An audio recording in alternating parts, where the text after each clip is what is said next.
Antic by Aldous Huxley. I Gumbrel, Theodore Gumbrel Jr., B.A. Oxon, sat in his oaken stall on the north side of the school chapel and wondered, as he listened through the uneasy silence of 1,000 schoolboys to the first lesson, pondered as he looked up at the vast window opposite, all blue and jaundiced and bloody with 19th-century glass, speculated in his rapid and rambling way about the existence and the nature of God, standing in front of the spread brass eagle and fortified in his convictions by the 6th chapter of Deuteronomy. For this first Sunday of term was the 5th after Easter. The Reverend Pelve could speak of these things with an enviable certainty.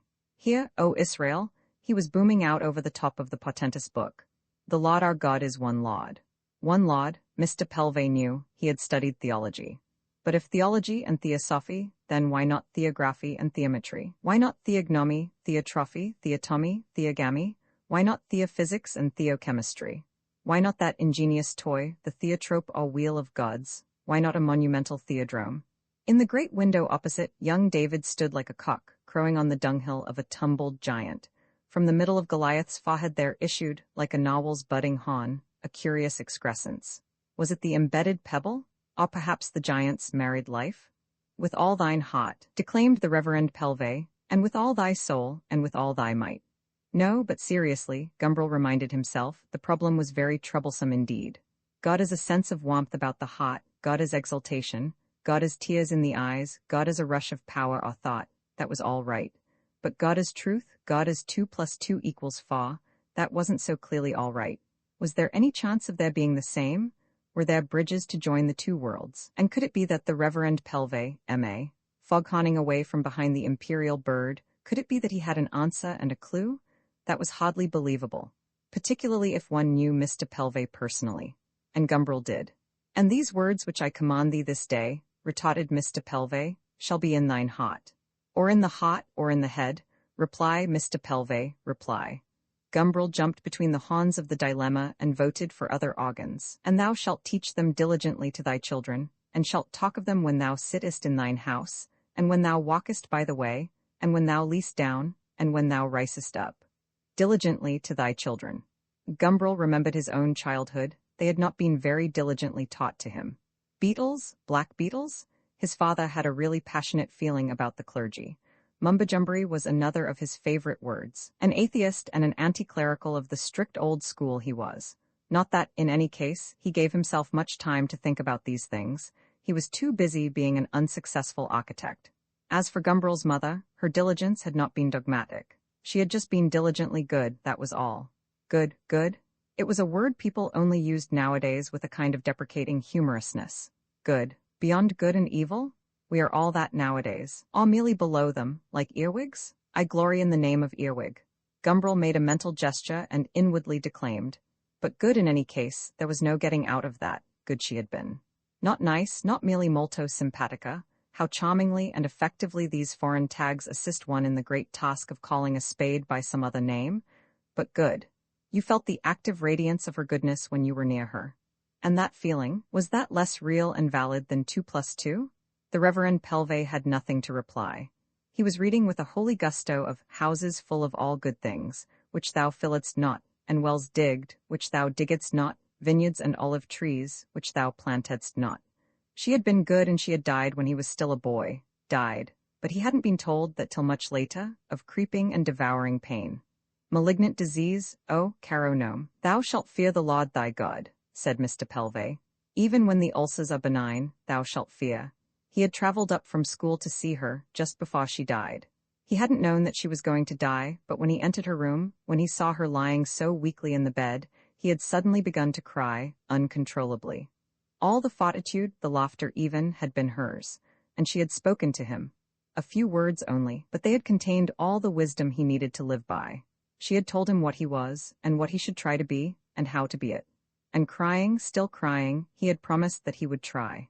And the Lord commanded us to do all these statutes, said Mr. Pelve, for our good always, that he might preserve us alive, as it is at this day.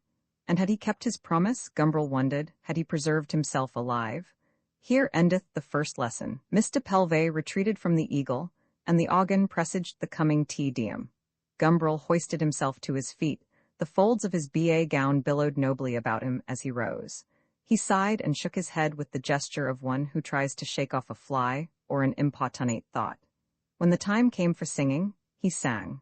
On the opposite side of the chapel 2 boys were grinning and whispering to one another behind their lifted prayer books. Gumbrel frowned at them ferociously. The 2 boys caught his eye and their faces at once took on an expression of sickly piety. They began to sing with unction. They were 2 ugly, stupid-looking louts who ought to have been apprenticed years ago to some useful trade. Instead of which they were wasting their own and their teachers' and their more intelligent comrades' time in trying, quite vainly, to acquire an elegant literary education. The minds of dogs, Gumbrel reflected, do not benefit by being treated as though they were the minds of men. O Lord, have mercy upon us, have mercy upon us. Gumbrel shrugged his shoulders and looked round the chapel at the faces of the boys. Lord, indeed, have mercy upon us. He was disturbed to find the sentiment echoed on a somewhat different note in the second lesson, which was drawn from the 23rd chapter of St. Luke. Father, forgive them, said Mr. Pelve in his unvaryingly juicy voice, for they know not what they do. Ah, but suppose one did know what one was doing? Suppose one knew only too well? And of course one always did know, one was not a fool. But this was all nonsense, all nonsense. One must think of something better than this. What a comfort it would be, for example, if one could bring air cushions into chapel. These polished oaken stalls were devilishly hard. They were meant for stout and lusty pedagogues, not for bony starvelings like himself. An air cushion, a delicious new. Here endeth, boomed Mr. Pelve, closing his book on the back of the German eagle. As if by magic, Dr. Jolly was ready at the organ with the Benedictus. It was positively a relief to stand again. This oak was adamantine. But air cushions, alas, would be too bad an example for the boys, haughty young Spartans. It was an essential part of their education that they should listen to the word of revelation without pneumatic easement. No, air cushions wouldn't do. The real remedy, it suddenly flashed across his mind, would be trousers with pneumatic seats. For all occasions, not merely for church-going. The organ blew a thin Puritan preacher's note through one of its 100 nostrils. I believe. With a noise like the breaking of a wave, 500 turned towards the east. The view of David and Goliath was exchanged for a crucifixion in the grand manner of 1860. Father, forgive them, for they know not what they do. No, no, Gumbrel preferred to look at the grooved stonework rushing smoothly up on either side of the great east window towards the vaulted roof, preferred to reflect, like the dutiful son of an architect he was, that perpendicular at its best, and its best is its largest, is the finest sort of English Gothic. At its worst and smallest, as in most of the colleges of Oxford, it is mean, petty, and, but for a certain picturesqueness, almost wholly disgusting. He felt like a lecturer. Next slide, please. And the life everlasting. Amen. Like an oboe, Mr. Pelve intoned, the Lord be with you. For prayer, Gumbrel reflected, there would be Dunlop knees. Still, in the days when he had made a habit of praying, they hadn't been necessary. Our Father. The words were the same as they were in the old days, but Mr. Pelve's method of reciting them made them sound rather different. Her dresses, when he had leaned his forehead against her knee to say those words, good Lord, that Mr. Pelve was oboing out of existence, were always black in the evenings and of silk and smelt of orris root. And when she was dying, she had said to him, remember the parable of the sower and the seeds that fell in shallow ground. No, no, amen, decidedly. O Lord, show thy mercy upon us, chanted oboe Pelve, and Gumbrel trombone responded, profoundly and grotesquely, and grant us thy salvation. No, the knees were obviously less important, except for people like revivalists and housemaids, than the seat. Sedentary are commoner than genuflectory professions. One would introduce little flat rubber bladders between 2 layers of cloth. At the upper end, hidden when one wore a coat, would be a tube with a valve, like a hollow tail. Blow it up, and there would be perfect comfort even for the boniest, even on rock. How did the Greeks stand marble benches in their theatres? The moment had now come for the hymn. This being the first Sunday of the summer term, they sang that special hymn, written by the headmaster, with music by Dr. Jolly, on purpose to be sung on the first Sundays of terms. The organ quietly sketched out the tune. Simple it was, uplifting and manly. 1, 2, 3, fa, 1, 2, 3, fa. 1, 2 and 3 and 4 and 1, 2, 3, fa. 1, 2, 3, fa. 1, 2, 3, fa and 1, 2, 3, fa. 1, 2, 3, fa. 1, 2 and 3, fa. 1, 2, 3, fa. 500 flawed adolescent voices took it up. For good example's sake, Gumbrel opened and closed his mouth, noiselessly, however. It was only at the third verse that he gave rein to his uncertain baritone. He particularly liked the third verse. It mocked, in his opinion, the headmaster's highest poetical achievement. F for slack hands and dim idle minds, MF mischief still the tempter finds. FF keep him captive in his lair. At this point Dr. Jolly enriched his tune with a thick accompaniment in the lower registers, artfully designed to symbolize the depth, the gloom and general repulsiveness of the tempter's home. FF keep him captive in his lair. F work will bind him. Dim work is pp prayer. Work, thought Gumbrel, work. Laud, how passionately he disliked work. Let Austin have his swink to him reserved. Ah, if only one had work of one's own, proper work, decent work, not forced upon one by the griping of one's belly? Amen. Dr. Jolly blew the two sumptuous jets of reverence into the air. Gumbrel accompanied them with all his heart. Amen, indeed. Gumbrel sat down again. It might be convenient, he thought, to have the tail so long that one could blow up one's trousers while one actually had them on. In which case, it would have to be coiled round the waist like a belt, all looped up, perhaps, and fastened to a clip on one's braces. The 19th chapter of the Acts of the Apostles, part of the 34th verse. The headmaster's loud, harsh voice broke violently out from the pulpit. All with one voice for the space of about 2 hours cried out, "Great is Diana of the Ephesians." Gumbrel composed himself as comfortably as he could on his oaken seat. It was going to be one of the headmaster's real swinging sermons. Great is Diana. And Venus? Ah, these seats. Gumbrel did not attend evening chapel. He stayed at home in his lodgings to correct the 63 holiday task papers which had fallen to his share. They lay, thick piles of them, on the floor beside his chair. 63 answers to 10 questions about the Italian Risorgimento. The Risorgimento, of all subjects, it had been one of the headmaster's caprices. He had called a special masters' meeting at the end of last term to tell them all about the Risorgimento. It was his latest discovery. The Risorgimento, gentlemen, is the most important event in modern European history. And he had banged the table, he had looked defiantly round the room in search of contradictors. But nobody had contradicted him. Nobody ever did, they all knew better. For the headmaster was as fierce as he was capricious. He was forever discovering something new. 2 terms ago it had been singeing. After the haircut and before the shampoo, there must be singeing. The hair, gentlemen, is a tube. If you cut it and leave the end unsealed, the water will get in and rot the tube. Hence the importance of singeing, gentlemen. Singeing seals the tube. I shall address the boys about it after chapel tomorrow morning, and I trust that all housemasters, and he had glared around him from under his savage eyebrows, will see that their boys get themselves regularly singed after cutting. For weeks afterwards, every boy trailed behind him a faint and nauseating whiff of burning, as though he were fresh from hell. And now, it was the Risorgimento. One of these days, Gumbrel reflected, it would be birth control, or the decimal system, or rational dress. He picked up the nearest batch of papers. The printed questions were pinned to the topmost of them. Give a brief account of the character and career of Pope Pius Roman IX, with dates wherever possible. Gumbrel leaned back in his chair and thought of his own character with dates. 1896, the first serious and conscious and deliberate lie. Did you break that vase, Theodore? No, mother. It lay on his conscience for nearly a month, eating deeper and deeper. Then he had confessed the truth. Or rather, he had not confessed. That was too difficult. He led the conversation, very subtly, as he thought, round through the non-malleability of glass, through breakages in general, to this particular broken vase. He practically forced his mother to repeat her question. And then, with a burst of tears, he had answered, yes, it had always been difficult for him to say things directly, point blank. His mother had told him when she was dying. No, not that. In 1898 or 1899, these dates, he had made a pact with his little cousin, Molly, that she should let him see her with no clothes on, if he would do the same by her. She had fulfilled her part of the bargain, but he, overwhelmed at the last moment by a passion of modesty, had broken his promise. Then, when he was about 12 and still at his preparatory school, in 1902 or 1903, he had done badly in his exams on purpose. He had been frightened of Sadler, who was in the same form and wanted to get the prize. Sadler was stronger than he was, and had a genius for persecution. He had done so badly that his mother was unhappy, and it was impossible for him to explain. In 1906 he had fallen in love for the first time, much more violently than ever since, with a boy of his own age. Platonic it had been and profound. He had done badly that term, too, not on purpose, but because he had spent so much time helping young vicars with his work. Vickers was really very stupid. The next term he had come out.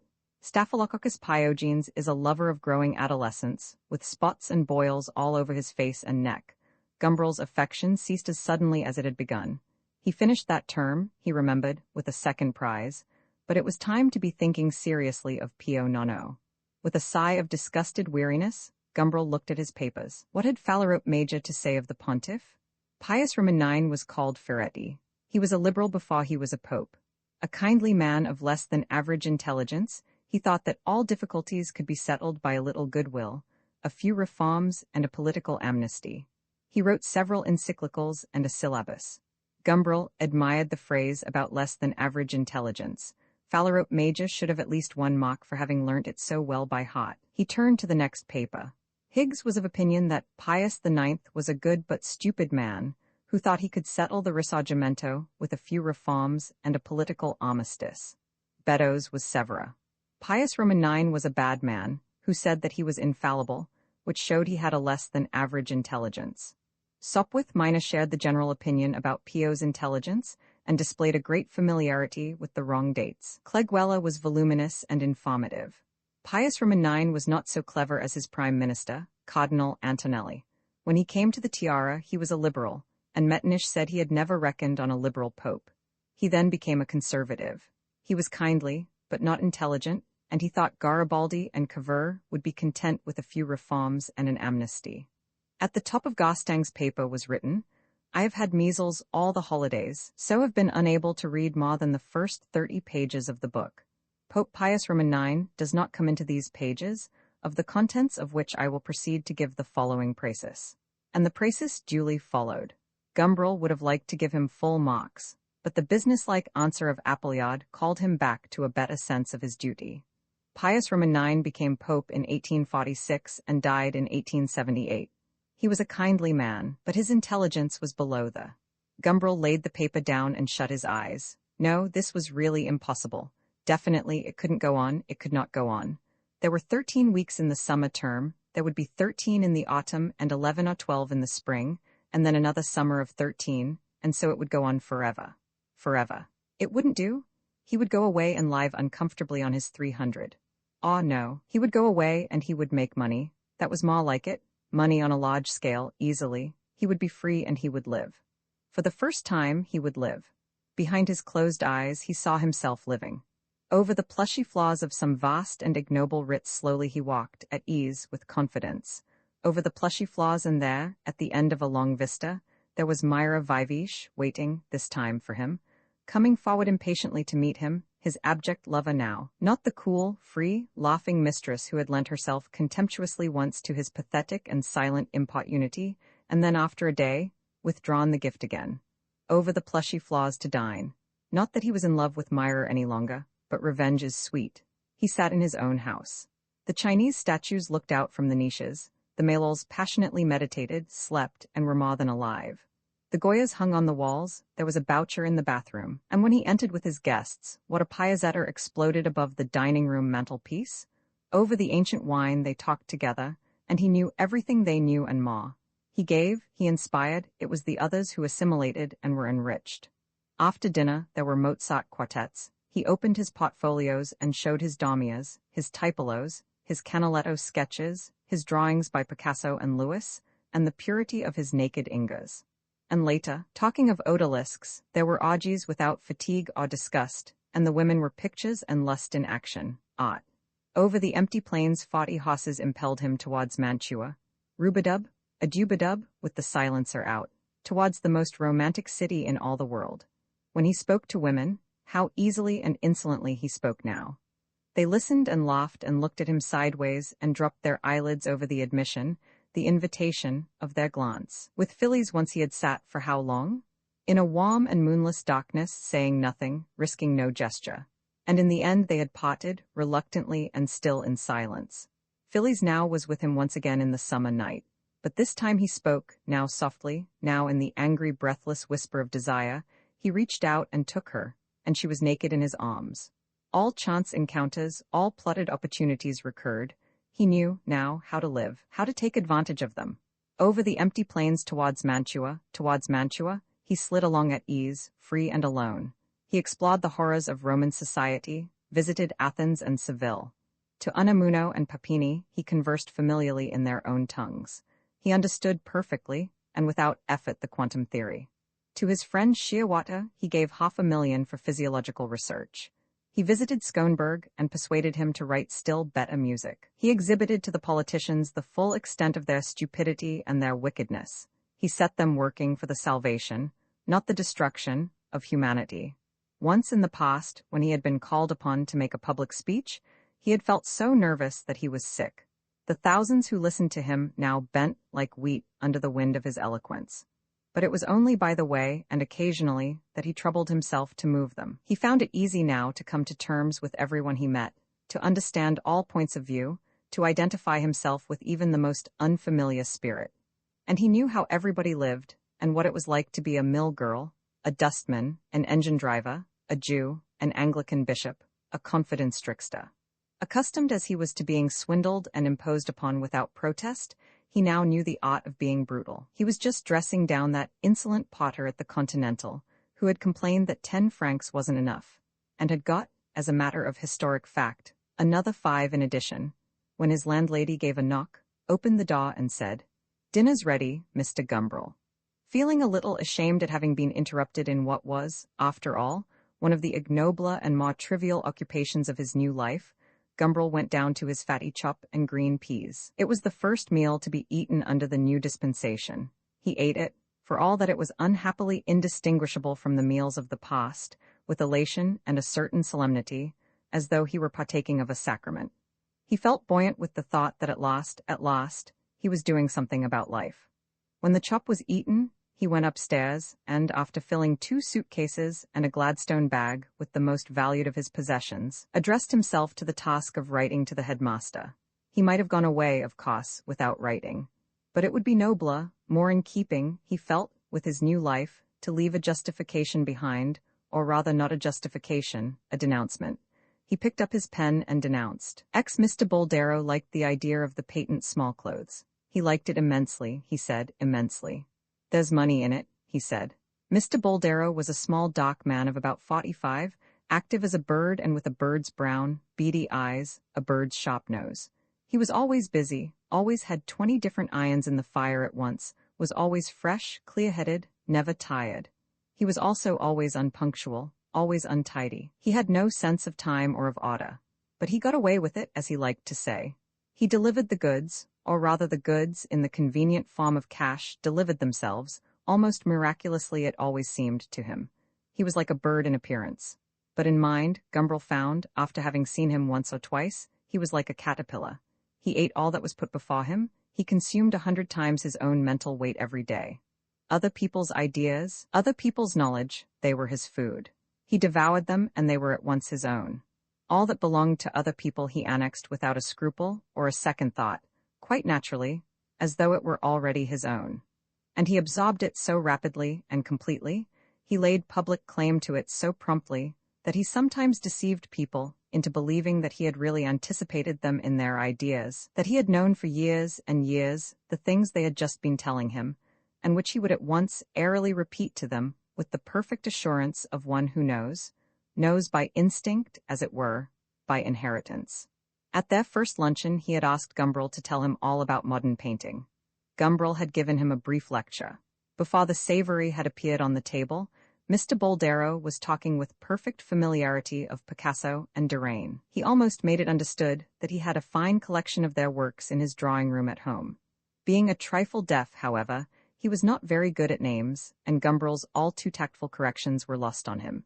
He could not be induced to abandon his Picasso in favor of any other version of the Spaniard's name. Picasso? Why, he had known all about Picasso since he was a schoolboy. Picasso was an old master already. Mr. Boldero was very severe with the waiters and knew so well how things ought to be done at a good restaurant, that Gumbrel felt sure he must recently have lunched with some meticulous gourmandizer of the old school. And when the waiter made as though to serve them with brandy in small glasses, Mr. Boldero was so passionately indignant that he sent for the manager. "Do you mean to tell me," he shouted in a perfect frenzy of righteous anger, "that you don't yet know how brandy ought to be drunk?" Perhaps it was only last week that he himself, Gumbrel reflected, had learned to aerate his cognac in gargantuan beakers. Meanwhile, of course, the patent small clothes were not neglected. As soon as he had been told about the things, Mr. Boldero began speaking of them with a perfect and practiced familiarity.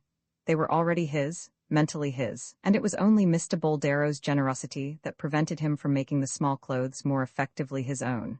"If it weren't for the friendship and respect which I feel for your father, Mr. Gumbrel," he said, twinkling genially over the brandy, "I'd just annex your small clothes. Bag and baggage, just annex them." "Ah, but they are my patent," said Gumbrel. "Or at least they're in process of being patented. The agents are at work." Mr. Boldero laughed. "Do you suppose that would trouble me if I wanted to be unscrupulous? I'd just take the idea and manufacture the article. You'd bring an action. I'd have it defended with all the professional erudition that could be brought. You'd find yourself let in for a case that might cost thousands, and how would you pay for it? You'd be forced to come to an agreement out of court, Mr. Gumbrel. That's what you'd have to do? And a damned bad agreement it would be for you, I can tell you." Mr. Boldero laughed very cheerfully at the thought of the badness of this agreement. "But don't be alarmed," he said. "I shan't do it, you know." Gumbrel was not wholly reassured. Tactfully, he tried to find out what terms Mr. Boldero was prepared to offer. Mr. Boldero was nebulously vague. They met again in Gumbrel's rooms.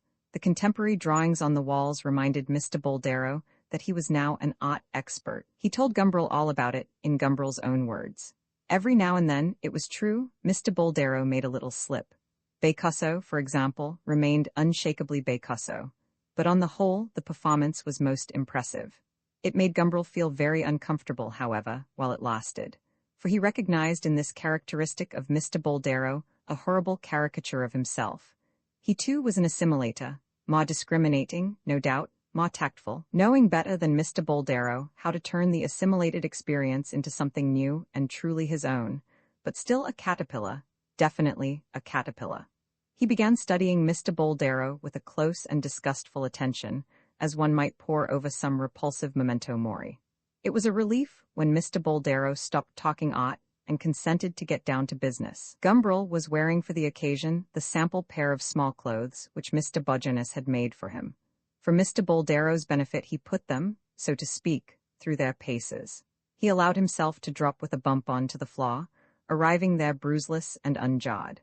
He sat in complete comfort for minutes at a stretch on the edge of the ornamental iron fender. In the intervals, he paraded up and down before Mr. Boldero like a mannequin. "A trifle bulgy," said Mr. Boldero, but still. He was, taking it all round, favorably impressed. It was time, he said, to begin thinking of details. They would have to begin by making experiments with the bladders to discover a model combining, as Mr. Boldero put it, maximum efficiency with minimum bulge. When they had found the right thing, they would have it made in suitable quantities by any good rubber firm. As for the trousers themselves, they could rely for those on sweated female labor in the East End. "Cheap and good," said Mr. Boldero. "It sounds ideal," said Gumbrel. "And then," said Mr. Boldero, "there's our advertising campaign. On that, I may say," he went on with a certain solemnity, "will depend the failure or success of our enterprise. I consider it of the first importance." "Quite," said Gumbrel, nodding impotently and with intelligence. "We must set to work," said Mr. Boldero, scientifically. Gumbrel nodded again. "We have to appeal?" Mr. Boldero went on so glibly that Gumbrel felt sure he must be quoting somebody else's words, "to the great instincts and feelings of humanity. They are the sauces of action. They spend the money, if I may put it like that." "That's all very well," said Gumbrel. "But how do you propose to appeal to the most important of the instincts? I refer, as you may well imagine, to sex." "I was just going to come to that," said Mr. Boldero, raising his hand as though to ask for a patient hearing. "Alas, we can't. I don't see any way of hanging our small clothes on the sexual peg." "Then we are undone," said Gumbrel, too dramatically. "No, no," Mr. Boldero was reassuring. "You make the error of the Viennese. You exaggerate the importance of sex. After all, my dear Mr. Gumbrel, there is also the instinct of self-preservation. There is also," he leaned forward, wagging his finger, "the social instinct, the instinct of the herd." "True. Both of them as powerful as sex. What are the professor's famous senses but forbidding suggestions from the herd without, made powerful and entrenched by the social instinct within?" Gumbrel had no answer. Mr. Boldero continued, smiling, "So that we shall be all right if we stick to self-preservation and the herd. Rub in the comfort and the utility, the hygienic virtues of our small clothes, that will catch their self-preservatory feelings. Aim at their dread of public opinion, at their ambition to be one better than their fellows, and their terror of being different, at all the ludicrous weaknesses a well-developed social instinct exposes them to. We shall get them, if we set to work scientifically. Mr. Boldero's bird-like eyes twinkled very brightly. We shall get them, he repeated, and he laughed a happy little laugh, full of such a childlike diabolism, such an innocent gay malignity that it seemed as though a little leprechaun had suddenly taken the financier's place in Gumbrel's best armchair. Gumbrel laughed too, for this leprechaunish mirth was infectious. We shall get them, he echoed. Oh, I'm sure we shall, if you set about it, Mr. Boldero. Mr. Boldero acknowledged the compliment with a smile that expressed no false humility. It was his due, and he knew it. I'll give you some of my ideas about the advertising campaign, he said. Just to give you a notion, you can think them over quietly and make suggestions. Yes, yes, said Gumbrel, nodding. Mr. Boldero cleared his throat. We shall begin, he said, by making the most simple elementary appeal to their instinct of self-preservation. We shall point out that the patent small clothes are comfortable, that to wear them is to avoid pain. A few striking slogans about comfort. That's all we want. Very simple indeed. It doesn't take much to persuade a man that it's pleasanter to sit on air than on wood. But while we're on the subject of hard seats, we shall have to glide off subtly at a tangent to make a flank attack on the social instincts. And joining the tip of his forefinger to the tip of his thumb, Mr. Boldero moved his hand delicately sideways, as though he were sliding it along a smooth brass rail. We shall have to speak about the glories and the trials of sedentary labor. We must exalt its spiritual dignity and at the same time condemn its physical discomforts. The seat of honor, don't you know? We could talk about that. The seats of the mighty. The seat that rules the office rocks the world. All those lines might be made something of. And then we could have little historical chats about thrones, how dignified, but how uncomfortable they've been. We must make the bank clerk and the civil servant feel proud of being what they are, and at the same time feel ashamed that, being such splendid people, they should have to submit to the indignity of having blistered hindquarters. In modern advertising, you must flatter your public, not in the oily, abject, tradesman-like style of the old advertisers, crawling before clients who were their social superiors. That's all over now. It's we who are the social superiors, because we've got more money than the bank clerks and the civil servants. Our modern flattery must be manly, straightforward, sincere, the admiration of equal for equal, all the more flattering as we aren't equals. Mr. Boldero laid a finger to his nose. They're dirt and we're capitalists. He laughed. Gumbrel laughed too. It was the first time that he had ever thought of himself as a capitalist, and the thought was exhilarating. We flatter them, went on Mr. Boldero. We say that honest work is glorious and ennobling, which it isn't, it's merely dull and cretinizing, and then we go on to suggest that it would be finer still, more ennobling, because less uncomfortable if they wore Gumbrel's patent small clothes. You see the line? Gumbrel saw the line. After that, said Mr. Boldero, we get on to the medical side of the matter. The medical side, Mr. Gumbrel, that's most important. Nobody feels really well nowadays, at any rate. Nobody who lives in a big town and does the kind of loathsome work that the people we're catering for does. Keeping this fact before our eyes, we have to make it clear that only those can expect to be healthy who wear pneumatic trousers. That will be a little difficult, won't it? Questioned Gumbrel. Not a bit of it. Mr. Boldero laughed with an infectious confidence. All we have to do is to talk about the great nerve centers of the spine, the shocks they get when you sit down too hard, the wearing exhaustion to which long protracted sitting on unpadded seats subjects them. We'll have to talk very scientifically about the great lumbar ganglia, if there are such things, which I really don't pretend to know. We'll even talk almost mystically about the ganglia. You know that sort of ganglion philosophy? Mr. Boldero went on parenthetically. Very interesting it is sometimes, I think. We could put in a lot about the dark, powerful sense life, sex life, instinct life, which is controlled by the lumbar ganglion. How important it is that that shouldn't be damaged. That already our modern conditions of civilization tend unduly to develop the intellect and the thoracic ganglia, controlling the higher emotions. That we are wearing out, growing feeble, losing our balance in consequence, and that the only cure, if we are to continue our present mode of civilized life, is to be found in Gumbrel's patent small clothes. Mr. Boldero brought his hand with an emphatic smack onto the table as he spoke, as he fairly shouted these last words. Magnificent, said Gumbrel, with genuine admiration. This sort of medical and philosophical dope, Mr. Boldero went on, is always very effective if it's properly used. The public to whom we are making our appeal is, of course, almost absolutely ignorant on these, or indeed, on almost all other subjects. It is therefore very much impressed by the unfamiliar words, particularly if they have such a good juicy sound as the word ganglia. There was a young man of East Anglia, whose loins were a tangle of ganglia, murmured Gumbrel, improvisata. Precisely, said Mr. Boldero. Precisely, you see how juicy it is. Well, as I say, they're impressed, and they're also grateful. They're grateful to us for having given them a piece of abstruse, unlikely information which they can pass on to their wives, or to such friends as they know don't read the paper in which our advertisement appears, can pass on airily, don't you know, with easy erudition, as though they'd known all about ganglia from their childhood. And they'll feel such a flow of superiority as they hand on the metaphysics and the pathology that they'll always think of us with affection. They'll buy our breeks and they'll get other people to buy. That's why, Mr. Boldero went off again on an instructive tangent, that's why the day of secret patent medicines is really over. It's no good saying you have rediscovered some secret known only in the past to the Egyptians. People don't know anything about Egyptology, but they have an inkling that such a science exists, and that if it does exist, it's unlikely that patent medicine makers should have found out facts unknown to the professors at the universities. And it's much the same even with secrets that don't come from Egypt. People know there's such a thing as medical science, and they again feel it's improbable that manufacturers should know things ignored by the doctors. The modern democratic advertiser is entirely above board.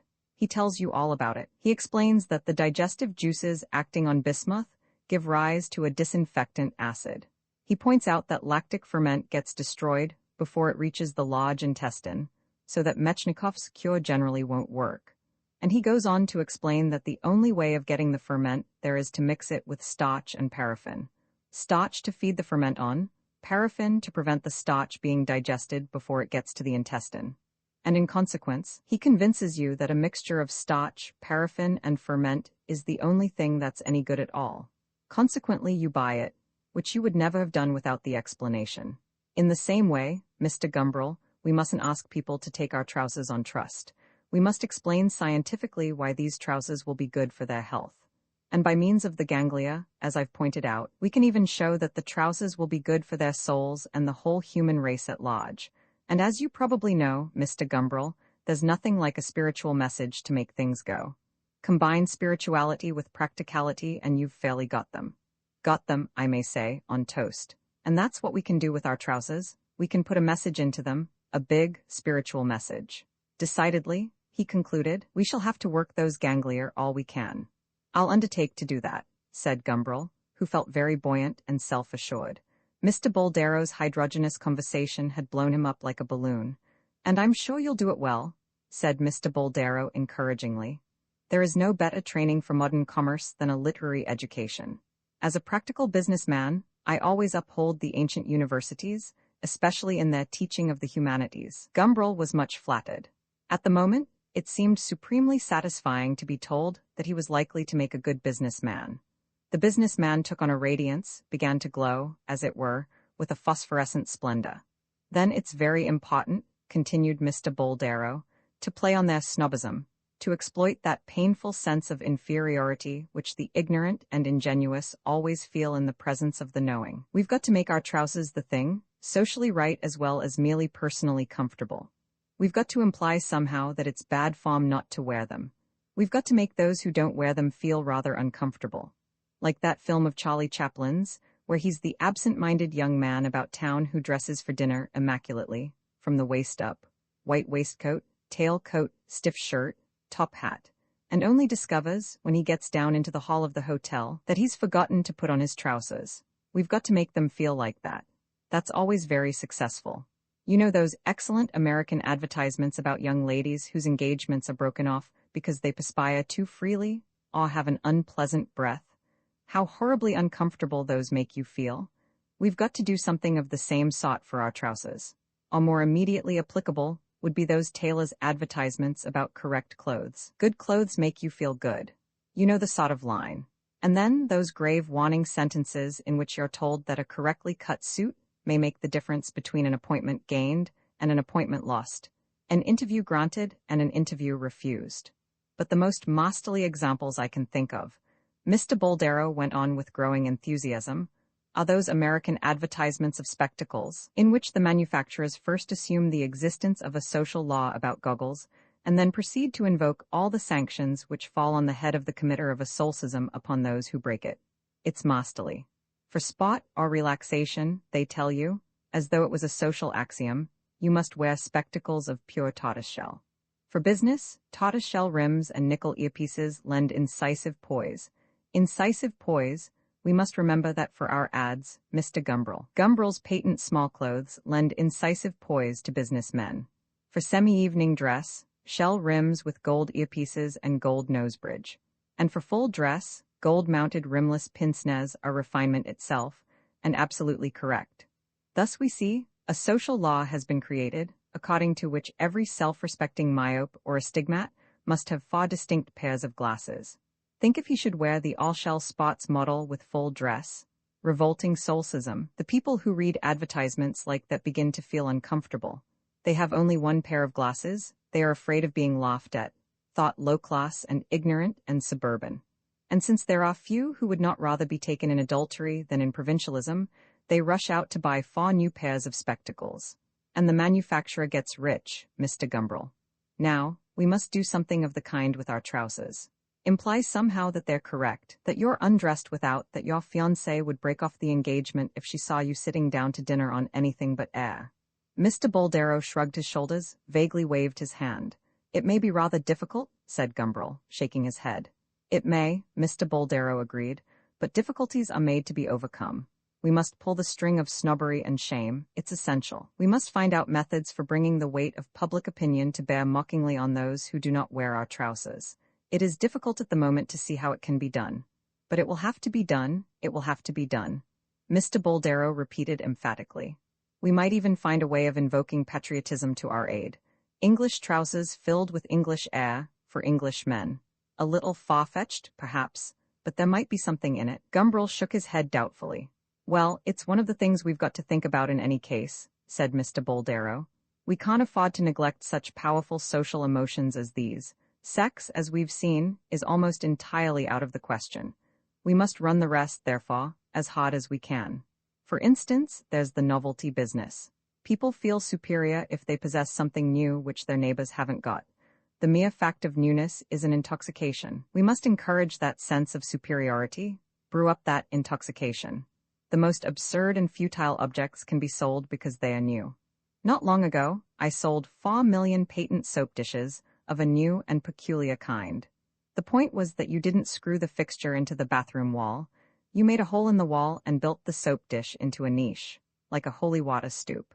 My soap dishes possessed no advantages over other kinds of soap dishes, and they cost a fantastic amount to install, but I managed to put them across, simply because they were new, 4 million of them. Mr. Boldero smiled with satisfaction at the recollection. We shall do the same, I hope, with our trousers. People may be shy of being the first to appear in them, but the shyness will be compensated for by the sense of superiority and elation produced by the consciousness of the newness of the things. Quite so, said Gumbrel. And then, of course, there's the economy slogan. 1 pair of Gumbrel's patent small clothes will outlast 6 pairs of ordinary trousers. That's easy enough. So easy that it's really uninteresting. Mr. Boldero waved it away. We shall have to have pictures, said Gumbrel, parenthetically. He had an idea. Oh, of course. I believe I know of the very man to do them, Gumbrel went on. His name's Lippiatt, a painter. You've probably heard of him. Heard of him? Exclaimed Mr. Boldero. He laughed, but who hasn't heard of Lydgate? Lippiatt. Lipgate, I mean, of course. I think he'd be the very man, said Gumbrel. I'm certain he would, said Mr. Boldero, not a whit behindhand. Gumbrel was pleased with himself. He felt he had done someone a good turn. Poor old Lippiatt, be glad of the money. Gumbrel remembered also his own fiver. And remembering his own fiver, he also remembered that Mr. Boldero had as yet made no concrete suggestion about terms.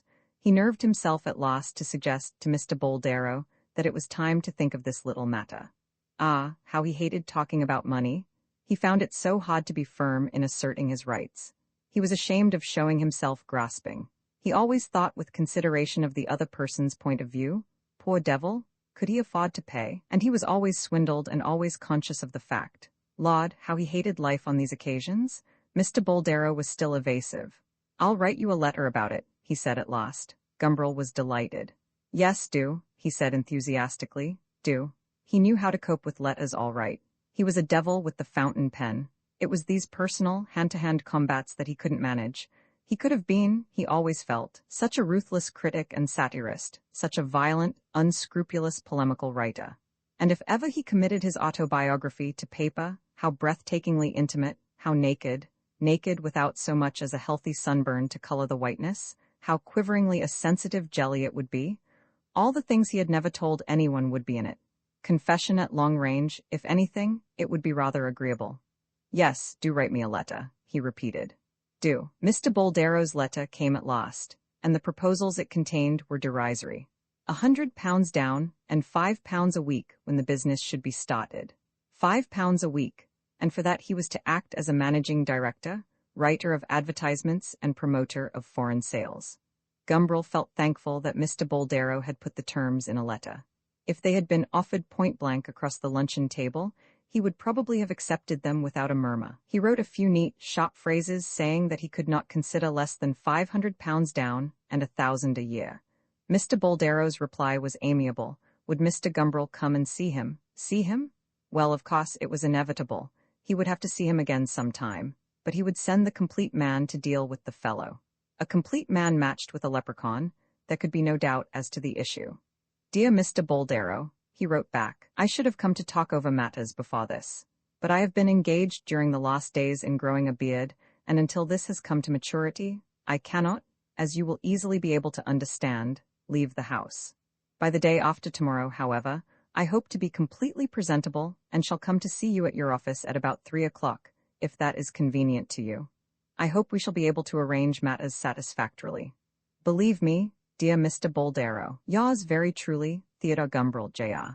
The day after tomorrow became in due course today. Splendidly bearded and rablainly broad in his whipcord toga, Gumbrel presented himself at Mr. Boldero's office in Queen Victoria Street.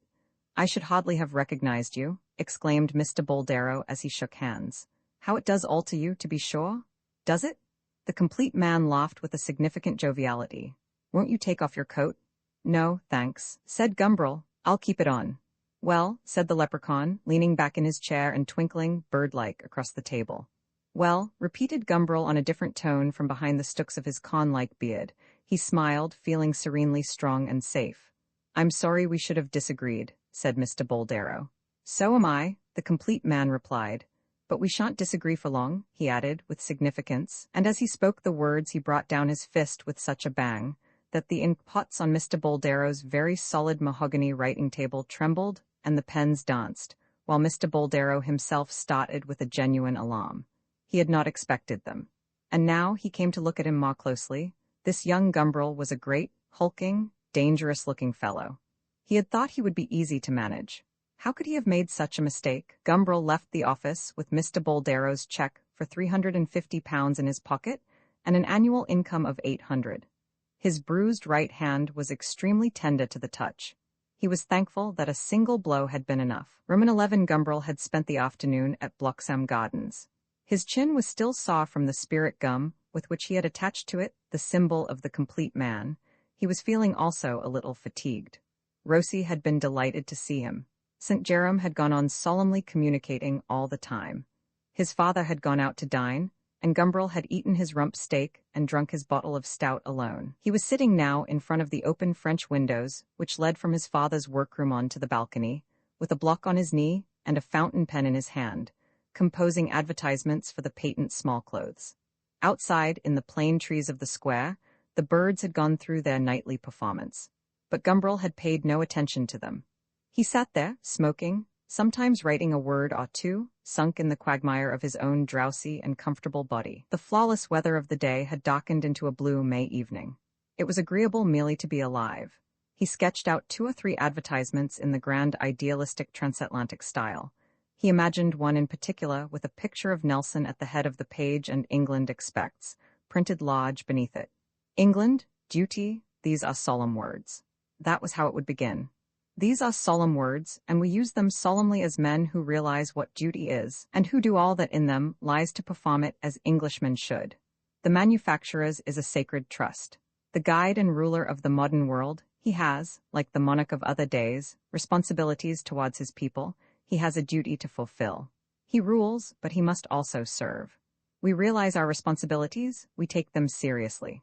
Gumbrel's patent small clothes have been brought into the world that they may serve. Our duty towards you is a duty of service. Our proud boast is that we perform it. But besides his duty towards others, every man has a duty towards himself. What is that duty? It is to keep himself in the highest possible state of physical and spiritual fitness. Gumbrel's patent small clothes protect the lumbar ganglia. After that it would be plain medical and mystical sailing. As soon as he got to the ganglia, Gumbrel stopped writing. He put down the block, sheathed his pen, and abandoned himself to the pleasures of pure idleness. He sat, he smoked his cigar. In the basement, 2 floors down, the cook and the house parlour-maid were reading, one the Daily Mirror, the other the Daily Sketch. For them, Her Majesty the Queen spoke kindly words to crippled female orphans. The jockeys tumbled at the jumps. Cupid was busy in society, and the murderers who had disemboweled their mistresses were at large. Above him was the city of models, was a bedroom, a servant's bedroom, an attic of tanks and ancient dirt, the roof, and after that, 200 or 300 light-years away, a star of the 4th magnitude. On the other side of the party wall on his right, a teeming family of Jews led their dark, compact, Jewish lives with a prodigious intensity. At this moment they were all passionately quarreling. Beyond the wall on the left lived the young journalist and his wife. Tonight it was he who had cooked the supper. The young wife lay on the sofa, feeling horribly sick. She was going to have a baby. There could be no doubt about it now. They had meant not to have one. It was horrible. And outside, the birds were sleeping in the trees. The invading children from the slum tumbled and squealed. Ships, meanwhile, were walloping across the Atlantic freighted with more cigars. Rosie at this moment was probably mending Shiawata's socks. Gumbrel sat and smoked, and the universe arranged itself in a pattern about him, like iron filings round a magnet. The door opened, and the house parlour-maid intruded Shiawata upon his lazy felicity, abruptly, in her unceremonious old way, and hurried back to the Daily Sketch. "Shiawata, this is very agreeable," said Gumbrel. "Come and sit down." He pointed to a chair. Clumsily, filling the space that 2 ordinary men would occupy, Shiawata came zigzagging and lurching across the room, bumped against the work-table and the sofa as he passed, and finally sat down in the indicated chair. It suddenly occurred to Gumbrel that this was Rosie's husband. He had not thought of that before. Could it be in the marital capacity that he presented himself so unexpectedly now, after this afternoon? He had come home, Rosie had confessed all. Ah, but then she didn't know who he was. He smiled to himself at the thought. What a joke! Perhaps Shiawata had come to complain to him of the unknown complete man, to him? It was delightful. A nun, the author of all those ballads in the Oxford Book of English Verse, the famous Italian painter, Ignoto. Gumbrel was quite disappointed when his visitor began to talk of other themes than Rosie. Sunk in the quagmire of his own comfortable guts, he felt good-humoredly obscene. The dramatic scabrousness of the situation would have charmed him in his present mood. Good old Shiawata, but what an ox of a man! If he, Gumbrel, took the trouble to marry a wife, he would at least take some interest in her. Shiawata had begun to talk in general terms about life. What could he be getting at? Gumbrel wondered. What particulars were ambushed behind these generalizations? There were silences. Shiawata looked, he thought, very gloomy. Under his thick mustache the small, pouting, babyish mouth did not smile. The candid eyes had a puzzled, tired expression in them. "People are queer," he said after one of his silences. "Very queer. One has no idea how queer they are." Gumbrel laughed. "But I have a very clear idea of their queerness," he said. "Everyone's queer, and the ordinary, respectable, bourgeois people are the queerest of the lot. How do they manage to live like that? It's astonishing when I think of all my aunts and uncles." He shook his head. "Perhaps it's because I'm rather incurious," said Shiawata. "One ought to be curious, I think. I've come to feel lately that I've not been curious enough about people." The particulars began to peep, alive and individual, out of the vagueness, like rabbits. Gumbrel saw them in his fancy at the fringe of a wood. "Quite," he said encouragingly. "Quite. I think too much of my work," Shiawata went on, frowning. "Too much physiology. There's also psychology, people's minds as well as their bodies. One shouldn't be limited. Not too much, at any rate, people's minds." He was silent for a moment. I can imagine, he went on at last, as in the tone of one who puts a very hypothetical case, I can imagine one's getting so much absorbed in somebody else's psychology that one could really think of nothing else. The rabbit seemed ready to come out into the open. That's a process, said Gumbrel, with middle-aged jocularity, speaking out of his private warm morass. That's commonly called falling in love. There was another silence. Shearwater broke it to begin talking about Mrs. Viveash. He had lunched with her 3 or 4 days running. He wanted Gumbrel to tell him what she was really like. She seems to me a very extraordinary woman, he said. Like everybody else, said Gumbrel irritatingly. It amused him to see the rabbit scampering about at last. I've never known a woman like that before. Gumbrel laughed. You'd say that of any woman you happen to be interested in, he said. You've never known any women at all. He knew much more about Rosie already than Shearwater did, or probably ever would. Shearwater meditated. He thought of Mrs. Viveash, her cool, pale, critical eyes, her laughter, faint and mocking, her words that pierced into the mind, goading it into thinking unprecedented thoughts. She interests me, he repeated. I want you to tell me what she's really like. He emphasized the word really, as though there must, in the nature of things, be a vast difference between the apparent and the real Mrs. Viveash. Most lovers, Gumbrel reflected, picture to themselves in their mistresses a secret reality, beyond and different from what they see every day. They are in love with somebody else, their own invention. And sometimes there is a secret reality, and sometimes reality and appearance are the same. The discovery, in either case, is likely to cause a shock. I don't know, he said. How should I know? You must find out for yourself. But you knew her, you know her well, said Shearwater, almost with anxiety in his voice. Not so well as all that. Shearwater sighed profoundly, like a whale in the night. He felt restless, incapable of concentrating. His mind was full of a horrible confusion. A violent eruptive bubbling up from below had shaken its calm clarity to pieces. All this absurd business of passion, he had always thought it nonsense, unnecessary. With a little strength of will one could shut it out. Women, only for half an hour out of the 24, but she had laughed and his quiet, his security had vanished. I can imagine, he had said to her yesterday, I can imagine myself giving up everything, work and all, to go running round after you. And do you suppose I should enjoy that? Mrs. Viveash had asked. It would be ridiculous, he said. It would be almost shameful. And she had thanked him for the compliment. And at the same time, he went on, I feel that it might be worth it, it might be the only thing. His mind was confused, full of new thoughts. It's difficult, he said after a pause, arranging things. Very difficult, I thought I had arranged them so well. I never arrange anything, said Gumbrel, very much the practical philosopher. I take things as they come. And as he spoke the words, suddenly he became rather disgusted with himself. He shook himself, he climbed up out of his own morass. It would be better, perhaps, if I arranged things more, he added. Render therefore unto Caesar the things which are Caesar's, said Shearwater, as though to himself, and to God, and to sex, and to work, there must be a working arrangement. He sighed again. Everything in proportion, he repeated, as though the word were magical and had power. In proportion. Who's talking about proportion? They turned round. In the doorway Gumbrel Senior was standing, smoothing his ruffled hair and tugging at his beard. His eyes twinkled cheerfully behind his spectacles. Poaching on my architectural ground? He said. This is Shearwater, Gumbrel Jr. put in and explained who he was. The old gentleman sat down. Proportion? He said. I was just thinking about it now as I was walking back. You can't help thinking about it in these London streets where it doesn't exist. You can't help pining for it. There are some streets, oh my God. And Gumbrel Senior threw up his hands in horror. It's like listening to a symphony of cats to walk along them. Senseless discords and a horrible disorder all the way. And the one street that was really like a symphony by Mozart, how busily and gleefully they're pulling it down now. Another year and there'll be nothing left of Regent Street. There'll only be a jumble of huge, hideous buildings at 750,000 apiece. A concert of Brobdingnagian cats. Order has been turned into a disgusting chaos. We need no barbarians from outside. They're on the premises, all the time. The old man paused and pulled his beard meditatively. Gumbrel Jr. sat in silence, smoking. And in silence, Shearwater revolved within the walls of his great round head his agonizing thoughts of Mrs. Viveash.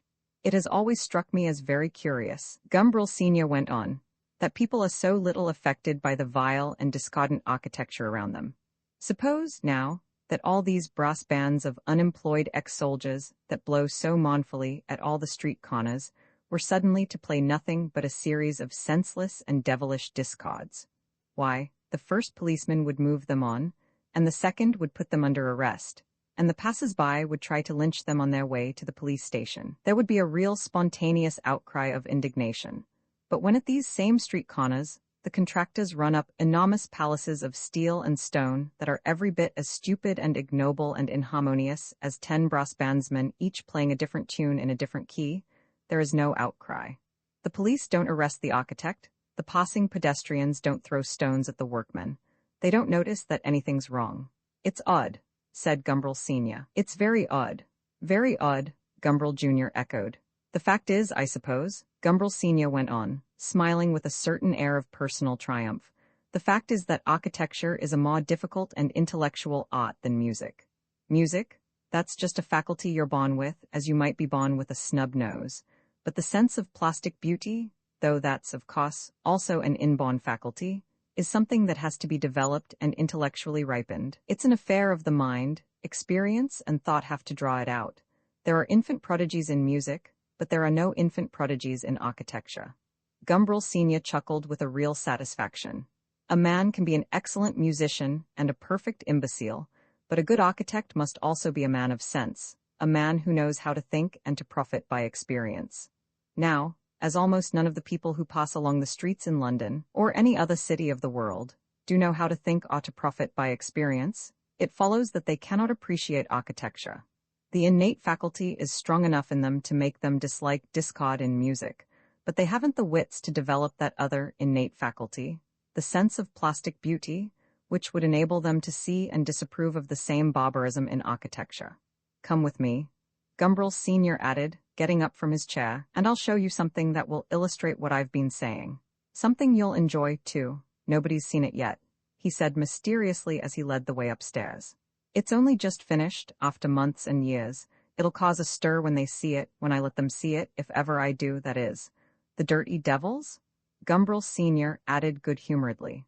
On the landing of the next floor he paused, felt in his pocket, took out a key and unlocked the door of what should have been the second-best bedroom. Gumbrel Jr. wondered, without very much curiosity, what the new toy would turn out to be. Shearwater wondered only how he could possess Mrs. Viveash. "Come on," called Gumbrel Sr. from inside the room. He turned on the light. They entered. It was a big room, but almost the whole of the floor was covered by an enormous model, 20 feet long by 10 or 12 wide, of a complete city traversed from end to end by a winding river and dominated at its central point by a great dome. Gumbrel Jr. looked at it with surprise and pleasure. Even Shearwater was roused from his bitter ruminations of desire to look at the charming city spread out at his feet. "It's exquisite," said Gumbrel Jr. "What is it? The capital of Utopia, or what?" Delighted, Gumbrel Sr. laughed. "Don't you see something rather familiar in the dome?" he asked. "Well, I had thought—" Gumbrel Jr. hesitated, afraid that he might be going to say something stupid. He bent down to look more closely at the dome. "I had thought it looked rather like St. Paul's, and now I see that it is St. Paul's." "Quite right," said his father. "And this is London?" "I wish it were." Gumbrel Jr. laughed. "It's London as it might have been if they'd allowed Wren to carry out his plans of rebuilding after the Great Fire." "And why didn't they allow him to?" Shearwater asked. "Chiefly," said Gumbrel Sr., "because, as I've said before, they didn't know how to think or profit by experience. Wren offered them open spaces and broad streets. He offered them sunlight and air and cleanliness. He offered them beauty, order, and grandeur.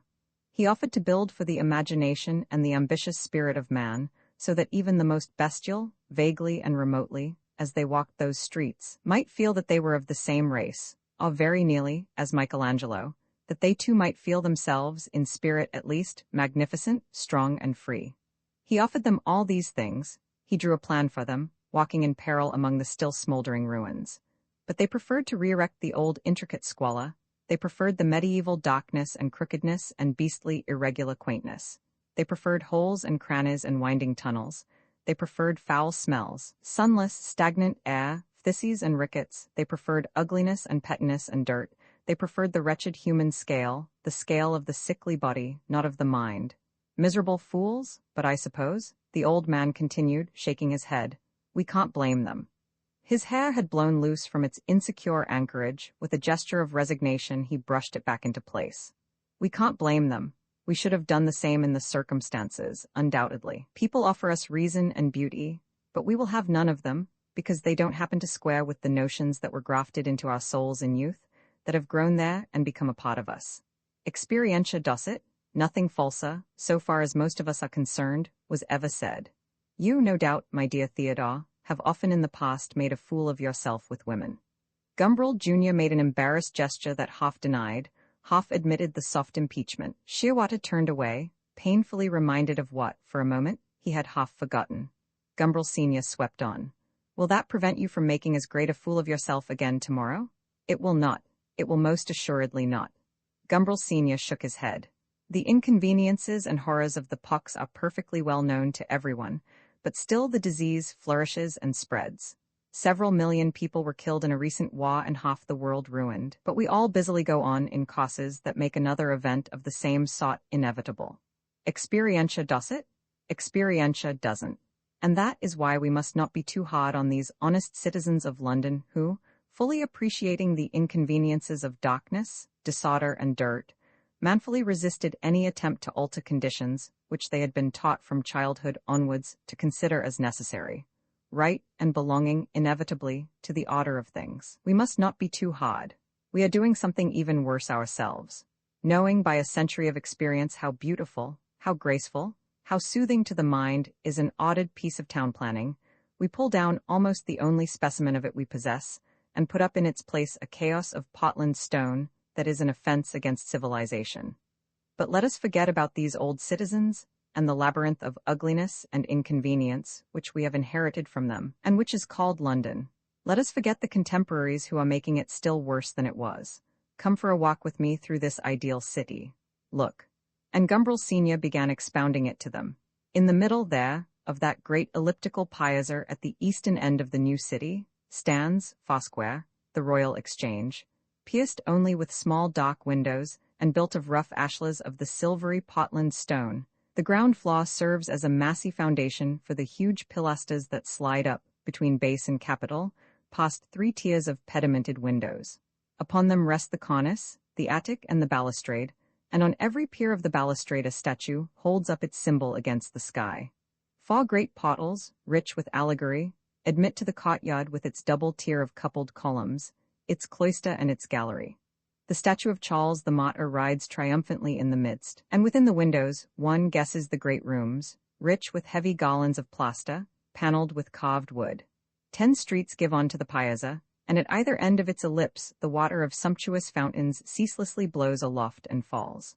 Commerce, in that to the north of the Exchange, holds up her cornucopia, and from the midst of its grapes and apples the master jet leaps up, from the teats of all the 10 useful arts, grouped with their symbols about the central figure. There spouts a score of fine subsidiary streams.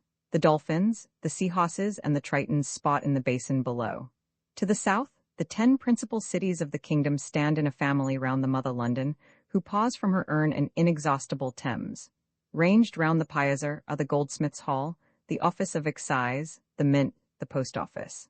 Their flanks are curved to the curve of the ellipse.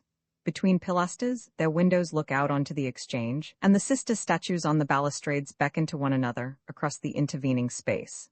2 master roads of 90 feet from wall to wall run westwards from the Exchange. Newgate ends the more northern vista with an arch of triumph, whose 3 openings are deep, shadowy, and solemn as the entries of caverns.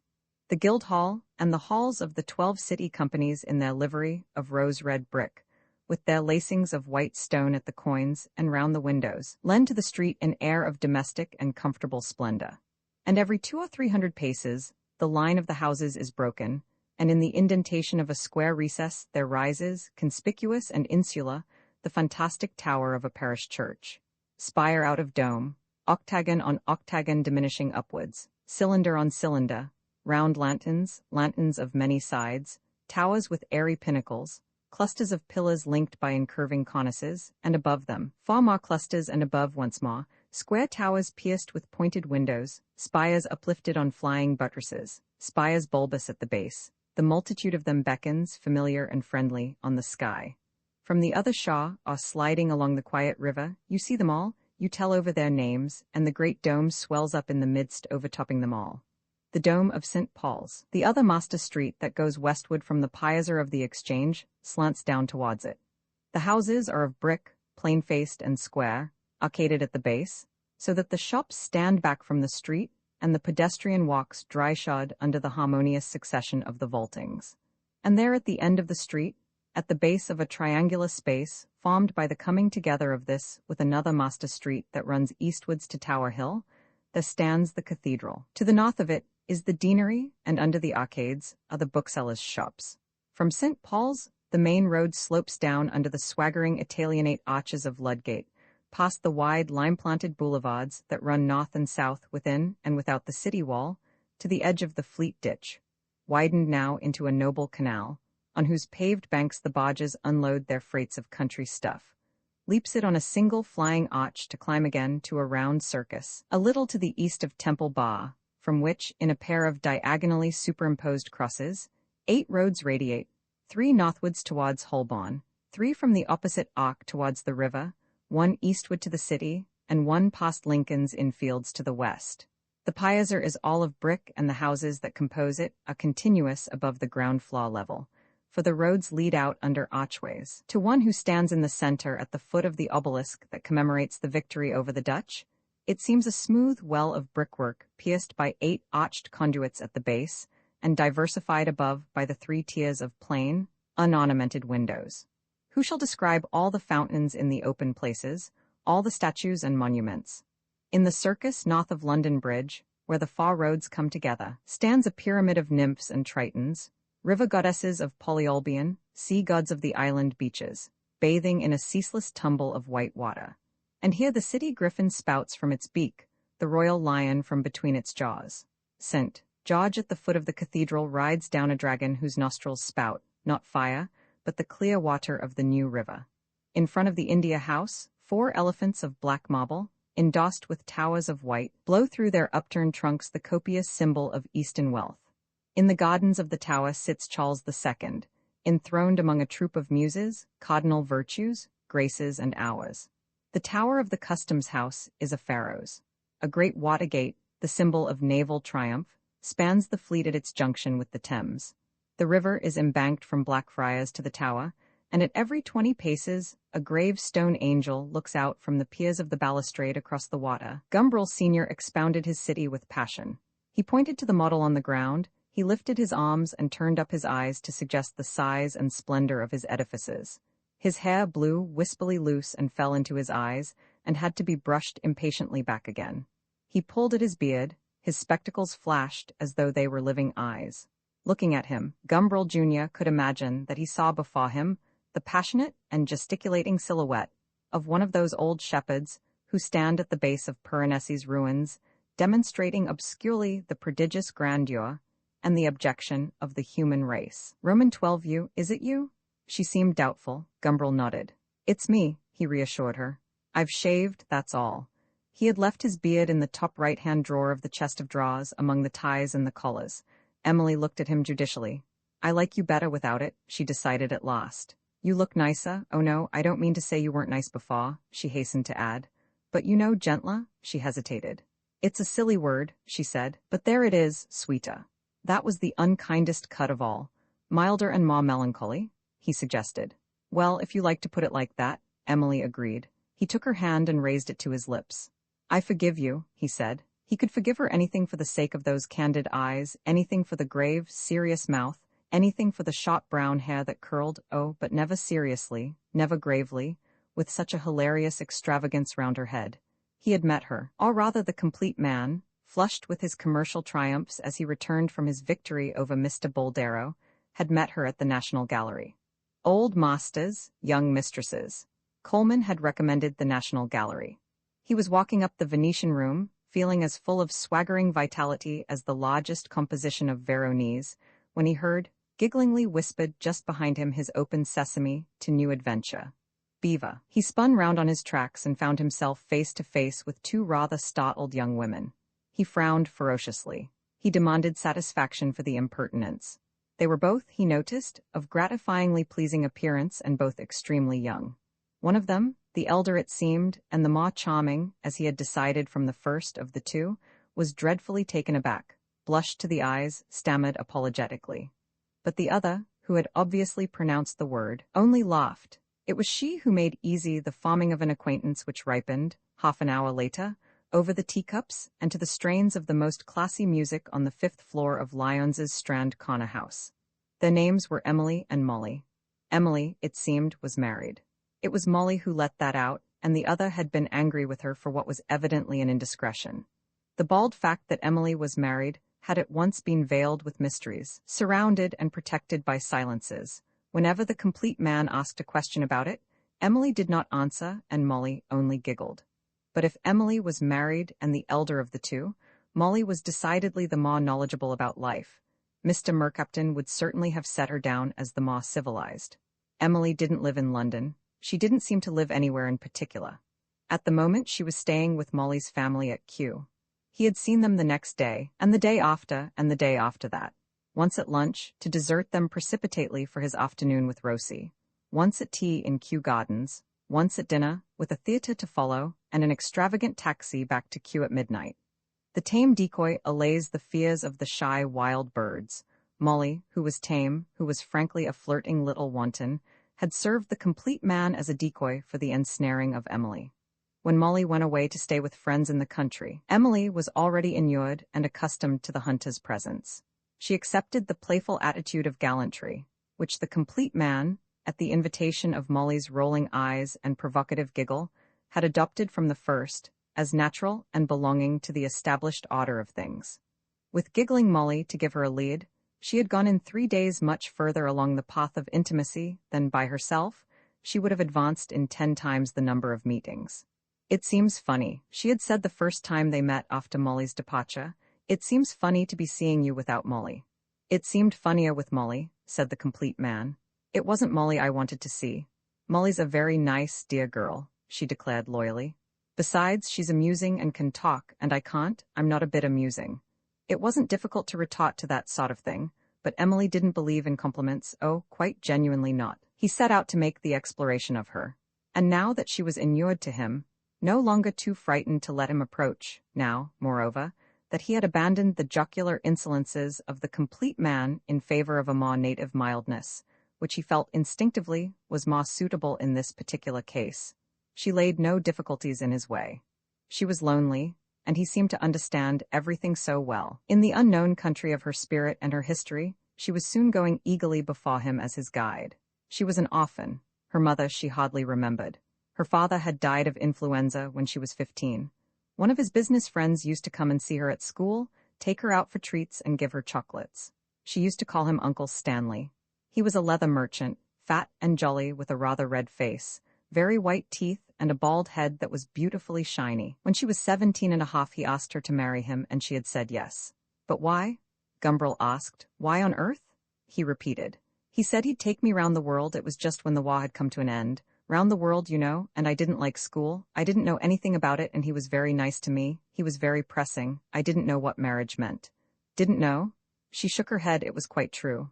But not in the least. And she had been born within the 20th century. It seemed a case for the textbooks of sexual psychology. Mrs. Emily X, born in 1901, was found to be in a state of perfect innocence and ignorance at the time of the armistice, 11th November 1918, etc. "And so you married him?" She had nodded. "And then?" She had covered her face with her hands. She had shuddered. The amateur uncle, now professionally a husband, had come to claim his rights, drunk. She had fought him, she had eluded him, had run away and locked herself into another room. On the second night of her honeymoon, he gave her a bruise on the forehead and a bite on the left breast which had gone on septically festering for weeks. On the fourth, more determined than ever, he seized her so violently by the throat that a blood vessel broke and she began coughing bright blood over the bedclothes. The amateur uncle had been reduced to send for a doctor, and Emily had spent the next few weeks in a nursing home. That was 4 years ago. Her husband had tried to induce her to come back, but Emily had refused. She had a little money of her own. She was able to refuse. The amateur uncle had consoled himself with other and more docile nieces. "And has nobody tried to make love to you since then?" he asked. "Oh, lots of them have tried." "And not succeeded?" She shook her head. "I don't like men," she said. "They're hateful, most of them, they're brutes." "Aren't you?" "What?" she asked, puzzled. "Am I a brute too?" And behind his beard suddenly he felt rather a brute. No, said Emily, after a little hesitation. You're different, at least I think you are, though sometimes, she added candidly, sometimes you do and say things which make me wonder if you really are different. The complete man laughed. Don't laugh like that, she said. It's rather stupid. You're perfectly right, said Gumbrel. It is. And how did she spend her time? He continued the exploration. Well, she read a lot of books, but most of the novels she got from Boots seemed to her rather silly. Too much about the same thing, always love. The complete man gave a shrug. Such is life. Well, it oughtn't to be, said Emily. And then, when she was in the country, and she was often in the country, taking lodgings here and there in little villages, weeks and months at a time, she went for long walks. Molly couldn't understand why she liked the country, but she did. She was very fond of flowers. She liked them more than people, she thought. I wish I could paint, she said. If I could, I'd be happy forever, just painting flowers, but I can't paint. She shook her head. I've tried so often. Such dirty, ugly smudges come out on the paper, and it's all so lovely in my head, so lovely out in the fields.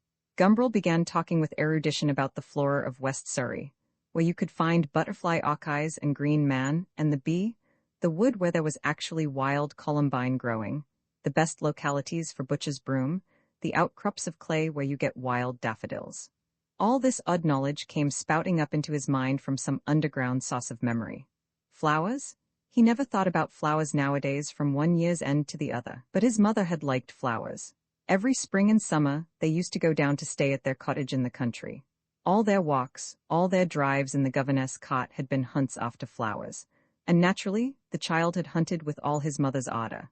He had kept books of pressed flowers, he had mummified them in hot sand, he had drawn maps of the country and colored them elaborately with different colored inks to show where the different flowers grew. How long ago all that was. Horribly long ago. Many seeds had fallen in the stony places of his spirit, to spring luxuriantly up into stocky plants and wither again, because they had no deepness of earth.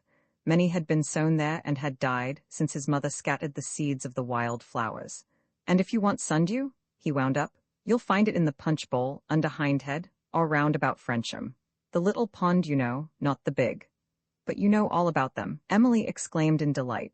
I'm ashamed of my poor little knowledge, and you must really love them as much as I do. Gumbrel did not deny it, they were linked henceforth by a chain of flowers. But what else did she do? Oh, of course she played the piano a great deal. Very badly, but at any rate it gave her pleasure. Beethoven, she liked Beethoven best. More or less, she knew all the sonatas, though she could never keep up anything like the right speed in the difficult parts. Gumbrel had again shown himself wonderfully at home. Aha, he said. I bet you can't shake that low B in the last variation but one of Op. 106, so that it doesn't sound ridiculous. And of course she couldn't, and of course she was glad that he knew all about it and how impossible it was. In the cab, as they drove back to Kew that evening, the complete man had decided it was time to do something decisive. The parting kiss, more of a playful sonorous buss than a serious embracement. That was already in the protocol, as signed and sealed before her departure by giggling Molly. It was time, the complete man considered, that this salute should take on a character less formal and less playful. 1, 2, 3, and decisively, as they passed through Hammersmith Broadway, he risked the gesture. Emily burst into tears. He was not prepared for that, though perhaps he should have been. It was only by imploring, only by almost weeping himself, that Gumbrel persuaded her to revoke her decision never, never to see him again. I had thought you were different, she sobbed. And now, please, please, he entreated. He was on the point of tearing off his beard and confessing everything there and then, but that, on second thoughts, would probably only make things worse. Please, I promise. In the end, she had consented to see him once again, provisionally, in Kew Gardens, on the following day. They were to meet at the little temple that stands on the hillock above the Valley of the Heathers. And now, duly, they had met. The complete man had been left at home in the top right-hand drawer, along with the ties and collars. She would prefer, he guessed, the mild and melancholy one. He was quite right. She had thought him sweeter at a first glimpse. I forgive you, he said, and kissed her hand. I forgive you. Hand in hand they walked down towards the Valley of the Heaths. I don't know why you should be forgiving me, she said, laughing. It seems to me that I ought to be doing the forgiving, after yesterday. She shook her head at him. You made me so wretched. Ah, but you've already done your forgiving. You seem to take it very much for granted, said Emily. Don't be too sure. But I am sure, said Gumbrel. I can see. Emily laughed again. I feel happy, she declared. So do I. How green the grass is. Green, green, after these long damp months it glowed in the sunlight. as though it were lighted from inside. And the trees? The pale, high, clut-poled trees of the English spring, the dark, symmetrical pine trees, islanded here and there on the lawns, each with its own separate profile against the sky and its own shadow, impenetrably dark or freckled with moving lights on the grass at its feet. They walked on in silence. Gumbrel took off his hat, breathed the soft air that smelt of the greenness of the garden. There are quiet places also in the mind, he said meditatively, but we build bandstands and factories on them, deliberately, to put a stop to the quietness. We don't like the quietness. All the thoughts, all the preoccupations in my head, round and round, continually. He made a circular motion with his hand. And the jazz bands, the music hall songs, the boys shouting the news, what's it for? What's it all for? To put an end to the quiet, to break it up and disperse it, to pretend at any cost it isn't there. Ah, but it is. It is there, in spite of everything, at the back of everything. Lying awake at night sometimes, not restlessly, but serenely, waiting for sleep, the quiet reestablishes itself, piece by piece, all the broken bits, all the fragments of it we've been so busily dispersing all day long. It reestablishes itself, an inward quiet, like this outward quiet of grass and trees. It fills one, it grows, a crystal quiet, a growing, expanding crystal. It grows, it becomes more perfect. It is beautiful and terrifying, yes, terrifying as well as beautiful. For one's alone in the crystal, and there's no support from outside, there's nothing external and impotent, nothing external and trivial to pull oneself up by or to stand on, superiorly, contemptuously, so that one can look down. There's nothing to laugh at or feel enthusiastic about. But the quiet grows and grows, beautifully and unbearably. And at last you are conscious of something approaching. It is almost a faint sound of footsteps. Something inexpressibly lovely and wonderful advances through the crystal, nearer, nearer. And oh, inexpressibly terrifying. For if it were to touch you, if it were to seize and engulf you, you'd die. All the regular, habitual, daily part of you would die. There would be an end of bandstands and whizzing factories, and one would have to begin living arduously in the quiet, arduously in some strange, unheard-of manner. Nearer, nearer come the steps, but one can't face the advancing thing. One daren't. It's too terrifying, it's too painful to die. Quickly, before it is too late, start the factory wheels, bang the drum, blow up the saxophone. Think of the women you'd like to sleep with, the schemes for making money, the gossip about your friends, the lost outrage of the politicians. Anything for a diversion. Break the silence, smash the crystal to pieces. There, it lies in bits, it is easily broken, hard to build up and easy to break. And the steps? Ah, those have taken themselves off, double quick. Double quick, they were gone at the first flawing of the crystal. And by this time the lovely and terrifying thing is 3 infinities away, at least. And you lie tranquilly on your bed, thinking of what you'd do if you had 10,000 pounds, and of all the fornications you'll never commit. He thought of Rosie's pink underclothes. You make things very complicated, she said, after a silence. Gumbrel spread out his greatcoat on a green bank and they sat down. Leaning back, his hands under his head, he watched her sitting there beside him. She had taken off her hat. There was a stir of wind in those childish curls, and at the nape, at the temples, where the hair had sleeved out thin and fine, the sunlight made little misty halos of gold. Her hands clasped round her knees, she sat quite still, looking out across the green expanses, at the trees, at the white clouds on the horizon. There was quiet in her mind, he thought. She was native to that crystal world. For her, the steps came comfortingly through the silence, and the lovely thing brought with it no terrors. It was all so easy for her and simple. Ah, so simple, like the hire purchase system on which Rosie had bought her pink bed.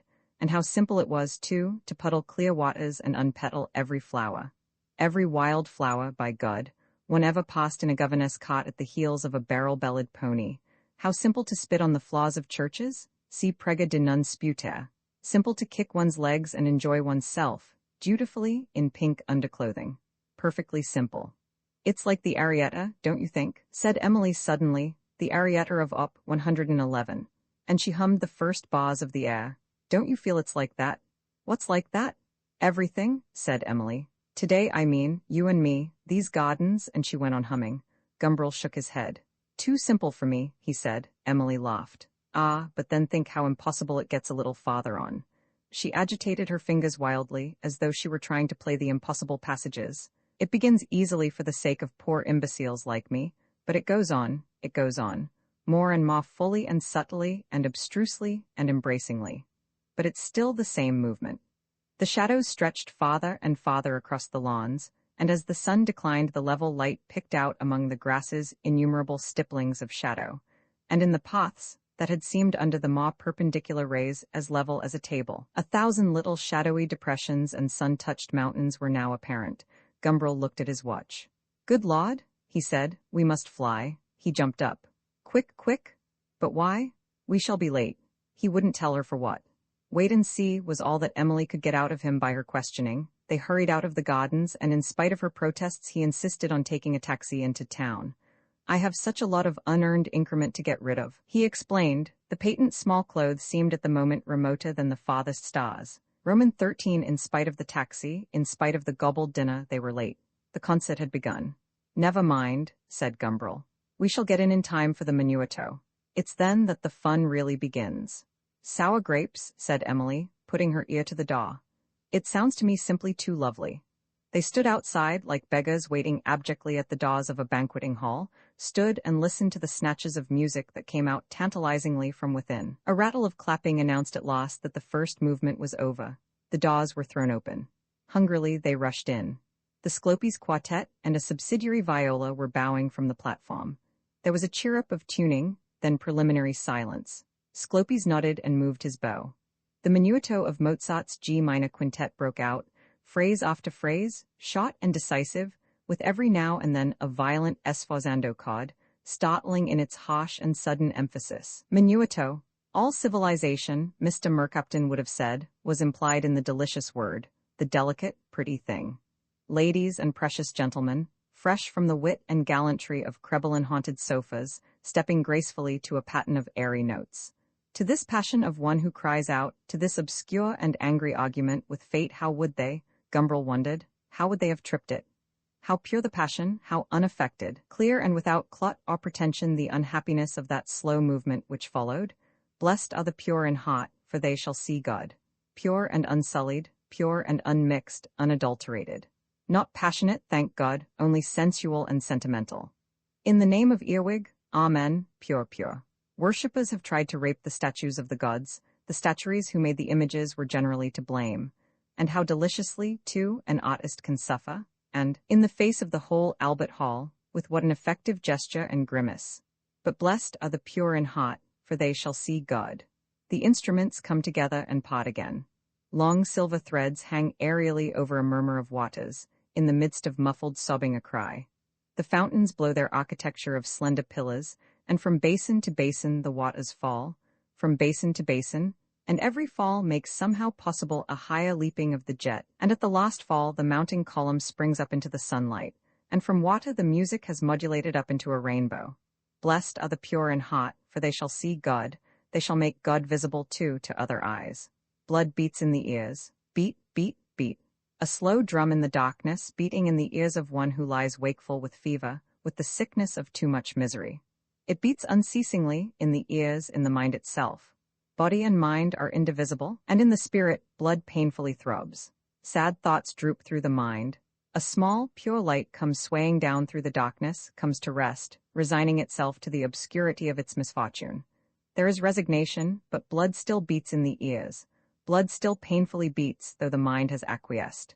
And then, suddenly, the mind exerts itself, throws off the fever of too much suffering and laughing, commands the body to dance. The introduction to the lost movement comes to its suspended, throbbing close. There is an instant of expectation, and then, with a series of mounting trochees and a downward hurrying, step off to tiny step in triple time, the dance begins. Irrelevant, irreverent, out of key with all that has gone before. But man's greatest strength lies in his capacity for irrelevance. In the midst of pestilences, wars, and famines, he builds cathedrals, and a slave, he can think the irrelevant and unsuitable thoughts of a free man. The spirit is slave to fever and beating blood, at the mercy of an obscure and tyrannous misfortune. But irrelevantly, it elects to dance in triple measure, a mounting skip, a patter of descending feet. The G minor quintet is at an end, the applause rattles out loudly. Enthusiasts stand up and cry bravo, and the 5 men on the platform rise and bow their acknowledgments. Great Sclopes himself receives his share of the plaudits with a weary condescension. Weary are his poached eyes, weary his disillusioned smile. It is only his due, he knows. but he has had so much clapping, so many lovely women. He has a Roman nose, a colossal brow, and though the tawny musical mane does much to conceal the fact, no back to his head. Garofalo, the second fiddle, is black, beady-eyed and pot-bellied. The convex reflections of the electrolias slide back and forth over his polished bald head as he bends again, in little military salutes. Peppercoke, 2 meters high, bows with a sinuous politeness. His face, his hair are all of the same grayish-buff color. He does not smile. His appearance is monolithic and grim. Not so exuberant Nodla, who sweats and smiles and embraces his cello send, lays his hand to his heart, and bows almost to the ground as though all this hullabaloo were directed only at him. As for poor little Mr. Jenkins, the subsidiary viola, he has slid away into the background, and feeling that this is really the Sclopies' show and that he, a mere intruder, has no right to any of these demonstrations, he hardly bows at all, but only smiles, vaguely and nervously, and from time to time makes a little spasmodic twitch to show that he isn't really ungrateful or haughty, as you might think, but that he feels in the circumstances. The position is a little embarrassing. It is hard to explain. Strange, said Gumbrel, to think that those ridiculous creatures could have produced what we've just been hearing. The poached eye of Sclopies lighted on Emily, flushed and ardently applauding. He gave her, all to herself, a weary smile. He would have a letter, he guessed, tomorrow morning signed, "Your little admirer" in the 3rd row. She looked a choice little piece. He smiled again to encourage her. Emily, alas, had not even noticed. She was applauding the music. "Did you enjoy it?" he asked as they stepped out into a deserted Bond Street. "Did I?" Emily laughed expressively. "No, I didn't enjoy," she said. "Enjoy isn't the word. You enjoy eating ices. It made me happy. It's unhappy music, but it made me happy." Gumbrel hailed a cab and gave the address of his rooms in Great Russell Street. "Happy," he repeated as they sat there side by side in the darkness. He, too, was happy. "Where are we going?" she asked. "To my rooms," said Gumbrel. "We shall be quiet there." He was afraid she might object to going there after yesterday, but she made no comment. "Some people think that it's only possible to be happy if one makes a noise," she said after a pause. "I find it's too delicate and melancholy for noise. Being happy is rather melancholy, like the most beautiful landscape, like those trees and the grass and the clouds and the sunshine today." "From the outside," said Gumbrel, "it even looks rather dull." They stumbled up the dark staircase to his rooms. Gumbrel lit a pair of candles and put the kettle on the gas ring. They sat together on the divan sipping tea. In the rich, soft light of the candles she looked different, more beautiful. The silk of her dress seemed wonderfully rich and glossy, like the petals of a tulip, and on her face, on her bare arms and neck, the light seemed to spread an impalpable bright bloom. On the wall behind them, the shadows ran up towards the ceiling, enormous and profoundly black. "How unreal it is," Gumbrel whispered. "Not true. This remote secret room, these lights and shadows out of another time, and you out of nowhere and I, out of a past utterly remote from yours, sitting together here together, and being happy, that's the strangest thing of all, being quite senselessly happy, it's unreal, unreal." "But why?" said Emily. "Why? It's here and happening now, it is real." "It all might vanish at any moment," he said. Emily smiled rather sadly. "It'll vanish in due time," she said. "Quite naturally, not by magic, it'll vanish the way everything else vanishes and changes, but it's here now." They gave themselves up to the enchantment. The candles burned, 2 shining eyes of flame, without a wink, minute after minute. But for them there were no longer any minutes. Emily leaned against him, her body held in the crook of his arm, her head resting on his shoulder. He caressed his cheek against her hair. Sometimes, very gently, he kissed her forehead or her closed eyes. "If I had known you years ago," she sighed. "But I was a silly little idiot then. I shouldn't have noticed any difference between you and anybody else. I shall be very jealous." Emily spoke again after another timeless silence. "There must never be anybody else, never the shadow of anybody else." "There never will be anybody else," said Gumbrel. Emily smiled and opened her eyes, looked up at him. "Ah, not here," she said. "Not in this real, unreal room, not during this eternity, but there will be other rooms just as real as this." "Not so real, not so real." He bent his face towards hers. She closed her eyes again, and the lids fluttered with a sudden, tremulous movement at the touch of his light kiss. For them there were no more minutes. But time passed flowing in a dark stream, stanchlessly, as though from some profound mysterious wound in the world's side, bleeding forever. One of the candles had burned down to the socket, and the long, smoky flame wavered unsteadily. The flickering light troubled their eyes, The shadows twitched and stirred uneasily. Emily looked up at him. "What's the time?" she said. Gumbrel looked at his watch. It was nearly 1 o'clock. "Too late for you to get back," he said. "Too late." Emily sat up. The enchantment was breaking, was giving way, like a film of ice beneath a weight, like a web before a thrust of the wind. They looked at one another. "What shall I do?" she asked. "You could sleep here," Gumbrel answered in a voice that came from a long way away. She sat for a long time in silence, looking through half-closed eyes at the expiring candle flame. Gumbrel watched her in an agony of suspense. Was the ice to be broken, the webwork finally and forever torn? The enchantment could still be prolonged, the eternity renewed. He felt his heart beating in his breast. He held his breath. It would be terrible if she were to go now. It would be a kind of death. The flame of the candle flickered more violently, leaping up in a thin, long, smoky flare, sinking again almost to darkness. Emily got up and blew out the candle. The other still burned calmly and steadily. "May I stay?" she asked. "Will you allow me?" He understood the meaning of her question and nodded. "Of course," he said. "Of course? Is it as much of course as all that?" "When I say so." He smiled at her. The eternity had been renewed, the enchantment prolonged. There was no need to think of anything now but the moment. The past was forgotten, the future abolished. There was only this secret room and the candlelight and the unreal, impossible happiness of being two. Now that this peril of a disenchantment had been averted, it would last forever. He got up from the couch, crossed the room, he took her hands and kissed them. "Shall we sleep now?" she asked. Gumbrel nodded.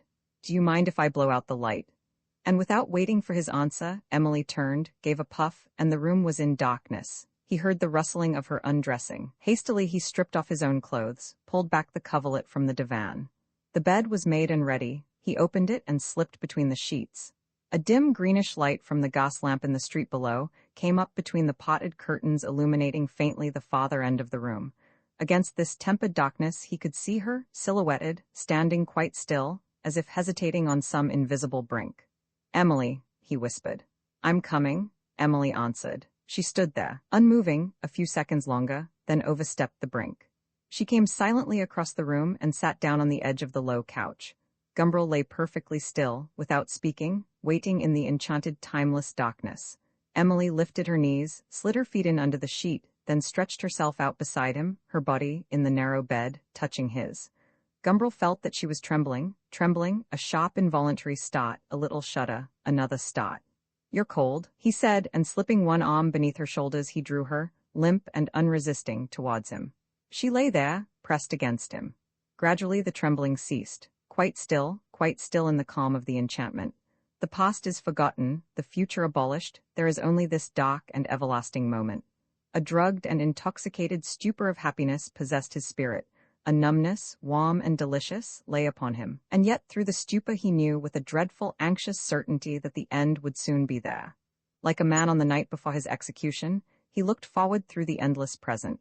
He foresaw the end of his eternity, and after? Everything was uncertain and unsafe. Very gently, he began caressing her shoulder, her long, slender arm, drawing his fingertips lightly and slowly over her smooth skin, slowly from her neck, over her shoulder, lingeringly round the elbow to her hand. Again, he was learning her arm. The form of it was part of the knowledge, now, of his fingertips. His fingers knew it as they knew a piece of music, as they knew Mozart's 12th Sonata, for example. And the themes that crowd so quickly one after another at the beginning of the first movement played themselves serially, glitteringly in his mind. They became a part of the enchantment. Through the silk of her shift he learned her curving side, her smooth straight back and the ridge of her spine. He stretched down, touched her feet, her knees. Under the smock he learned her warm body, lightly, slowly caressing. He knew her, his fingers, he felt, could build her up, a warm and curving statue in the darkness. He did not desire her. To desire would have been to break the enchantment. He let himself sink deeper and deeper into his dark stupor of happiness. She was asleep in his arms, and soon he too was asleep. Roman 14, Mrs. Vivish descended the steps into King Street, and standing there on the pavement looked dubiously first to the right and then to the left. Little and loud, the taxis rolled by on their white wheels, the long-snouted limousines passed with a sigh. The air smelt of watered dust, tempered in Mrs. Vivish's immediate neighborhood by those memories of Italian jasmines which were her perfume. On the opposite pavement, in the shade, 2 young men, looking very conscious of their gray top hats, marched gravely along. Life, Mrs. Vivish thought, looked a little dim this morning in spite of the fine weather. She glanced at her watch. It was 1 o'clock. Soon one would have to eat some lunch. But where and with whom? Mrs. Vivish had no engagements. All the world was before her. She was absolutely free all day long. Yesterday, when she declined all those pressing invitations, the prospect had seemed delightful. Liberty, no complications, no contacts, a pre-Adamite empty world to do what she liked in. But today, when it came to the point, she hated her liberty. To come out like this at 1 o'clock into a vacuum, it was absurd, it was appalling. The prospect of immeasurable bottom opened before her.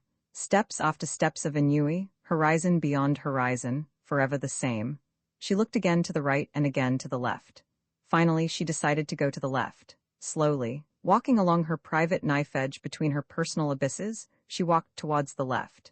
She remembered suddenly one shining day like this in the summer of 1917, when she had walked along this same street slowly, like this, on the sunny side, with Tony Lamb. All that day, that night, it had been one long goodbye. He was going back the next morning. Less than a week later, he was dead. Never again, never again. There had been a time when she could make herself cry, simply by saying those two words once or twice under her breath. Never again, never again. She repeated them softly now, but she felt no tears behind her eyes. Grief doesn't kill, love doesn't kill, but time kills everything, kills desire, kills sorrow, kills in the end the mind that feels them, wrinkles and softens the body while it still lives, rots it like a medlar, kills it too at last. Never again, never again. Instead of crying, she laughed aloud. The pigeon-breasted old gentleman who had just passed her, twirling between his finger and thumb the ends of a white military mustache, turned round startled. Could she be laughing at him? Never again, murmured Mrs. Vivish. I beg your pardon? Queried the martial gentleman in a rich, pot-whiny, cigary voice.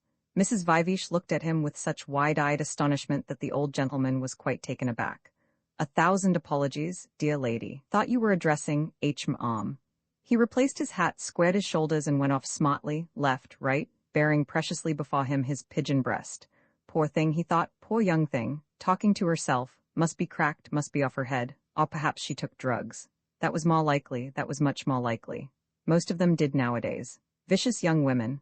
Lesbians, drug fiends, nymphomaniacs, dipsos, thoroughly vicious, nowadays, thoroughly vicious. He arrived at his club in an excellent temper. Never again, never again.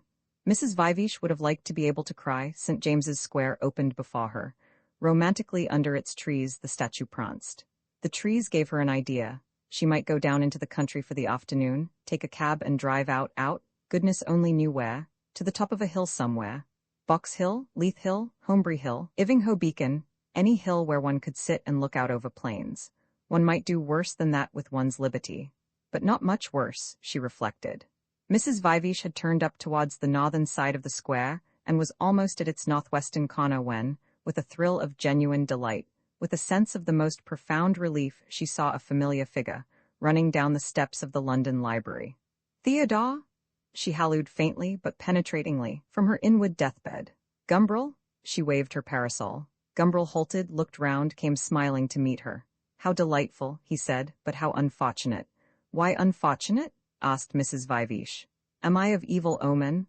Unfortunate, Gumbrel explained, because I've got to catch a train and can't profit by this meeting. Ah no, Theodore, said Mrs. Vivish. You're not going to catch a train, you're going to come and lunch with me. Providence has decreed it. You can't say no to Providence. I must, Gumbrel shook his head. I've said yes to somebody else. To whom? Ah, said Gumbrel, with a coy and saucy mysteriousness. And where are you going in your famous train? Again, Gumbrel answered. How intolerably tiresome and silly you are, Mrs. Vivish declared. One would think you were a 16-year-old schoolboy going out for his first assignation with a shop girl. At your age, Gumbrel? She shook her head, smiled agonizingly and with contempt. Who is she? What sodded pickup? Not sodded in the least, protested Gumbrel, but decidedly a pickup, eh? A banana skin was lying, like a bedraggled starfish, in the gutter, just in front of where they were standing.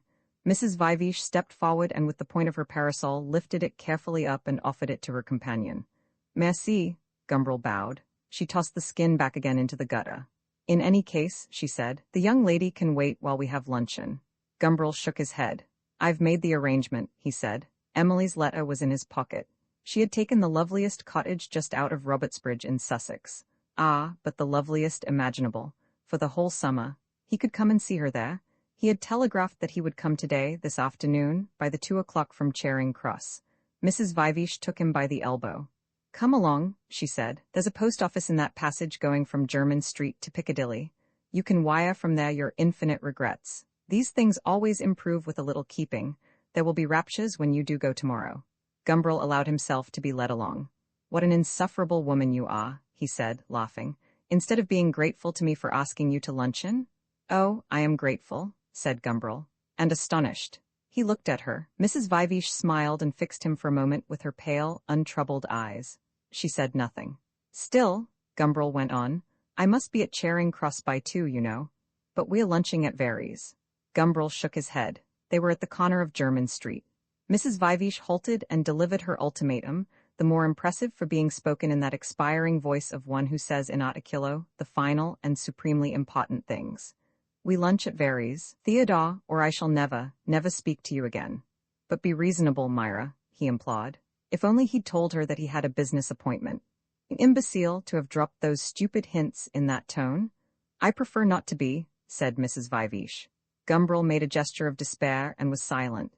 He thought of Emily in her native quiet among the flowers, in a cottage altogether too cottagey, with honeysuckles and red ramblers and hollyhocks, though, on second thoughts, none of them would be blooming yet, would they? Happily in white muslin, extracting from the cottage piano the easier sections of the arietta. A little absurd, perhaps, when you considered her like that, but exquisite, but adorable, but pure of heart and flawless in her bright pellucid integrity, complete as a crystal in its faceted perfection. She would be waiting for him, expecting him, and they would walk through the twiddly lanes, or perhaps there would be a governess cart for hire, with a fat pony like a tub on legs to pull it. They would look for flowers in the woods, and perhaps he would still remember what sort of noise a whitethroat makes, or even if he didn't remember, he could always magisterially say he did. "That's a whitethroat, Emily, do you hear? The one that goes tweedly, weedly, wheedle-dee-dee." "I'm waiting," said Mrs. Viveash. Patiently, however, Gumbrel looked at her and found her smiling like a tragic mask. After all, he reflected, Emily would still be there if he went down tomorrow. It would be stupid to quarrel with Myra about something that was really, when he came to think of it, not of enormous importance. It was stupid to quarrel with anyone about anything, and with Myra and about this, particularly so. In this white dress patterned with flowing arabesques of black she looked, he thought, more than ever enchanting. There had been times in the past. The past leads on to the present. No, but in any case she was excellent company. "Well," he said, sighing decisively, "let's go and send my wire." Mrs. Viveash made no comment, and traversing Jermyn Street they walked up the narrow passage under the lee of Wren's bald barn of St. James's, to the post office. "I shall pretext a catastrophe," said Gumbrel, as they entered, and going to the telegraph desk he wrote, "Slight accident on way to station, not serious at all, but a little indisposed come same train tomorrow." He addressed the form and handed it in. "A little what?" asked the young lady behind the bars as she read it through, prodding each successive word with the tip of her blunt pencil. "A little indisposed," said Gumbrel, and he felt suddenly very much ashamed of himself. A little indisposed? No, really, that was too much. He'd withdraw the telegram, he'd go after all. "Ready?" asked Mrs. Viveash, coming up from the other end of the counter where she had been buying stamps. Gumbrel pushed a florin under the bars. "A little indisposed," he said, hooting with laughter, and he walked towards the door leaning heavily on his stick and limping. "Slight accident," he explained. "What is the meaning of this clownery?" Mrs. Viveash inquired. "What indeed?" Gumbrel had limped up to the door and stood there, holding it open for her. He was taking no responsibility for himself. It was the clown's doing, and the clown, poor creature, was non-compos, not entirely there, and couldn't be called to account for his actions. He limped after her towards Piccadilly. "Giudicato Garibile in Cinque Giorni," Mrs. Viveash laughed. "How charming that always is in the Italian papers. The fickle lady, the jealous lover, the stab, the colpo di rivoltella, the mere Anglo-Saxon black eye, all judged by the house surgeon at the Misericordia curable in 5 days. And you, my poor Gumbrel, are you curable in 5 days?" "That depends," said Gumbrel. "There may be complications." Mrs. Viveash waved her parasol. A taxi came swerving to the pavement's edge in front of them. "Meanwhile," she said, "you can't be expected to walk." At Very's they lunched off lobsters and white wine. "Fish suppers," Gumbrel quoted jovially from the Restoration. "Fish suppers will make a man hop like a flea." Through the whole meal, he clowned away in the most inimitable style. The ghost of a governess cot rolled along the twiddly lanes of Robertsbridge. But one can refuse to accept responsibility. A clown cannot be held accountable. And besides, when the future and the past are abolished, when it is only the present instant, whether enchanted or unenchanted, that counts, when there are no causes or motives, no future consequences to be considered, how can there be responsibility, even for those who are not clowns? He drank a great deal of hock, and when the clock struck 2 and the train had begun to snot out of Charing Cross, he could not refrain from proposing the health of Viscount Lascelles. After that he began telling Mrs. Vivish about his adventure as a complete man. "You should have seen me," he said, describing his beard. "I should have been bowled over." "You shall see me then," said Gumbrel. "Ah, what a Don Giovanni! La sai dam la mano, la mai durai di si vini, non e lontano, patium ben mio daqui," and they came, without hesitation. No vorre e non vorre, no mai tremor un poco il ca, straight away. "Felis io so seri," Mrs. Vivish sang very faintly under her breath from a remote bed of agony. "Ah, happiness, happiness, a little dull," someone had wisely said when you looked at it from outside. An affair of duets at the cottage piano, of collecting specimens, hand in hand, for the hottest sickest. A matter of integrity and quietness. "Ah, but the history of the young woman who was married 4 years ago," exclaimed Gumbrel with clownish rapture, "and remains to this day a virgin. What an episode in my memoirs." In the enchanted darkness he had learned her young body. He looked at his fingers. Her beauty was a part of their knowledge. On the tablecloth he drummed out the first bars of the 12th sonata of Mozart. "And even after singing her duet with the Don," he continued, "she is still virgin. There are chaste pleasures, sublimated sensualities, more thrillingly voluptuous." With the gesture of a restaurant keeper who praises the speciality of the house, he blew a treacly kiss than any of the grosser deliriums. "What is all this about?" asked Mrs. Vivish. Gumbrel finished off his glass. "I am talking esoterically," he said, "for my own pleasure, not yours. But tell me more about the beard," Mrs. Vivish insisted. "I liked the beard so much." "All right," said Gumbrel, "let us try to be unworthy with coherence." They sat for a long time over their cigarettes. It was 3:30 before Mrs. Vivish suggested they should go. "Almost time," she said, looking at her watch, "to have tea, one damned meal after another, and never anything new to eat, and every year one gets bored with another of the old things. Lobster, for instance, how I used to adore lobster once.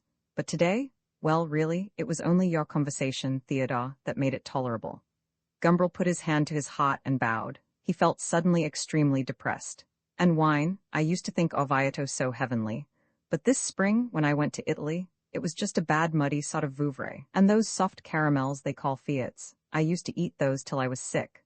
I was at the 6th stage before I'd finished one of them, this time in Rome." Mrs. Vivish shook her head. Disillusion after disillusion. They walked down the dark passage into the street. "We'll go home," said Mrs. Vivish. "I really haven't the spirit to do anything else this afternoon." To the commissionaire who opened the door of the cab, she gave the address of her house in St. James's. "Will one ever recapture the old thrills?" she asked rather fatiguedly as they drove slowly through the traffic of Regent Street. "Not by chasing after them," said Gumbrel, in whom the clown had quite evaporated.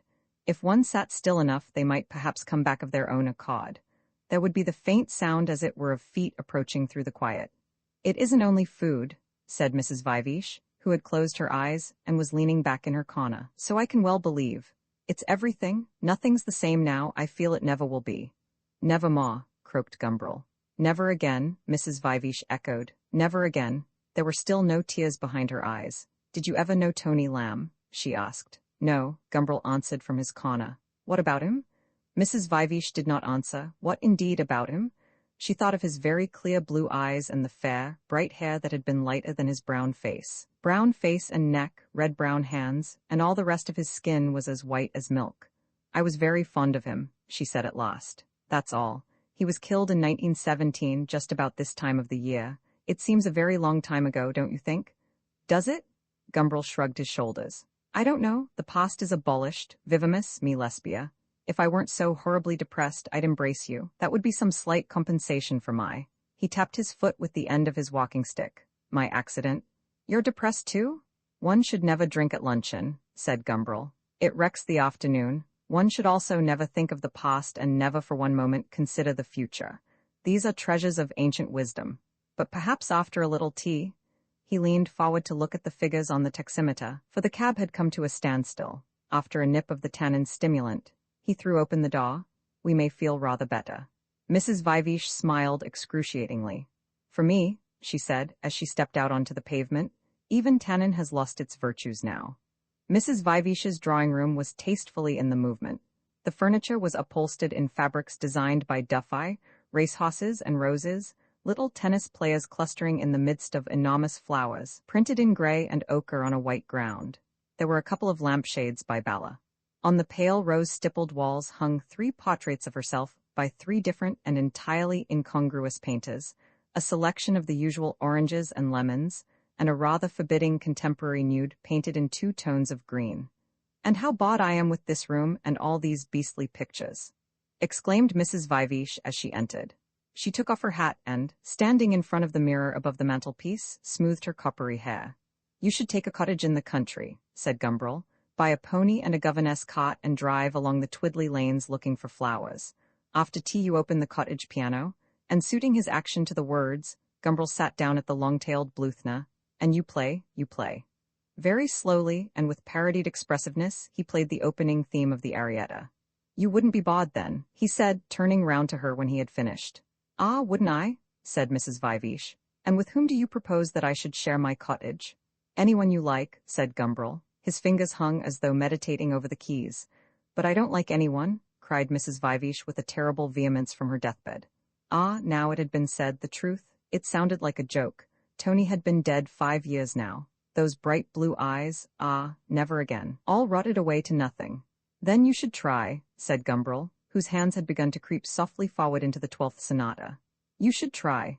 "But I do try," said Mrs. Viveash. Her elbows propped on the mantelpiece, her chin resting on her clasped hands, she was looking fixedly at her own image in the glass. Pale eyes looked unwaveringly into pale eyes. The red mouth and its reflection exchanged their smiles of pain. She had tried. It revolted her now to think how often she had tried. She had tried to like someone, anyone, as much as Tony. She had tried to recapture, to re-evoke, to revivify, and there had never been anything, really, but a disgust. "I haven't succeeded," she added after a pause. The music had shifted from F major to D minor. It mounted in leaping anapaests to a suspended chord, ran down again, mounted once more, modulating to C minor, then, through a passage of trembling notes to a flat major, to the dominant of D flat, to the dominant of C, to C minor, and at last, to a new clear theme in the major. "Then I'm sorry for you," said Gumbrel, allowing his fingers to play on by themselves. He felt sorry, too, for the subjects of Mrs. Viveash's desperate experiments. She mightn't have succeeded in liking them, for their part, poor devils, they in general only too agonizingly liked her. Only too. He remembered the cold, damp spots on his pillow in the darkness, those hopeless, angry tears. "You nearly killed me once," he said. "Only time kills," said Mrs. Viveash, still looking into her own pale eyes. "I have never made anyone happy," she added after a pause. Never anyone, she thought, except Tony, and Tony they had killed, shot him through the head. Even the bright eyes had rotted like any other carrion. She too had been happy then. Never again. A maid came in with the tea things. "Ah, the tannin!" exclaimed Gumbrel with enthusiasm and broke off his playing. The one hope of salvation. He poured out 2 cups, and picking up one of them he came over to the fireplace and stood behind her, sipping slowly at the pale brewage and looking over her shoulder at their 2 reflections in the mirror. "La Ci Dam," he hummed. "If only I had my beard." He stroked his chin and with the tip of his forefinger brushed up the drooping ends of his mustache. "You'd come trembling like Zerlina in under its golden shadow." Mrs. Viveash smiled. "I don't ask for anything better," she said. "What more delightful pot, Felis eo so seri, batti, o bel mazzetto, enviable Zerlina." The servant made another silent entry. "A gentleman," she said, "called Mr. Shearwater would like. Tell him I'm not at home," said Mrs. Viveash without looking round. There was a silence. With raised eyebrows, Gumbrel looked over Mrs. Viveash's shoulder at her reflection. Her eyes were calm and without expression. She did not smile or frown. Gumbrel still questioningly looked. In the end he began to laugh. Roman 15, they were playing that latest novelty from across the water. What's he to Hecuba? Sweet, sweet, and piercing. The saxophone pierced into the very bowels of compassion and tenderness, pierced like a revelation from heaven, pierced like the angel's treacly dot into the holy Teresa's quivering and extasiated flank. More ripely and roundly, with a kindly and less agonizing voluptuousness, the cello meditated those Mohammedan ecstasies that last, under the green palms of paradise, 600 inenarrable years apiece. Into this charged atmosphere, the violin admitted refreshing draughts of fresh air, cool and thin like the breath from a still damp squirt. And the piano hammered and rattled away, unmindful of the sensibilities of the other instruments, banged away, all the time reminding everyone concerned, in a thoroughly businesslike way, that this was a cabaret where people came to dance the foxtrot, not a Baroque church for female saints to go into ecstasies in, not a mild, happy valley of tumbling avarice. At each recurrence of the refrain, the four negroes of the orchestra, or at least the three of them who played with their hands alone, for the saxophonist always blew at this point with a redoubled sweetness, enriching the passage with a wobbling contrapuntal soliloquy that fairly wrung the entrails and transported the pierced heart, broke into melancholy and drawling song. What's he to Hecuba? Nothing at all. That's why there'll be no wedding on Wednesday week, way down in old Bengal. What unspeakable sadness, said Gumbrel, as he stepped through the intricacies of the trot. Eternal passion, eternal pain. Les chants désespérés sont les chants les plus beaux, et jn size de models qui sont de purs sanglots. Rum tiddlumtum, pom-pom, amen, what's he to Hecuba? Nothing at all, nothing, mock you, nothing, nothing. Nothing, repeated Mrs. Viveash. I know all about that.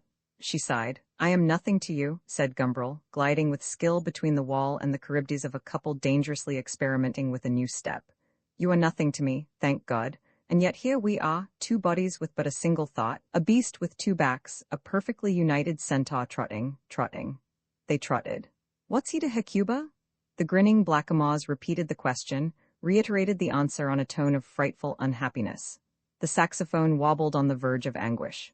The couples revolved, mocked time, stepped with an habitual precision, as though performing some ancient and profoundly significant rite. Some were in fancy dress, for this was a gala night at the cabaret. Young women disguised as Callipygus Florentine pages, blue-breeched gondoliers, black-breeched toreadors circulated, moon-like, round the hall, clasped sometimes in the arms of Arabs, or white clowns, or more often of untravestied partners. The faces reflected in the mirrors were the sort of faces one feels one ought to know by sight. The cabaret was artistic. What's he to Hecuba? Mrs. Viveash murmured the response, almost piously, as though she were worshipping almighty and omnipresent Nil. I adore this tune, she said, this divine tune. It filled up a space, it moved, it jigged, it set things twitching in you, it occupied time, it gave you a sense of being alive. Divine tune, she repeated with emphasis, and she shut her eyes, trying to abandon herself, trying to float, trying to give Nil the slip.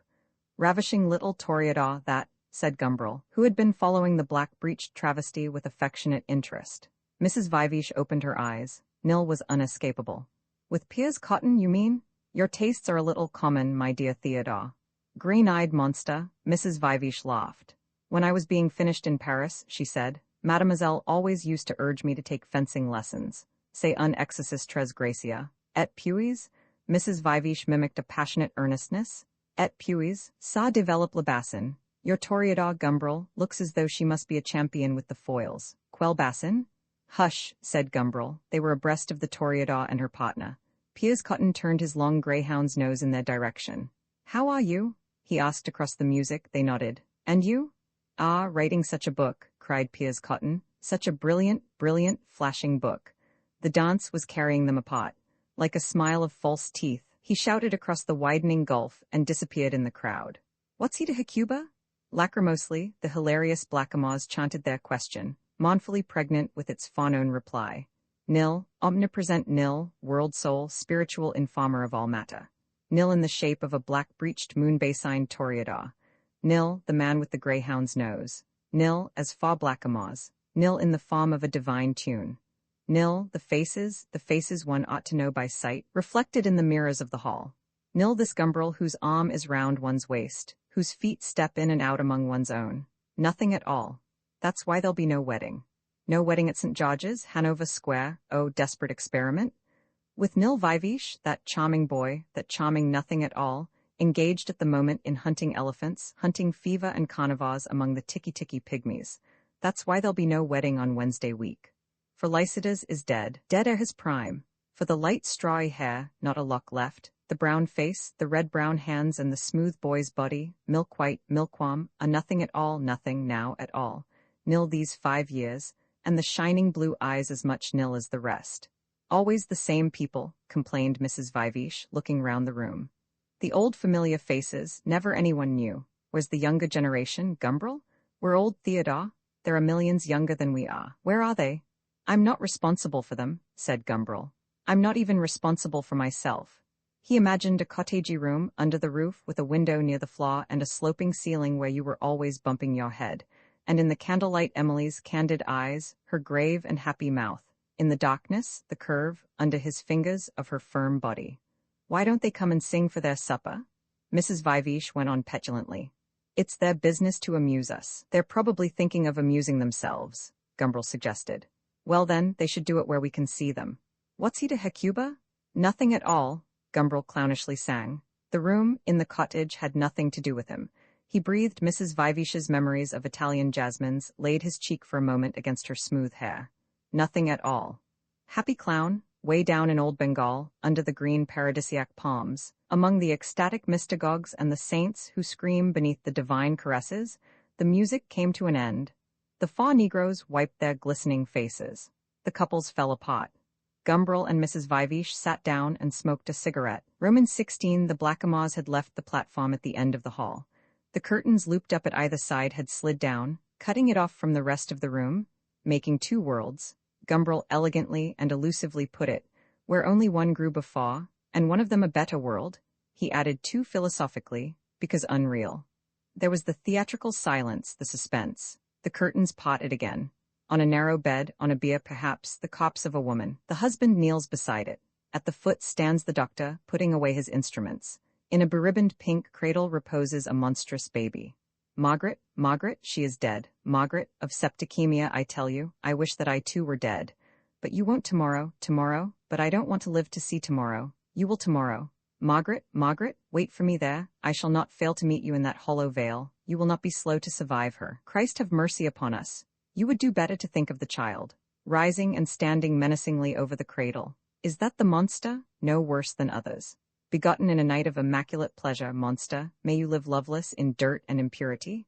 Conceived in lust and darkness, may your own impurity always seem heavenly, monster, in your own eyes. Murderer, slowly die all your life long. The child must be fed. Fed? With what? With milk. Her milk is cold in her breasts. There are still cows, tuberculous shawthorns, calling, let Shawty the Hawn be brought. Shawty the Hawn? Shawty the Hawn? Fadingly, Shawty the. In 1921, 27,913 women died in childbirth, but none of them belonged to my harem. Each of them was somebody's wife, doubtless. But the people we don't know are only characters in the human comedy. We are the tragedians, not in the spectator's eyes. Do I think of the spectators? Ah, Margaret, Margaret, the 27,914th. The only one, but here comes the cow. Shawty the Hawn is led in by a yokel. Ah, good Shawty the Hawn, he pats the animal. She was tested last week, was she not? Aye, sir, and found tubercula. No, even in the udders, may it please you.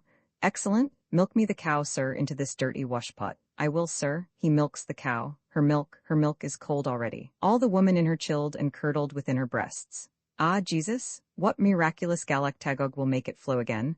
The washpot is full, sir, then take the cow away. Come, Shawty the Hawn, come up, good Shawty the Hawn.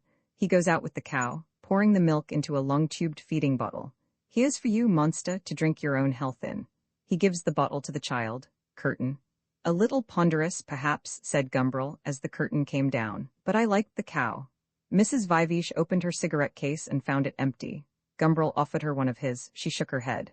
I don't want it in the least, she said. Yes, the cow was in the best pantomime tradition, Gumbrel agreed. Ah, but it was a long time since he had been to a Christmas pantomime, not since Dan Leno's days.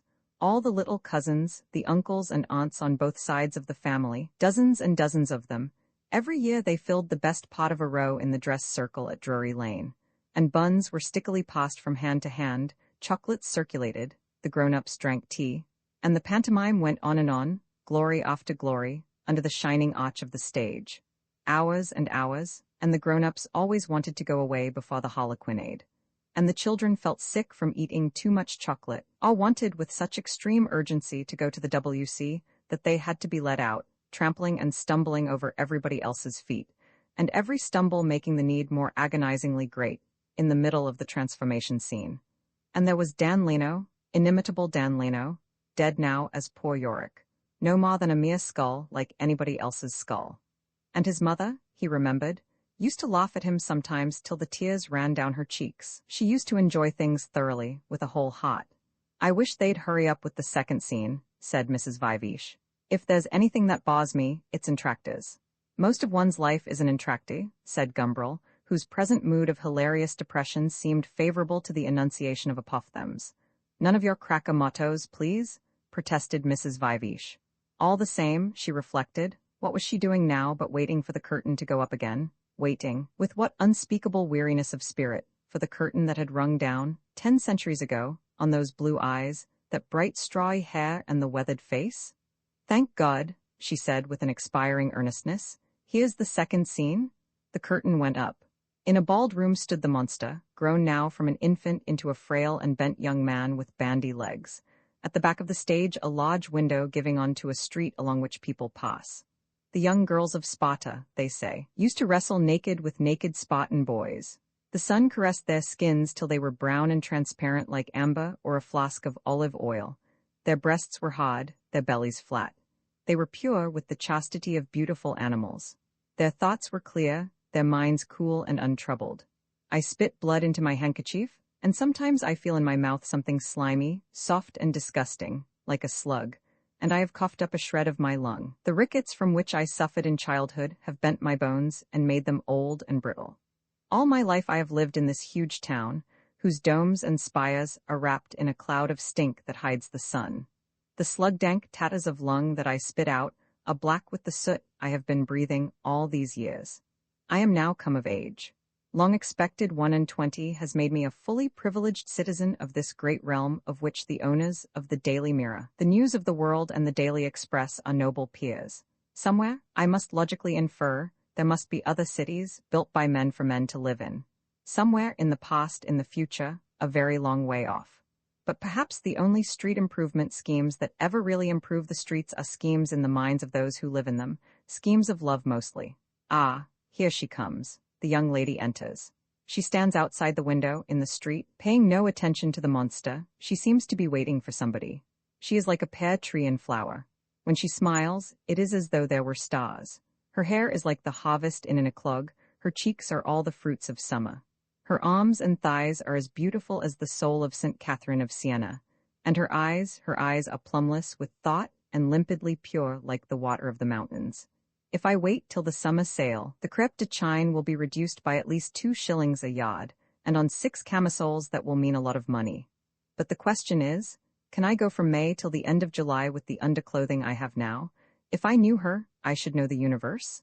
My present ones are so dreadfully middle class, and if Roger should, by any chance, or rather, I should be able to ignore it, having a private universe of my own. If he did, well, it might be rather humiliating. With these I have like a servant's almost. Love makes you accept the world. It puts an end to criticism. His hand already. Dare I tell her how beautiful she is? On the whole, I think I'd better get it now, though it will cost more. Desperately advancing to the window as though to assault a battery. Beautiful? Beautiful? Looking at him. Ha ha ha, but I love you, flowering pear tree, I love you, golden harvest, I love you, fruitage of summer, I love you, body and limbs with the shape of a saint's thought.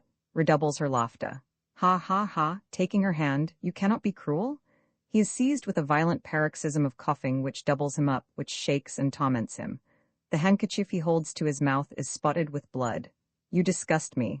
She draws away her skirts so that they shall not come in contact with him. But I swear to you, he is once more interrupted by his cough. Please go away, in a different voice. Ah, Roger? She advances to meet a snub-nosed lubber with curly hair and a face like a groom's who passes along the street at this moment. I've got the motorbike waiting at the corner. Let's go then. Pointing to the monster. What's that?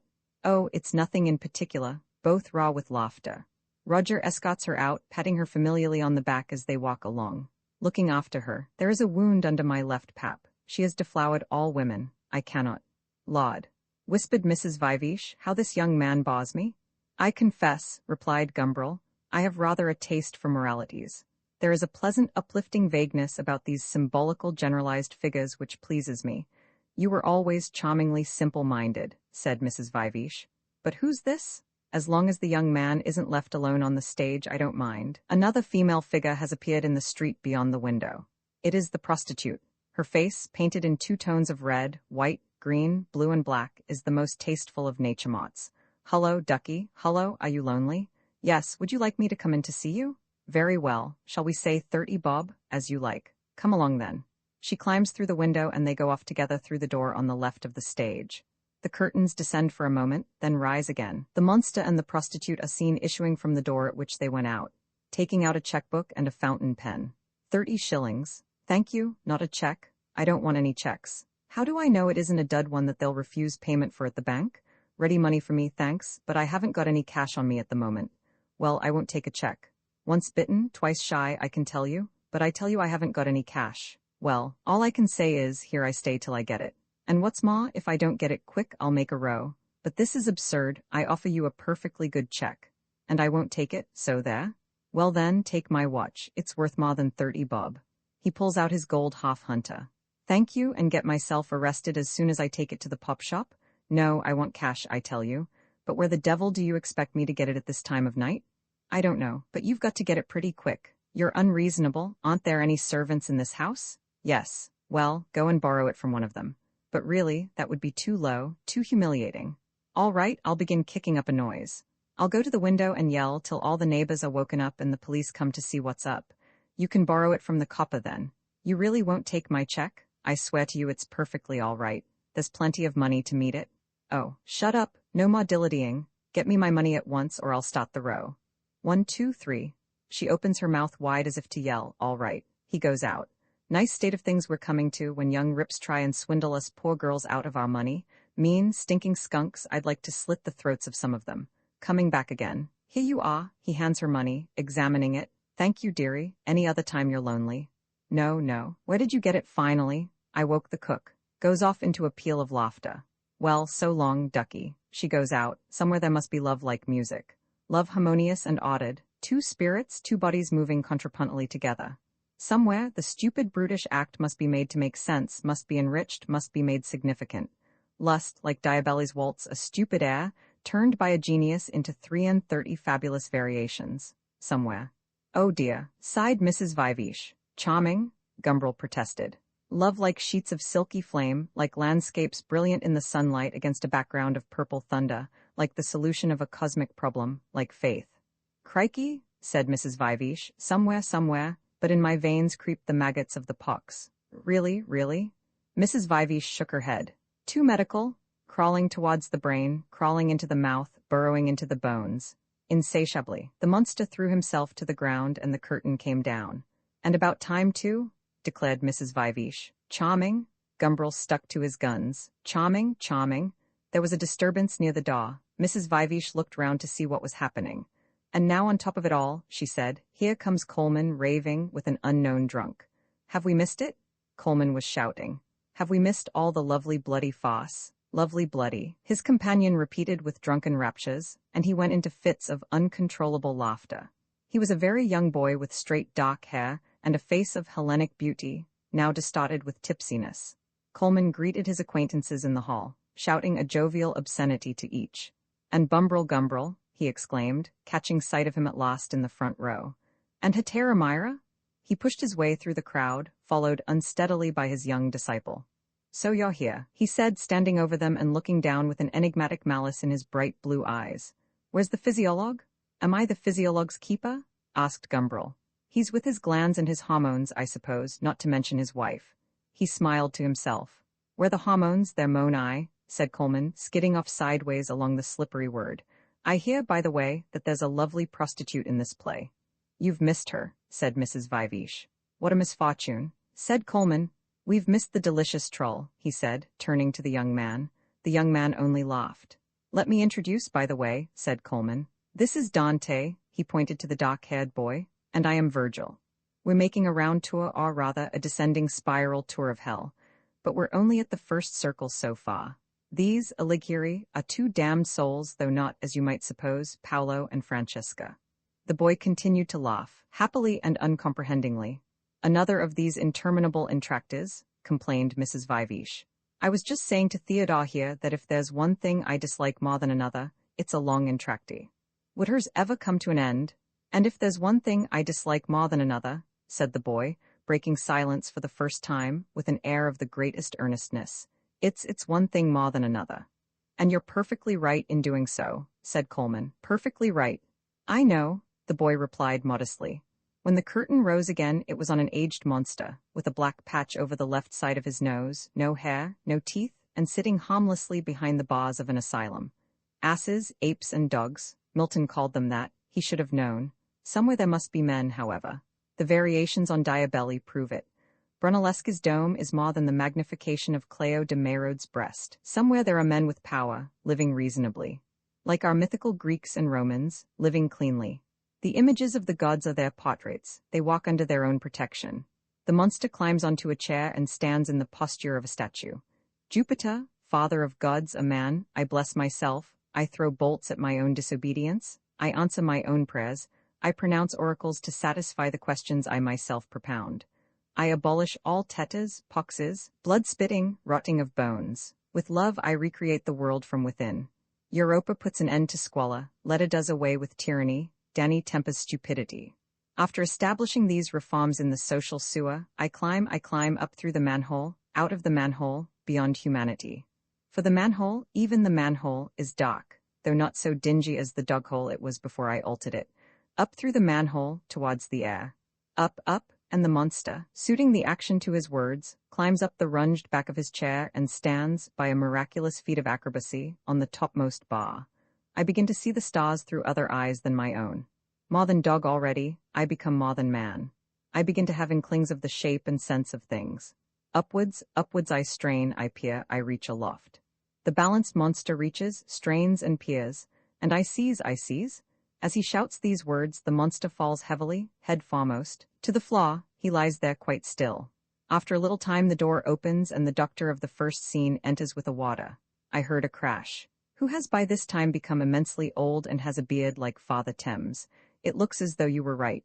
He examines the monster. He was forever climbing onto his chair. Well, he won't any more. His neck's broken. You don't say so? I do? Well, I never have it carried down to the dissecting room. I'll send for the potters at once. Exeunt severally and curtain. Well, said Mrs. Viveash, I'm glad that's over. The music struck up again, saxophone and cello, with the thin draught of the violin to cool their ecstasies and the thumping piano to remind them of business. Gumbrel and Mrs. Viveash slid out into the dancing crowd, revolving as though by force of habit. These substitutes for the genuine copulative article, said Coleman to his disciple, are beneath the dignity of hellhounds like you and me. Charmed, the young man laughed. He was attentive as though at the feet of Socrates. Coleman had found him in a night-club, where he had gone in search of Zoe, found him very drunk in the company of two formidable women 15 or 20 years his senior, who were looking after him, half maternally out of pure kindness of heart, half professionally, for he seemed to be carrying a good deal of money. He was incapable of looking after himself. Coleman had pounced on him at once, claimed an old friendship which the youth was too tipsy to be able to deny, and carried him off. There was something, he always thought, peculiarly interesting about the spectacle of children tobogganing down into the cesspools. I like this place, said the young man. Tastes differ? Coleman shrugged his shoulders. The German professors have catalogued thousands of people whose whole pleasure consists in eating dung. The young man smiled and nodded, rather vaguely. Is there anything to drink here? He asked. Too respectable, Coleman answered, shaking his head. I think this is a bloody place, said the young man. Ah, but some people like blood, and some like boots, and some like long gloves and corsets, and some like birch rods, and some like sliding down slopes and can't look at Michelangelo's Night on the Medici tombs without dying the little death, because the statue seems to be sliding, and some. But I want something to drink, insisted the young man. Coleman stamped his feet, waved his arms. A bois, he shouted like the newborn Gargantua. Nobody paid any attention. The music came to an end. Gumbrel and Mrs. Viveash reappeared. Dante, said Coleman, calls for drink. We must leave the building. Yes, anything to get out of this, said Mrs. Viveash. What's the time? Gumbrel looked at his watch. 1:30. Mrs. Vivesh sighed. Can't possibly go to bed, she said, for another hour at least. They walked out into the street. The stars were large and brilliant overhead. There was a little wind that almost seemed to come from the country. Gumbrel thought so, at any rate, he thought of the country. The question is, where? Said Coleman. You can come to my bordello if you like, but it's a long way off and Zoe hates us all so much, she'll probably set on us with the meat chopper. If she's back again, that is, though she may be out all night. Zoe mu, sasagapo, shall we risk it? To me it's quite indifferent, said Mrs. Vivesh faintly, as though wholly preoccupied with expiring. Ah, there's my place, Gumbrel said abruptly, as though shaking himself awake out of some dream. But you live still, father, don't you? Said Coleman. With venerable parents and so forth, 1 foot in the grave and all that. Shall we mingle hornpipes with funerals? He began to hum Chopin's Funeral March at 3 times its proper speed, and seizing the young stranger in his arms, 2-stepped 2 or 3 turns on the pavement, then released his hold and let him go reeling against the area railings. No, I don't mean the family mansion, said Gumbrel. I mean my own rooms, they're quite near, in Great Russell Street. I never knew you had any rooms, Theodore, said Mrs. Vivesh. Nobody did. Why should they know now? Because the wind seemed almost a country wind. There's drink there, he said. Splendid? Cried the young man. They were all splendid people.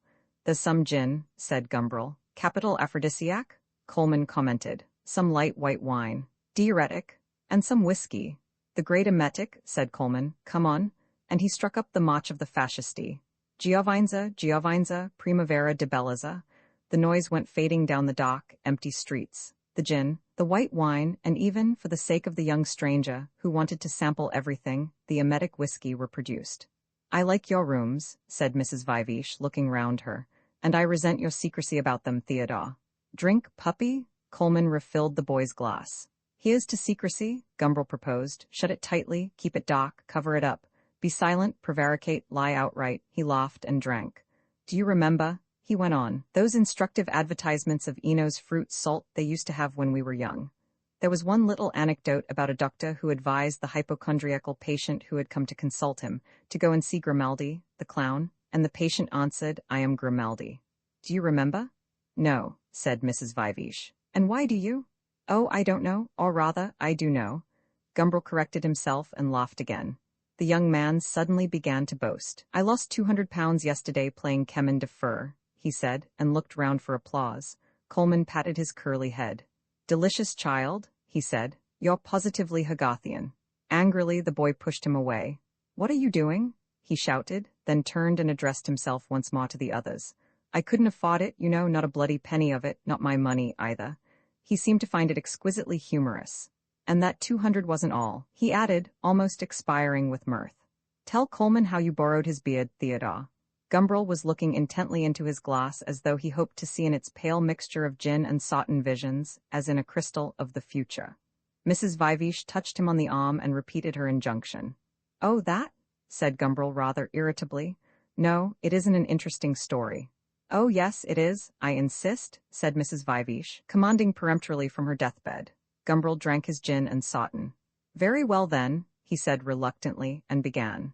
I don't know what my governor will say, the young man put in once or twice, but nobody paid any attention to him.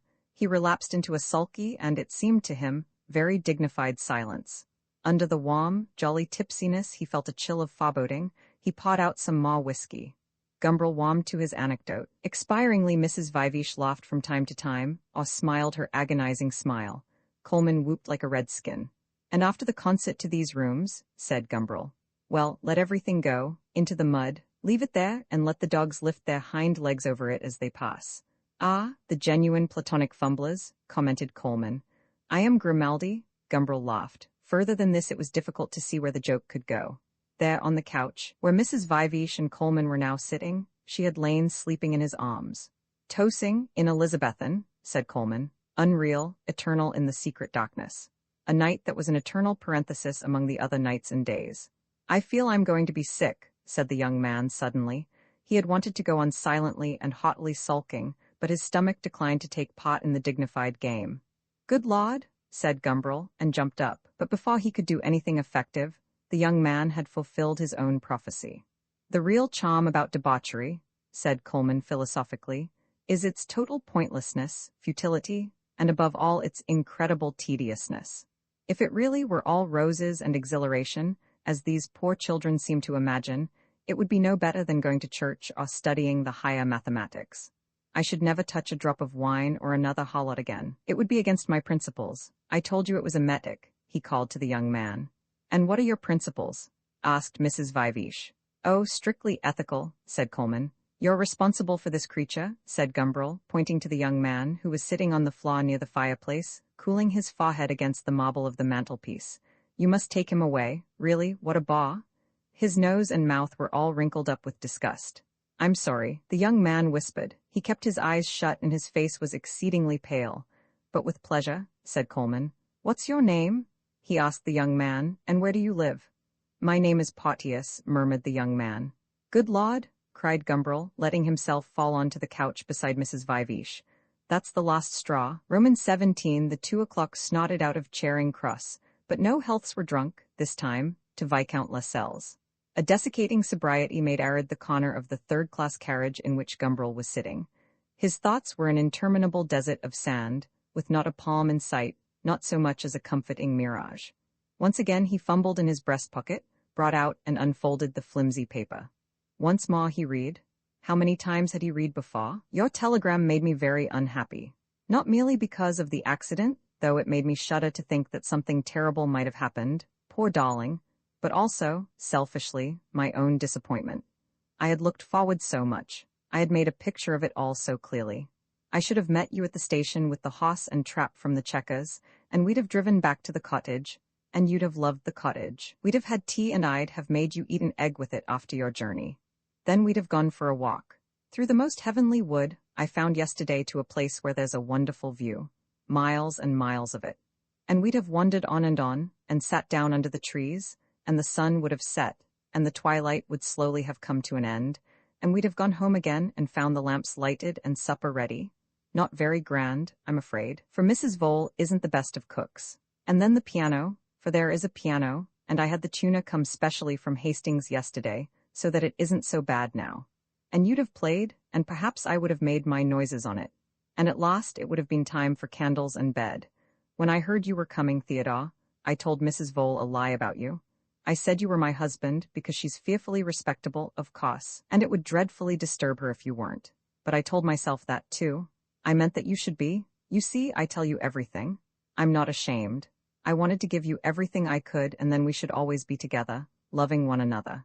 And I should have been your slave, I should have been your property and lived inside your life, but you would always have had to love me.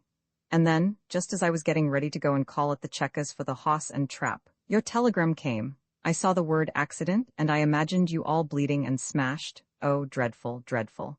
But then, when you seemed to make rather a joke of it, why did you say a little indisposed? That seemed, somehow, so stupid, I thought, and said you were coming tomorrow. It wasn't that which upset me. It was the dreadful, dreadful disappointment. It was like a stab, that disappointment. It hurt so terribly, so unreasonably much. It made me cry and cry, so that I thought I should never be able to stop. And then, gradually, I began to see that the pain of the disappointment wasn't unreasonably great. It wasn't merely a question of your coming being put off for a day. It was a question of its being put off forever, of my never seeing you again. I saw that that accident had been something really arranged by Providence. It was meant to warn me and show me what I ought to do. I saw how hopelessly impracticable the happiness I had been imagining really was. I saw that you couldn't love me in anything like the same way as I loved you. I was only a curious adventure, a new experience, a means to some other end. Mind, I'm not blaming you in the least. I'm only telling you what is true, what I gradually came to realize as true. If you'd come, what then? I'd have given you everything, my body, my mind, my soul, my whole life. I'd have twisted myself into the threads of your life. And then, when in due course you wanted to make an end to this curious little adventure, you would have had to cut the tangle and it would have killed me. It would also have hurt you. At least I think it would. In the end, I thanked God for the accident which had prevented you coming. In this way, Providence lets us off very lightly, you with a bruise or two, for I do hope it really is nothing, my precious darling, and me with a bruise inside, round the heart, but both will get well quite soon. And all our lives we shall have an afternoon under the trees, an evening of music and in the darkness, a night, an eternity of happiness to look back on. I shall go away from Robertsbridge at once. Goodbye, Theodore. What a long letter, the last you'll ever get from me. the last, what a dreadful hurting word that is. I shall take it to post at once for fear if I leave it, I may be weak enough to change my mind and let you come tomorrow. I shall take it at once, then I shall come home again and pack up and tell some new fib to Mrs. Vole. And after that, perhaps I shall allow myself to cry again. Goodbye. Aridly, the desert of sand stretched out with not a tree and not even a mirage, except perhaps the vague and desperate hope that he might get there before she started, that she might conceivably have changed her mind. Ah, if only he'd read the letter a little earlier. But he hadn't woken up before 11, he hadn't been down before past. Sitting at the breakfast table, he had read the letter through. The eggs and bacon had grown still colder, if that was possible, than they were. He had read it through, he had rushed to the ABC. There was no practicable train before the 2 o'clock. If he had taken the 7:27, he would certainly have got there before she started. Ah, if only he had woken up a little earlier. But then he would have had to go to bed a little earlier. And in order to go to bed earlier, he would have had to abandon Mrs. Vivish before she had brought herself to that ultimate point of fatigue at which she did at last feel ready for repose. And to abandon Mrs. Vivish. Ah, that was really impossible. She wouldn't allow herself to be left alone. If only he hadn't gone to the London Library yesterday. A wanton, unnecessary visit it had been. For after all, the journey was short, he didn't need a book for the train. And the Life of Beckford, for which he had asked, proved of course to be out. And he had been utterly incapable of thinking of any other book, among the 200,000 or 300,000 on the shelves, that he wanted to read. And in any case, what the devil did he want with a Life of Beckford? Hadn't he his own life, the life of Gumbrel, to attend to? Wasn't one life enough, without making superfluous visits to the London Library in search of other lives? And then what a stroke of bad luck to have run into Mrs. Vivish at that very moment? What an abject weakness to have let himself be bullied into sending that telegram. A little indisposed. Oh, my God. Gumbrel shut his eyes and ground his teeth together. He felt himself blushing with a retrospective shame. And of course, it was quite useless taking the train, like this, to Robertsbridge. She'd be gone, of course. Still, there was always the desperate hope. There was the mirage across the desiccated plains, the mirage one knew to be deceptive and which, on a second glance, proved not even to be a mirage, but merely a few livery spots behind the eyes. Still, it was amply worth doing, as a penance, and to satisfy the conscience and to deceive oneself with an illusion of action. And then the fact that he was to have spent the afternoon with Rosie and had put her off. That too was highly satisfying. And not merely put her off, but ultimate clownery in the worst of deliriously bad taste, played a joke on her. Impossible, come to you, meet me 213 Sloane Street, second floor, a little indisposed. He wondered how she'd get on with Mr. Mercapton, for it was to his rococo boudoir and Crabelin-soled sofa that he had on the spur of the clownish moment, as he dashed into the post office on the way to the station, sent her. Aridly, the desiccated waist extended. Had she been right in her letter? Would it really have lasted no more than a little while, and ended, as she prophesied, with an agonizing cutting of the tangle? Or could it be that she had held out the one hope of happiness? Wasn't she perhaps the one unique being with whom he might have learned to await in quietness the final coming of that lovely terrible thing, from before the sound of whose secret footsteps more than once, ignobly he had fled? He could not decide. It was impossible to decide until he had seen her again, till he had possessed her, mingled his life with hers. And now she had eluded him, for he knew very well that he would not find her. He sighed and looked out of the window. The train pulled up at a small suburban station. Suburban, for though London was already some way behind, the little sham half-timbered houses near the station, the newer tile and rough-cast dwellings farther out on the slope of the hill, proclaimed with emphasis the presence of the businessman, the holder of the season ticket. Gumbrel looked at them with a pensive disgust which must have expressed itself on his features, for the gentleman sitting in the corner of the carriage facing his, suddenly leaned forward, tapped him on the knee, and said, "I see you agree with me, sir, that there are too many people in the world." Gumbrel, who up till now had merely been aware that somebody was sitting opposite him, now looked with more attention at the stranger. He was a large, square old gentleman of robust and flourishing appearance, with a face of wrinkled brown parchment and a white moustache that merged, in a handsome curve, with a pair of side whiskers, in a manner which reminded one of the photographs of the Emperor Francis Joseph. "I perfectly agree with you, sir," Gumbrel answered.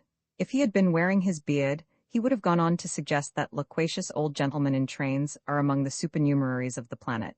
As it was, however, he spoke with courtesy and smiled in his most engaging fashion.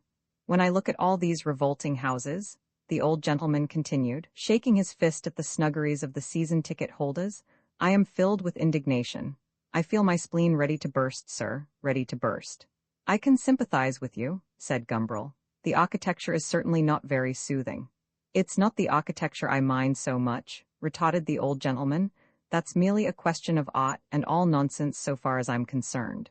What disgusts me is the people inside the architecture, the number of them, sir, and the way they breed. Like maggots, sir, like maggots. Millions of them, creeping about the face of the country, spreading blight and dirt wherever they go, ruining everything. It's the people I object to. Ah well, said Gumbrel, if you will have sanitary conditions that don't allow plagues to flourish properly, if you will tell mothers how to bring up their children, instead of allowing nature to kill them off in her natural way, if you will impart unlimited supplies of corn and meat, what can you expect? Of course the numbers go up. The old gentleman waved all this away. I don't care what the causes are, he said. That's all one to me. What I do object to, sir, is the effects. Why, sir, I am old enough to remember walking through the delicious meadows beyond Swiss Cottage. I remember seeing the cows milked in West Hampstead, sir. And now, what do I see now when I go there? Hideous red cities pullulating with Jews, sir. Pullulating with prosperous Jews. Am I right in being indignant, sir? Do I do well, like the prophet Jonah, to be angry?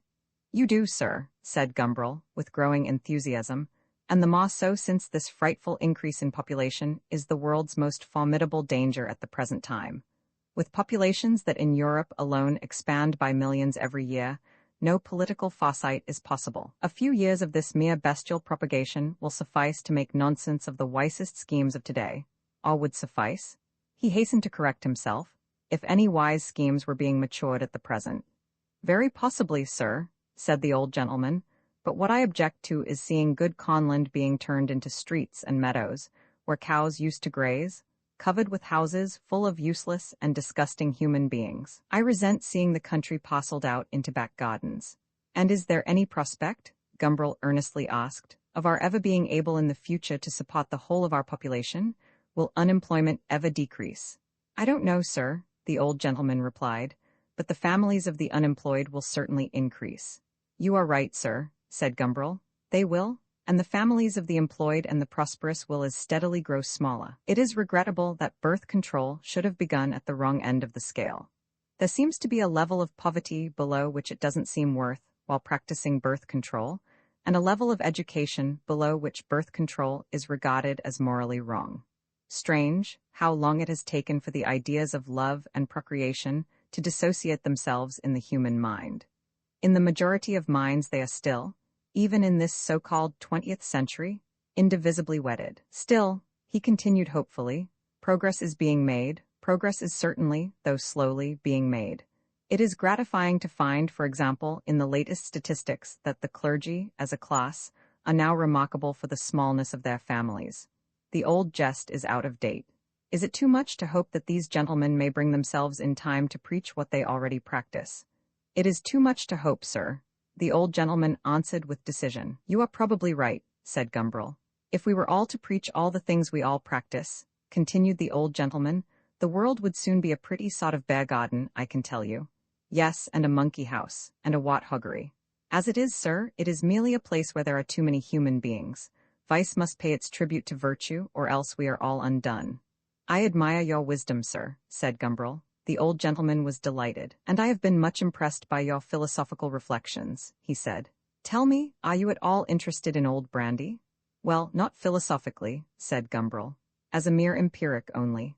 As a mere empiric. The old gentleman laughed. Then let me beg you to accept a case. I have a cellar which I shall never drink dry, alas, before I die. My only wish is that what remains of it shall be distributed among those who can really appreciate it. In you, sir, I see a fitting recipient of a case of brandy. You overwhelm me, said Gumbrel. You are too kind and, I may add, too flattering. The train, which was a motley slow one, came grinding for what seemed the 100th time to a halt. Not at all, said the old gentleman. If you have a card, sir. Gumbrel searched his pockets. I have come without one. Never mind, said the old gentleman. I think I have a pencil. If you will give me your name and address, I will have the case sent to you at once. Leisurely he hunted for the pencil. He took out a notebook. The train gave a jerk forward. Now, sir, he said. Gumbrel began dictating. Theodore, he said slowly. The "oh da," the old gentleman repeated syllable by syllable. The train crept on with slowly gathering momentum through the station. Happening to look out of the window at this moment, Gumbrel saw the name of the place painted across a lamp. It was Robertsbridge. He made a loud, inarticulate noise, flung open the door of the compartment, stepped out onto the footboard and jumped. He landed safely on the platform, staggered forward a few paces with his acquired momentum, and came at last to a halt. A hand reached out and closed the swinging door of his compartment, and an instant afterwards, through the window, a face that, at a distance, looked more than ever like the face of the Emperor Francis Joseph, looked back towards the receding platform. The mouth opened and shut. No words were audible. Standing on the platform, Gumbrel made a complicated pantomime, signifying his regret by shrugging his shoulders and placing his hand on his heart, urging in excuse for his abrupt departure the necessity under which he labored of alighting at this particular station, which he did by pointing at the name on the boards and lamps, then at himself, then at the village across the fields. The old gentleman waved his hand, which still held, Gumbrel noticed, the notebook in which he had been writing. Then the train carried him out of sight. There went the only case of old brandy he was ever likely to possess, thought Gumbrel sadly as he turned away. Suddenly, he remembered Emily again. For a long time he had quite forgotten her. The cottage, when at last he found it, proved to be fully as picturesque as he had imagined. And Emily, of course, had gone, leaving, as might have been expected, no address. He took the evening train back to London. The aridity was now complete, and even the hope of a mirage had vanished. There was no old gentleman to make a diversion. The size of clergymen's families, even the fate of Europe, seemed unimportant now, were indeed perfectly indifferent to him. Roman 18213 Sloane Street. The address, Rosie reflected, as she vaporized synthetic lilies of the valley over all her sinuous person, was decidedly a good one. It augured a reasonable prosperity, attested a certain distinction. The knowledge of his address confirmed her already high opinion of the bearded stranger who had so surprisingly entered her life, as though in fulfillment of all the fortune-teller's prophecies that ever were made. Had entered, yes, and intimately made himself at home. She had been delighted, when the telegram came that morning, to think that at last she was going to find out something more about this man of mystery. For dark and mysterious he had remained, remote even in the midst of the most intimate contacts. Why, she didn't even know his name. "Call me Toto," he had suggested, when she asked him what it was. And Toto she had to call him, for lack of anything more definite or committal. But today he was letting her further into his secret. Rosie was delighted. Her pink underclothing, she decided, as she looked in the long glass, was really ravishing. She examined herself, turning first one way, then the other, looking over her shoulder to see the effect from behind. She pointed a toe, bent and straightened a knee, applauding the length of her legs. Most women, Toto had said, are like Dachshunds, their slenderness and plump suavity of form. In their white stockings of Milanese silk they looked delicious. And how marvelously, by the way, those Selfridge people had mended those stockings by their new patent process. Absolutely like new, and only charged 4 shillings. Well, it was time to dress. Goodbye, then, to the pink underclothing and the long white legs. She opened the wardrobe door. The moving glass reflected, as it swung through its half-circle, pink bed, rose-wreathed walls, little friends of her own age, and the dying saint at his last communion. Rosie selected the frock she had bought the other day at one of those little shops in Soho, though they sell such smart things so cheaply to a clientage of minor actresses and cocottes. Toto hadn't seen it yet. She looked extremely distinguished in it. The little hat, with its inch of veil hanging like a mask, unconcealing and inviting, from the brim, suited her to perfection. One last dab of powder, one last squirt of synthetic lilies of the valley, and she was ready. She closed the door behind her. St. Jerome was left to communicate in the untenanted pinkness. Mr. Mercapton sat at his writing table, an exquisitely amusing affair in papier-mâché, inlaid with floral decorations in mother-of-pearl, and painted with views of Windsor Castle and Tinton in the romantic manner of Prince Albert's later days, polishing to its final and gem-like perfection one of his middle articles. It was on a splendid subject, the Jus Primi Noctis au droit du Seigneur, that delicious droit, wrote Mr. Mercapton, on which one likes to think the sovereigns of England insist so firmly in their motto, Diret mon droit de Seigneur. That was charming, Mr. Mercapton thought as he read it through, and he liked that bit which began elegically. But alas, the right of the first night belongs to a Middle Age as mythical, albeit happily different, as those dismal epochs invented by Morris, or by Chesterton. The Lord's right, as we prettily imagine it, is a figment of the Baroque imagination of the 17th century. It never existed, or at least it did exist, but as something deplorably different from what we love to picture it. And he went on, eruditely, to refer to that Council of Carthage which, in 398, demanded of the faithful that they should be continent on their wedding night. It was the Lord's right, the droit of a heavenly seigneur. On this text of fact, Mr. Mercaptan went on to preach a brilliant sermon on that melancholy sexual perversion known as continence. How much happier we all should be if the real historical droit du seigneur had in fact been the mythical right of our pretty prurient imaginations. He looked forward to a golden age when all should be seigneurs possessing rights that should have broadened down into universal liberty, and so on. Mr. Mercaptan read through his creation with a smile of satisfaction on his face. Every here and there, he made a careful correction in red ink. Over pretty prurient imaginations, his pen hung for a full minute in conscientious hesitation. Wasn't it perhaps a little too strongly alliterative, a shade, perhaps cheap? Perhaps pretty lascivious or delicate prurient would be better. He repeated the alternatives several times, rolling the sound of them round his tongue, judicially, like a tea taster. In the end, he decided that pretty prurient was right. Pretty prurient?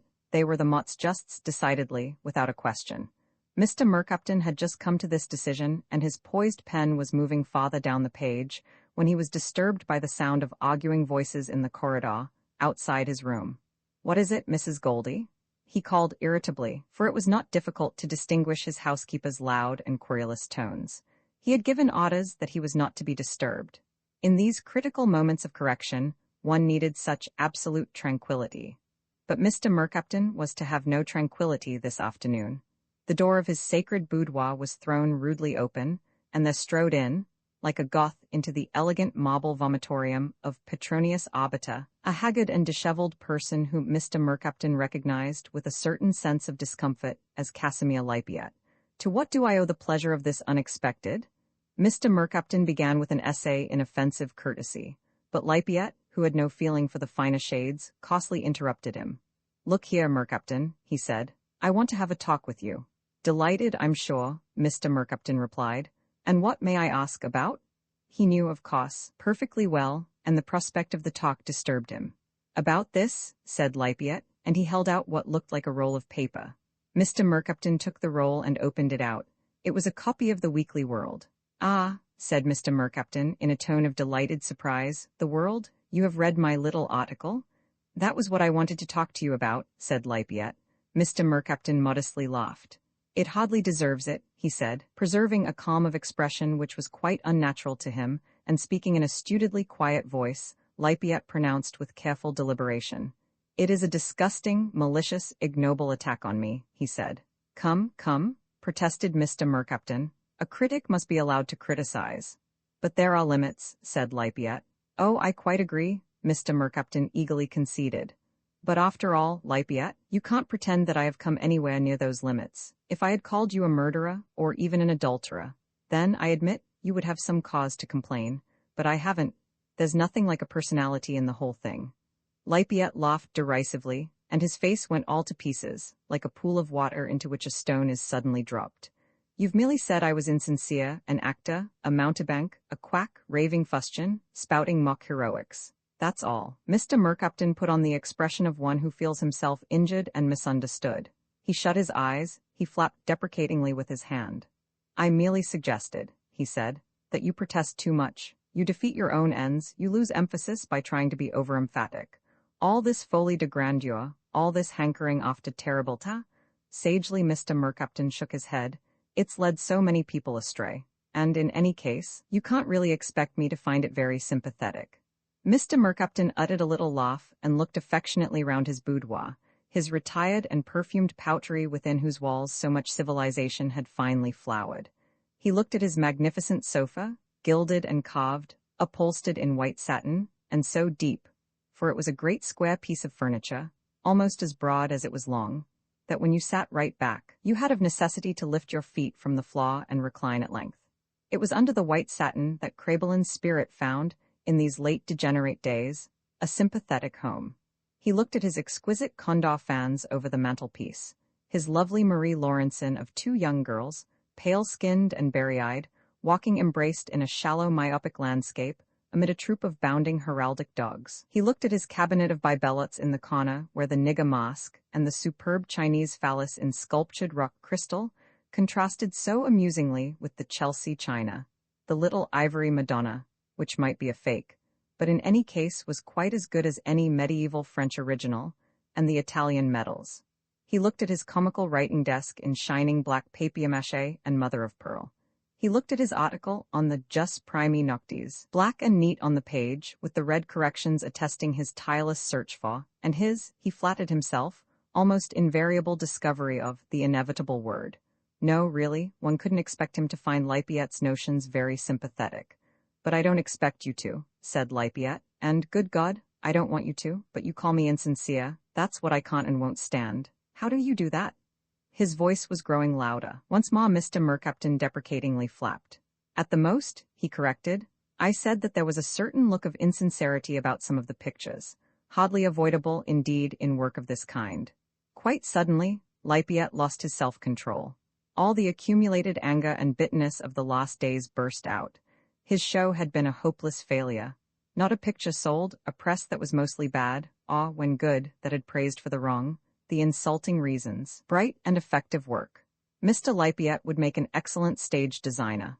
Damn them, and then, when the dailies had all had their yelp, here was Mercapton in the Weekly World taking him as a text for what was practically an essay on insincerity in art. How dare you? He furiously shouted. You, how do you talk about sincerity? What can you know about sincerity, you disgusting little bug? And avenging himself on the person of Mr. Mercapton against the world that had neglected him, against the fate that had denied him his rightful share of talent, Lippiette sprang up, and seizing the author of the Jus Primi Noctis by the shoulders, he shook him, he bumped him up and down in his chair, he cuffed him over the head. How can you have the impudence, he asked, letting go of his victim, but still standing menacingly over him, to touch anything that even attempts to be decent and big? All these years, these wretched years of poverty and struggle and courageous hope and failure and repeated disappointment, and now this last failure, more complete than all. He was trembling with anger. At least one forgot unhappiness while one was angry. Mr. Mercapton had recovered from his first terrified surprise. Really, he repeated. Too barbarous, scuffling like hobbledehoys. If you knew, Lippiette began, but he checked himself. If you knew, he was going to say, what those things had cost me, what they meant, what thought, what passion. But how could Mercapton understand? And it would sound as though he were appealing to this creature's sympathy. Bug, he shouted instead, bug, and he struck out again with the flat of his hand. Mr. Mercapton put up his hands and ducked away from the slaps, blinking. Really, he protested, really. Insincere, perhaps it was half true. Lippiette seized his man more furiously than before and shook him. And then that vile insult about the Vermouth advertisement, he cried out, that had rankled. Those flaring, vulgar posters, you thought you could mock me and spit at me with impunity, did you? I've stood it so long you thought I'd always stand it. Was that it? But you're mistaken. He lifted his fist. Mr. Mercapton cowered away, raising his arm to protect his head. Vile bug of a coward, said Lippiette. Why don't you defend yourself like a man? You can only be dangerous with words. Very witty and spiteful and cutting about those Vermouth posters, wasn't it? But you wouldn't dare to fight me if I challenged you. Well, as a matter of fact, said Mr. Mercapton, peering up from under his defenses, I didn't invent that particular piece of criticism. I borrowed the apparative. He laughed feebly, more canary than bull. You borrowed it, did you? Lippiette contemptuously repeated. And who from, may I ask? Not that it interested him in the least to know. Well, if you really want to know, said Mr. Mercapton, it was from our friend Myra Vivish. Lippiette stood for a moment without speaking, then putting his menacing hand in his pocket, he turned away. Oh, he said noncommittally, and was silent again. Relieved, Mr. Mercapton sat up in his chair. With the palm of his right hand, he smoothed his disheveled head. Airily, outside in the sunshine, Rosie walked down Sloane Street, looking at the numbers on the doors of the houses. 199, 200, 201. She was getting near now. Perhaps all the people who passed, strolling so easily and elegantly and disengagedly along, perhaps they all of them carried behind their eyes a secret as delightful and amusing as hers. Rosie liked to think so. It made life more exciting. How nonchalantly distinguished, Rosie reflected, she herself must look. Would anyone who saw her now, sauntering along like this, would anyone guess that, 10 houses farther down the street, a young poet, or at least very nearly a young poet, was waiting, on the second floor, eagerly for her arrival? Of course they wouldn't and couldn't guess. That was the fun and the enormous excitement of the whole thing. Formidable in her light-hearted detachment, formidable in the passion which at will she could give rein to and check again, the great lady swam beautifully along through the sunlight to satisfy her caprice. Like Diana, she stooped over the shepherd boy. Eagerly the starving young poet waited in his garret. 212, 213. Rosie looked at the entrance and was reminded that the garret couldn't after all be very sodded, nor the young poet absolutely starving.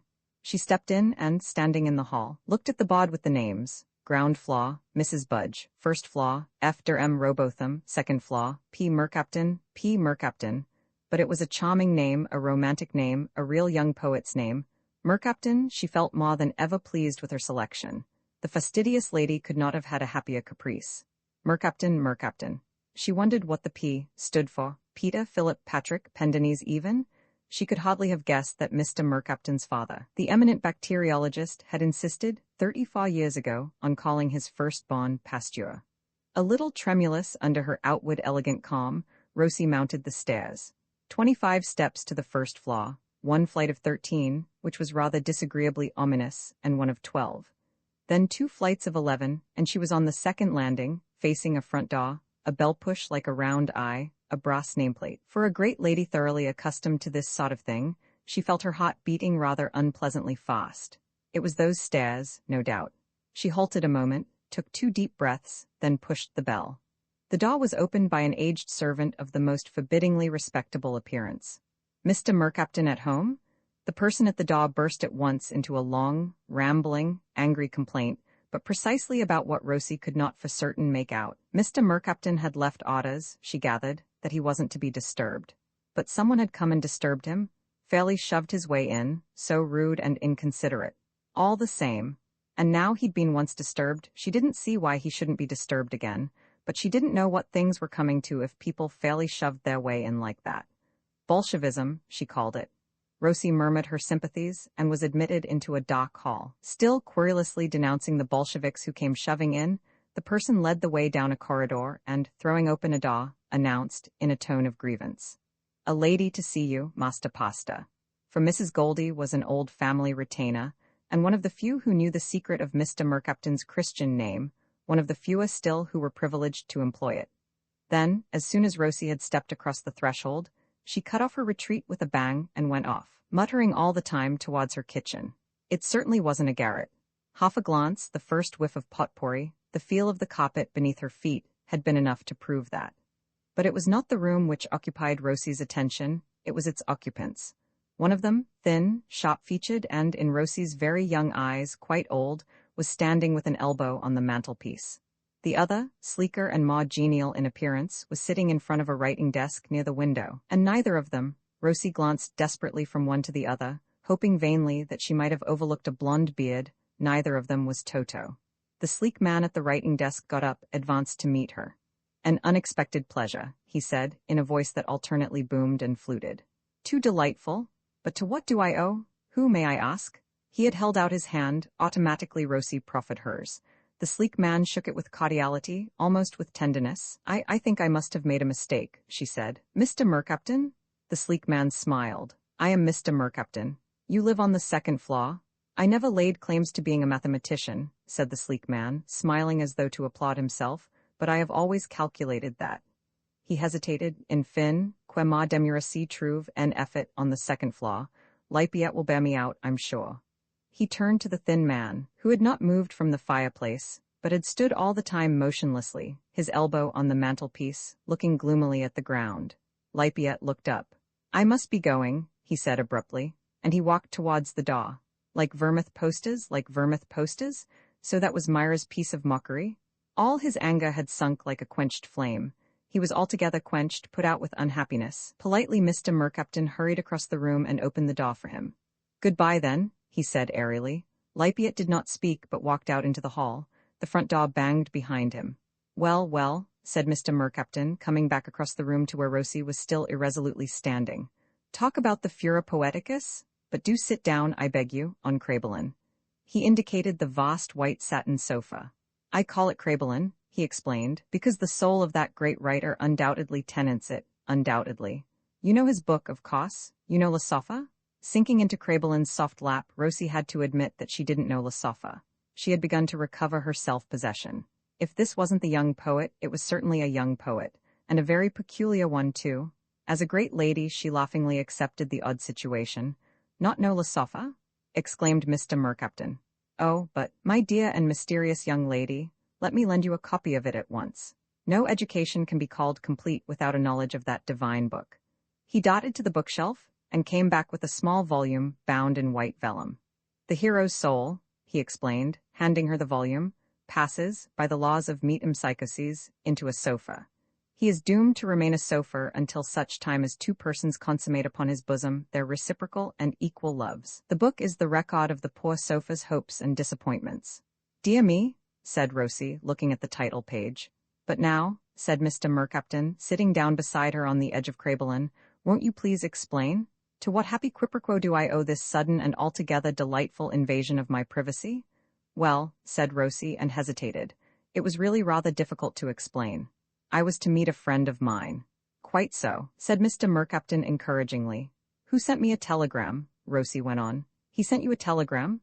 Mr. Mercaptan echoed, changing the place we had fixed and telling me to meet him at this address. Here? Rose nodded. On the second floor, she made it more precise. But I live on the second floor, said Mr. Mercaptan. You don't mean to say your friend is also called Mercaptan and lives here too? Rosie smiled. I don't know what he's called, she said with a cool, ironical carelessness that was genuinely grande dame. You don't know his name? Mr. Mercaptan gave a raw and a squeal of delighted laughter. But that's too good, he said. Second floor, he wrote in the telegram. Rosie was now perfectly at her ease. When I saw your name, I thought it was his name. I must say, she added, looking sideways at Mr. Mercaptan and at once dropping the magnolia petals of her eyelids, it seemed to me a very charming name. You overwhelm me, said Mr. Mercaptan, smiling all over his cheerful, snouty face. As for your name, I am too discreet a galantuomo to ask, and in any case, what does it matter? A Rose by any other name. But as a matter of fact, she said, raising and lowering once again her smooth, white lids, my name does happen to be Rose, or, at any rate, Rosie. So you are sweet by right, exclaimed Mr. Mercaptan, with a pretty gallantry which he was the first to appreciate. Let's order tea on the strength of it. He jumped up and rang the bell. How I congratulate myself on this astonishing piece of good fortune. Rosie said nothing. This Mr. Mercaptan, she thought, seemed to be even more a man of the great artistic world than Toto. What puzzles me, he went on, is why your anonymous friend should have chosen my address out of all the millions of others. He must know me, or, at any rate, know about me.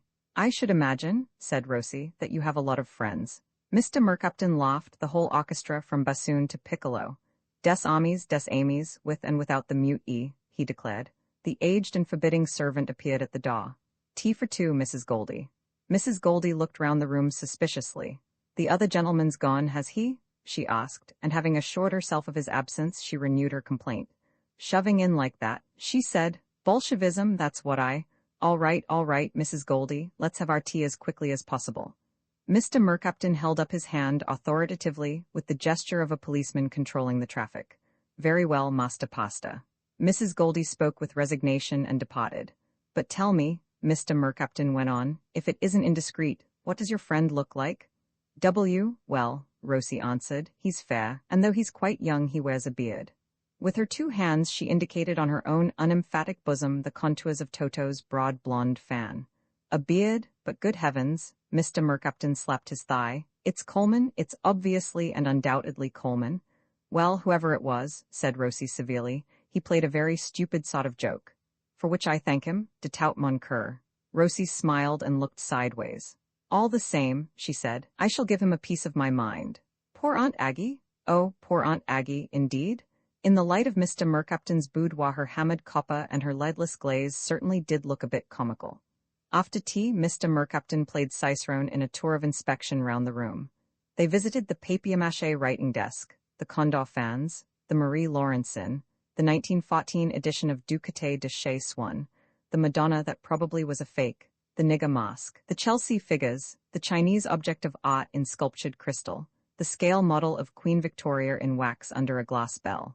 Toto, it became clear, had been no more than a foreigner. The definitive revelation was Mr. Mercaptan's.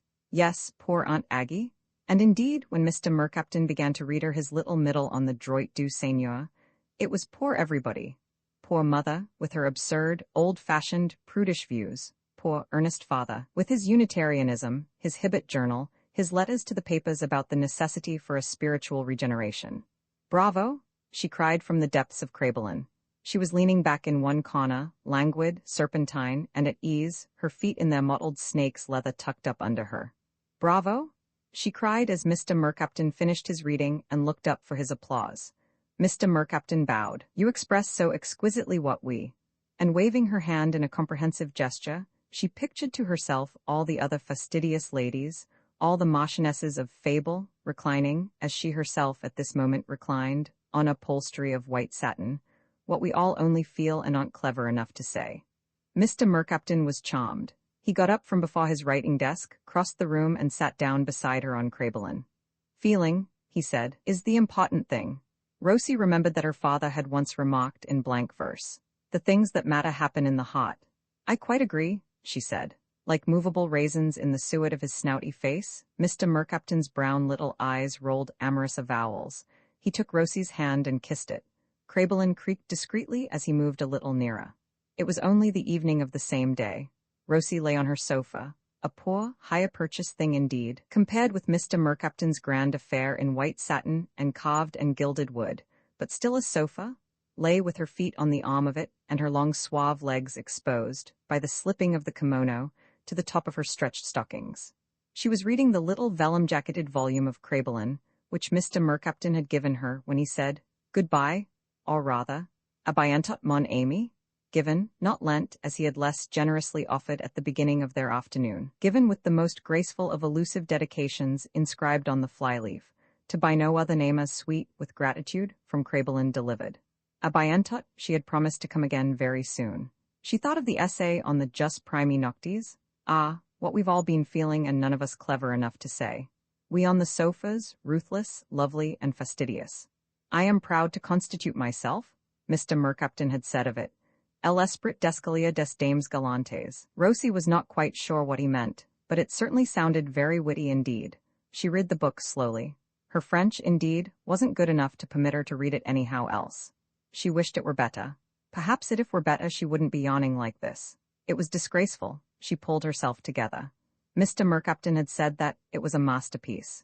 In his study, Shearwater was trying to write his paper on the regulative functions of the kidneys. He was not succeeding. Why wouldn't she see me yesterday? He kept wondering. With anguish he suspected other lovers desired her in consequence the more. Gumbrel had said something, he remembered, that night they had met her by the coffee stall. What was it? He wished now that he had listened more attentively. "She's bawed with me, already." It was obvious, perhaps he was too rustic for her. Shearwater looked at his hands. Yes, the nails were dirty. He took an orange stick out of his waistcoat pocket and began to clean them. He had bought a whole packet of orange sticks that morning. Determinedly, he took up his pen.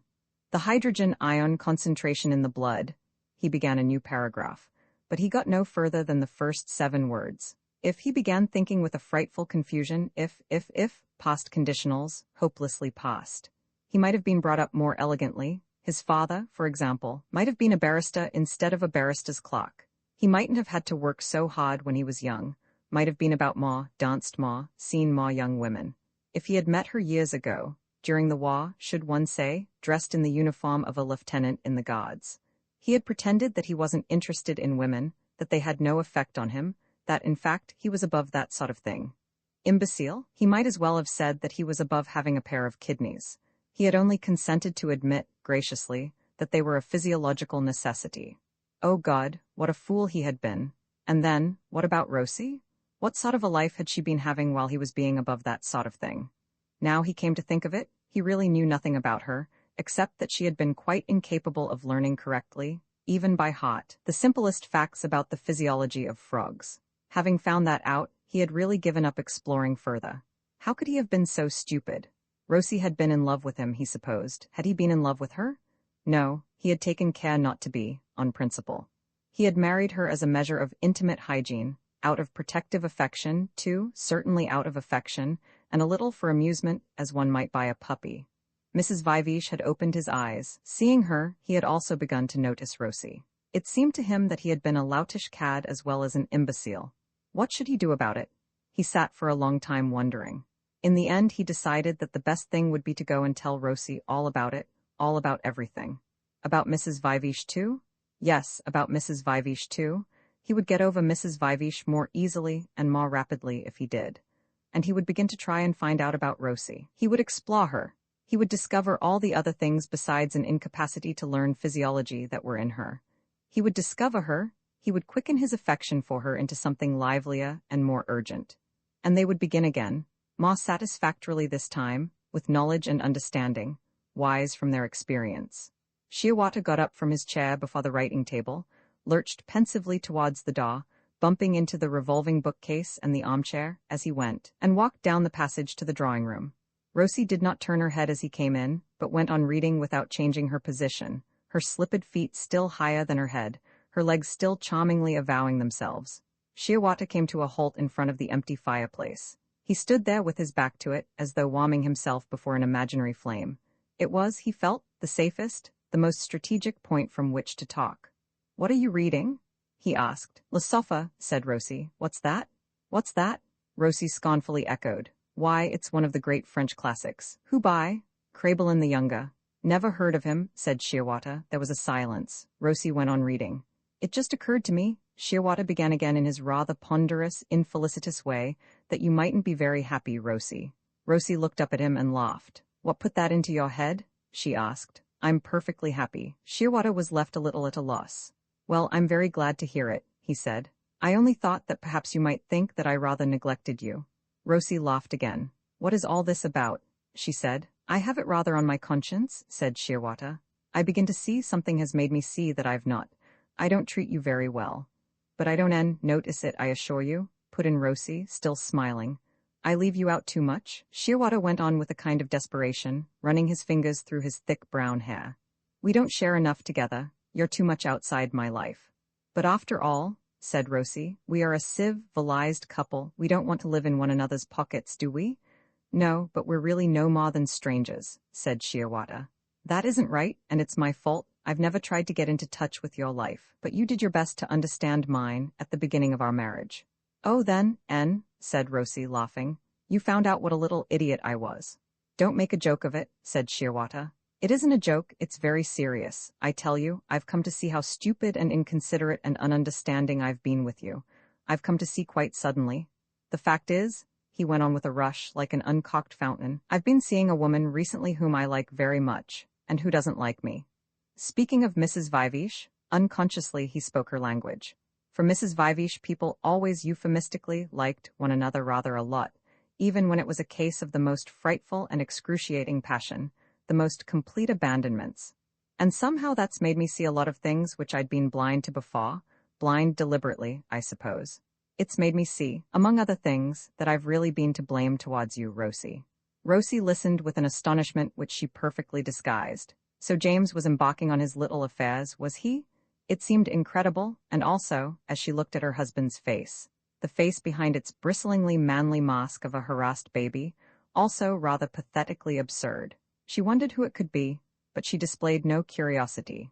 She would find out soon enough. "I'm sorry you should have been unhappy about it," she said. "It's finished now." Shearwater made a decided little gesture. "Ah, no," said Rosie, "you should persevere." She looked at him, smiling. Shearwater was taken aback by this display of easy detachment. He had imagined the conversation so very differently, as something so serious, so painful, and at the same time, so healing and soothing, that he did not know how to go on.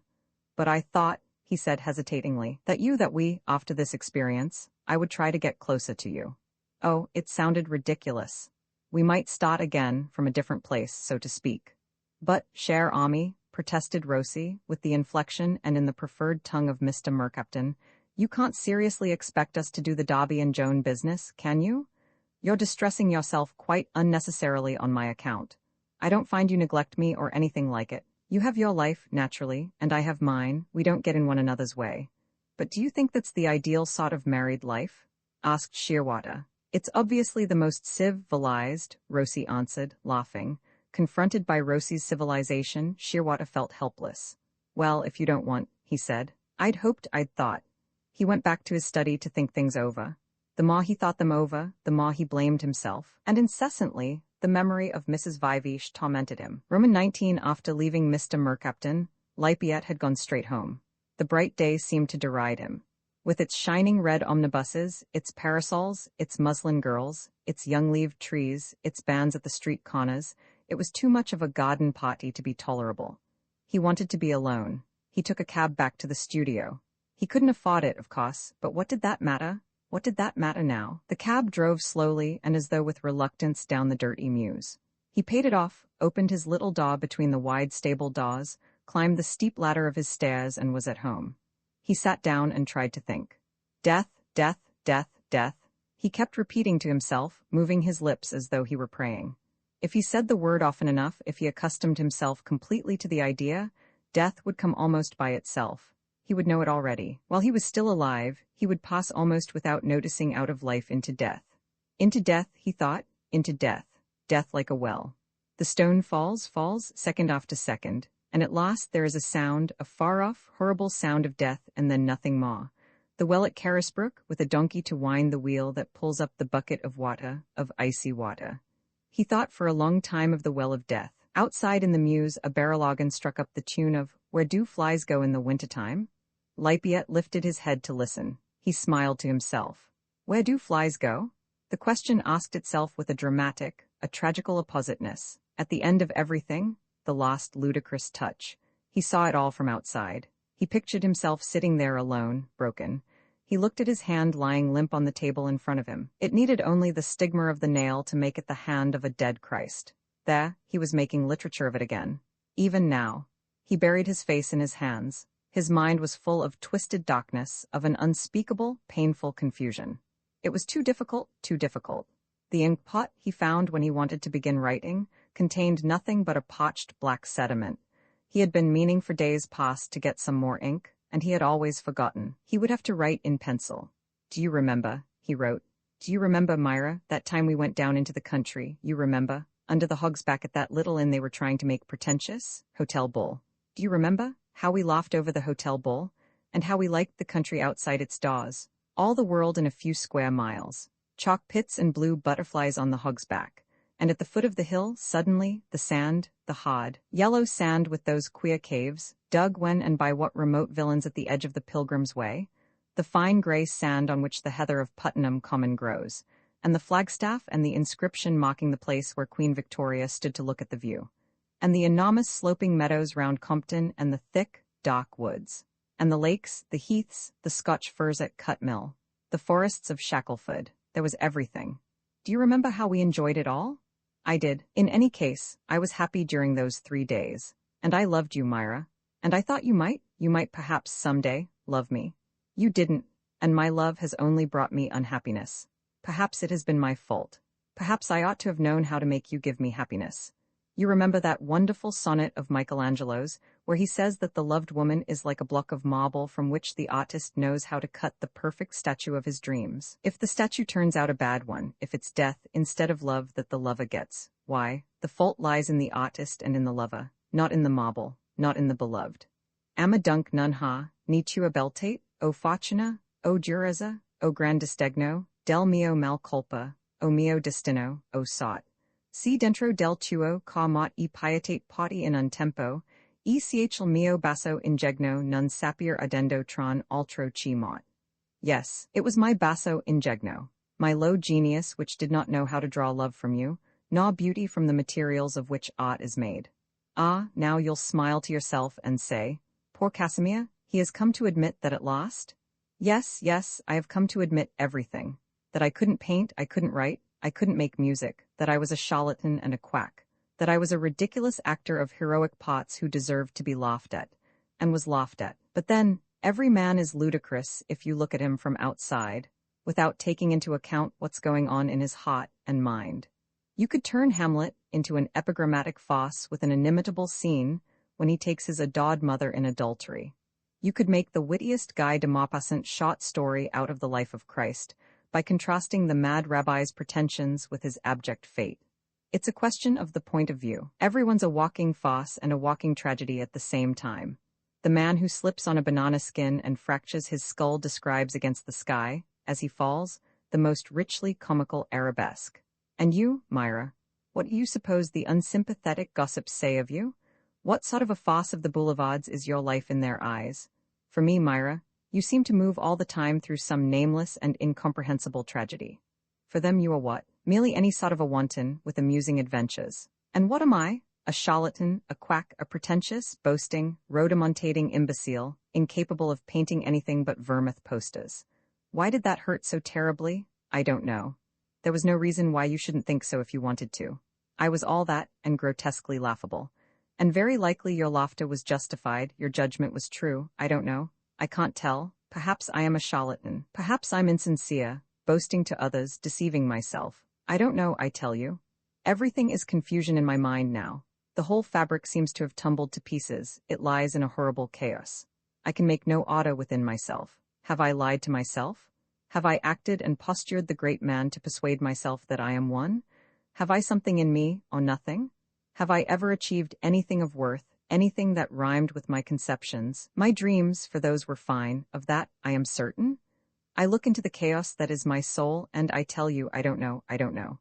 But what I do know is that I've spent nearly 20 years now playing the charlatan at whom you all laugh, that I've suffered, in mind and in body too, almost from hunger, sometimes, in order to play it, that I've struggled, that I've exultantly climbed to the attack, that I've been thrown down, many times, that I've picked myself up and started again. Well, I suppose all that's ludicrous, if you like to think of it that way. It is ludicrous that a man should put himself to prolonged inconvenience for the sake of something which doesn't really exist at all. It's exquisitely comic, I can see. I can see it in the abstract, so to speak. But in this particular case, you must remember I'm not a dispassionate observer. And if I am overcome now, it is not with laughter. It is with an indescribable unhappiness, with the bitterness of death itself. Death, death, death. I repeat the word to myself again and again. I think of death, I try to imagine it, I hang over it, looking down, where the stones fall and there is one horrible noise, and then silence again, looking down into the well of death. It is so deep that there is no glittering eye of water to be seen at the bottom. I have no candle to send down. It is horrible, but I do not want to go on living. Living would be worse then. Lippiet was reaching out for another sheet of paper when he was startled to hear the sound of feet on the stairs.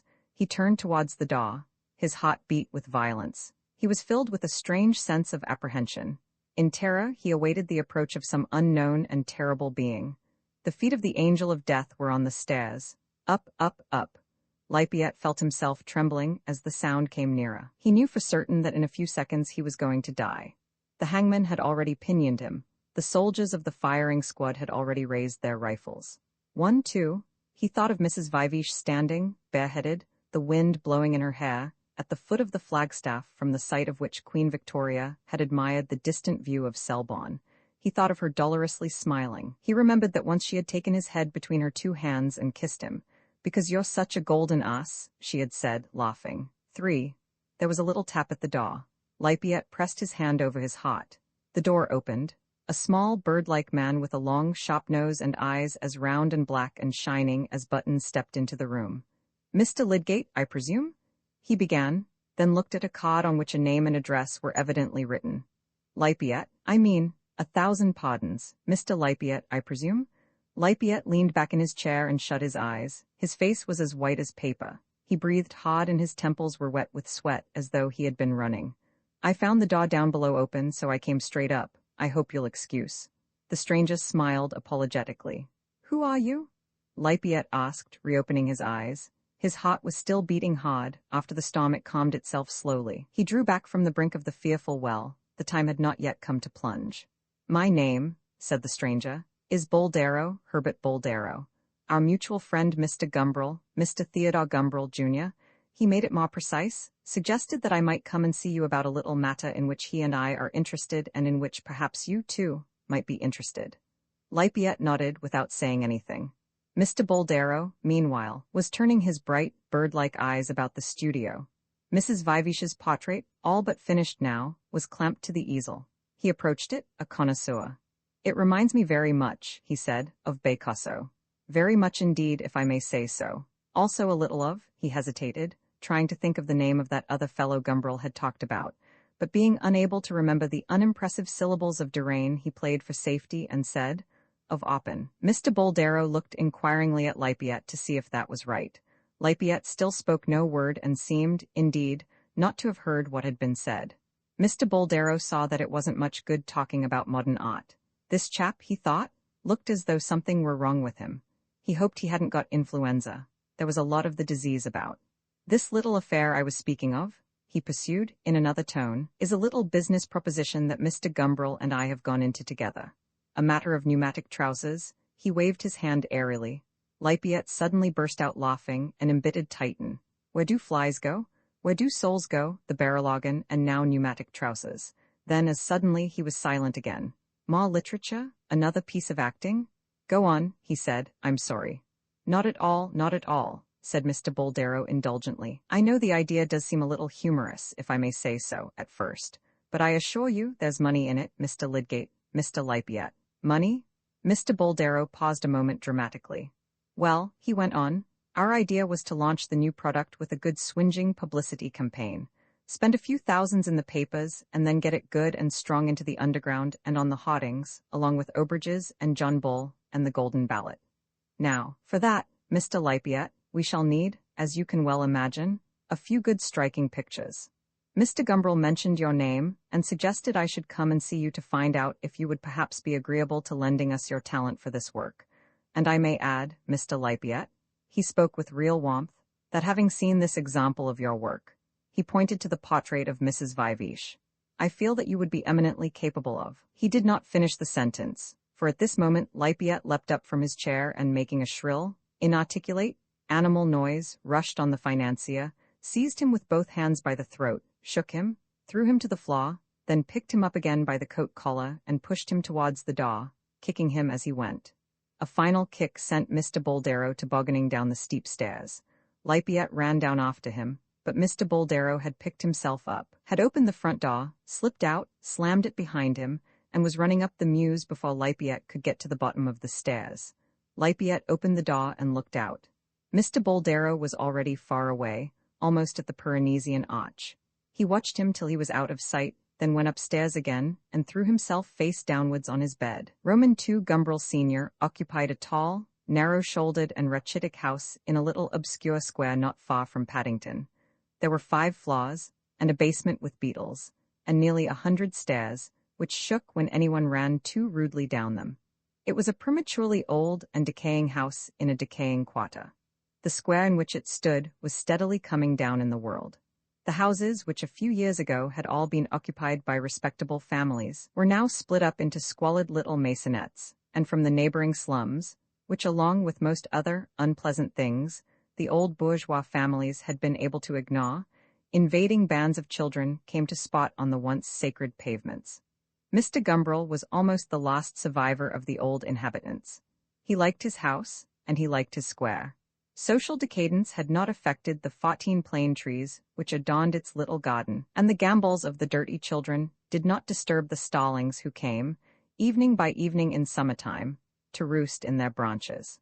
On fine evenings he used to sit out on his balcony waiting for the coming of the birds. And just at sunset, when the sky was most golden, there would be a twittering overhead, and the black, innumerable flocks of starlings would come sweeping across on the way from their daily haunts to their roosting places, chosen so capriciously among the tree-planted squares and gardens of the city, and so tenaciously retained, year after year, to the exclusion of every other place. Why his 14 plane trees should have been chosen, Mr. Gumbrel could never imagine. There were plenty of larger and more umbrageous gardens all round, but they remained birdless, while every evening, from the larger flocks, a faithful legion detached itself to settle clamorously among his trees. They sat and chatted till the sun went down and twilight was past, with intervals every now and then of silence that fell suddenly and inexplicably on all the birds at once, lasted through a few seconds of thrilling suspense, to end as suddenly and senselessly in an outburst of the same loud and simultaneous conversation. The Stallings were Mr. Gumbrel's most affectionately cherished friends. Sitting out on his balcony to watch and listen to them, he had caught at the shut of treacherous evenings many colds and chills on the liver. He had laid up for himself many painful hours of rheumatism. These little accidents did nothing, however, to damp his affection for the birds. And still on every evening that could possibly be called fine, he was always to be seen in the twilight, sitting on the balcony, gazing up, round-spectacled and rapt, at the 14 plane trees. The breezes stirred in his grey hair, tossing it up in long, light wisps that fell across his forehead and over his spectacles. And then he would shake his head impatiently, and the bony hand would be freed for a moment from its unceasing combing and clutching of the sparse grey beard to push back the strayed tendrils, to smooth and reduce to order the whole ruffled head. The birds chatted on, the hand went back to its clutching and combing. Once more the wind blew, darkness came down, and the gas lamps round the square lit up the outer leaves of the plane trees, touched the privet bushes inside the railings with an emerald light. Behind them was impenetrable night. Instead of shorn grass and bedded geraniums, there was mystery, there were endless depths, and the birds at last were silent. Mr. Gumbrel would get up from his iron chair, stretch his arms and his stiff cold legs and go in through the French window to work. The birds were his diversion. When they were silent, it was time to think of serious matters. Tonight, however, he was not working, for always on Sunday evenings his old friend Porteous came to dine and talk. Breaking in unexpectedly at midnight, Gumbrel Jr. found them sitting in front of the gas fire in his father's study. "My dear fellow, what on earth are you doing here?" Gumbrel Sr. jumped up excitedly at his son's entrance. The light silky hair floated up with the movement, turned for a moment into a silver aureole, then subsided again. Mr. Porteous stayed where he was, calm, solid and undisheveled as a seated pillowbox. He wore a monocle on a black ribbon, a black stock tie that revealed above its double folds a quarter of an inch of stiff white collar, a double-breasted black coat, a pair of pale check trousers and patent leather boots with cloth tops. Mr. Porteous was very particular about his appearance. Meeting him casually for the first time, one would not have guessed that Mr. Porteous was an expert on late Latin poetry, and he did not mean that you should guess. Thin-limbed, bent and agile in his loose, crumpled clothes, Gumbrel Sr. had the air, beside Mr. Porteous, of a strangely animated scarecrow. "What on earth?" The old gentleman repeated his question. Gumbrel Jr. shrugged his shoulders. "I was bored. I decided to cease being a schoolmaster." He spoke with a fine, airy assumption of carelessness. "How are you, Mr. Porteous?" "Thank you, invariably well." "Well, well," said Gumbrel Sr., sitting down again, "I must say I'm not surprised. I'm only surprised that you stood it, not being a bon pedagogue, for as long as you did. Whatever induced you to think of turning usher, I can't imagine." He looked at his son first through his spectacles, then over the top of them. The motives of the boy's conduct revealed themselves to neither vision. "What else was there for me to do?" asked Gumbrel Jr., pulling up a chair towards the fire. "You gave me a pedagogue's education and washed your hands of me. No opportunities, no openings. I had no alternative. And now you reproach me." Mr. Gumbrel made an impatient gesture. "You're talking nonsense," he said. "The only point of the kind of education you had is this. It gives a young man leisure to find out what he's interested in. You apparently weren't sufficiently interested in anything." "I am interested in everything," interrupted Gumbrel Jr. "Which comes to the same thing," said his father parenthetically, "as being interested in nothing." And he went on from the point at which he had been interrupted. "You weren't sufficiently interested in anything to want to devote yourself to it. That was why you sought the lost refuge of feeble minds with classical educations. You became a schoolmaster." "Come, come," said Mr. Porteous. "I do a little teaching myself. I must stand up for the profession."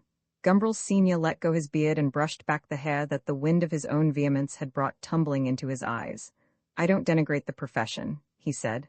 "Not at all. It would be an excellent profession if everyone who went into it were as much interested in teaching as you are in your job, Porteous, or I in mine. It's these undecided creatures like Theodore who ruin it by drifting in. Until all teachers are geniuses and enthusiasts, nobody will learn anything, except what they teach themselves." "Still," said Mr. Porteous, "I wish I hadn't had to learn so much by myself. I wasted a lot of time finding out how to set to work and where to discover what I wanted." Gumbrel Jr. was lighting his pipe. "I have come to the conclusion," he said, speaking in little jerks between each suck of the flame into the bowl, "that most people ought never to be taught anything at all." He threw away the match. "Lord have mercy upon us, they are dogs. What's the use of teaching them anything except to behave well, to work and obey? Facts, theories, the truth about the universe, what good are those to them? Teach them to understand why it only confuses them, makes them lose hold of the simple real appearance. Not more than 1 in 100 can get any good out of a scientific or literary education. And you're one of the ones? Asked his father.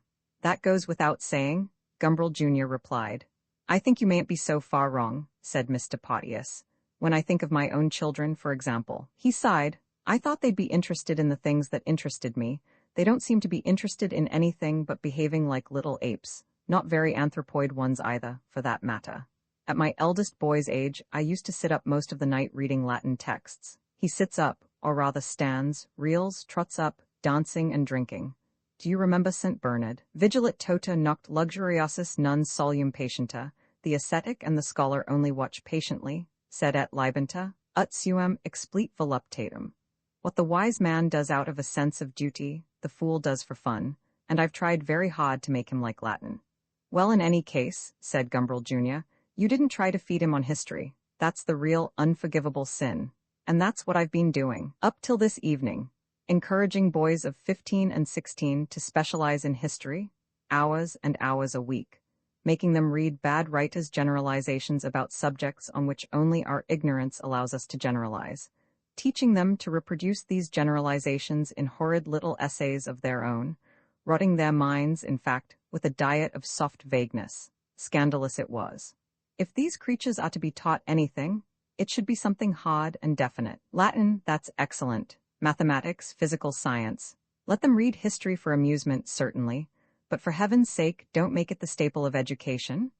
Gumbrel Jr. spoke with the greatest earnestness, as though he were an inspector of schools making a report. It was a subject on which, at the moment, he felt very profoundly. He felt profoundly on all subjects while he was talking about them. I wrote a long letter to the headmaster about the teaching of history this evening, he added. It's most important. He shook his head thoughtfully. Most important. Hora novissima, tempora pessima sunt vigilemus, said Mr. Porteous in the words of St. Peter Damianus. Very true, Gumbrel Sr. applauded. And talking about bad times, Theodore, what do you propose to do now, may I ask? I mean to begin by making some money. Gumbrel Sr. put his hands on his knees, bent forward and laughed. Ha ha ha.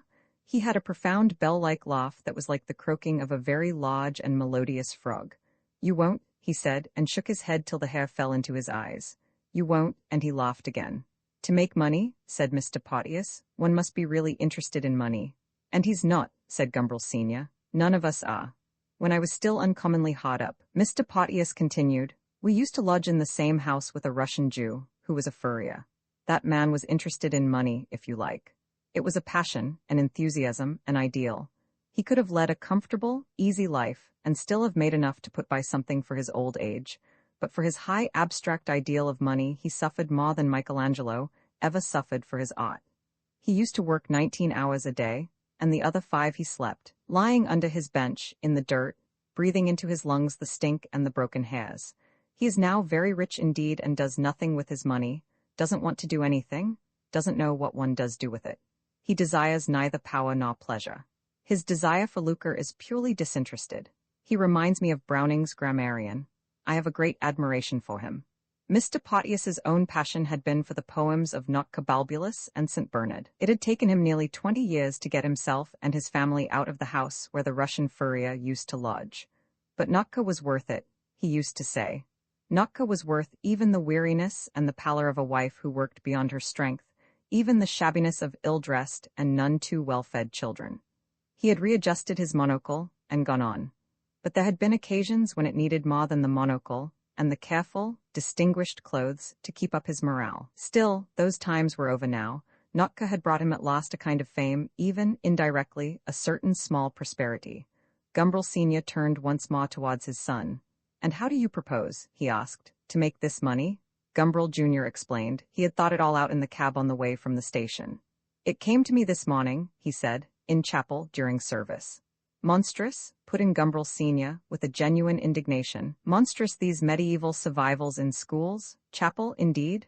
It came, Gumbrel Jr. went on, like an apocalypse suddenly, like a divine inspiration. A grand and luminous idea came to me, the idea of Gumbrel's patent small clothes. And what a Gumbrel's patent small clothes. A boon to those whose occupation is sedentary. Gumbrel Jr. had already composed his prospectus and his first advertisements.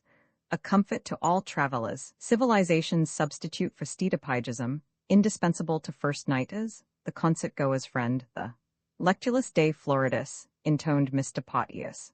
Gaziphalacium Ecclesiae, Cythara Benesinens Dei, Symbolum Jubilationis Christi, Promptuarium Mysteriorum Fidei, Ora pro nobis. Your small clothes sound to me very like one of my old litanies, Theodore. We want scientific descriptions, not litanies, said Gumbrel Sr. What a Gumbrel's patent small clothes. Scientifically then, said Gumbrel Jr., my patent small clothes may be described as trousers with a pneumatic seat, inflatable by means of a tube fitted with a valve, the whole constructed of stout seamless red rubber, enclosed between two layers of cloth. I must say, said Gumbrel Sr. on a tone of somewhat grudging approbation, I have heard of worse inventions. You are too stout, Potius, to be able to appreciate the idea. We Gumbrels are all a bony lot.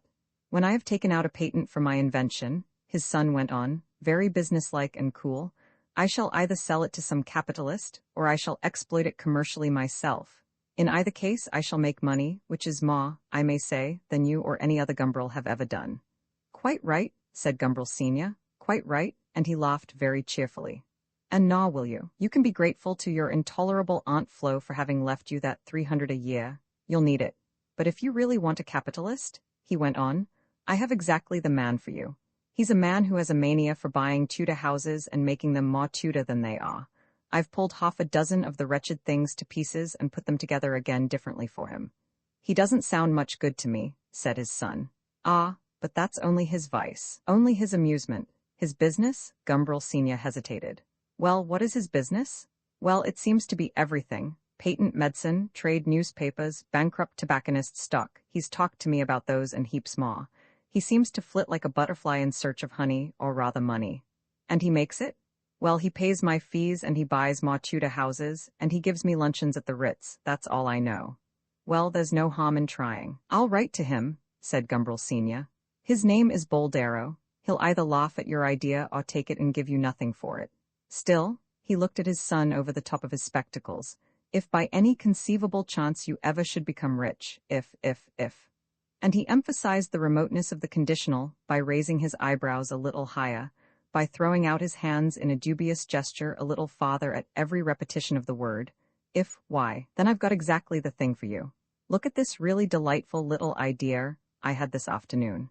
He put his hand in his coat pocket, and after some sorting and sifting, produced a sheet of squared paper on which was roughly drawn the elevation of a house.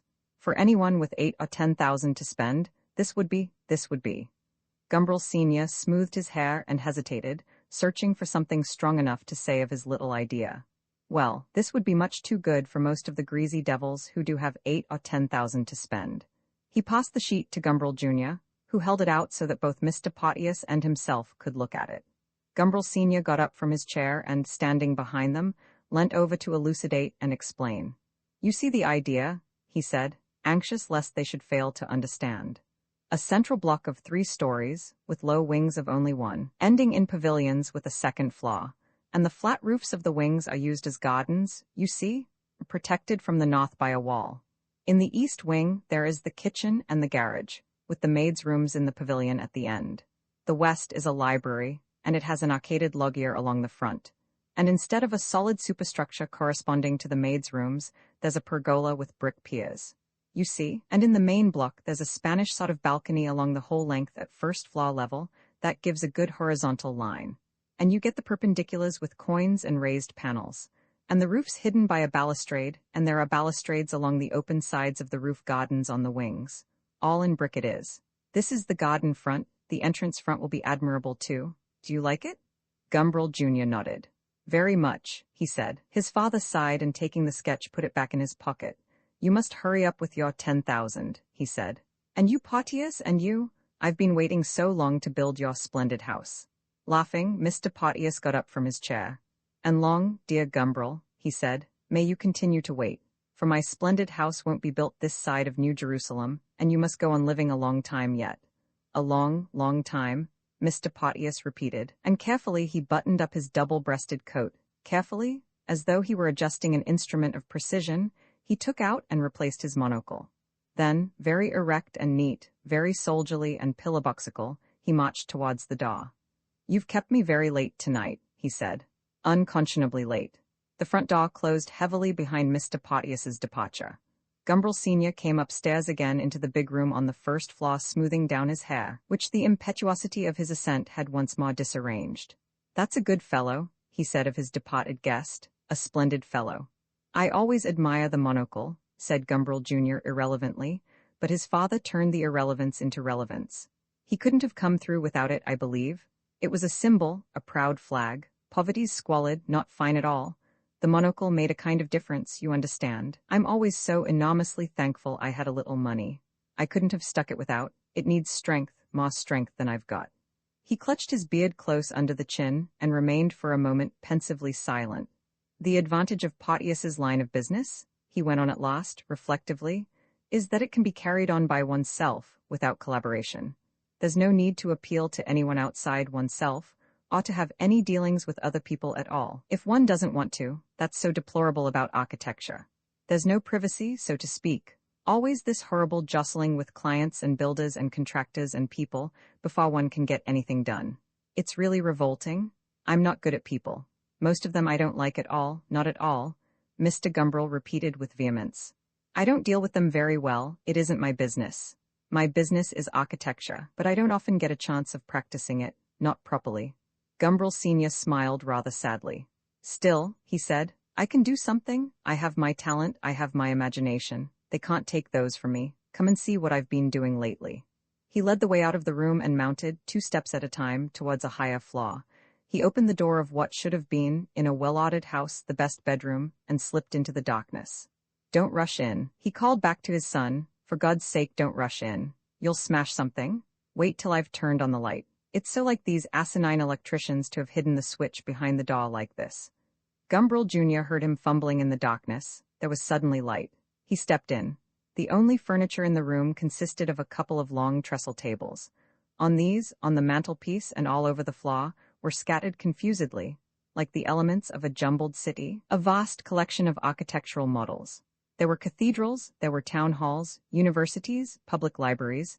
There were 3 or 4 elegant little skyscrapers. There were blocks of offices, huge warehouses, factories, and finally dozens of magnificent country mansions, complete with their terraced gardens, their noble flights of steps, their fountains and ornamental waters and grandly bridged canals, their little rococo pavilions and garden houses. "Aren't they beautiful?" Gumbrel Sr. turned enthusiastically towards his son. His long gray hair floated wispily about his head, his spectacles flashed, and behind them his eyes shone with emotion. "Beautiful," Gumbrel Jr. agreed.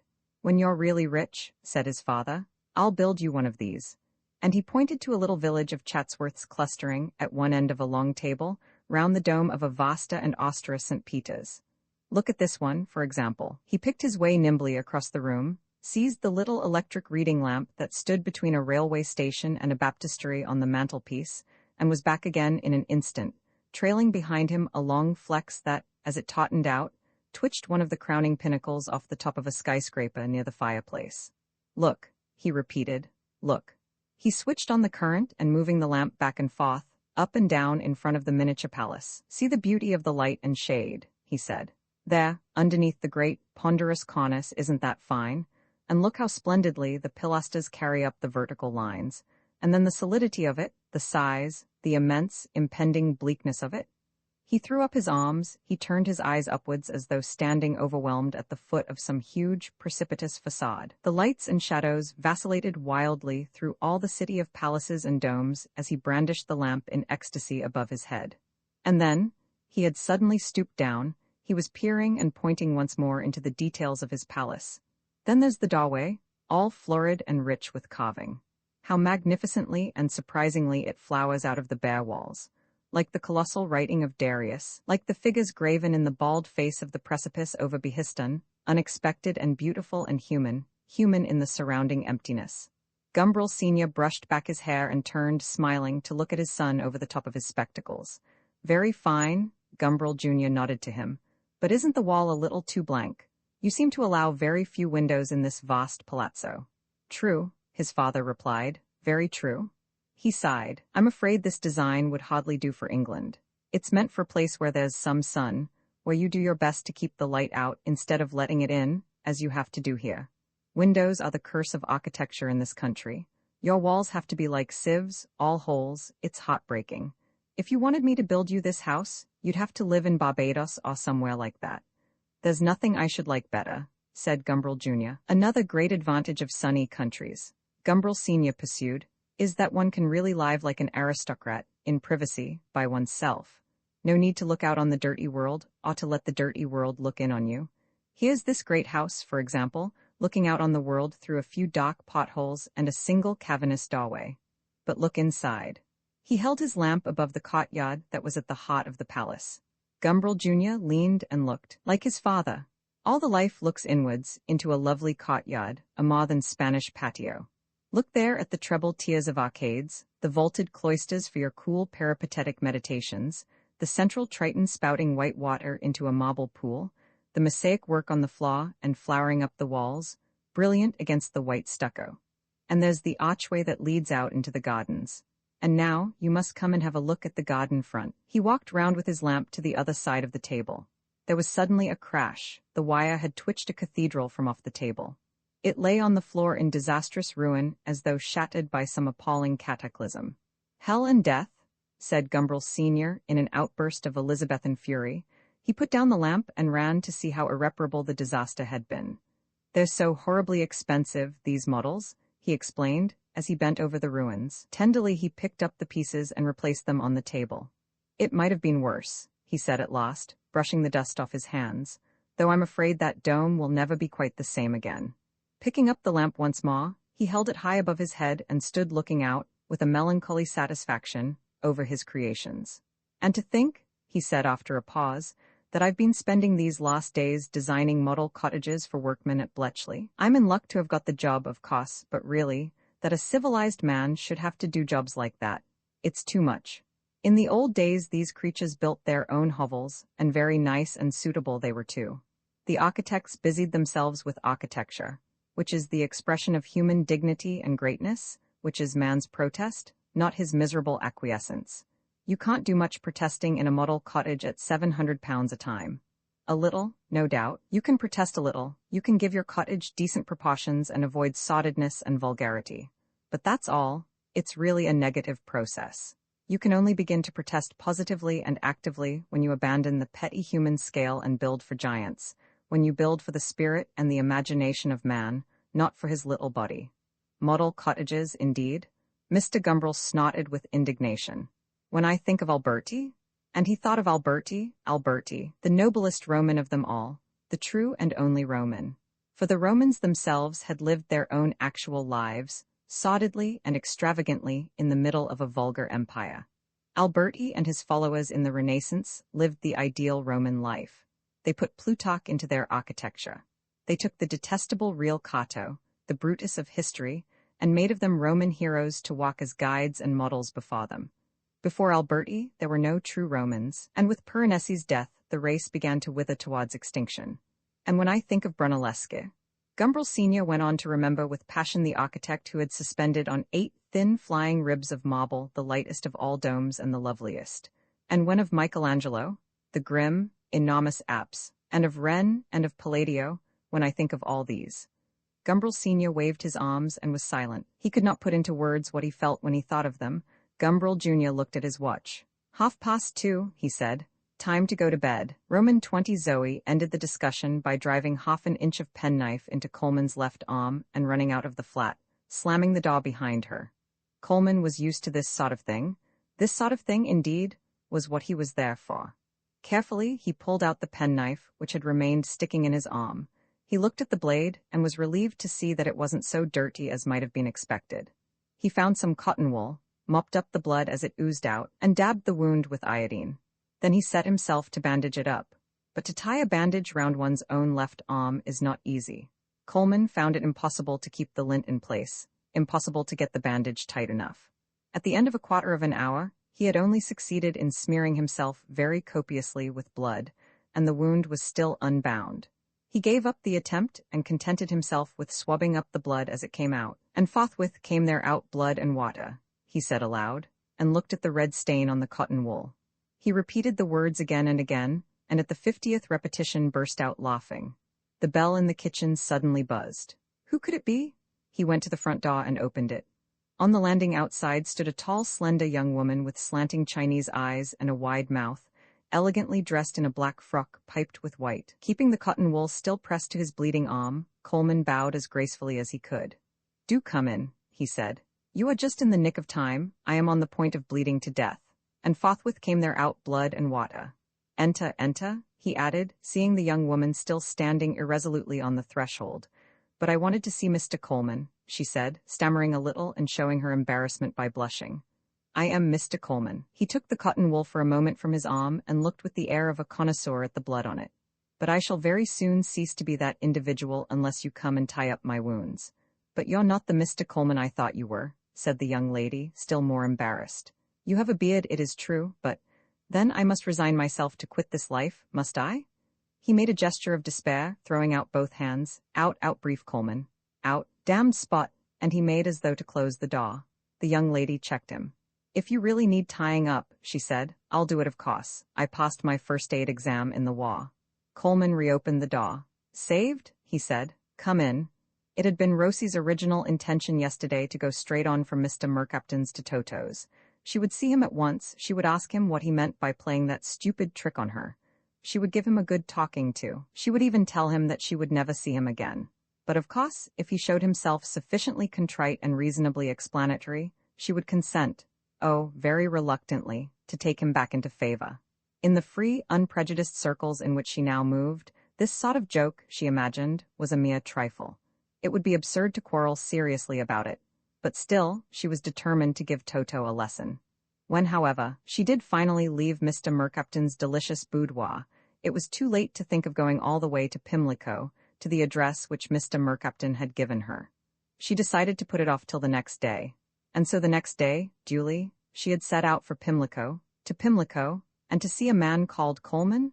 It seemed rather dull and second-rate after Sloane Street and Mr. Mercapton. Poor Toto. The sparkle of Mr. Mercapton had made him look rather tarnished. That essay on the Jus Primi Noctis? Ah, walking through the unsavory mazes of Pimlico, she thought of it, and thinking of it, smiled. Poor Toto? And also, she mustn't forget stupid, malicious, idiotic Toto. She had made up her mind exactly what she should say to him. She had even made up her mind what Toto would say to her. And when the scene was over, they would go and dine at the Café Royal, upstairs, where she had never been, and she would make him rather jealous by telling him how much she had liked Mr. Mercapton, but not too jealous. Silence is golden, as her father used to say when she used to fly into tempers and wanted to say nasty things to everybody within range. Silence, about some things, is certainly golden. In the rather gloomy little turning off Lupus Street to which she had been directed, Rosie found the number, in the row of bells and cards, the name. Quickly and decidedly she mounted the stairs. "Well," she was going to say as soon as she saw him, "I thought you were a civilized being." Mr. Mercapton had dropped a hint that Coleman wasn't really civilized. A hint was enough for Rosie. "But I see," she would go on, "that I was mistaken. I don't like to associate with boors." The fastidious lady had selected him as a young poet, not as a ploughboy. Well rehearsed, Rosie rang the bell, and then the door had opened on this huge bearded Cossack of a man, who smiled, who looked at her with bright, dangerous eyes, who quoted the Bible, and who was bleeding like a pig. There was blood on his shirt, blood on his trousers, blood on his hands, bloody finger marks on his face. Even the blonde fringe of his beard, she noticed, was dabbled here and there with blood. It was too much at first, even for her aristocratic equanimity. In the end, however, she followed him across a little vestibule into a bright, whitewashed room empty of all furniture but a table, a few chairs, and a large box spring and mattress, which stood like an island in the middle of the floor and served as bed or sofa as occasion required. Over the mantelpiece was pinned a large photographic reproduction of Leonardo's study of the anatomy of love. There were no other pictures on the walls. "All the apparatus is here," said Coleman, and he pointed to the table. "Lint, bandages, cotton wool, iodine, gauze, oiled silk. I have them all ready in preparation for these little accidents. But do you often manage to cut yourself in the arm?" asked Rosie. She took off her gloves and began to undo a fresh packet of lint. "One gets cut," Coleman explained. "Little differences of opinion, you know. If your eye offend you, pluck it out. Love your neighbor as yourself. Ogle, if his eye offend you, you see? We live on Christian principles here. But who are we? Asked Rosie, giving the cut a last dressing of iodine and laying a big square of lint over it. Merely myself, and how shall I put it? My helpmate, Coleman answered. Ah, you're wonderfully skillful at this business, he went on. You're the real hospital nurse type, all maternal instincts when pain and anguish wring the brow, an interesting mangle thou, as we used to say in the good old days when the pun and the spoonerismus were in fashion. Rosie laughed. Oh, I don't spend all my time tying up wounds, she said, and turned her eyes for an instant from the bandage. After the first surprise, she was feeling her cool self again. Brava, cried Coleman. You make them too, do you? Make them first and cure them afterwards in the grand old homeopathic way. Delightful. You see what Leonardo has to say about it. With his free hand he pointed to the photograph over the mantelpiece. Rosie, who had noticed the picture when she came into the room, preferred not to look at it too closely a second time. I think it's rather revolting, she said, and was very busy with the bandage. Ah, but that's the whole point, said Coleman, and his clear blue eyes were alive with dancing lights. That's the beauty of the grand passion. It is revolting. You read what the fathers of the church have to say about love. They're the men, it was Odo of Cluny, wasn't it, who called woman a saccus stercorus, a bag of muck. Si quis enim considerat qui intra nes et qui intra fosses et qui intra ventrum latent, sods ubique reperiat. The Latin rumbled like eloquent thunder in Coleman's mouth. Et si nec extremis digitis phlegma vel stercus tanga patima, quomodo ipsum stercorus saccum amplecti desideramus. He smacked his lips. Magnificent? He said. I don't understand Latin, said Rosie, and I'm glad of it, and your bandage is finished. Look. Interesting mangle? Coleman smiled his thanks. But Bishop Odo, I fear, wouldn't even have spared you, not even for your good works. Still less for your good looks, which would only have provoked him to dwell with the more insistency on the visceral secrets which they conceal. Really, Rosie protested. She would have liked to get up and go away, but the Cossack's blue eyes glittered at her with such a strange expression, and he smiled so enigmatically, that she found herself still sitting where she was, listening with a disgusted pleasure to his quick talk, his screams of deliberate and appalling laughter. Ah, he exclaimed, throwing up his hands, what sensualists these old fellows were. What a real voluptuous feeling they had for dirt and gloom and sottedness and bottom, and all the horrors of vice. They pretended they were trying to dissuade people from vice by enumerating its horrors, but they were really only making it more spicy by telling the truth about it. O escavermium, O massa pulveris, what nauseating embracements. To conjugate the copulative verb boringly with a sack of tripes, what could be more exquisitely and piercingly and deliriously vile? And he threw back his head and laughed. The blood-dabbled tips of his blonde beard shook. Rosie looked at them, fascinated with disgust. There's blood on your beard, she felt compelled to say. What of it? Why shouldn't there be? Coleman asked, confused. Rosie felt herself blushing. Only because it's rather unpleasant, I don't know why, but it is.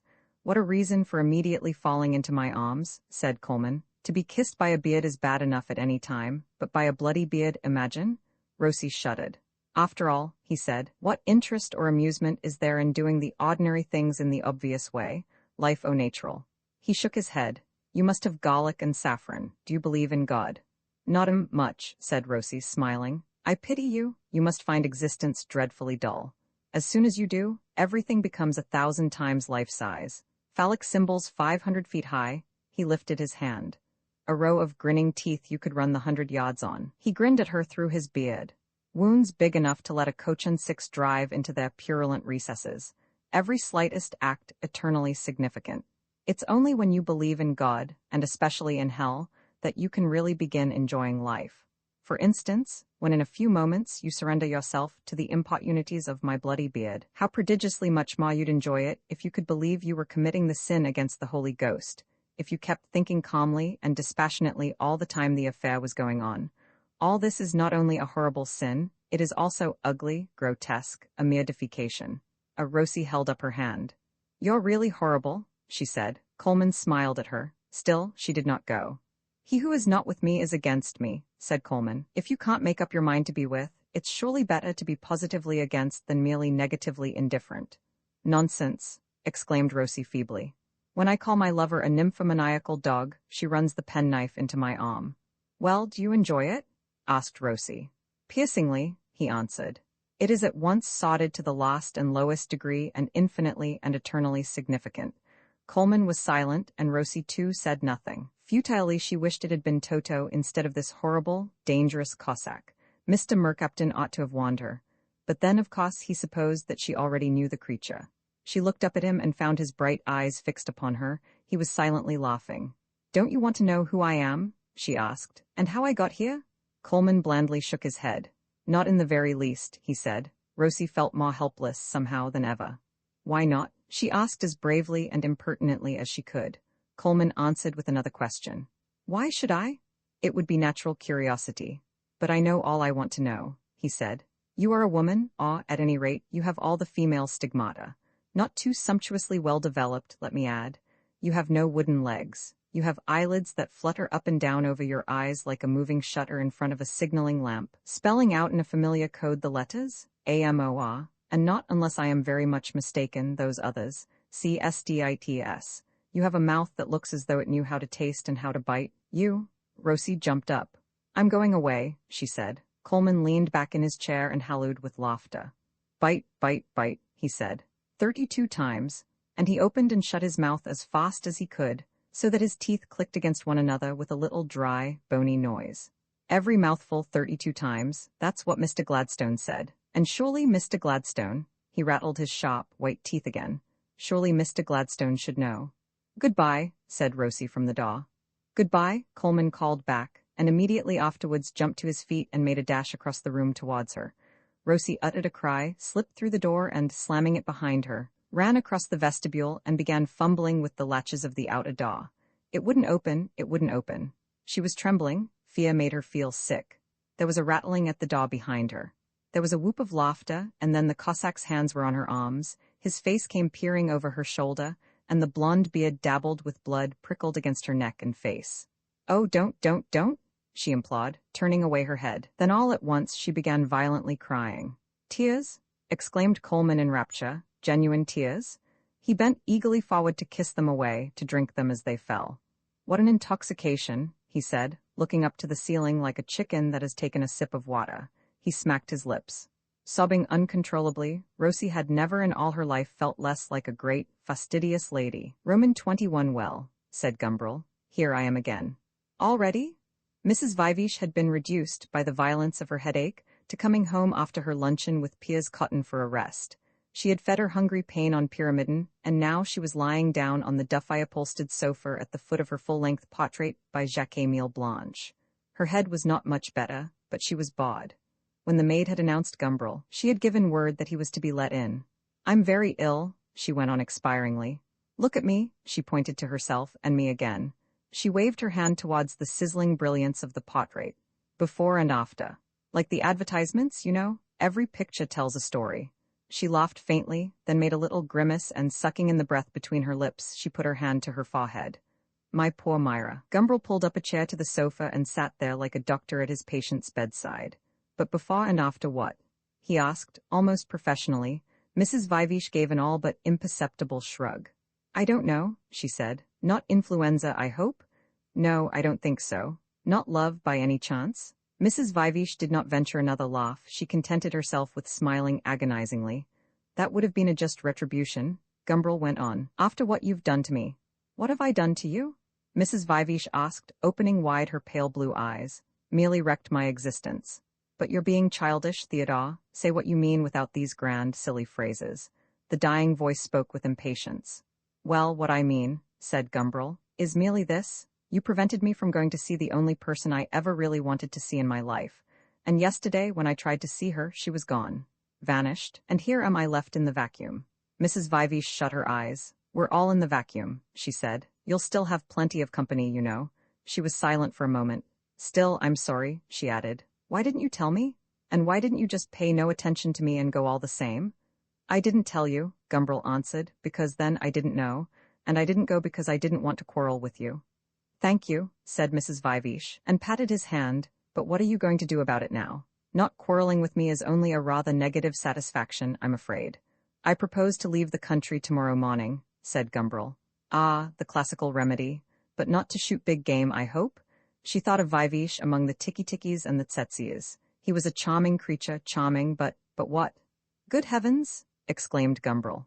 What do you take me for? Big game. He leaned back in his chair and began to laugh heartily. For the first time since he had returned from Robertsbridge, yesterday evening, he had felt then as though he would never laugh again. Do you see me in a pith helmet with an elephant gun? Mrs. Viveash put her hand to her forehead. I see you, Theodore, she said, but I try to think you would look quite normal, because of my head. I go to Paris first, said Gumbrel. After that, I don't know. I shall go wherever I think people will buy pneumatic trousers. I'm traveling on business. This time, in spite of her head, Mrs. Viveash laughed. I thought of giving myself a farewell banquet, Gumbrel went on. We'll go round before dinner, if you're feeling well enough, that is, and collect a few friends. Then, in profoundest gloom, we'll eat and drink. And in the morning, unshaved, exhausted and filled with disgust, I shall take the train from Victoria, feeling thankful to get out of England. We'll do it, said Mrs. Viveash faintly and indomitably from the sofa that was almost genuinely a deathbed. And meanwhile, we'll have a second brew of tea and you shall talk to me. The tannin was brought in.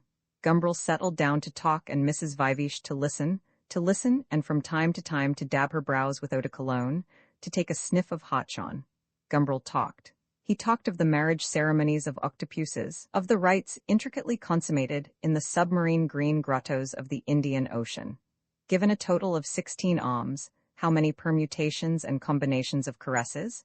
And in the middle of each bunch of alms, a mouth like the beak of a macaw.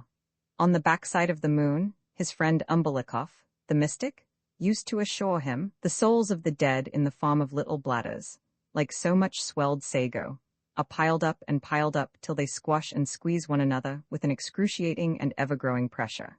In the exoteric world, this squeezing on the moon's backside is known, erroneously, as hell. And as for the constellation, Scorpio, he was the first of all constellations to have a proper sort of backbone. For by an effort of the will he ingurgitated his external armor, he compressed and rebuilt it within his body, and so became the first vertebrate. This, you may well believe, was a notable day in cosmic history. The rents in these new buildings in Regent Street and Piccadilly run to as much as £3 or £4 a square foot. Meanwhile, all the beauty imagined by Nash has departed, and chaos and barbarism once more reign supreme, even in Regent Street. The ghost of Gumbrel Senior stalked across the room. Who lives longer, the man who takes heroin for 2 years and dies, or the man who lives on roast beef, water and potatoes till 95? One passes his 24 months in eternity. All the years of the beefeater are lived only in time. I can tell you all about heroin, said Mrs. Viveash. Lady Capricorn, he understood, was still keeping open bed. How Rubens would have admired those silk cushions, those gigantic cabbage roses, those round pink pearls of hers, vaster than those that Captain Nemo discovered in the immemorial oyster. And the warm, dry rustle of flesh over flesh as she walks, moving first one leg, then advancing the other. Talking of octopuses, the swim-bladders of deep-sea fishes are filled with almost absolutely pure oxygen. C'est la vie. Gumbrel shrugged his shoulders. In alpine pastures, the grasshoppers start their flight, whizzing like clockwork grasshoppers, and these brown invisible ones reveal themselves suddenly as they skim above the flowers. A streak of blue lightning, a trailing curve of scarlet. Then the overwing shuts down over the colored wing below, and they are once more invisible fiddlers rubbing their thighs, like Lady Capricorn, at the foot of the towering flowers. Forgers give patina to their medieval ivories by lending them to stout young Jewesses to wear for a few months hanging, like an amulet, between their breasts. In Italian cemeteries, the family vaults are made of glass and iron, like greenhouses. Sir Henry Griddle has finally married the hog-faced gentlewoman. Piero della Francesca's fresco of the Resurrection at San Sepolcro is the most beautiful picture in the world, and the hotel there is far from bad. Scriabine equals Le Tchaikovsky de nos jours. The dullest landscape painter is Marchand, the best poet. You bore me, said Mrs. Viveash. Must I talk of love, then? Asked Gumbrel. It looks like it, Mrs. Viveash answered and closed her eyes. Gumbrel told the anecdote about Joe Peters, Connie Esticott, and Jim Baum, the anecdote of Lola Knopf and the Baroness Naumann, of Margarita Radicofani, himself and the pasta mea, of Lord Cavey and little Toby Nobes. When he had finished these, he saw that Mrs. Viveash had gone to sleep. He was not flattered, but a little sleep would do her headache, he reflected, a world of good. And knowing that if he ceased to speak, she would probably be woken by the sudden blankness of the silence, he went on quietly talking to himself. When I'm abroad this time, he soliloquized, I shall really begin writing my autobiography. There's nothing like a hotel bedroom to work in. He scratched his head thoughtfully and even picked his nose, which was one of his bad habits when he was alone. People who know me, he went on, will think that what I write about the governess cot and my mother and the flowers and so on is written merely because I know in here. He scratched his head a little harder to show himself that he referred to his brain, that's the sort of thing one ought to write about. They'll think I'm a sort of dingy Romain Roland, hopelessly trying to pretend that I feel the emotions and have the great spiritual experiences, which the really important people do feel and have. And perhaps they'll be right. Perhaps the life of Gumbrel will be as manifestly an ersatz as the life of Beethoven. On the other hand, they may be astonished to find that it's the genuine article. We shall see. Gumbrel nodded his head slowly, while he transferred 2 pennies from his right-hand trouser pocket to his left-hand trouser pocket. He was somewhat distressed to find that these coppers had been trespassing among the silver. Silver was for the right hand, copper for the left. It was one of the laws which it was extremely unlucky to infringe. I have a premonition, he went on, that one of these days I may become a saint, an unsuccessful flickering sort of saint, like a candle beginning to go out. As for love, MIs, and as for the people I have met, I shall point out that I have known most of the eminent men in Europe, and that I have said of all of them what I said after my first love affair. Is that all? Did you really say that about your first love affair? Asked Mrs. Vivish, who had woken up again. Didn't you? No, I said, this is all, everything, the universe, in love, it's either all or nothing at all.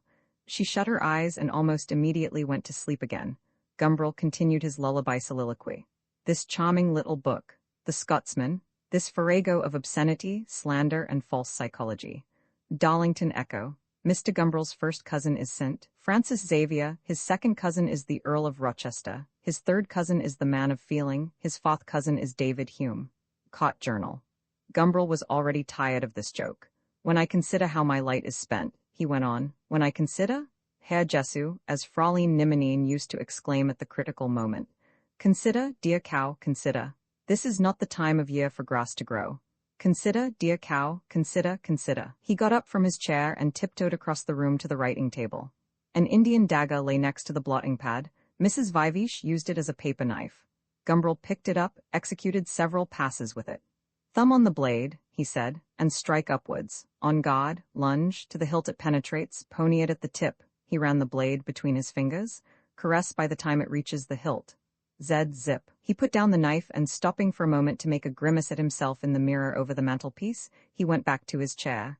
At 7 o'clock, Mrs. Vivish woke up. She shook her head to feel if the pain were still rolling about loose inside her skull. I really believe I'm all right, she said. She jumped up. Come on, she cried. I feel ready for anything. And I feel like so much food for worms, said Gumbrel. Still, versium ataza piener, il generoso yuma. He hummed the drinking song out of Robert the Devil, and to that ingenuously jolly melody, they left the house. The taxi that evening cost them several pounds. They made the man drive back and forth, like a shuttle, from one end of London to the other. Every time they passed through Piccadilly Circus, Mrs. Vivish leant out of the window to look at the sky signs dancing their unceasing St. Vitus's dance above the monument to the Earl of Shaftesbury.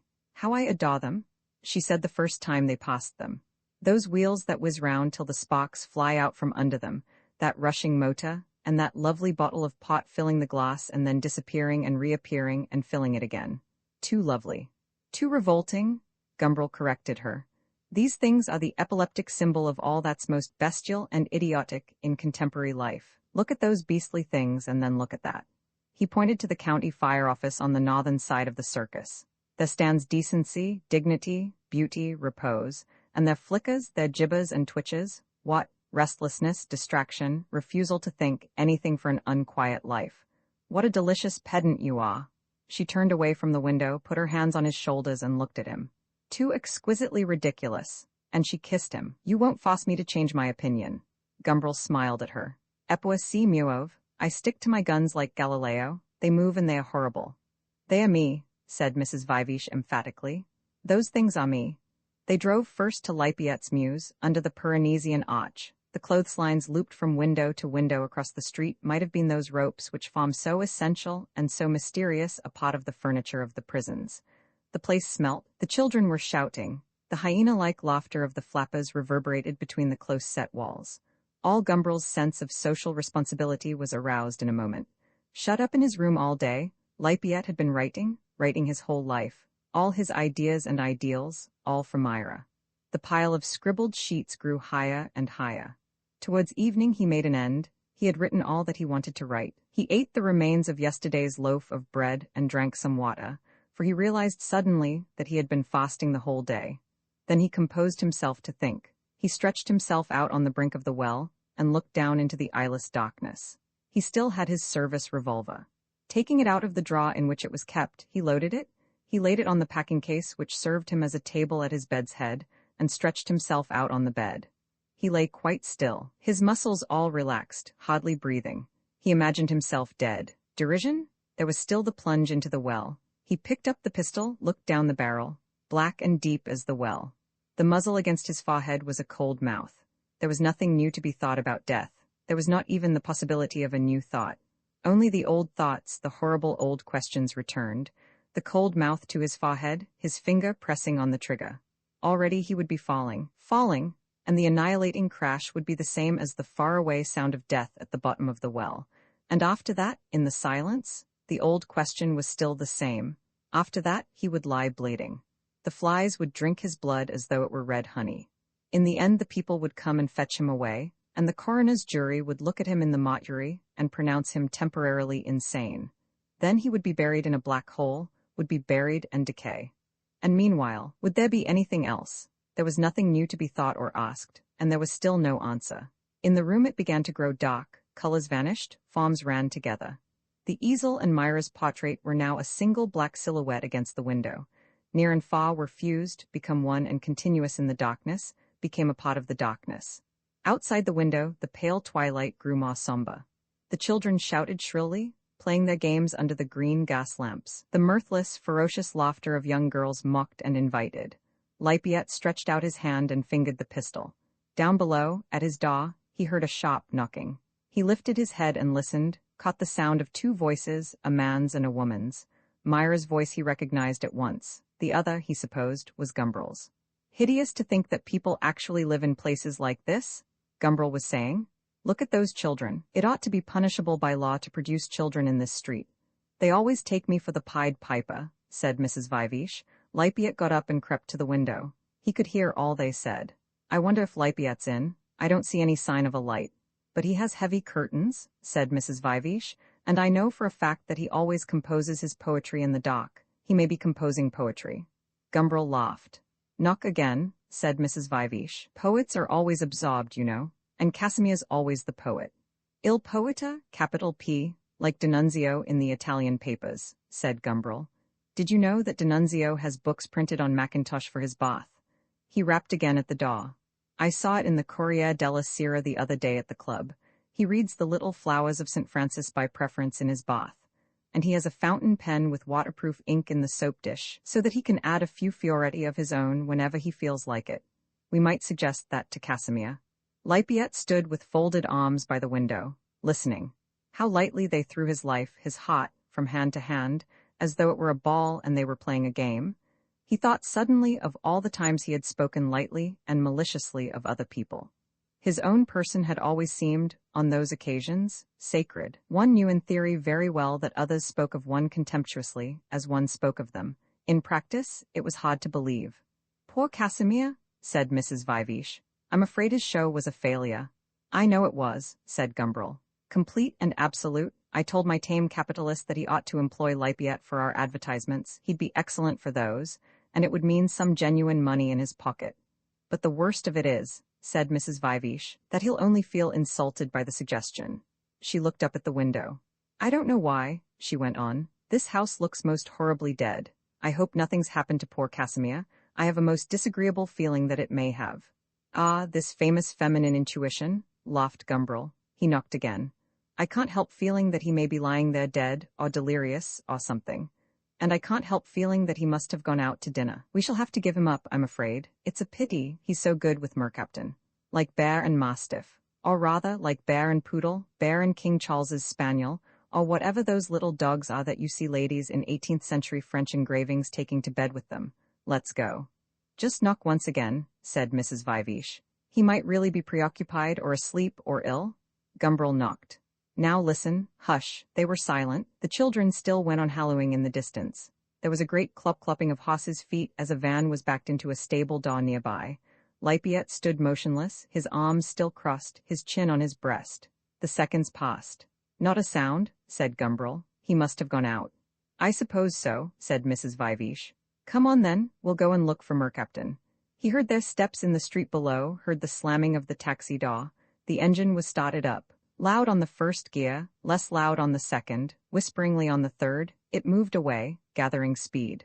The noise of it was merged with the general noise of the town. They were gone. Lipiet walked slowly back to his bed. He wished suddenly that he had gone down to answer the last knock. These voices, at the well's edge he had turned to listen to them, at the well's extreme verge. He lay quite still in the darkness, and it seemed to him at last that he had floated away from the earth, that he was alone, no longer in a narrow dark room, but in an illimitable darkness outside and beyond. His mind grew calmer. He began to think of himself, of all that he had known, remotely, as though from a great way off. Adorable lights, said Mrs. Vivesh as they drove once more through Piccadilly Circus. Gumbrel said nothing. He had said all that he had to say last time. And there's another, exclaimed Mrs. Vivesh as they passed, near Burlington House, a fountain of Sandeman's pot. If only they had an automatic jazz band attached to the same mechanism, she said regretfully. The Green Park remained solitary and remote under the moon. Wasted on us, said Gumbrel as they passed. One should be happily in love to enjoy a summer night under the trees. He wondered where Emily could be now. They sat in silence, the cab drove on. Mr. Mercaptan, it seemed, had left London.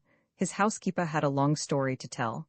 A regular Bolshevik had come yesterday, pushing in, and she had heard him shouting at Mr. Mercaptan in his own room. And then, luckily, a lady had come and the Bolshevik had gone away again. And this morning, Mr. Mercaptan had decided, quite sudden-like, to go away for 2 or 3 days. And it wouldn't surprise her at all if it had something to do with that horrible Bolshevik fellow. Though of course, Master Pasta hadn't said anything about it. Still, as she'd known him when he was so high and seen him grow up she thought she could say she knew him well enough to guess why he did things. It was only brutally that they contrived to tear themselves away. Secure, meanwhile, behind a whole troop of butlers and footmen, Mr. Mercaptan was dining comfortably at Oxhanger with the most faithful of his friends and admirers, Mrs. Spiegel. It was to Mrs. Spiegel that he had dedicated his coruscating little loves of the pachyderms. For Mrs. Spiegel, it was who had suggested, casually one day at luncheon, that the human race ought to be classified in 2 main species, the pachyderms and those whose skin, like her own, like Mr. Mercaptan's and a few others, was fine and responsive, as Mr. Mercaptan himself put it, to all caresses, including those of pure reason. Mr. Mercaptan had taken the casual hint and had developed it, richly. The barbarous pachyderms he divided up into a number of subspecies: Stetosphaly, Ecephaly, Theolatas, industrious Judiohinsai, busy, compact and hot as dung beetles, Peabodys, Russians, and so on. It was all very witty and delicately savage. Mr. Mercaptan had a standing invitation at Oxhanger. With dangerous pachyderms like Lipiet ranging loose about the town, he thought it best to avail himself of it. Mrs. Spiegel, he knew, would be delighted to see him. And indeed she was. He arrived just at lunchtime. Mrs. Spiegel and Macy Furlonga were already at the fish. Mercaptan? Mrs. Spiegel's soul seemed to be in the name. Sit down, she went on, cooing as she talked like a ringdove. There seemed to be singing in every word she spoke. She pointed to a chair next to hers. And just in time to tell us all about your lesbian experiences. And Mercaptan, giving vent to his fully orchestrated laugh, squeal and raw together, had sat down and, speaking in French partly, he nodded towards the butler and the footman, à cause des valets, and partly because the language lent itself more deliciously to this kind of confidences. He had begun there and then, interrupted and spurred on by the cooing of Mrs. Spiegel and the happy shrieks of Macy Furlonga, to recount at length, and with all the wit in the world, his experience among the Isles of Greece. How delicious it was, he said to himself, to be with really civilized people. In this happy house it seemed scarcely possible to believe that such a thing as a pachyderm existed. But Lipiet still lay, face upwards, on his bed, floating, it seemed to himself, far out into the dark emptinesses between the stars.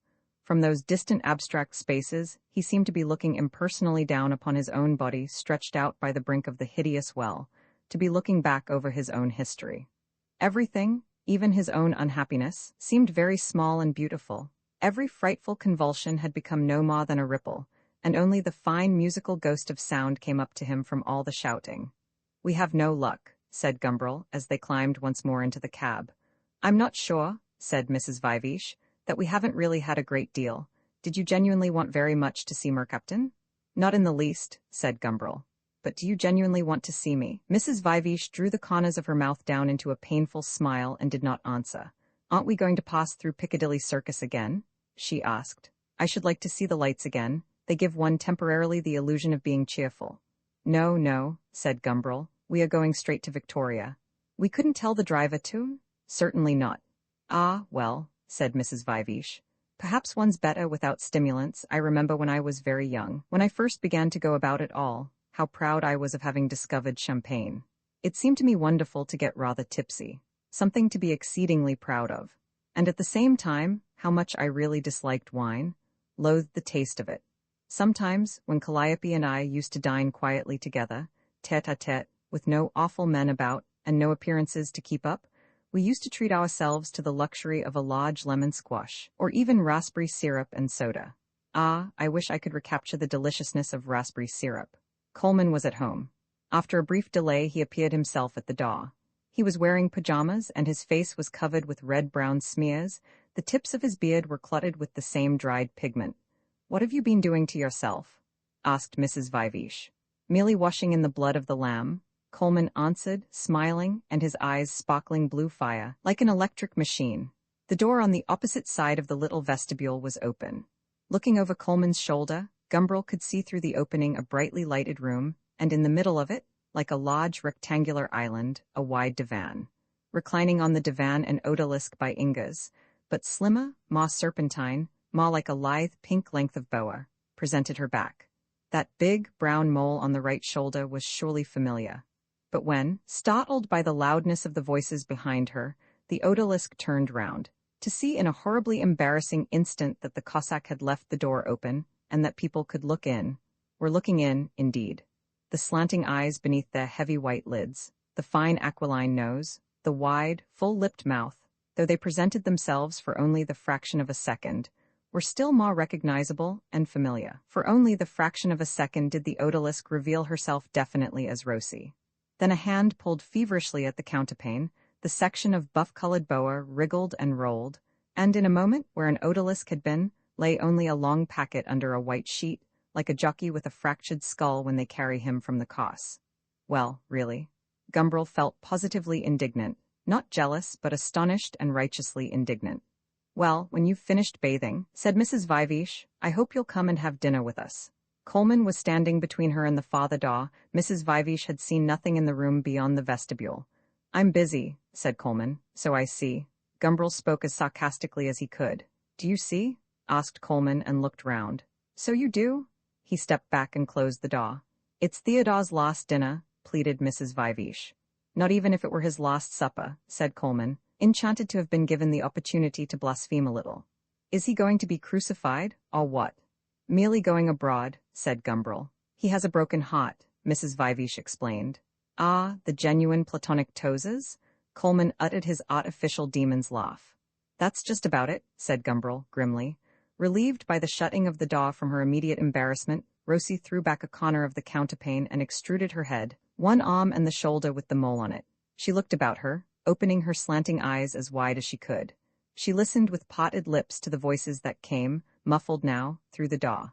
It seemed to her as though she were waking up, as though now, for the first time, she were hearing that shattering laugh, were looking now for the first time on these blank, white walls and the one lovely and horrifying picture.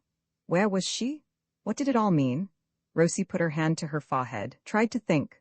Her thinking was always a series of pictures. One after another, the pictures swam up before her eyes, melted again in an instant, her mother taking off her pince-nez to wipe them, and at once her eyes were tremulous and vague and helpless. "You should always let the gentleman get over the stile first," she said, and put on her glasses again. Behind the glasses her eyes immediately became clear, piercing, steady, and efficient. Rather formidable eyes. They had seen Rosie getting over the stile in front of Willie Hoskins, and there was too much leg. James reading at his desk, his heavy, round head propped on his hand. She came up behind him and threw her arms round his neck. Very gently, and without turning his eyes from the page, he undid her embrace and, with a little push that was no more than a hint, an implication, signified that he didn't want her. She had gone to her pink room and cried. Another time James shook his head and smiled patiently under his mustache. "You'll never learn," he said. She had gone to her room and cried that time too. Another time they were lying in bed together, in the pink bed, only you couldn't see it was pink because there was no light. They were lying very quietly. Warm and happy and remote she felt, sometimes as it were the physical memory of pleasure plucked at her nerves, making her start, making her suddenly shiver. James was breathing as though he were asleep. All at once he stirred. He patted her shoulder 2 or 3 times in a kindly and businesslike way.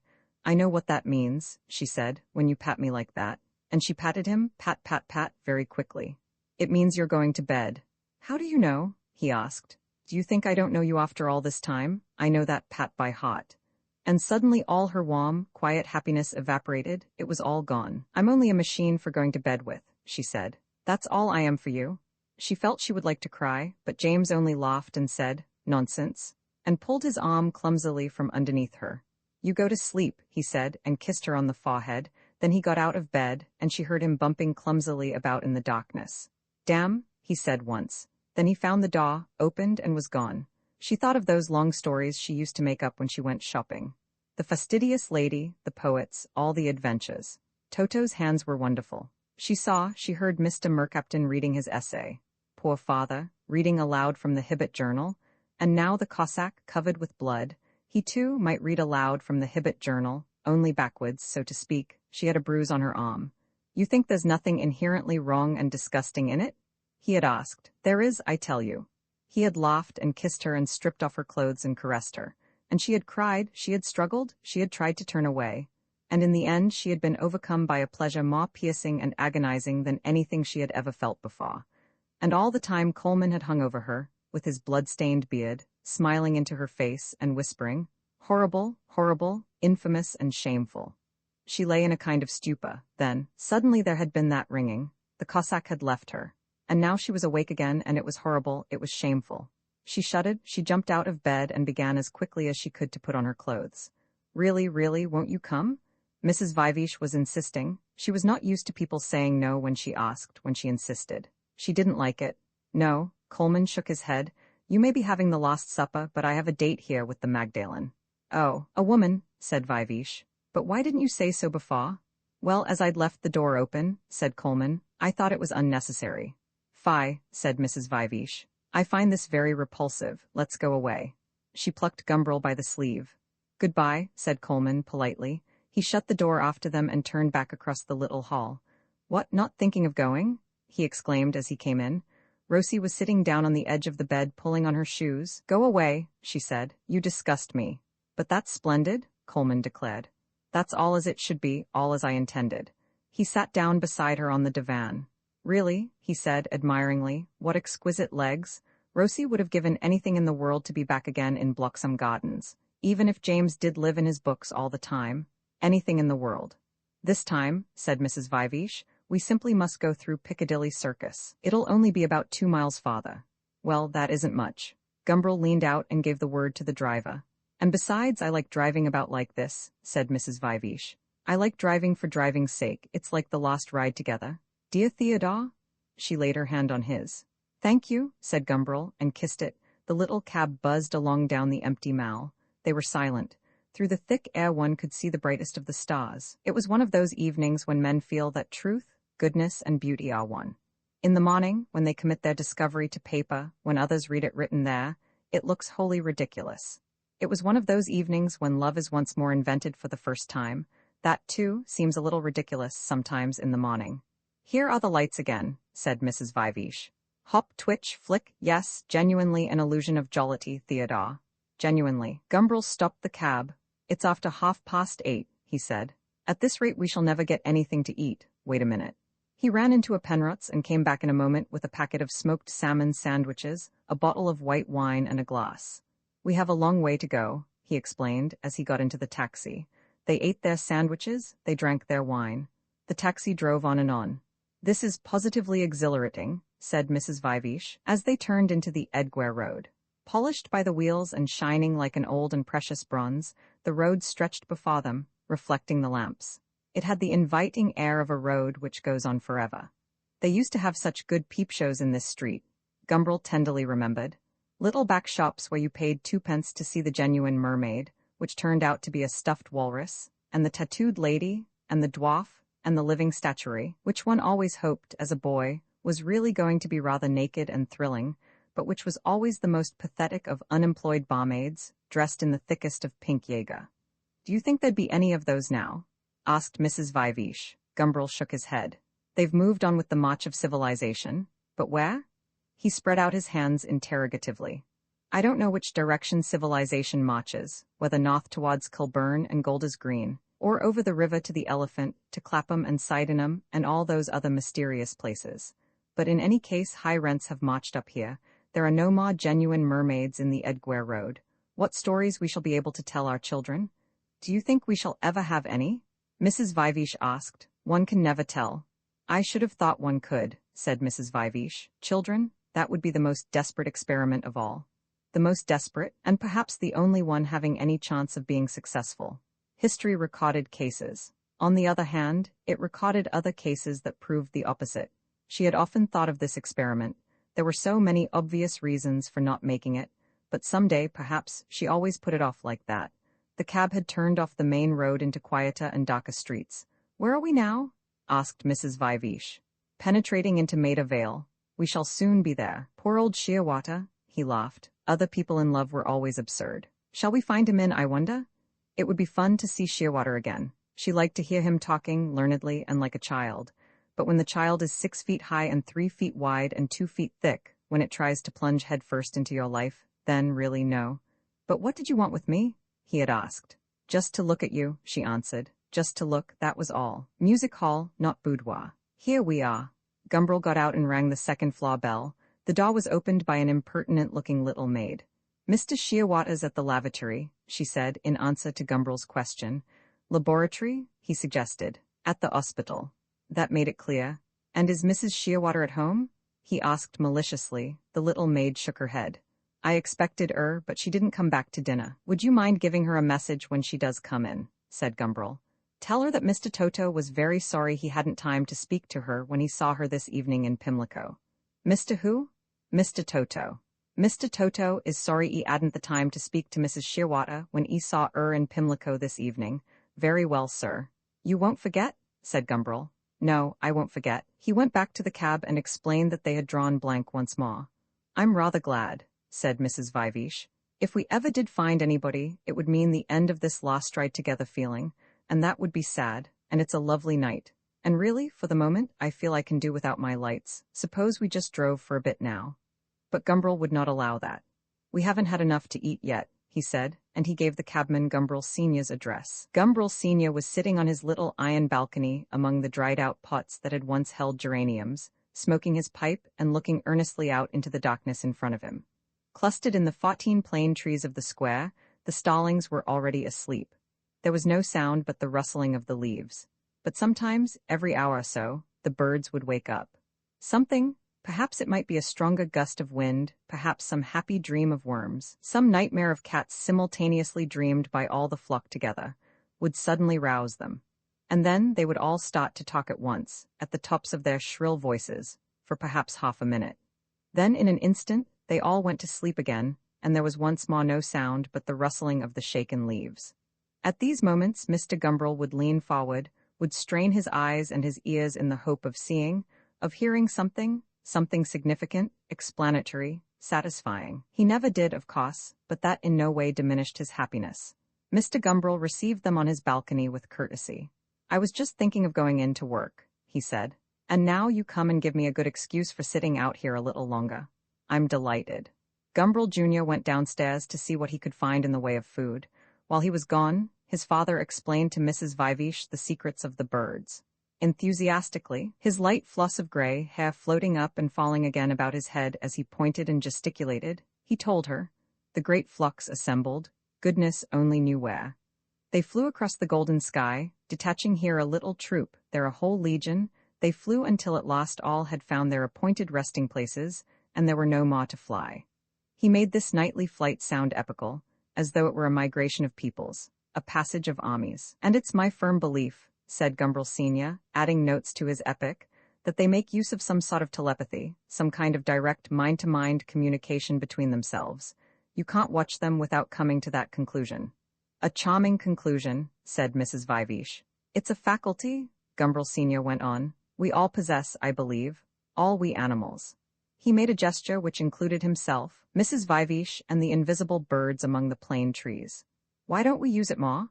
You may well ask. For the simple reason, my dear young lady, that half our existence is spent in dealing with things that have no mind, things with which it is impossible to hold telepathic communication.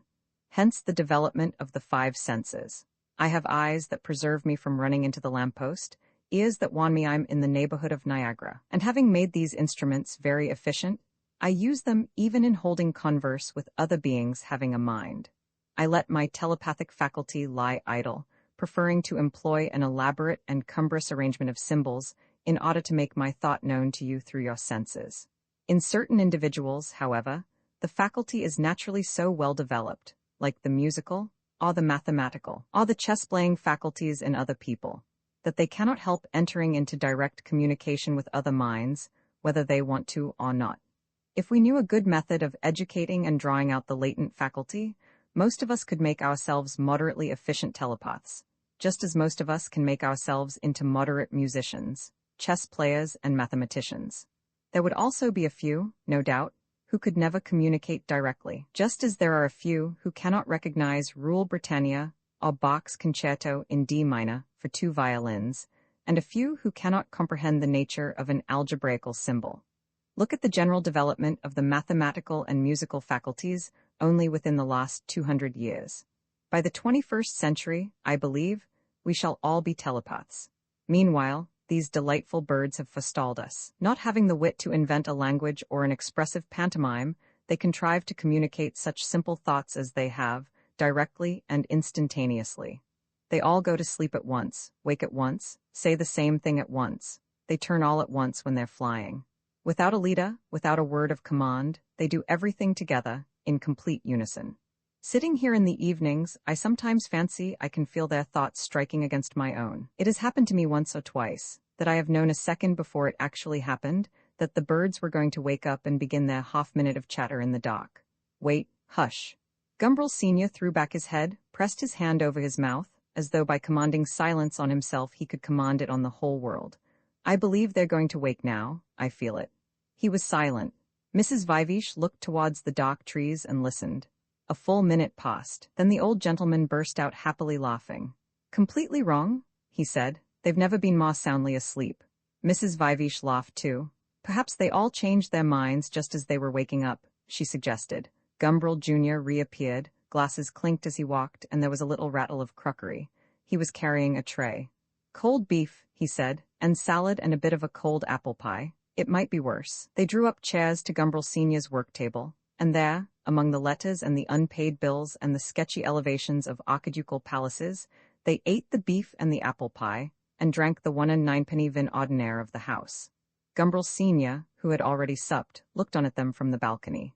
Did I tell you, said Gumbrel Jr., that we saw Mr. Porteus's son the other evening, very drunk? Gumbrel Senior threw up his hands. If you knew the calamities that young imbecile has been the cause of. What's he done? Gambled away I don't know how much borrowed money, and poor Porteus can't afford anything, even now. Mr. Gumbrel shook his head and clutched and combed his beard. It's a fearful blow, but of course Porteus is very steadfast and serene and— There? Gumbrel Senior interrupted himself, holding up his hand. Listen. In the 14 plane trees the starlings had suddenly woken up. There was a wild outburst, like a stormy sitting in the Italian parliament. Then all was silent. Gumbrel Senior listened, enchanted. His face, as he turned back towards the light, revealed itself all smiles. His hair seemed to have blown loose of its own accord from within, so to speak. He pushed it into place. You heard them? He asked Mrs. Vivesh. What can they have to say to one another, I wonder, at this time of night?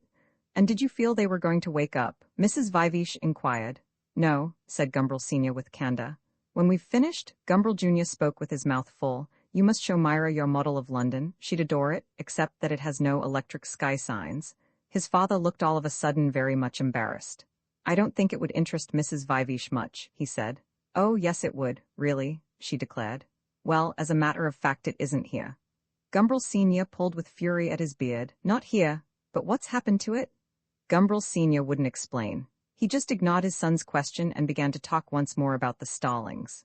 Later on, however, when Gumbrel and Mrs. Vivesh were preparing to go, the old man drew him apart into a corner and began to whisper the explanation.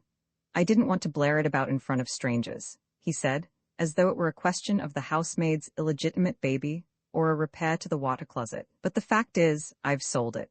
The Victoria and Albert had wind that I was making it, they've been wanting it all the time, and I've let them have it. But why? Gumbrel Jr. asked in a tone of astonishment. He knew with what a paternal affection, no more than paternal, for he was sure that his father was more wholeheartedly attached to his models than his son, with what pride he regarded these children of his spirit. Gumbrel Sr. sighed. It's all that young imbecile, he said. What young imbecile? Porteus's son, of course. You see, poor Porteus has had to sell his library, among other things. You don't know what that means to him. All these precious books, and collected at the price of such hardships. I thought I'd like to buy a few of the best ones back for him. They gave me quite a good price at the museum. He came out of his corner and hurried across the room to help Mrs. Vivesh with her cloak. Allow me, he said. Slowly and pensively Gumbrel Jr. followed him. Beyond good and evil? Below good and evil? The name of Earwig. The tubby pony trotted. The wild columbines suspended among the shadows of the hazel copse, hooked spurs, helmets of aerial purple. The 12th sonata of Mozart was insecticide. No earwigs could crawl through that music. Emily's breasts were firm and pointed, and she had slept at last without a tremor. In the starlight, good, true, and beautiful became one. Write the discovery in books quos in the morning, legimus cacantes. They descended the stairs. The cab was waiting outside. The last ride again, said Mrs. Vivesh. Golgotha Hospital, Southwark, said Gumbrel to the driver, and followed her into the cab. Drive, drive, drive, repeated Mrs. Vivesh. I like your father, Theodore. One of these days he'll fly away with the birds. And how nice it is of those stallings to wake themselves up like that in the middle of the night, merely to amuse him. Considering how unpleasant it is to be woken in the night. Where are we going? We're going to look at Shearwater in his laboratory. Is that a long way away? Immensely, said Gumbrel. Thank God for that, Mrs. Vivesh piously and expiringly breathed. Roman 22 Shearwater sat on his stationary bicycle, pedaling unceasingly like a man in a nightmare. The pedals were geared to a little wheel under the saddle, and the rim of the wheel rubbed, as it revolved against a brake, carefully adjusted to make the work of the pedaler hard, but not impossibly hard. From a pipe which came up through the floor issued a little jet of water which played on the brake and kept it cool. But no jet of water played on Shearwater. It was his business to get hot. He did get hot. From time to time, his dog-faced young friend, Lansing, came and looked through the window of the experimenting chamber to see how he was getting on. Inside that little wooden house, which might have reminded Lansing, if he had had a literary turn of mind, of the box in which Gulliver left Brobdingnag, the scenes of intimate life were the same every time he looked in. Shearwater was always at his post on the saddle of the nightmare bicycle, pedaling. The water trickled over the brake, and Shearwater sweated. Great drops of sweat came oozing out from under his hair, ran down over his forehead, hung beaded on his eyebrows, ran into his eyes, down his nose, along his cheeks, fell like raindrops. His thick bull neck was wet, his whole naked body, his arms and legs streamed and shone. The sweat poured off him and was caught as it rained down in a waterproof sheet, to trickle down its sloping folds into a large glass receptacle, which stood under a hole in the center of the sheet, at the focal point where all its slopes converged. The automatically controlled heating apparatus in the basement kept the temperature in the box high and steady. Peering through the damp, dimmed panes of the window, Lansing noticed with satisfaction that the mercury stood unchangingly at 27.5 centigrade. The ventilators at the side and top of the box were open. Shearwater had air enough. Another time, Lansing reflected, they'd make the box airtight and see the effect of a little carbon dioxide poisoning on top of excessive sweating. It might be very interesting, but today they were concerned with sweating only. After seeing that the thermometer was steady, that the ventilators were properly open, the water was still trickling over the brake, Lansing would tap at the window. And Shearwater, who kept his eyes fixed straight before him, as he pedaled slowly and unremittingly along his nightmare road, would turn his head at the sound. All right. Lansing's lips moved and his eyebrows went up inquiringly. Shearwater would nod his big, round head, and the sweat drops, suspended on his eyebrows and his mustache, would fall like little liquid fruits shaken suddenly by the wind. Good. And Lansing would go back to his thick German book under the reading lamp at the other end of the laboratory. Constant as the thermometer, Shearwater pedaled steadily and slowly on. With a few brief halts for food and rest, he had been pedaling ever since lunchtime.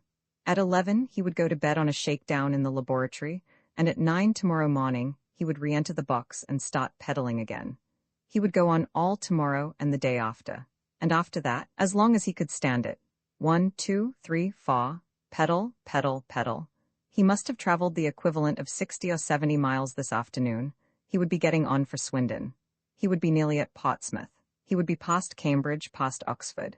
He would be nearly at Harwich, pedaling through the green and golden valleys where Constable used to paint. He would be at Winchester by the bright stream. He would have ridden through the beech woods of Arundel out into the sea. In any case, he was far away. He was escaping. And Mrs. Viveash followed, walking swayingly along on feet that seemed to tread between two abysses at her leisure. Pedal, pedal, the hydrogen ion concentration in the blood. Formidably, calmly, her eyes regarded. The lids cut off an arc of those pale circles. When she smiled, it was a crucifixion. The coils of her hair were copper serpents. Her small gestures loosened enormous fragments of the universe, and at the faint, dying sound of her voice, they had fallen in ruins about him. His world was no longer safe. It had ceased to stand on its foundations. Mrs. Viveash walked among his ruins and did not even notice them. He must build up again.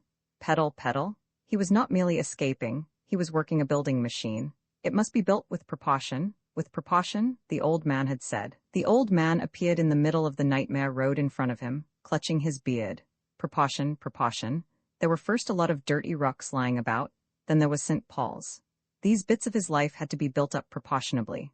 There was work, and there was talk about work and ideas, and there were men who could talk about work and ideas, but so far as he had been concerned, that was about all they could do. He would have to find out what else they did. It was interesting, and he would have to find out what other men did, men who couldn't talk about work and not much about ideas. They had as good kidneys as anyone else. And then there were women. On the nightmare road, he remained stationary. The pedals went round and round under his driving feet. The sweat ran off him. He was escaping, and yet he was also drawing nearer. He would have to draw nearer. Woman, what have I to do with you? Not enough, too much, not enough. He was building her in, a great pillar next to the pillar of work. Too much, he was escaping. If he had not caged himself here in this hot box, he would have run out after her, to throw himself, all in fragments, all dissipated and useless, in front of her. And she wanted none of him. But perhaps it would be worse, perhaps it would be far, far worse if she did. The old man stood in the road before him, clutching his beard, crying out, "Precaution, precaution."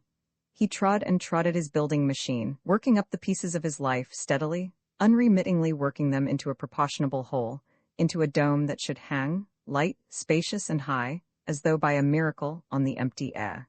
He trod and trod, escaping, mile after mile, into fatigue, into wisdom. He was at Dover now, pedaling across the channel. He was crossing a dividing gulf, and there would be safety on the other side. The cliffs of Dover were already behind him. He turned his head as though to look back at them. The drops of sweat were shaken from his eyebrows, from the shaggy fringes of his mustache. He turned his head from the blank wooden wall in front of him over his left shoulder. A face was looking through the observation window behind him, a woman's face. It was the face of Mrs. Viveash. Shearwater uttered a cry and at once turned back again. He redoubled his pedaling. 1, 2, 3, 4. Furiously, he rushed along the nightmare road. She was haunting him now in hallucinations. She was pursuing, and she was gaining on him. Will, wisdom, resolution, and understanding were of no avail then, but there was always fatigue. The sweat pawed down his face, streamed down the indented runnel of his spine, along the seam at the meeting place of the ribs. His loincloth was wringing wet. The drops patted continuously on the waterproof sheet. His calves and the muscles of his thighs ached with pedaling. 1, 2, 3, 4. He trod round 100 times with either foot. After that he ventured to turn his head once more. He was relieved, and at the same time he was disappointed, to see that there was now no face at the window. He had exercised the hallucination. He settled down to a more leisurely pedaling. In the annex of the laboratory, the animals devoted to the service of physiology were woken by the sudden opening of the door. the sudden eruption of light. The albino guinea pigs peered through the meshes of their hutch, and their red eyes were like the real lights of bicycles. The pregnant she-rabbits lolloped out and shook their ears and pointed their tremulous noses towards the door.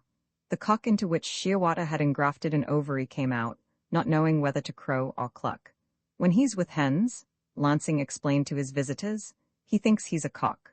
When he's with a cock, he's convinced he's a pullet. The rats who were being fed on milk from a London dairy came tumbling from their nest with an anxious, hungry squeaking.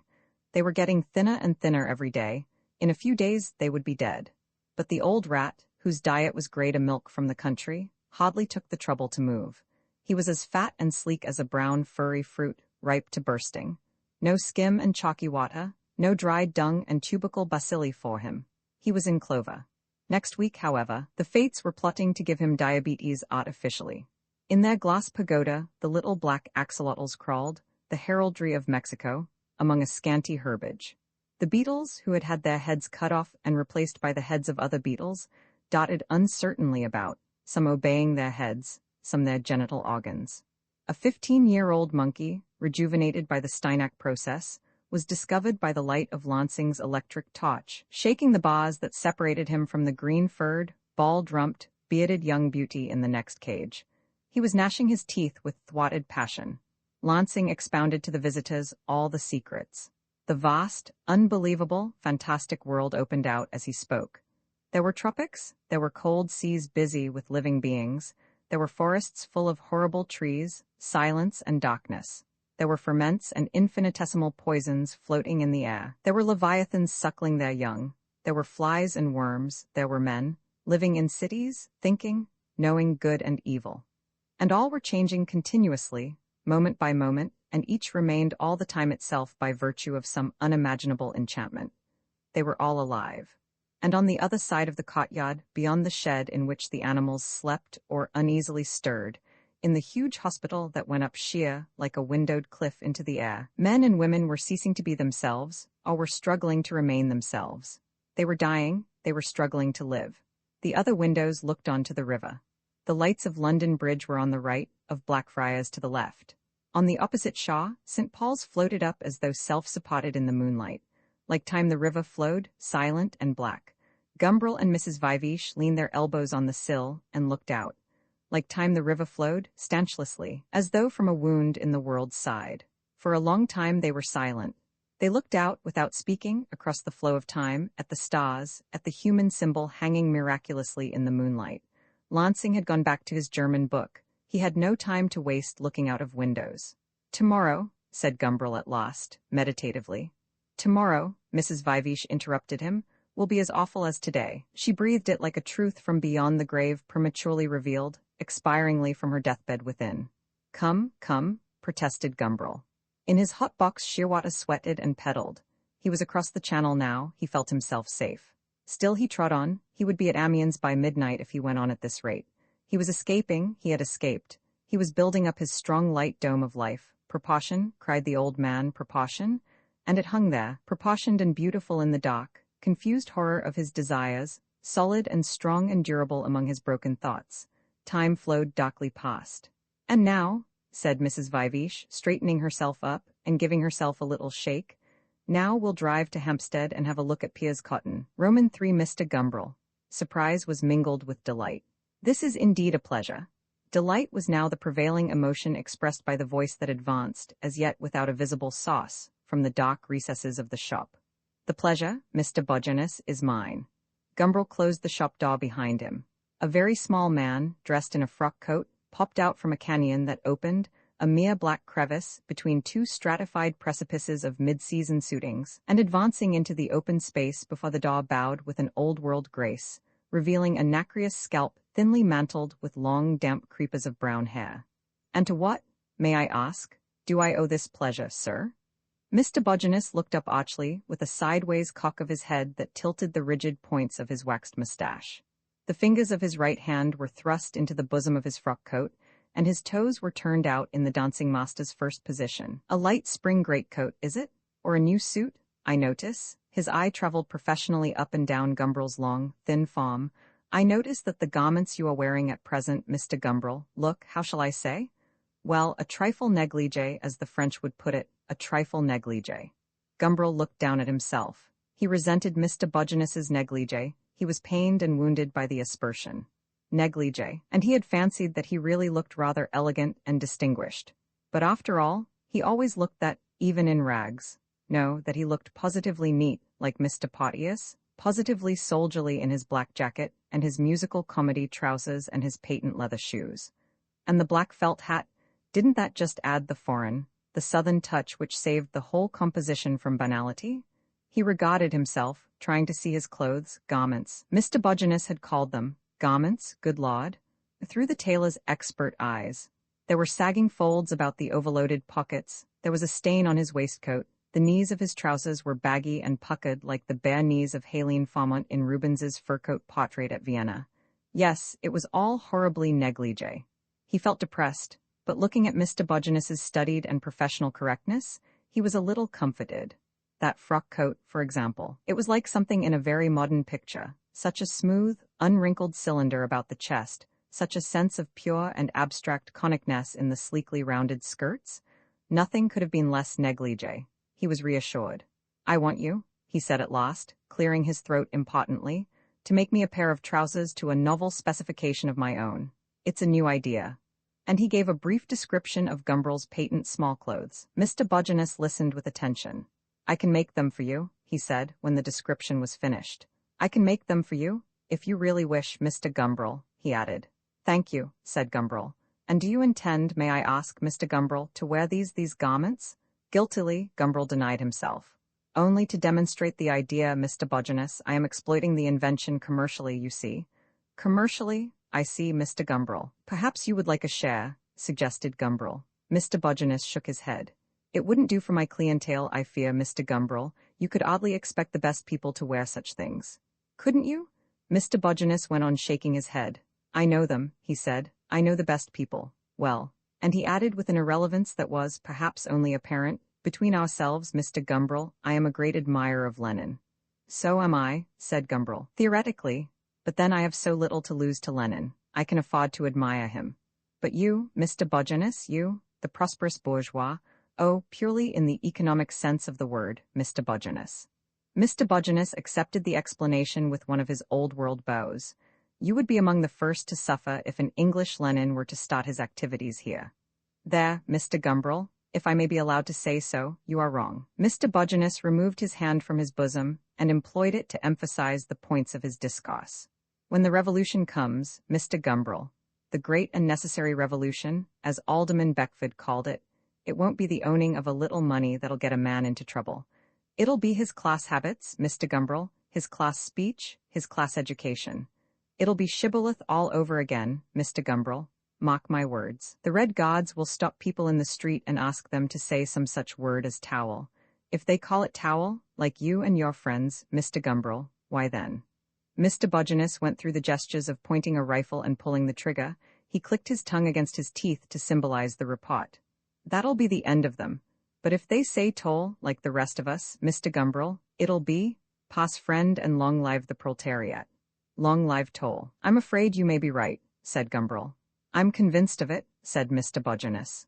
"It's my clients, Mr. Gumbrel. It's the best people that the other people resent. It's their confidence, their ease, it's the habit their money and their position give them of ordering people about.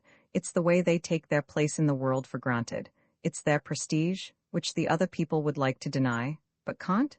It's all that, Mr. Gumbrel, that's so galling." Gumbrel nodded. He himself had envied his secure friends their power of ignoring the humanity of those who were not of their class. To do that really well, one must always have lived in a large house full of clockwork servants. One must never have been short of money, never at a restaurant ordered the cheaper thing instead of the more delicious.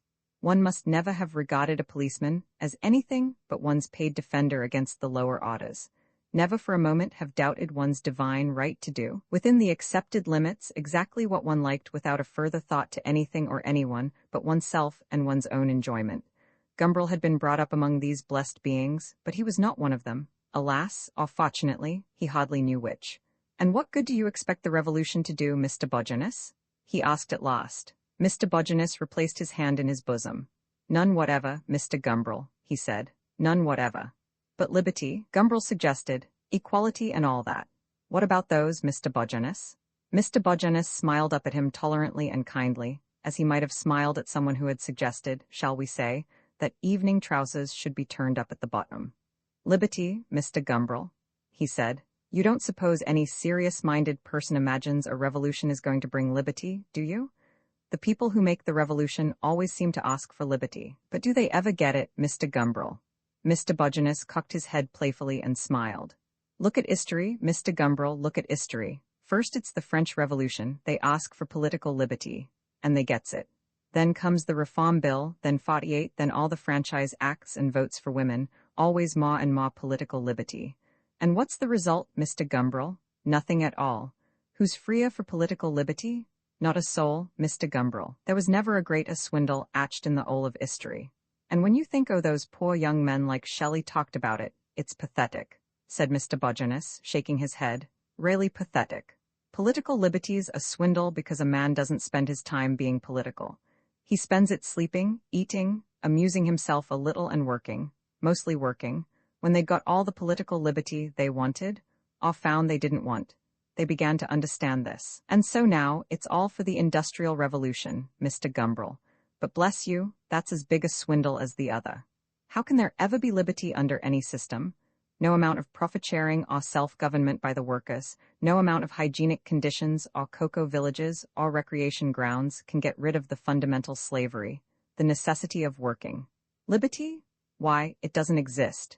There's no liberty in this world, only gilded cages. And then, Mr. Gumbrel, even suppose you could somehow get rid of the necessity of working, suppose a man's time were all leisure. Would he be free then? I say nothing of the natural slavery of eating and sleeping and all that, Mr. Gumbrel. I say nothing of that, because that, if I may say so, would be too air-splitting and metaphysical. But what I do ask you is this, and Mr. Bojanus wagged his forefinger almost menacingly at the sleeping partner in this dialogue. Would a man with unlimited leisure be free, Mr. Gumbrel? I say he would not. Not unless he happened to be a man like you or me, Mr. Gumbrel, a man of sense, a man of independent judgment. An ordinary man would not be free, because he wouldn't know how to occupy his leisure except in some way that would be forced on him by other people. People don't know how to entertain themselves now, they leave it to other people to do it for them. They swallow what's given them. They ave to swallow it whether they like it or not. Cinemas, newspapers, magazines, gramophones, football matches, wireless telephones, take them or leave them if you want to amuse yourself. The ordinary man can't leave them. He takes, and what's that but slavery? And so you see, Mr. Gumbrel, Mr. Bojanus smiled with a kind of roguish triumph. You see that even in the purely hypothetical case of a man with indefinite leisure, there still would be no freedom. And the case, as I have said, is purely hypothetical, at any rate so far as concerns the sort of people who want a revolution. And as for the sort of people who do enjoy leisure, even now, why I think, Mr. Gumbrel, you and I know enough about the best people to know that freedom, except possibly sexual freedom, is not their strongest point. And sexual freedom? What's that? Mr. Bojanus dramatically inquired. You and I, Mr. Gumbrel, he answered confidentially, we know. It's an horrible, hideous slavery, that's what it is. Or am I wrong, Mr. Gumbrel? Quite right, Mr. Bojanus, Gumbrel hastened to reply. From all of which, continued Mr. Bojanus, it follows that, except for a very few people like you and me, Mr. Gumbrel, there's no such thing as liberty. It's an oaks, Mr. Gumbrel, an horrible plant. And if I may be allowed to say so, Mr. Bojanus lowered his voice but still spoke with emphasis. A bloody swindle. But in that case, Mr. Bojanus, why are you so anxious to have a revolution? Gumbrel inquired. Thoughtfully, Mr. Bojanus twisted to a finer point his waxed mustaches. Well, he said at last, it would be a nice change. I was always one for change and a little excitement. And then there's the scientific interest. You never quite know how an experiment will turn out, do you, Mr. Gumbrel? I remember when I was a boy, my old dad, a great gardener he was, a regular floriculturist, you might say, Mr. Gumbrel. He tried the experiment of grafting a sprig of Gloire de Dijon onto a black currant bush. And would you believe it? The roses came out black, coal black, Mr. Gumbrel. Nobody would ever have guessed that if the thing had never been tried. And that's what I say about the revolution. You don't know what'll come of it till you try. Black roses, blue roses, who knows, Mr. Gumbrel, who knows? Who indeed? Gumbrel looked at his watch. About those trousers, he added. Those garments, corrected Mr. Bogenus. Ah, yes, should we say next Tuesday? Let us say next Tuesday. Gumbrel opened the shop door. Good morning, Mr. Bogenus. Mr. Bogenus bowed him out as though he had been a prince of the blood. The sun was shining, and at the end of the street between the houses, the sky was blue. Gauzily, the distances faded to a soft, rich indistinctness. There were veils of golden muslin thickening down the length of every vista. On the trees in the Hanover Square gardens, the young leaves were still so green that they seemed to be a light, green fire, and the sooty trunks looked blacker and dirtier than ever. It would have been a pleasant and apposite thing if a cuckoo had started calling. But though the cuckoo was silent, it was a happy day. A day, Gumbrel reflected as he strolled idly along, to be in love. From the world of tailors, Gumbrel passed into that of the artificial pearl merchants, and with a still keener appreciation of the amorous qualities of this clear spring day, he began a leisured march along the perfumed pavements of Bond Street. He thought with a profound satisfaction of those 63 papers on the Risorgimento, how pleasant it was to waste time, and Bond Street offered so many opportunities for wasting it agreeably.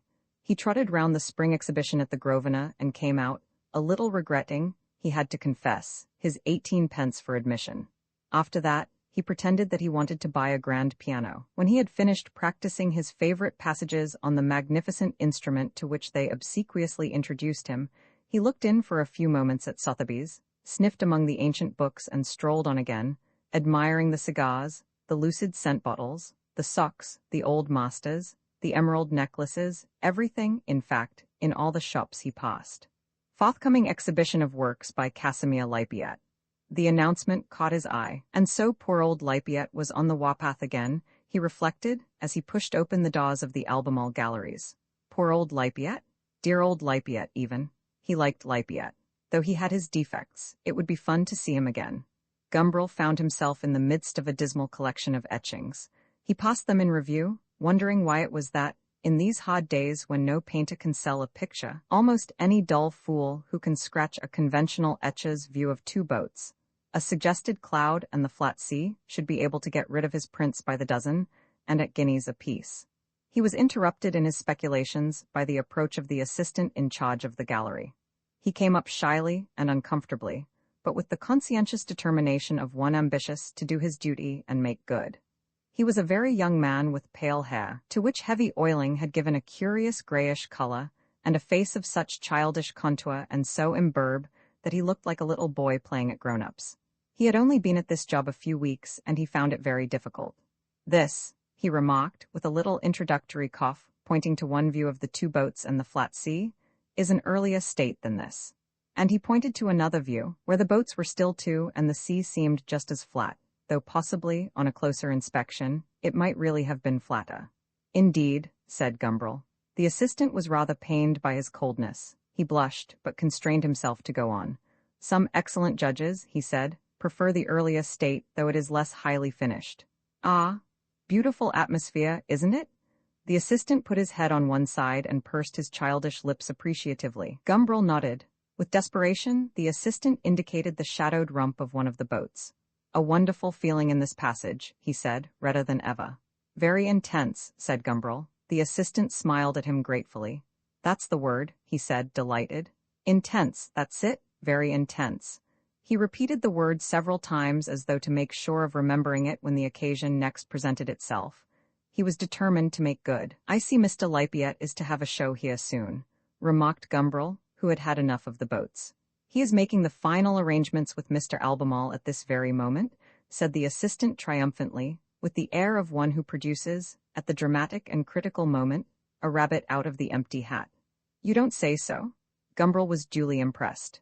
Then I'll wait till he comes out, he said, and sat down with his back to the boats. The assistant returned to his desk and picked up the gold-belted fountain pen which his aunt had given him when he first went into business last Christmas. Very intense, he wrote in capitals on a half sheet of note paper. The feeling in this passage is very intense. He studied the paper for a few moments, then folded it up carefully and put it away in his waistcoat pocket.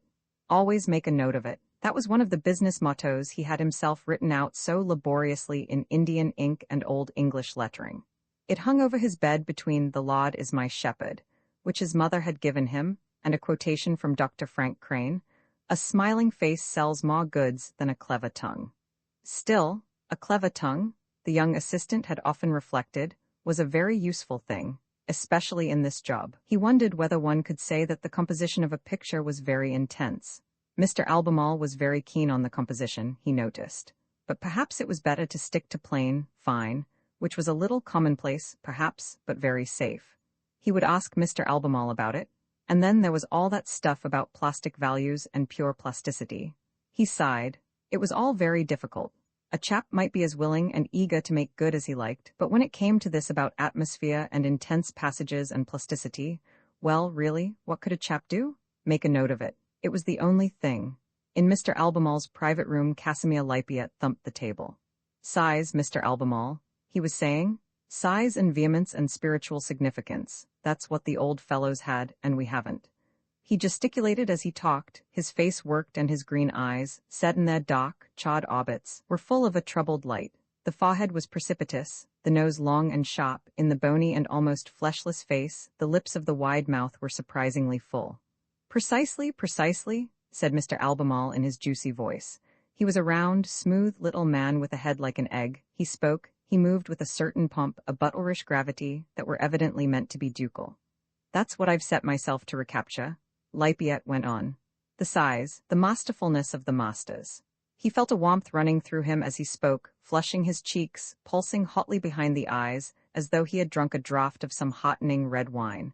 His own words elated him, and drunkenly gesticulating, he was as though drunken.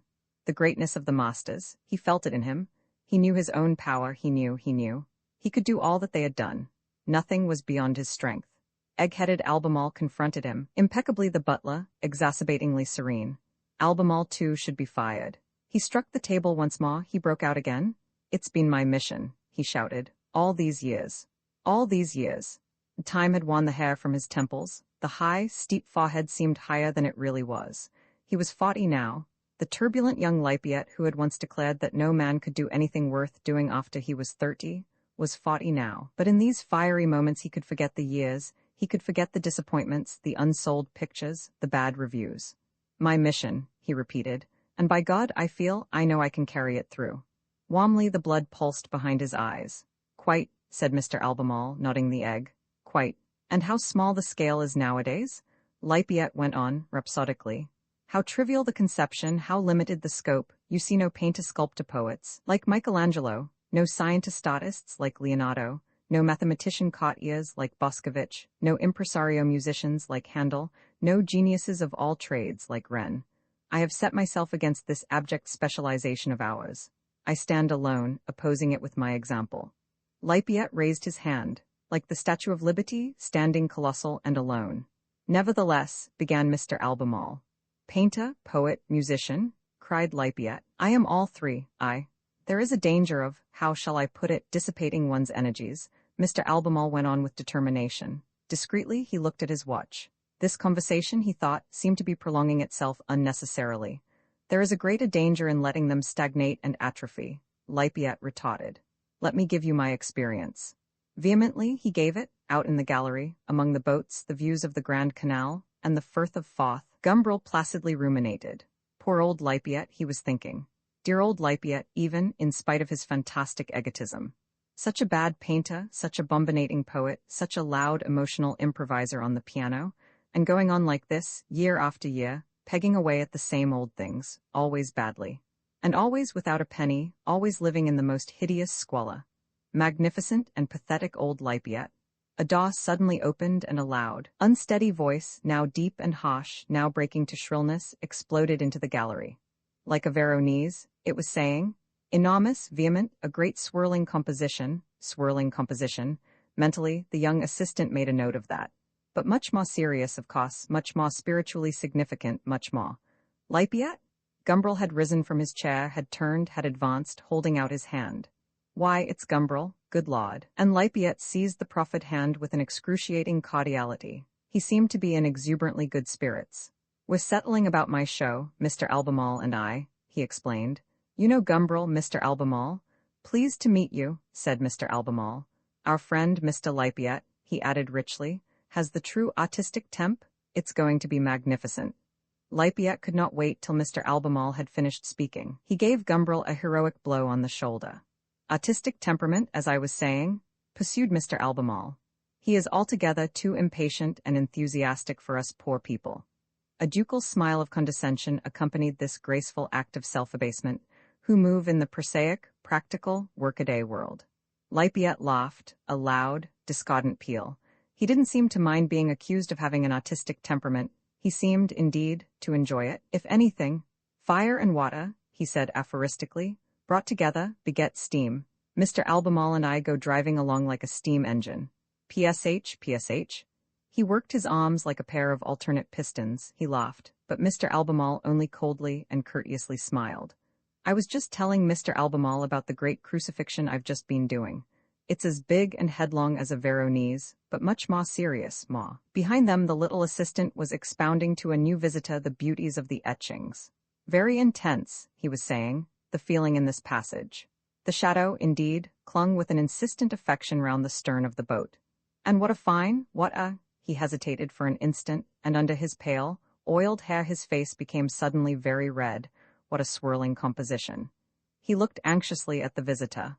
The remark had been received without comment. He felt immensely relieved. They left the galleries together. Lippiet set the pace, striding along at a great rate and with a magnificent brutality through the elegant and leisured crowd, gesticulating and loudly talking as he went. He carried his hat in his hand. His tie was brilliantly orange. People turned to look at him as he passed, and he liked it. He had, indeed, a remarkable face, a face that ought by rights to have belonged to a man of genius. Lippiet was aware of it. The man of genius, he liked to say, bears upon his brow a kind of mark of Cain, by which men recognize him at once. And having recognized, generally stone him, he would add with that peculiar laugh he always uttered whenever he said anything rather bitter or cynical. A laugh that was meant to show that the bitterness, the cynicism, justifiable as events might have made them, were really only a mask, and that beneath it the artist was still serenely and tragically smiling. Lippiet thought a great deal about the ideal artist, that titanic abstraction stalked within his own skin. He was it, a little too consciously, perhaps. "This time," he kept repeating, "they'll be bowled over. This time, it's going to be terrific." And with the blood beating behind his eyes, with the exultant consciousness and certainty of power growing and growing in him with every word he spoke, Lippiet began to describe the pictures there would be at his show. He talked about the preface he was writing to the catalogue, the poems that would be printed in it by way of literary complement to the pictures. He talked. Gumbrel listened, not very attentively. He was wondering how anyone could talk so loud, could boast so extravagantly. It was as though the man had to shout in order to convince himself of his own existence. Poor Lippiet. After all these years, Gumbrel supposed, he must have some doubts about it. But this time he was going to bowl them all over. "You're pleased, then, with what you've done recently?" he said at the end of one of Lippiet's long tirades. "Pleased?" exclaimed Lippiet. "I should think I was." Gumbrel might have reminded him that he had been as well pleased in the past and that they had by no means been bowled over. He preferred, however, to say nothing. Lippiet went on about the size and universality of the old masters. He himself, it was tacitly understood, was one of them. They parted near the bottom of the Tottenham Court Road, Lippiet to go northward to his studio off Maple Street, Gumbrel to pay one of his secret visits to those rooms of his in Great Russell Street.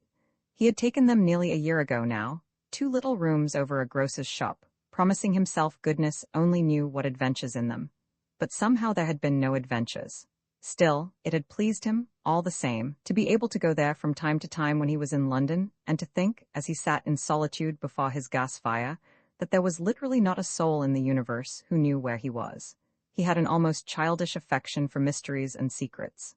"Goodbye," said Gumbrel, raising his hand to the salute, "and I'll beat up some people for dinner on Friday." For they had agreed to meet again. He turned away, thinking that he had spoken the last words, but he was mistaken.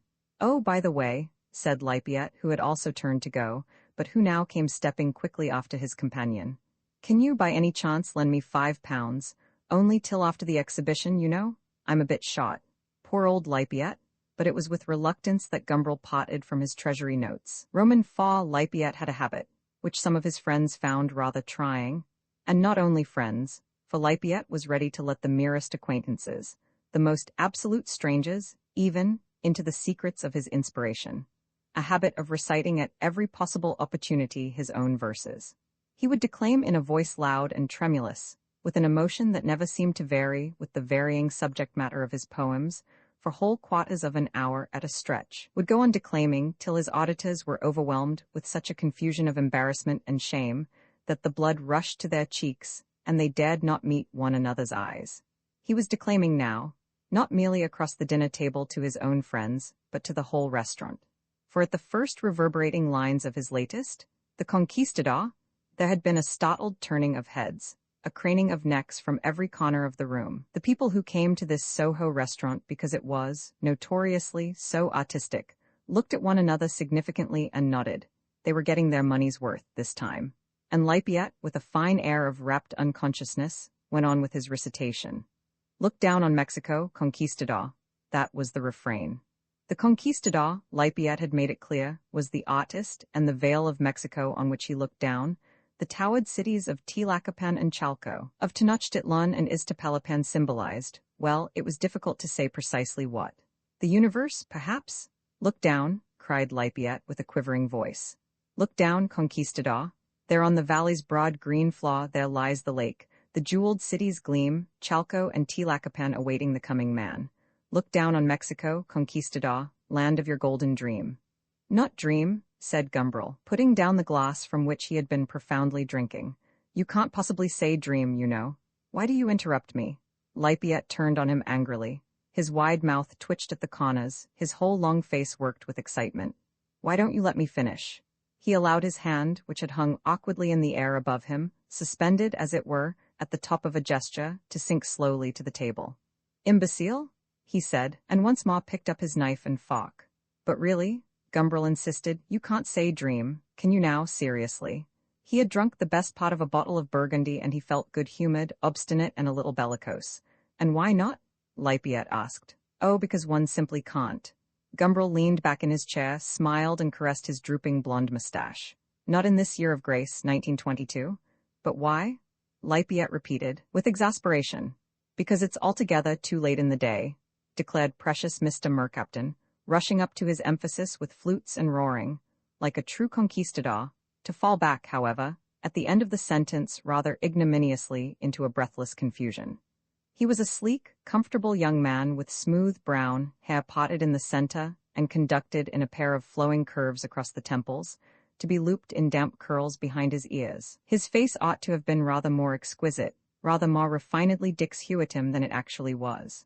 It had a rather gross, snouty look, which was sadly out of harmony with Mr. Mercaptan's inimitably graceful style. For Mr. Mercaptan had a style, and used it, delightfully, in his middle articles for the literary weeklies. His most precious work, however, was that little volume of essays, prose poems, vignettes, and paradoxes, in which he had so brilliantly illustrated his favorite theme, the pettiness, the simian limitations, the insignificance, and the absurd pretentiousness of Homo soidescent sapiens. Those who met Mr. Mercaptan personally often came away with the feeling that perhaps, after all, he was right in judging so severely of humanity. Too late in the day, he repeated. Times have changed, sunt lacrimi rerum, nos et mutamerinales. He laughed his own applause. Quot homines, tot disputandum est, said Gumbrel, taking another sip of his bone superior. At the moment he was all for Mercaptan. But why is it too late? Lafayette insisted. Mr. Mercaptan made a delicate gesture. Ça si sent mon cher ami, he said, ça n'y s'explique pas. Satan, it is said, carries hell in his heart, so it was with Mr. Mercaptan, wherever he was, it was Paris. Dreams in 1922? He shrugged his shoulders. After you've accepted the war, swallowed the Russian famine, said Gumbrel. Dreams? They belong to the Rostand epoch, said Mr. Mercaptan with a little titter. Le rêve, ah. Lafayette dropped his knife and fork with a clatter and leaned forward, eager for battle. Now I have you, he said. Now I have you on the hip. You've given yourselves away. You've given away the secret of your spiritual poverty, your weakness and pettiness and impotence. Impotence? You malign me, sir, said Gumbrel. Shearwater ponderously stirred. He had been silent all this time, sitting with hunched shoulders, his elbows on the table, his big round head bent forward, absorbed, apparently, in the slow, meticulous crumbling of a piece of bread. Sometimes he put a piece of crust in his mouth, and under the bushy brown mustache his jaw moved slowly, ruminatively, with a sideways motion, like a cow's. He nudged Gumbrel with his elbow. Ass, he said, be quiet. Lippiet went on torrentially. You're afraid of ideals, that's what it is. You daren't admit to having dreams. Oh, I call them dreams, he added parenthetically. I don't mind being thought a fool and old-fashioned. The words shata and more English. Besides, it rhymes with gleams. Ha ha? And Lippiet laughed his loud Titan's laugh, the laugh of cynicism which seems to belie, but which, for those who have understanding, reveals the high, positive spirit within. Ideals, they're not sufficiently genteel for you civilized young men. You've quite outgrown that sort of thing. No dream, no religion, no morality. I glory in the name of Earwig, said Gumbrel. He was pleased with that little invention. It was felicitous, it was well chosen. One's an earwig in sheer self-protection, he explained, but Mr. Mercaptan refused to accept the name of earwig at any price. What there is to be ashamed of in being civilized, I really don't know, he said in a voice that was now the bull's, now the piping Robin's. No, if I glory in anything, it's in my little rococo boudoir, and the conversations across the polished mahogany, and the delicate, lascivious, witty little flirtations on ample sofas inhabited by the soul of Krebolin Fills. We needn't all be Russians, I hope, these revolting Dostoevskys. Mr. Mercaptan spoke with a profound feeling. Nor all utopians. Homo au natural. Mr. Mercaptan applied his thumb and forefinger to his, alas, too snout-like nose, sa pew.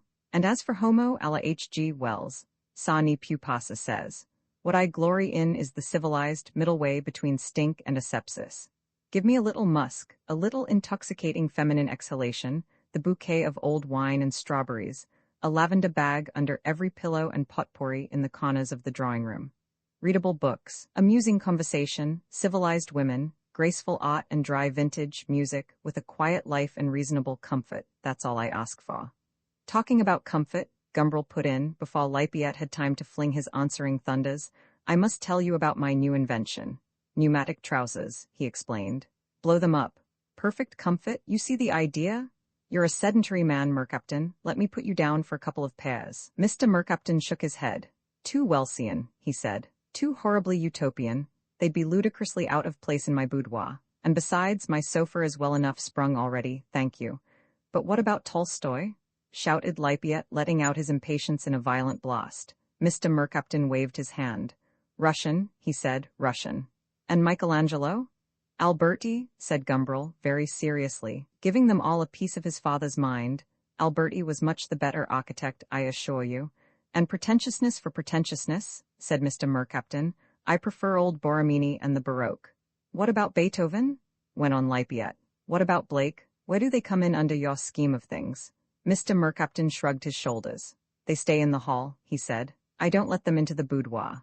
You disgust me, said Lippiet, with rising indignation, and making wider gestures. You disgust me? You and your odious little sham 18th century civilization, your piddling little poetry, your art for art's sake instead of for God's sake, your nauseating little copulations without love or passion, your hoggish materialism, your bestial indifference to all that's unhappy and your yelping hatred of all that's great. Charming, charming, murmured Mr. Mercaptan, who was pouring oil on his salad. How can you ever hope to achieve anything decent or solid, when you don't even believe in decency or solidity? I look about me, and Lippiet cast his eyes wildly round the crowded room, and I find myself alone, spiritually alone. I strive on by myself, by myself. He struck his breast, a giant, a solitary giant. I have set myself to restore painting and poetry to their rightful position among the great moral forces. They have been amusements, they have been mere games for too long. I am giving my life for that, my life. His voice trembled a little. People mock me, hate me, stone me, deride me, but I go on, for I know I'm right. And in the end they too will recognize that I've been right. It was a loud soliloquy. One could fancy that Lippiet had been engaged in recognizing himself. All the same, said Gumbrel with a cheerful stubbornness, I persist that the word dreams is inadmissible. Inadmissible, repeated Mr. Mercaptan, imparting to the word an additional significance by giving it its French pronunciation. In the age of Rostand, well and good, but now. Now, said Gumbrel, the word merely connotes Freud. It's a matter of literary tact, explained Mr. Mercaptan.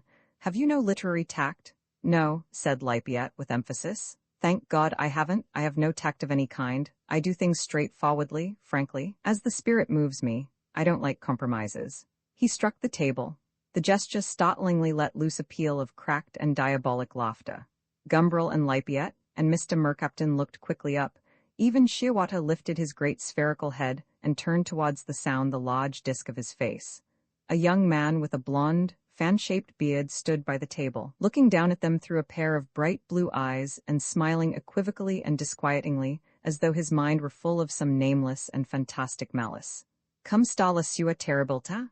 he asked, and taking off his preposterous bowler hat, he bowed profoundly to Lippiet. "How I recognize my Buonarroti?" he added affectionately. Lippiet laughed, rather uncomfortably, and no longer on the Titanic scale. "How I recognize my Coleman?" he echoed, rather feebly. "On the contrary," Gumbrel corrected, "how almost completely I fail to recognize. This beard," he pointed to the blonde fan. "Why, may I ask?" "Ma runism," said Mr. Mercaptan, and shook his head. "Ah, why indeed?" Coleman lowered his voice to a confidential whisper. "For religious reasons," he said, and made the sign of the cross. "Christ-like in my behavior, like every good believer, I imitate the Savior, and cultivate a beaver. There be beavers which have made themselves beavers for the kingdom of heaven's sake, but there are some beavers, on the other hand, which were so born from their mother's womb." He burst into a fit of outrageous laughter which stopped as suddenly and as voluntarily as it had begun. Lippiet shook his head. "Hideous," he said, "hideous. Moreover," Coleman went on, without paying any attention, "I have other and, alas, less holy reasons for this change of face. It enables one to make such delightful acquaintances in the street. You hear someone saying, 'Beaver,' as you pass, and you immediately have the right to rush up and get into conversation. I owe to this dear symbol," and he caressed the golden beard tenderly with the palm of his hand, "the most admirably dangerous relations." "Magnificent," said Gumbrel, drinking his own health. "I shall stop shaving at once." Shearwater looked round the table with raised eyebrows and a wrinkled forehead. "This conversation is rather beyond me," he said gravely. Under the formidable moustache, under the thick, tufted eyebrows, the mouth was small and ingenuous, the mild gray eyes full of an almost childish inquiry. "What does the word beaver signify in this context? You don't refer, I suppose, to the rodent Casta fiber? But this is a very great man," said Coleman, raising his bowler. "Tell me who he is." "Our friend Shearwater," said Gumbrel, "the physiologist." Coleman bowed. "Physiological Shearwater," he said, "accept my homage. To one who doesn't know what a beaver is, I resign all my claims to superiority. There's nothing else but beavers in all the papers. Tell me, do you never read the Daily Express?" "No, nor the Daily Mail."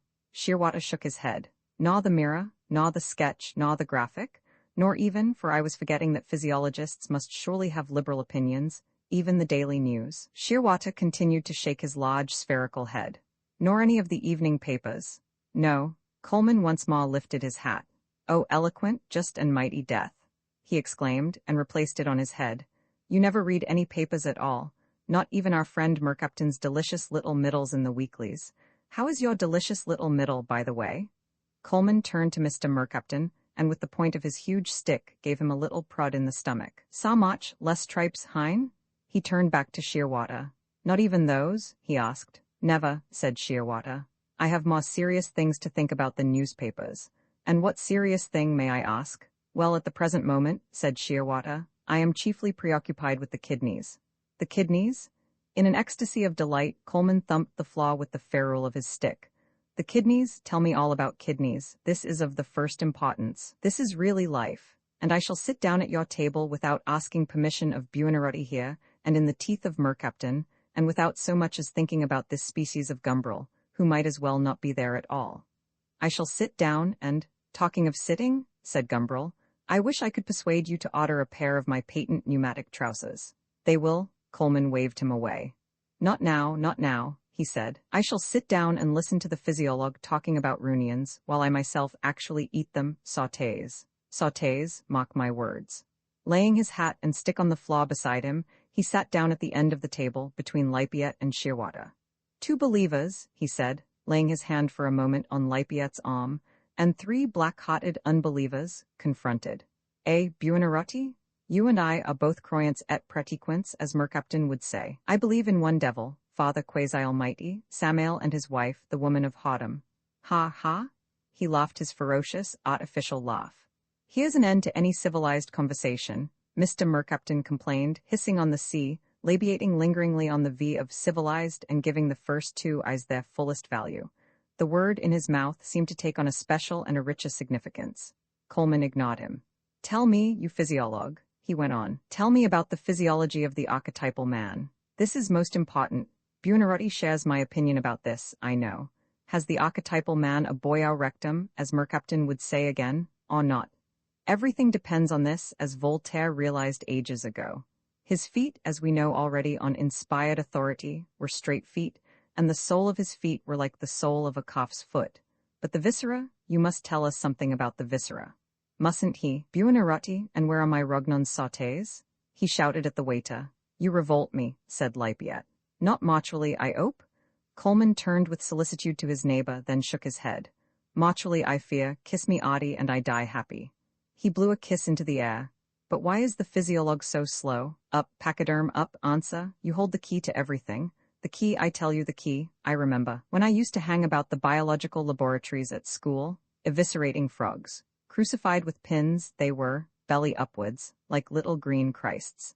I remember once, when I was sitting there, quietly poring over the entrails, in came the laboratory boy and said to the stinks usher, 'Please, sir, may I have the key of the absolute?' And would you believe it, that usher calmly put his hand in his trouser pocket and fished out a small Yale key, and gave it him without a word. What a gesture, the key of the absolute. But it was only the absolute alcohol the urchin wanted, to pickle some loathsome fetus in, I suppose. God rot his soul in peace. And now, cast a fiber, out with your key. Tell us about the archetypal man, tell us about the primordial atom, tell us all about the boyau rectum." Ponderously, Shearwater moved his clumsy frame. Leaning back in his chair, he scrutinized Coleman with a large, benevolent curiosity. The eyes under the savage eyebrows were mild and gentle. Behind the fearful disguise of the mustache he smiled poutingly, like a baby who sees the approaching bottle. The broad, domed forehead was serene. He ran his hand through his thick brown hair, scratched his head meditatively, and then, when he had thoroughly examined, had comprehended and duly classified the strange phenomenon of Coleman, opened his mouth and uttered a little good-natured laugh of amusement. "Voltaire's question," he said at last, in his slow, deep voice, seemed at the time he asked it an unanswerable piece of irony. It would have seemed almost equally ironic to his contemporaries if he had asked whether God had a pair of kidneys. We know a little more about the kidneys nowadays. If he had asked me, I should answer, why not? The kidneys are so beautifully organized. They do their work of regulation with such a miraculous, it's hard to find another word, such a positively divine precision, such knowledge and wisdom, that there's no reason why your archetypal man, whoever he is, or anyone else, for that matter, should be ashamed of owning a pair." Coleman clapped his hands. "The key," he cried, "the key. Out of the trouser pocket of babes and sucklings it comes. The genuine, the unique Yale. How right I was to come here tonight. But, holy Sephiroth, there's my trollop." He picked up his stick, jumped from his chair, and threaded his way between the tables. A woman was standing near the door. Coleman came up to her, pointed without speaking to the table, and returned, driving her along in front of him, tapping her gently over the haunches with his stick, as one might drive a docile animal to the slaughter. "Allow me to introduce," said Coleman, "the sharer of my joys and sorrows, la compagne de mes nuits blanches et de mes jours plutot sales. In a word, Zoe, qui n'y comprend pas le français, qui me déteste avec une passion égale à la mienne, et qui mangera, ma foi, des rognons pas faire honneur au physiologue." "Have some Burgundy?" Gumbrel proffered the bottle. Zoe nodded and pushed forward her glass. She was dark-haired, had a pale skin and eyes like round blackberries. Her mouth was small and floridly curved. She was dressed, rather depressingly, like a picture by Augustus John, in blue and orange. Her expression was sullen and ferocious, and she looked about her with an air of profound contempt. "Shearwater's no better than a mystic," fluted Mr. Mercaptan. "A mystical scientist, really, one hadn't reckoned on that." "Like a liberal pope," said Gumbrel. "Poor Metternich, you remember? Pio nono." And he burst into a fit of esoteric laughter. "Of less than average intelligence," he murmured delightedly, and refilled his glass. "It's only the deliberately blind who wouldn't reckon on the combination," Lippiat put in, indignantly. "What are science and art? What are religion and philosophy but so many expressions in human terms of some reality more than human? Newton and Bohm and Michelangelo. What are they doing but expressing, in different ways, different aspects of the same thing?" "Alberti, I beg you," said Gumbrel. "I assure you he was the better architect." Fie donc, said Mr. Mercaptan. San Carlo alle quattro fontaine, but he got no further. Lippiatt abolished him with a gesture. One reality, he cried, there is only one reality. One reality. Coleman reached out a hand across the table and caressed Zoe's bare white arm, and that is Callipygus. Zoe jabbed at his hand with her fork. We are all trying to talk about it, continued Lippiatt. The physicists have formulated their laws, which are after all no more than stammering provisional theories about a part of it. The physiologists are penetrating into the secrets of life, psychologists into the mind, and we artists are trying to say what is revealed to us about the moral nature, the personality of that reality, which is the universe. Mr. Mercaptan threw up his hands in affected horror. Oh, barbaridad, barbaridad. Nothing less than the pure Castilian would relieve his feelings. But all this is meaningless. Quite right about the chemists and physicists, said Shearwater. They're always trying to pretend that they are nearer the truth than we are. They take their crude theories as facts and try to make us accept them when we're dealing with life. Oh, they are sacred, their theories. Laws of nature they call them, and they talk about their known truths and our romantic biological fancies. What a fuss they make when we talk about life. Bloody fools? Said Shearwater, mild and crushing. Nobody but a fool could talk of mechanism in face of the kidneys, and there are actually imbeciles who talk about the mechanism of heredity and reproduction. All the same, began Mr. Mercaptan very earnestly, anxious to deny his own life, there are eminent authorities. I can only quote what they say, of course. I can't pretend to know anything about it myself, but reproduction, Coleman murmured the word to himself ecstatically. Delightful and horrifying to think they all come to that, even the most virginal, that they were all made for that, little she-dogs, in spite of their china blue eyes. What sort of a mandrake shall we produce, Zoe and I? He asked, turning to Shearwater. How I should like to have a child, he went on without waiting for an answer. I shouldn't teach it anything, no language, nothing at all, just a child of nature. I believe it would really be the devil. And then what fun it would be if it suddenly started to say Beccos, like the children in Herodotus. And Buonarroti here would paint an allegorical picture of it, and write an epic called The Ignoble Savage. And Costa Fiba would come and sound its kidneys, and investigate its sexual instincts. And Mercaptan would write one of his inimitable middle articles about it, and Gumbrel would make it a pair of patent trousers. And Zoe and I would look parentally on and fairly swell with pride. Shouldn't we, Zoe? Zoe preserved her expression of sullen, unchanging contempt and did not deign to answer. Ah, how delightful it would be. I long for posterity. I live in hopes. I stope against stopes. Zoe threw a piece of bread, which caught him on the cheek, a little below the eye. Coleman leaned back and laughed, till the tears rolled down his face. One after another, they engaged themselves in the revolving doors of the restaurant, trotted round in the moving cage of glass, and ejected themselves into the coolness and darkness of the street. Shearwater lifted up his large face and took 2 or 3 deep breaths. Too much carbon dioxide and ammonia in there, he said. It is unfortunate that when 2 or 3 are gathered together in God's name, or even in the more civilized name of Mercaptan, of the delicious middle. Mercaptan dexterously parried the prod which Coleman aimed at him. It is altogether deplorable that they should necessarily impest the air. Lippiatt had turned his eyes heavenwards. What stars, he said, and what prodigious gaps between the stars? A real light opera summer night. And Mercaptan began to sing, in fragmentary German, the Baccharal from the Tales of Hoffmann. Lieb Nacht, du schön Nacht, o still mein Tumty-Tum, Tum, Tum. Delicious Offenbach. Ah, if only we could have a third empire, another comic Napoleon, that would make Paris look like Paris again. Titty, Tumty-Tum. They walked along without any particular destination, but simply for the sake of walking through this soft, cool night. Coleman led the way, tapping the pavement at every step with the ferrule of his stick. The blind leading the blind, he explained. Ah, if only there were a ditch, a crevasse, a great hole full of stinging centipedes and dung. How gleefully I should lead you all into it. I think you would do well, said Shearwater gravely, to go and see a doctor. Coleman gave vent to a howl of delight.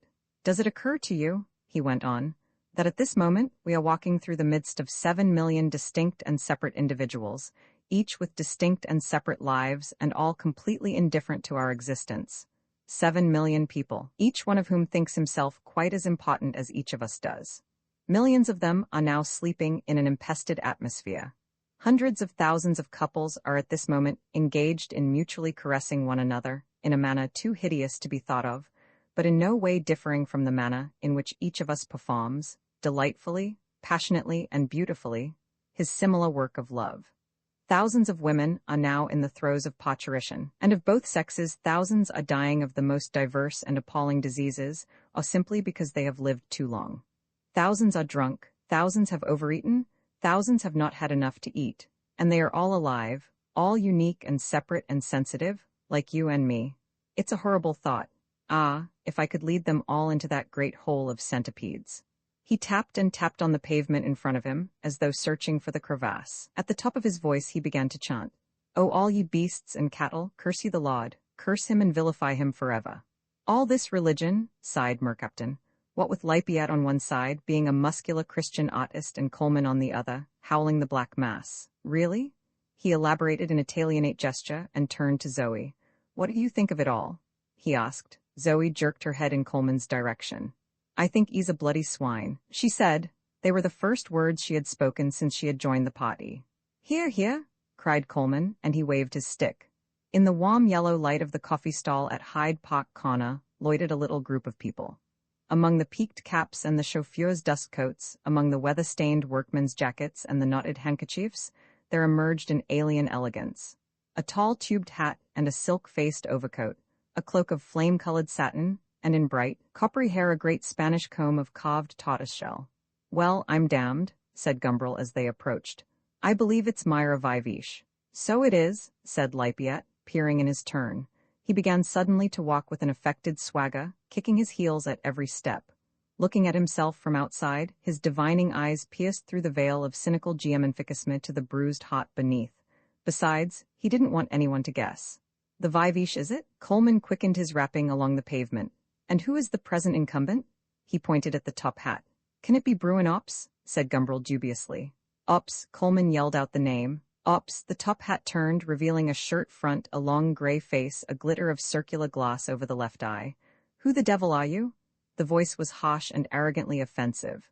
"I am that I am," said Coleman. "But I have with me," he pointed to Shearwater, to Gumbrel, to Zoe, "a physiologue, a pedagogue, and a priapagogue, for I leave out of account mere artists and journalists whose titles do not end with the magic syllable. And finally," indicating himself, "plain dog, which being interpreted cabalistically backwards signifies God, all at your service." He took off his hat and bowed. The top hat turned back towards the Spanish comb. "Who is this horrible drunk?" it inquired. Mrs. Vivish did not answer him, but stepped forward to meet the newcomers.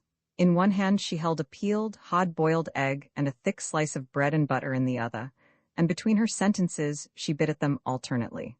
"Coleman!" she exclaimed, and her voice, as she spoke, seemed always on the point of expiring, as though each word were the last, utterly faintly and breakingly from a deathbed. The last, with all the profound and nameless significance of the ultimate word. "It's a very long time since I heard you raving lost. And you, Theodore darling, why do I never see you now?" Gumbrel shrugged his shoulders. "Because you don't want to, I suppose," he said. Myra laughed and took another bite at her bread and butter. She laid the back of her hand, for she was still holding the butt end of her hard-boiled egg, on Lippiat's arm. The Titan, who had been looking at the sky, seemed to be surprised to find her standing there. "You?" he said, smiling and wrinkling up his forehead interrogatively. "It's tomorrow I'm sitting for you, Casimir, isn't it?" "Ah, you remembered." The veil parted for a moment. "Poor Lippiat? And happy Mercaptan? Always happy?" Gallantly Mercaptan kissed the back of the hand which held the egg. "I might be happier," he murmured, rolling up at her from the snouty face a pair of small brown eyes. "Puis je espera?" Mrs. Vivish laughed expiringly from her inward deathbed and turned on him, without speaking, her pale, unwavering glance. Her eyes had a formidable capacity for looking and expressing nothing. They were like the pale blue eyes which peer out of the Siamese cat's black velvet mask. "Bellissima," murmured Mercaptan, flowering under their cool light. Mrs. Vivish addressed herself to the company at large. "We have had the most appalling evening," she said. "Haven't we, Bruin?" Bruin Ops said nothing, but only scowled. He didn't like these damned intruders. The skin of his contracted brows oozed over the rim of his monocle, onto the shining glass.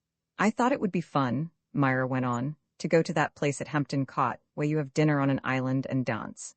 "What is there about islands," put in Mercaptan, in a deliciously whimsical parenthesis, "that makes them so peculiarly voluptuous? Cythera, Monkey Island, Capri, Jimmy demand." Another charming middle. Coleman pointed his stick menacingly. Mr. Mercaptan stepped quickly out of range. So we took a cab, Mrs. Vivesh continued, and set out. And what a cab, my God! A cab with only one gear and that the lowest. A cab as old as the century, a museum specimen, a collector's piece. They had been hours and hours on the way, and when they got there, the food they were offered to eat, the wine they were expected to drink. From her eternal deathbed, Mrs. Vivesh cried out in unaffected horror. Everything tasted as though it has been kept soaking for a week in the river before being served up, rather weedy, with that delicious typhoid flavor of Thames water. There was Thames even in the champagne. They had not been able to eat so much as a crust of bread. Hungry and thirsty, they had re-embarked in their antique taxi, and here, at last, they were, at the first outpost of civilization, eating for dear life. Oh, a terrible evening, Mrs. Vivesh concluded. The only thing which kept up my spirits was the spectacle of Bruin's bad temper. You've no idea, Bruin, what an incomparable comic you can be. Bruin ignored the remark. With an expression of painfully repressed disgust, he was eating a hard-boiled egg. Myra's caprices were becoming more and more impossible.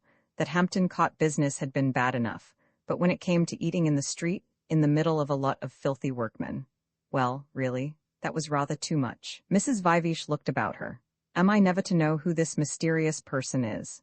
She pointed to Shearwater, who was standing a little apart from the group, his back leaning against the park railings and staring thoughtfully at the ground. The physiologue, Coleman explained, and he has the key? The key? He hammered the pavement with his stick. Gumbrel performed the introduction in more commonplace style. You don't seem to take much interest in us, Mr. Shearwater, Myra called expiringly. Shearwater looked up. Mrs. Vivesh regarded him intently through pale, unwavering eyes, smiling as she looked that queer, downward-turning smile which gave to her face, through its mask of laughter, a peculiar expression of agony. You don't seem to take much interest in us, she repeated. Shearwater shook his heavy head. No, he said, I don't think I do. Why don't you? Why should I? There's not time to be interested in everything. One can only be interested in what's worthwhile. And we're not worthwhile. Not to me personally, replied Shearwater with candor. The Great Wall of China, the political situation in Italy, the habits of trematodes, all these are most interesting in themselves, but they aren't interesting to me. I don't permit them to be. I haven't the leisure. And what do you allow yourself to be interested in? Shall we go? Said Bruin impatiently. He had succeeded in swallowing the last fragment of his hard-boiled egg. Mrs. Vivesh did not answer, did not even look at him. Shearwater, who had hesitated before replying, was about to speak, but Coleman answered for him. Be respectful, he said to Mrs. Vivesh. This is a great man. He reads no papers, not even those in which our Mercaptan so beautifully writes. He does not know what a beaver is. And he lives for nothing but the kidneys. Mrs. Vivesh smiled her smile of agony. Kidneys? But what a memento mori, there are other portions of the anatomy. She threw back her cloak, revealing an arm, a bare shoulder, a slant of pectoral muscle.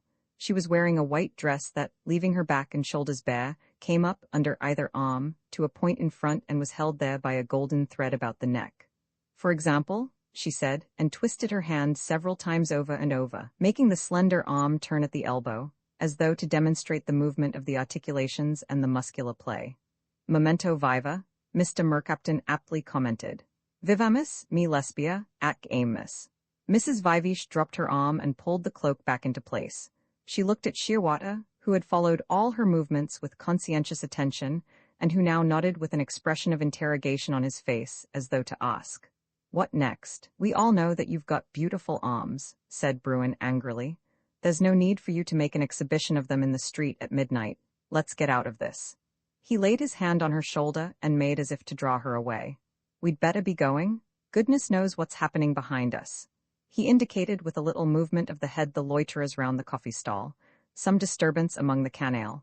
Mrs. Vivesh looked round. The cab drivers and the other consumers of midnight coffee had gathered in an interested circle, curious and sympathetic, round the figure of a woman who was sitting, like a limp bundle tied up in black cotton and mackintosh, on the stall-keeper's high stool, leaning wearily against the wall of the booth. A man stood beside her drinking tea out of a thick white cup. Everyone was talking at once. Mayn't the poor wretches talk? Asked Mrs. Vivesh, turning back to Bruin. I never knew anyone who had the lower classes on the brain as much as you have. I loathe them, said Bruin. I hate everyone poor or ill or old. Can't abide them, they make me positively sick. Quell aim by un nay, piped Mr. Mercaptan, and how well and frankly you express what we all feel and lack the courage to say. Lippiet gave vent to indignant laughter. I remember when I was a little boy, Bruin went on. My old grandfather used to tell me stories about his childhood. He told me that when he was about 5 or 6, just before the passing of the Reform Bill of 32, there was a song which all right-thinking people used to sing, with a chorus that went like this. Rut the people, blast the people, damn the lower classes. I wish I knew the rest of the words and the tune. It must have been a good song. Coleman was enraptured with the song. He shouldered his walking stick and began marching round and round the nearest lamppost, chanting the words to a stirring march tune. Rut the people, blast the people. He mocked the rhythm with heavy stamps of his feet. Ah, if only they'd invent servants with internal combustion engines, said Bruin, almost pathetically. However well trained they are, they always betray their humanity occasionally, and that is really intolerable. How tedious is a guilty conscience? Gumbrel murmured the quotation. But Mr. Shearwater, said Myra, bringing back the conversation to more congenial themes, hasn't told us yet what he thinks of arms. Nothing at all, said Shearwater. I'm occupied with the regulation of the blood at the moment. But is it true what he says, Theodore? She appealed to Gumbrel. I should think so. Gumbrel's answer was rather dim and remote. He was straining to hear the talk of Bruin's cannale, and Mrs. Vivish's question seemed a little irrelevant. I used to do cotton jobs, the man with the teacup was saying. 'Ad a van and an old pony of me own, and didn't do so badly neither. The only trouble was me lifting furniture and heavy weights about the place, because I 'ad malaria out in India in the war. Nor even, you compel me to violate the laws of modesty, nor even, Mrs. Vivish went on, smiling painfully, speaking huskily, expiringly, of legs. A spring of blasphemy was touched in Coleman's brain. Neither delighteth he in any man's legs, he shouted, and with an extravagant show of affection he embraced Zoe, who caught hold of his hand and bit it. It comes back on you when you get tired like malaria does. The man's face was sallow, and there was an air of peculiar listlessness and hopelessness about his misery. It comes back on you, and then you go down with fever and you're as weak as a child. Shearwater shook his head. Nor even of the heart? Mrs. Vivish lifted her eyebrows. Ah, now the inevitable word has been pronounced, the real subject of every conversation has appeared on the scene. Love, Mr. Shearwater. But as I says, recapitulated the man with the teacup, we didn't do so badly after all. We 'ad nothing to complain about. 'Ad we, Florrie? The black bundle made an affirmative movement with its upper extremity. That's one of the subjects, said Shearwater, like the Great Wall of China and the habits of trematodes, I don't allow myself to be interested in. Mrs. Vivish laughed, breathed out a little good God, of incredulity and astonishment and asked, why not? No time, he explained. You people of leisure have nothing else to do or think about. I'm busy and so naturally less interested in the subject than you, and I take care, what's more, to limit such interest as I have. I was going up Ludgate Ill one day with a vanload of stuff for a chap in Clerkenwell. I was leading Jerry up the ill. Jerry's the name of our old pony. One can't have everything, Shearwater was explaining, not all at the same time in any case. I've arranged my life for work now. I'm quietly married, I simmer away domestically. Quelle horreur, said Mr. Mercaptan. All the Louis Quinze Abbé in him was shocked and revolted by the thought. But love, questioned Mrs. Vivish. Love? Love? Lippiet echoed. He was looking up at the Milky Way. All of a sudden out jumps a copper at me. Oh, old is that oss? E says, it ain't fit to drower a load, it limps in all 4 feet, E says. No, it doesn't, I says. None of your answerin' back, E says. Take it out the shafts at once. But I know all about love already. I know precious little still about kidneys. But my good Shearwater, how can you know all about love before you've made it with all women? Off we goes, me and the cop and the oss, up in front of the police caught magistrate. Or are you one of those imbeciles, Mrs. Vivish went on, who speak of women with a large W and pretend we're all the same? Poor Theodore here might possibly think so in his feebler moments. Gumbrel smiled vaguely from a distance. He was following the man with the teacup into the magistrate's stuff he caught. And Mercaptan certainly does, because all the women who ever sat on his Dix Hewitt sofa certainly were exactly like one another. And perhaps Casimir does too. All women look like his absurd ideal. But you, Shearwater, you're intelligent. Surely you don't believe anything so stupid. Shearwater shook his head. The cop, gave evidence against me. Limping in all 4 feet, says. It wasn't I says, and the police caught vet, baw me out. The oss has been very well treated, says. But 'e's old, 'e's very old. I know he's old, I says, but where am I going to find the price for a young one? X2 minus Y2, Shearwater was saying, equals X plus Y, X minus Y, and the equation holds good whatever the values of X and Y. It's the same with your love business, Mrs. Vivish. The relation is still fundamentally the same, whatever the value of the unknown personal quantities concerned. Little individual ticks and peculiarities, after all, what do they matter? What indeed? Said Coleman. Ticks, mere ticks, sheep ticks, hoss ticks, bed bugs, tapeworms, taint worms, guinea worms, liver flukes. The oss must be destroyed, says the beak. E's too old for work. But I'm not, I says. I can't get a old age pension at 32, can I? Oh, am I to earn my living if you take away what I earns my living by? Mrs. Vivish smiled agonizingly. Here's a man who thinks personal peculiarities are trivial and unimportant, she said. You're not even interested in people then? I don't know what you can do, he says. I'm only heir to administer the law. Seems a queer sort of law, I says. What law is it? Shearwater scratched his head. Under his formidable black mustache he smiled at last his ingenuous, childish smile. No, he said. No, I suppose I'm not. It hadn't occurred to me until you said it, but I suppose I'm not. No? He laughed, quite delighted, it seemed, by this discovery about himself. What law is it? E says, the cruelty to animals law, that's what it is, E says. The smile of mockery and suffering appeared and faded. One of these days, said Mrs. Vivish, you may find them more absorbing than you do now. Meanwhile, said Shearwater, I couldn't find a job and Avaying been working on my own master-like, couldn't get unemployment pay. So when we heard of jobs at Portsmouth, we thought we'd try to get one, even if it did mean walking there. Meanwhile, I have my kidneys. Hopeless, he says to me, quite hopeless. More than 200 come for 3 vacancies, so there was nothing for it but to walk back again. Took us 4 days it did this time. She was very bad on the way, very bad, being nearly 6 months gone, our first it is. Things will be odder still when it comes. From the black bundle there issued a sound of quiet sobbing. Look here, said Gumbrel, making a sudden eruption into the conversation. This is really too awful. He was consumed with indignation and pity. He felt like a prophet in Nineveh. There are 2 wretched people here, and Gumbrel told them breathlessly what he had overheard. It was terrible, terrible. All the way to Portsmouth and back again, on foot, without proper food, and the woman's with child. Coleman exploded with delight. Gravid, he kept repeating, gravid, gravid. The laws of gravity, first formulated by Newton, now recodified by the immortal Einstein. God said, let Newstein be, and there was light. And God said, let there be light, and there was darkness on the face of the earth. He roared with laughter. Between them they raised £5. Mrs. Vivish undertook to give them to the black bundle. The cabman made way for her as she advanced. There was an uncomfortable silence. The black bundle lifted a face that was old and wan, like the face of a statue in the portal of a cathedral. An old face, but one was aware somehow that it belonged to a woman still young by the reckoning of years. Her hands trembled as she took the notes, and when she opened her mouth to speak her hardly articulate whisper of gratitude, one saw that she had lost several of her teeth. The party disintegrated. All went their ways. Mr. Mercapton to his rococo boudoir, his sweet barocco bedroom in Sloane Street. Coleman and Zoe towards goodness only knew what scenes of intimate life in Pimlico. Lafayette to his studio off the Tottenham Court Road, alone, silently brooding and perhaps too consciously bowed with unhappiness. But the unhappiness, poor Titan, was real enough, for had he not seen Mrs. Vivish and the insufferable, the stupid and loutish ops driving off in one taxi? Must finish up with a little dancing, Myra had huskily uttered from that deathbed on which her restless spirit forever and wearily exerted itself.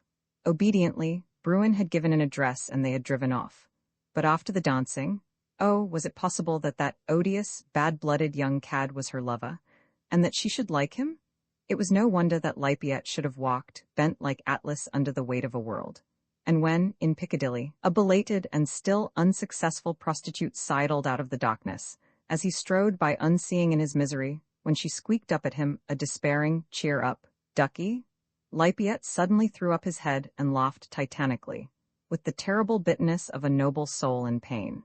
Even the poor drabs at the street corners were affected by the unhappiness that radiated out from him, wave after throbbing wave, like music, he liked to fancy, into the night. Even the wretched drabs. He walked on, more desperately bowed than ever, but met no further adventure on his way.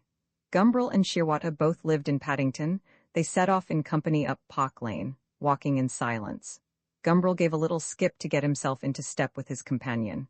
To be out of step when steps so loudly and flat-footedly flapped on empty pavements was disagreeable, he found, was embarrassing, was somehow dangerous. Stepping like this, out of time, one gave oneself away, so to speak. One made the night aware of two presences when there might, if steps sounded in unison, be only one, heavier, more formidable, more secure than either of the separate two. In unison then, they flapped up Park Lane. A policeman and the three poets, sulking back-to-back on their fountain, were the only human things besides themselves under the mauve electric moons. "It's appalling, it's horrible," said Gumbrel at last, after a long, long silence, during which he had, indeed, been relishing to the full the horror of it all. "Life, don't you know?" "What's appalling?" Shearwater inquired. He walked with his big head bowed, his hands clasped behind his back and clutching his hat, walked clumsily, with sudden lurches of his whole massive anatomy. Wherever he was, Shearwater always seemed to take up the space that 2 or 3 ordinary people would normally occupy. Cool fingers of wind passed refreshingly through his hair. He was thinking of the experiment he meant to try, in the next few days, down at the physiological laboratory. You'd put a man on an ergometer in a heated chamber and set him to work hours at a time. He'd sweat, of course, prodigiously. You'd make arrangements for collecting the sweat, weighing it, analyzing it, and so on.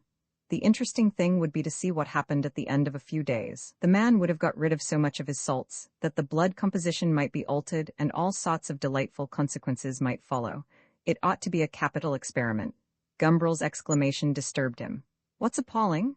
he asked rather irritably. "Those people at the coffee stall," Gumbrel answered. "It's appalling that human beings should have to live like that, worse than dogs. Dogs have nothing to complain of." Shearwater went off at a tangent. "Nor guinea pigs, nor rats. It's these blasted anti-vivisection maniacs who make all the fuss." "But think," cried Gumbrel, "what these wretched people have had to suffer, walking all the way to Portsmouth in search of work, and the woman with child. It's horrifying. And then the way people of that class are habitually treated. One has no idea of it until one has actually been treated that way oneself. In the war, for example, when one went to have one's mitral murmurs listened to by the medical board, they treated one then as though one belonged to the lower orders, like all the rest of the poor wretches. It was a real eye-opener. One felt like a cow being got into a train, and to think that the majority of one's fellow beings passed their whole lives being shoved about like maltreated animals. "Hm," said Shearwater. If you went on sweating indefinitely, he supposed, you would end by dying. Gumbrel looked through the railings at the profound darkness of the park. Vast it was and melancholy, with a string, here and there, of receding lights. "Terrible," he said, and repeated the word several times. "Terrible, terrible." All the legless soldiers grinding barrel-organs, all the hawkers of toys stamping their leaky boots in the gutters of the Strand, at the corner of Cursita Street and Chancery Lane, the old woman with matches, forever holding to her left eye a handkerchief as yellow and dirty as the winter fog. What was wrong with the eye? He had never dared to look, but hurried past as though she were not there, or sometimes, when the fog was more than ordinarily cold and stifling, paused for an instant with averted eyes to drop a brown coin into her tray of matches. And then there were the murderers hanged at 8 o'clock, while one was savoring, almost with voluptuous consciousness, the final dream-haunted doze. There was the physical charwoman who used to work at his father's house, until she got too weak and died. There were the lovers who turned on the gas and the ruined shopkeepers jumping in front of trains. Had one a right to be contented and well-fed? Had one a right to one's education and good taste, a right to knowledge and conversation, and the leisurely complexities of love? He looked once more through the railings at the park's impenetrable, rustic night, at the lines of beaded lamps. He looked, and remembered another night, years ago, during the war, when there were no lights in the park and the electric moons above the roadway were in almost total eclipse. He had walked up this street alone, full of melancholy emotions which, though the cause of them was different, were in themselves much the same as the melancholy emotions which swelled windily up within him tonight. He had been most horribly in love. "What did you think?" he asked abruptly. "Of Myra Vivish?" "Think," said Shearwater. "I don't know that I thought very much about her. Not a case for ratiocination exactly, is she? She seemed to me entertaining enough as women go. I said I'd lunch with her on Thursday." Gumbrel felt all of a sudden the need to speak confidentially. "There was a time," he said in a tone that was quite unreally airy, offhand and disengaged, "years ago when I totally lost my head about her. Totally." those tear-wet patches on his pillow, cold against his cheek in the darkness, and oh, the horrible pain of weeping, vainly, for something that was nothing, that was everything in the world. Towards the end of the war it was. I remember walking up this dismal street one night in the pitch darkness, writhing with jealousy. He was silent. Spectrally, like a dim, haunting ghost, he had hung about her, dumbly, dumbly imploring, appealing. The weak, silent man, she used to call him. And once for 2 or 3 days, out of pity, out of affection, out of a mere desire, perhaps, to lay the tiresome ghost, she had given him what his mournful silence implied, only to take it back, almost as soon as accorded.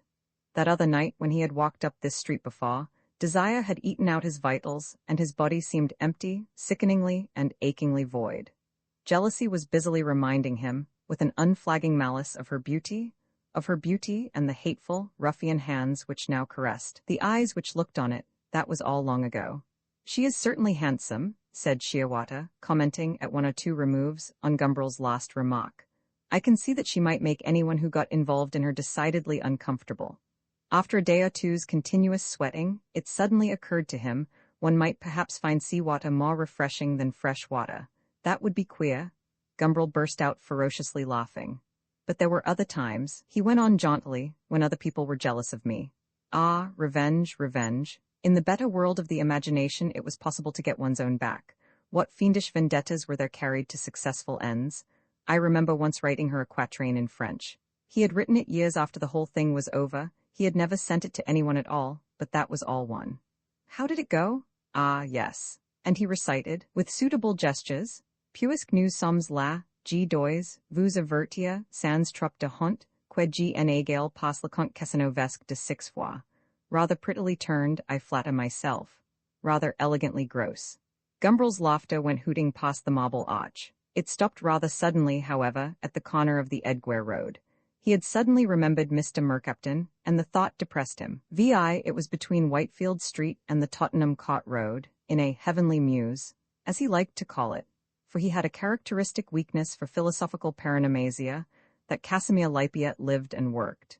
You passed under an archway of bald and sooty brick, and at night, when the green gas lamp underneath the arch threw livid lights and enormous architectural shadows, you could fancy yourself at the entrance of one of Piranesi's prisons, and you found yourself in a long cul-de-sac, flanked on either side by low buildings, having stabling for horses below and, less commodiously, stabling for human beings in the attics above.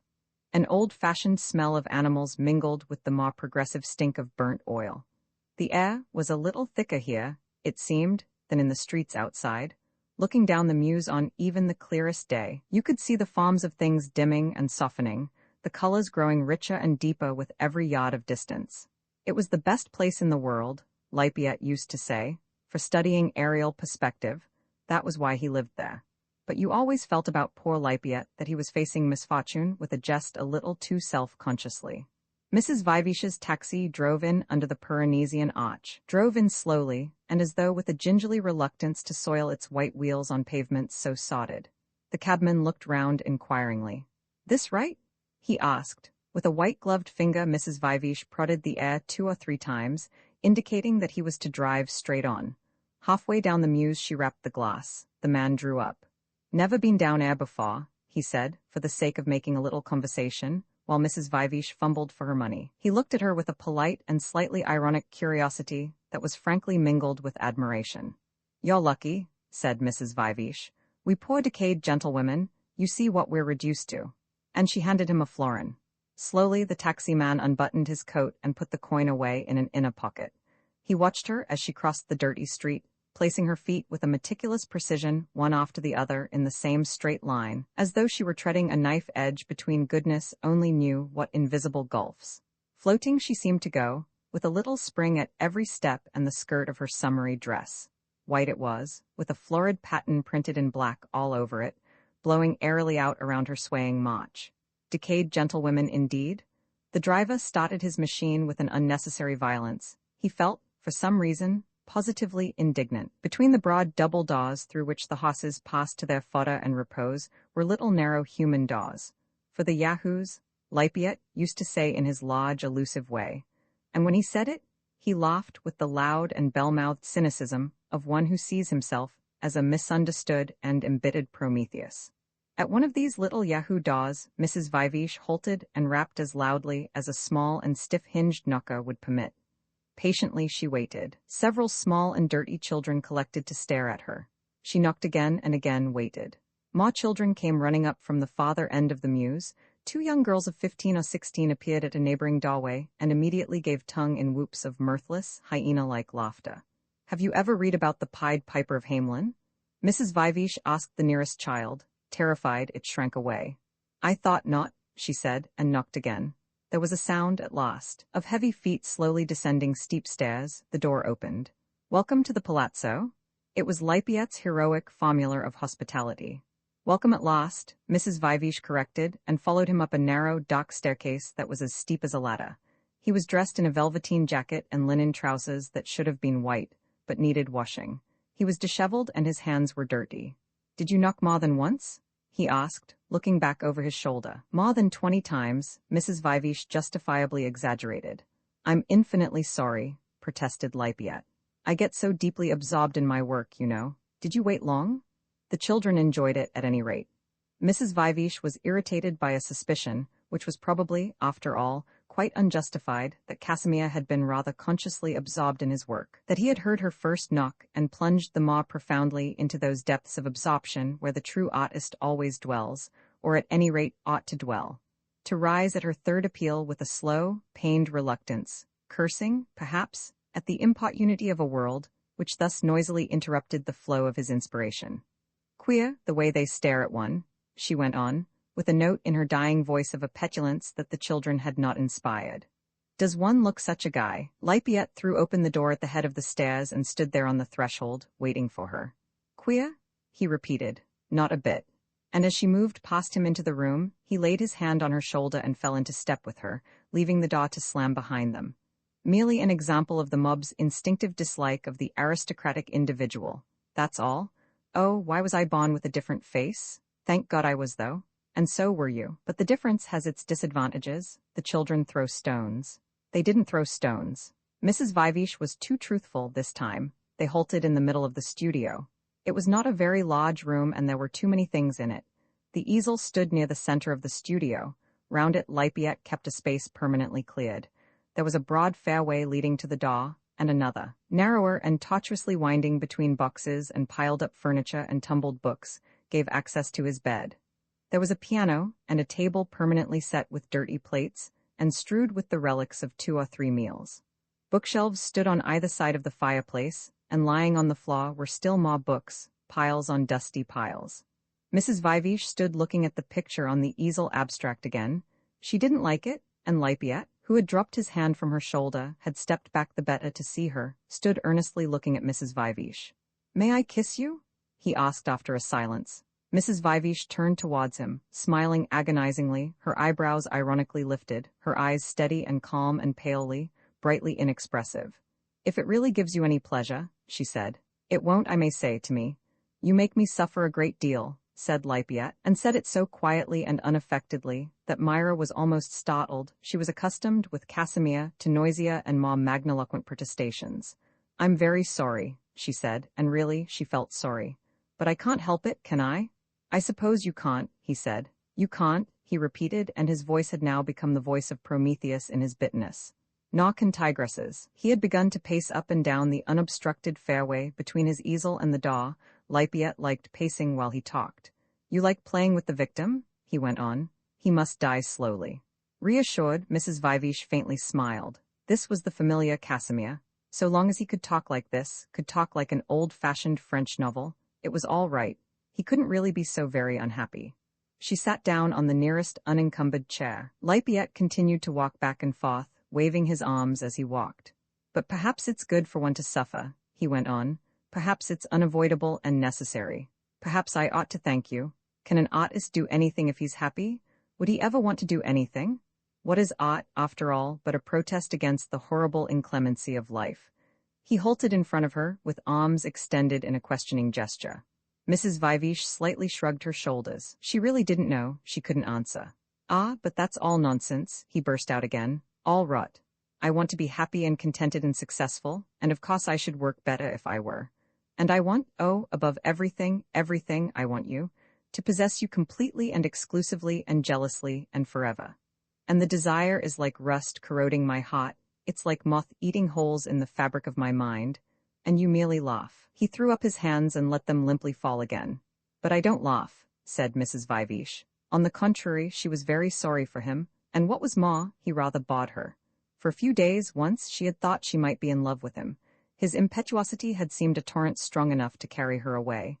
She had found out her mistake very soon. After that he had rather amused her, and now he rather bored her. No, decidedly, she never laughed. She wondered why she still went on seeing him, simply because one must see someone, or why? Are you going to go on with my portrait? She asked. Lafayette sighed. Yes, he said. I suppose I'd better be getting on with my work. Work, it's the only thing. Portrait of a tigress. The cynical Titan spoke again. Or shall I call it Portrait of a Woman Who Has Never Been in Love? That would be a very stupid title, said Mrs. Vivesh. Ah, Portrait of the Artist's Heart Disease? That would be good, that would be damned good. Lafayette laughed very loudly and slapped his thighs. He looked, Mrs. Vivesh thought, peculiarly ugly when he laughed. His face seemed to go all to pieces, not a corner of it but was wrinkled and distorted by the violent grimace of mirth. Even the forehead was ruined when he laughed. Foreheads are generally the human part of people's faces. Let the nose twitch and the mouth grin and the eyes twinkle as monkeyishly as you like. The forehead can still be calm and serene. The forehead still knows how to be human. But when Casimir laughed, his forehead joined in the general disintegrating grimace. And sometimes, even when he wasn't laughing, when he was just vivaciously talking, his forehead seemed to lose its calm and would twitch and wrinkle itself in a dreadful kind of agitation. Portrait of the Artist's Heart Disease. She didn't find it so very funny. The critics would think it was a problem picture, Lafayette went on. And so it would be, by God, so it would be. You are a problem. You're the Sphinx. I wish I were Oedipus and could kill you. All this mythology? Mrs. Vivesh shook her head. He made his way through the intervening litter and picked up a canvas that was leaning with averted face against the wall near the window. He held it out at arm's length and examined it, his head critically cocked on one side. Oh, it's good, he said softly. It's good, look at it.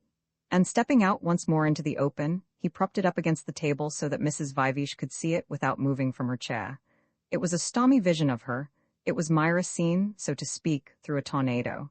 He had distorted her in the portrait, had made her longer and thinner than she really was, had turned her arms into sleek tubes, and put a bright, metallic polish on the curve of her cheek.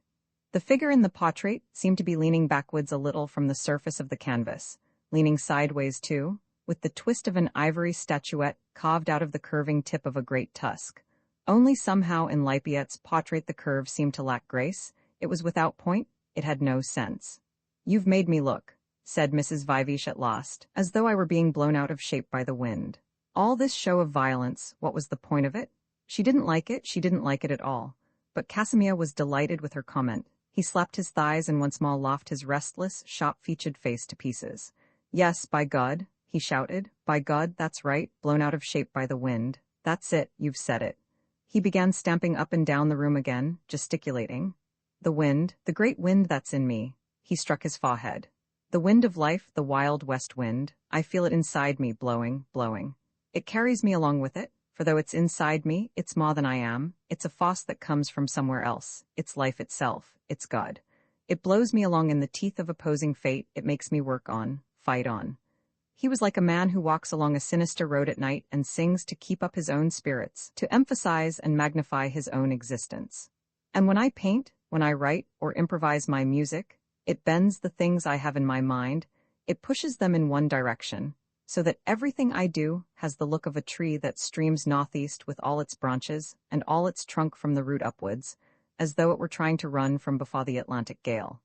Lafayette stretched out his two hands and, with fingers splayed out to the widest and trembling in the excessive tension of the muscles, moved them slowly upwards and sideways, as though he were running his palms up the stem of a little wind-wizened tree on a hilltop above the ocean. Mrs. Vivesh continued to look at the unfinished portrait. It was as noisy and easy and immediately effective as a vermouth advertisement in the streets of Padua. Cinzano, Bonamelli, Campari, illustrious names. Giotto and Mantegna molded meanwhile in their respective chapels.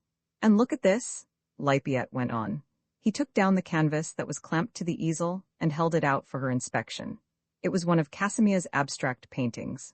A procession of machine-like forms rushing up diagonally from right to left across the canvas, with as it were a spray of energy blowing back from the crest of the wave towards the top right-hand corner. In this painting, he said, I symbolize the artist's conquering spirit rushing on the universe, making it its own. He began to declaim. Look down, conquistador, there on the valley's broad green floor, there lies the lake, the jeweled cities gleam, Chalco and Tlacopan awaiting the coming man.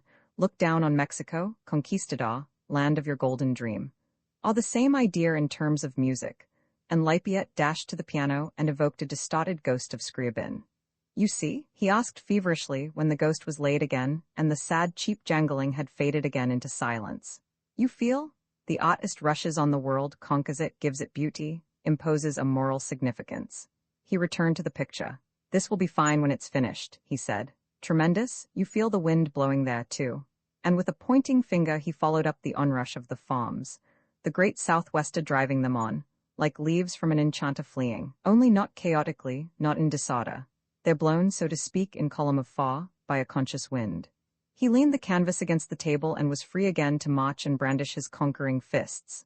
Life, he said. Life, that's the great, essential thing. You've got to get life into your art, otherwise it's nothing. And life only comes out of life, out of passion and feeling, it can't come out of theories. That's the stupidity of all this chatter about art for art's sake, and the aesthetic emotions and purely formal values and all that. It's only the formal relations that matter. One subject is just as good as another. That's the theory. You've only got to look at the pictures of the people who put it into practice to see that it won't do. Life comes out of life. You must paint with passion, and the passion will stimulate your intellect to create the right formal relations. And to paint with passion, you must paint things that passionately interest you, moving things, human things. Nobody, except a mystical pantheist like Van Gogh, can seriously be as much interested in napkins, apples, and bottles as in his lover's face, or the resurrection, or the destiny of man. Could Mantegna have devised his splendid compositions if he had painted arrangements of Chianti flasks and cheeses instead of crucifixions, martyrs and triumphs of great men? Nobody but a fool could believe it. And could I have painted that portrait if I hadn't loved you, if you weren't killing me? Ah, Bonamelli and illustrious Cinzano. Passionately I paint passion. I draw life out of life. And I wish them joy of their bottles and their Canadian apples and their muddy table napkins with the beastly folds in them that look like loops of tripe. Once more Lafayette disintegrated himself with laughter, then was silent. Mrs. Vivish nodded, slowly and reflectively. I think you're right, she said. Yes, he was surely right, there must be life. Life was the important thing. That was precisely why his paintings were so bad, she saw now. There was no life in them. Plenty of noise there was, and gesticulation and a violent galvanized twitching, but no life, only the theatrical show of it. There was a flaw in the conduit. Somewhere between the man and his work life leaked out. He protested too much, but it was no good. There was no disguising the deadness. Her portrait was a dancing mummy. He bought her now. Did she even positively dislike him? Behind her unchanging pale eyes Mrs. Vivish wondered. But in any case, she reflected, one needn't always like the people with whom one associates. There are music halls as well as confidential boudoirs. Some people are admitted to the tea party and the tete-a-tete, others, on a stage invisible, poor things, to themselves, do their little song and dance, roll out their characteristic patter, and having provided you with your entertainment are dismissed with their due share of applause. But then, what if they become boring? Well, said Lafayette at last. He had stood there, motionless, for a long time, biting his nails. I suppose we'd better begin our sitting. He picked up the unfinished portrait and adjusted it on the easel. I've wasted a lot of time, he said, and there isn't, after all, so much of it to waste. He spoke gloomily, and his whole person had become, all of a sudden, curiously shrunken and deflated. There isn't so much of it, he repeated, and sighed. I still think of myself as a young man, young and promising, don't you know? Casimir Lafayette, it's a young, promising sort of name, isn't it? But I'm not young, I've passed the age of promise. Every now and then I realize it, and it's painful, it's depressing. Mrs. Vivish stepped up onto the model's dais and took her seat. Is that right? She asked. Lafayette looked first at her, then at his picture. Her beauty, his passion, were they only to meet on the canvas? Ops was her lover. Time was passing, he felt tired. That'll do, he said and began painting. How young are you? He asked after a moment. 25, I should imagine, said Mrs. Vivish. 25? Good Lord, it's nearly 15 years since I was 25. 15 years, fighting all the time. God, how I hate people sometimes. Everybody. It's not their malignity I mind, I can give them back as good as they give me. It's their power of silence and indifference, it's their capacity for making themselves deaf. Here am I with something to say to them, something important and essential. And I've been saying it for more than 15 years, I've been shouting it. They pay no attention. I bring them my head and heart on a charger, and they don't even notice that the things are there. I sometimes wonder how much longer I can manage to go on. His voice had become very low, and it trembled. One's nearly 40, you know? The voice faded huskily away into silence. Languidly, and as though the business exhausted him, he began mixing colors on his palette. Mrs. Viveash looked at him. No, he wasn't young. At the moment, indeed, he seemed to have become much older than he really was. An old man was standing there, peaked and sharp and wan. He had failed, he was unhappy, but the world would have been unjuster, less discriminating if it had given him success. Some people believe in you, she said. There was nothing else for her to say. Lippiet looked up at her. You? He asked. Mrs. Viveash nodded deliberately. It was a lie, but was it possible to tell the truth? And then there is the future, she reassured him, and her faint deathbed voice seemed to prophesy with a perfect certainty. You're not 40 yet. You've got 20, 30 years of work in front of you, and there were others, after all, who had to wait, a long time, sometimes till after they were dead. Great men, Blake, for instance. She felt positively ashamed. It was like a little talk by Dr. Frank Crane. But she felt still more ashamed when she saw that Casimir had begun to cry, and that the tears were rolling, one after another, slowly down his face. He put down his palette, he stepped onto the dais, he came and knelt at Mrs. Viveash's feet. He took one of her hands between his own and he bent over it, pressing it to his forehead, as though it were a charm against unhappy thoughts, sometimes kissing it. Soon it was wet with tears. He wept almost in silence. It's all right, Mrs. Viveash kept repeating. It's all right, and she laid her free hand on his bowed head. She patted it comfortingly as one might pat the head of a large dog that comes and thrusts its muzzle between one's knees. She felt, even as she made it, how meaningless and unintimate the gesture was. If she had liked him, she would have run her fingers through his hair, but somehow his hair rather disgusted her. It's all right, all right. But of course, it wasn't all right, and she was comforting him under false pretenses, and he was kneeling at the feet of somebody who simply wasn't there, so utterly detached, so far away she was from all this scene and all his misery. You're the only person, he said at last, who cares or understands. Mrs. Viveash could almost have laughed. He began once more to kiss her hand. Beautiful and enchanting Myra, you were always that, but now you're good and dear as well. Now I know you're kind. Poor Casimir, she said. Why was it that people always got involved in one's life?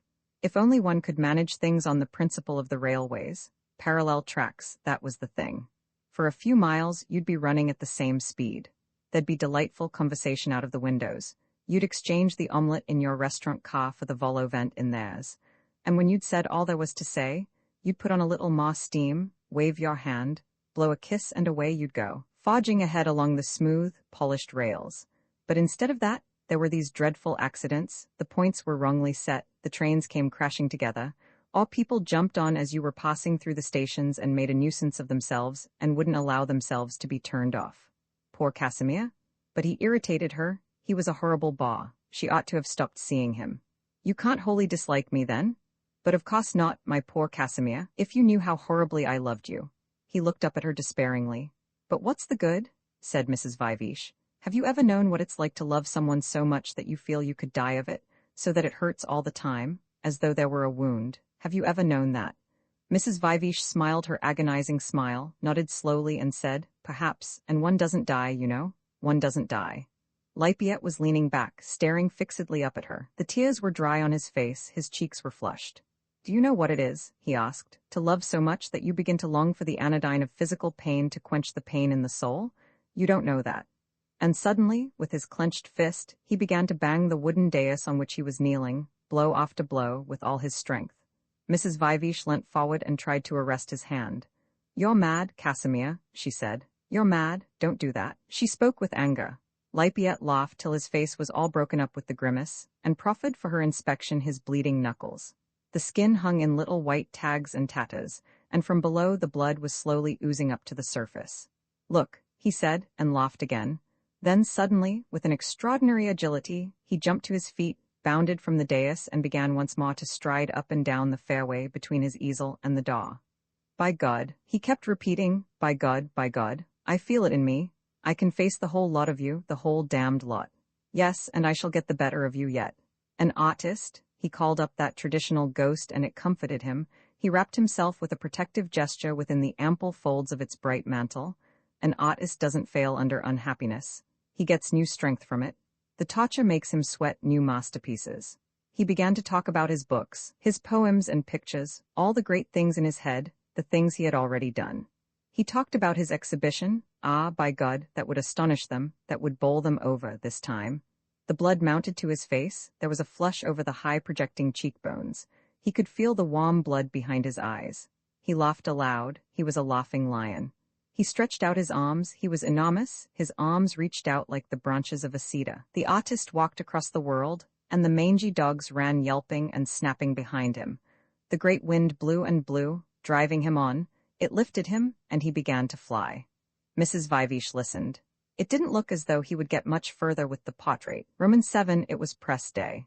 The critics had begun to arrive. Mr. Albemarle circulated among them with a ducal amiability. The young assistant hovered vaguely about, straining to hear what the great men had to say, and trying to pretend that he wasn't eavesdropping. Lafayette's pictures hung on the walls, and Lafayette's catalogue, thick with its preface and its explanatory notes, was in all hands. Very strong, Mr. Albemarle kept repeating. Very strong indeed. It was his password for the day. Little Mr. Clew, who represented the Daily Post, was inclined to be enthusiastic. How well he writes, he said to Mr. Albemarle, looking up from the catalogue. And how well he paints, what impasto. Impasto, impasto? The young assistant sidled off unobtrusively to the desk and made a note of it. He would look the word up in Grubb's Dictionary of Art and Artists later on. He made his way back, circuitously, and as though by accident, into Mr. Clew's neighborhood.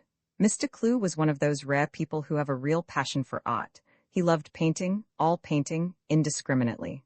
In a picture gallery he was like a Turk in a harem, he adored them all. He loved Memling as much as Raphael, he loved Grunwald and Michelangelo, Homan Hunt and Manet, Romney and Tintoretto. How happy he could be with all of them.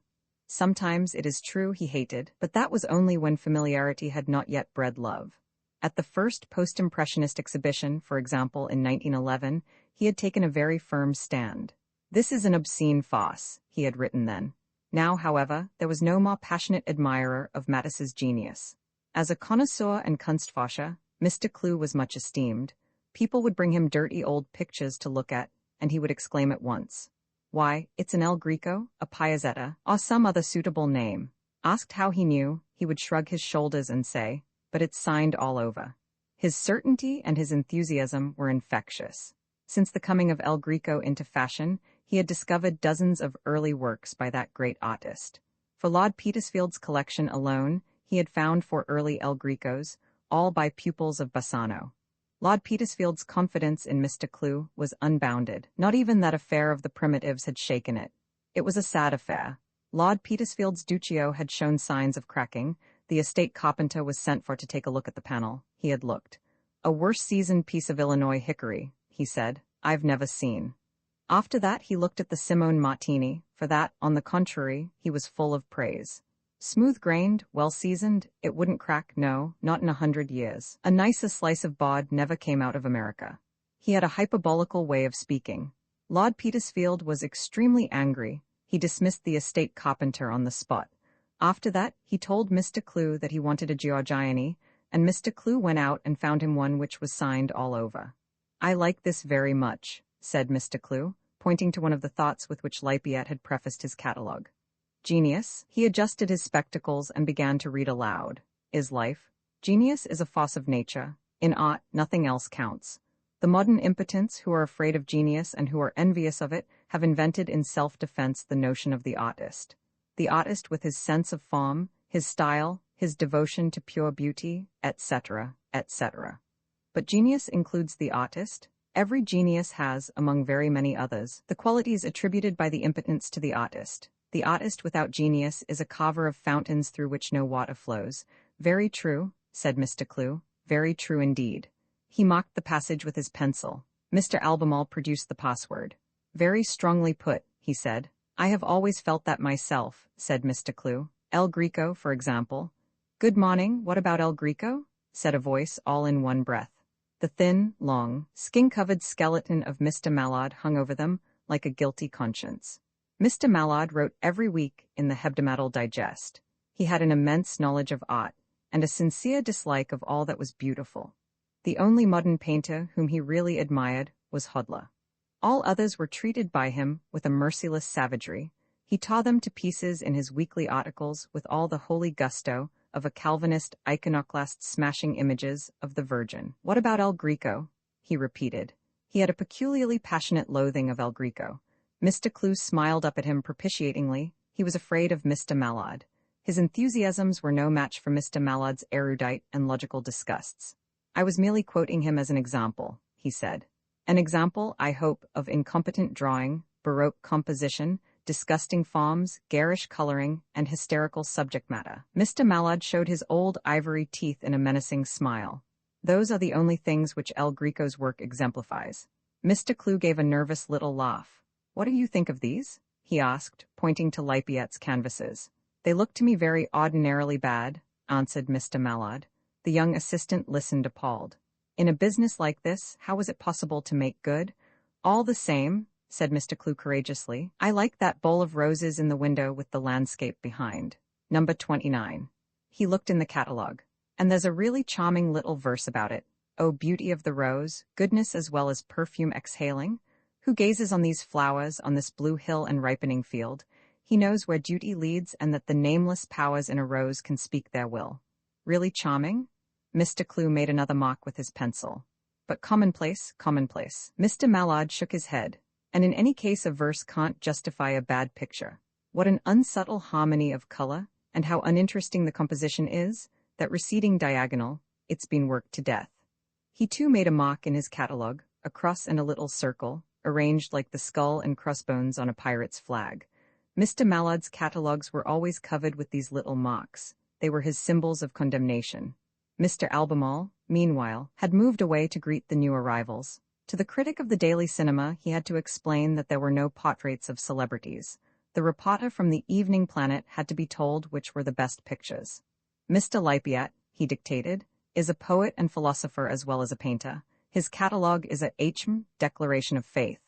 The reporter took it down in shorthand. And very nice too, he said. I'm most grateful to you, sir, most grateful. And he hurried away to get to the cattle show before the king should arrive. Mr. Albemarle affably addressed himself to the critic of the Morning Globe. I always regard this gallery, said a loud and cheerful voice, full of bulls and canaries in chorus, as positively a Mauvais lieu. Such exhibitions? And Mr. Mercapton shrugged his shoulders expressively. He halted to wait for his companion. Mrs. Viveash had lagged behind, reading the catalogue as she slowly walked along. It's a complete book, she said, full of poems and essays and short stories even, so far as I can see. Oh, the usual cracker mottos. Mr. Mercapton laughed. I know the sort of thing. Look after the past and the future will look after itself. God squared minus man squared equals ought plus life times ought minus life. The higher the ought, the fewer the morals, only that's too nearly good sense to have been invented by Lafayette. But I know the sort of thing. I could go on like that forever. Mr. Mercapton was delighted with himself. I'll read you one of them, said Mrs. Viveash. A picture is a chemical combination of plastic form and spiritual significance. Crikey, said Mr. Mercapton. Those who think that a picture is a matter of nothing but plastic form are like those who imagine that water is made of nothing but hydrogen. Mr. Mercapton made a grimace. What writing? He exclaimed. Le style c'est l'homme. Lafayette hasn't got a style. Ogle, inexorable conclusion. Lafayette doesn't exist. My word, though. Look at those horrible great nudes there. Like Carasus with cubical muscles. Samson and Delilah, said Mrs. Viveash. Would you like me to read about them? Certainly not. Mrs. Viveash did not press the matter. Casimir, she thought, must have been thinking of her when he wrote this little poem about poets and women. Cross genius torments the sweating of masterpieces. She sighed. Those leopards are rather nice, she said, and looked at the catalogue again. An animal is a symbol and its form is significant. In the long process of adaptation, evolution has refined and simplified and shaped till every part of the animal expresses one desire, a single idea. Man, who has become what he is, not by specialization, but by generalization, symbolizes with his body no one thing. He is a symbol of everything from the most hideous and ferocious bestiality to Godhead. Dear me, said Mr. Mercaptan. A canvas of mountains and enormous clouds like nascent sculptures presented itself. Aerial Alps, Mrs. Vivish began to read.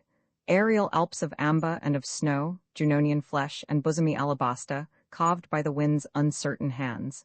Mr. Mercaptan stopped his ears. Please, please, he begged. Number 17, said Mrs. Vivish, is called Woman on a Cosmic Background. A female figure stood leaning against a pillar on a hilltop, and beyond was a blue night with stars. Underneath is written, for one at least, she is more than the starry universe. Mrs. Vivish remembered that Lafayette had once said very much that sort of thing to her. So many of Casimir's things remind me, she said, of those Italian vermouth advertisements. You know, Cinzano, Bonamelli and all these. I wish they didn't. This woman in white with her head in the Great Bear. She shook her head. Poor Casimir.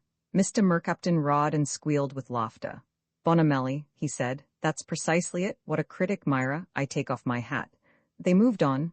And what's this grand transformation scene? He asked. Mrs. Vivish looked at the catalogue. It's called the Sermon on the Mount, she said. And really, do you know, I rather like it. All that crowd of figures slanting up the hill and the single figure on the top. It seems to me very dramatic. My dear, protested Mr. Mercaptan. And in spite of everything, said Mrs. Vivish, feeling suddenly and uncomfortably that she had somehow been betraying the man, he's really very nice, you know, very nice indeed. Her expiring voice sounded very decidedly. Ah, CES femmes, exclaimed Mr. Mercaptan. CES femmes, they're all pacifis and lettas. They all in their hearts prefer beasts to men, savages to civilized beings. Even you, Myra, I really believe. He shook his head. Mrs. Vivish ignored the outburst. Very nice, she repeated thoughtfully. Only rather a bore. Her voice expired altogether.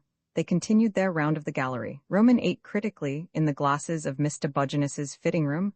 Gumbrel examined his profile, his back view. Inflated, the patent small clothes bulged decidedly, though with a certain gracious opulence that might, in a person of the other sex, have seemed only deliciously natural. In him, however, Gumbrel had to admit, the opulence seemed a little misplaced and paradoxical. Still, if one has to suffer in order to be beautiful, one must also expect to be ugly in order not to suffer.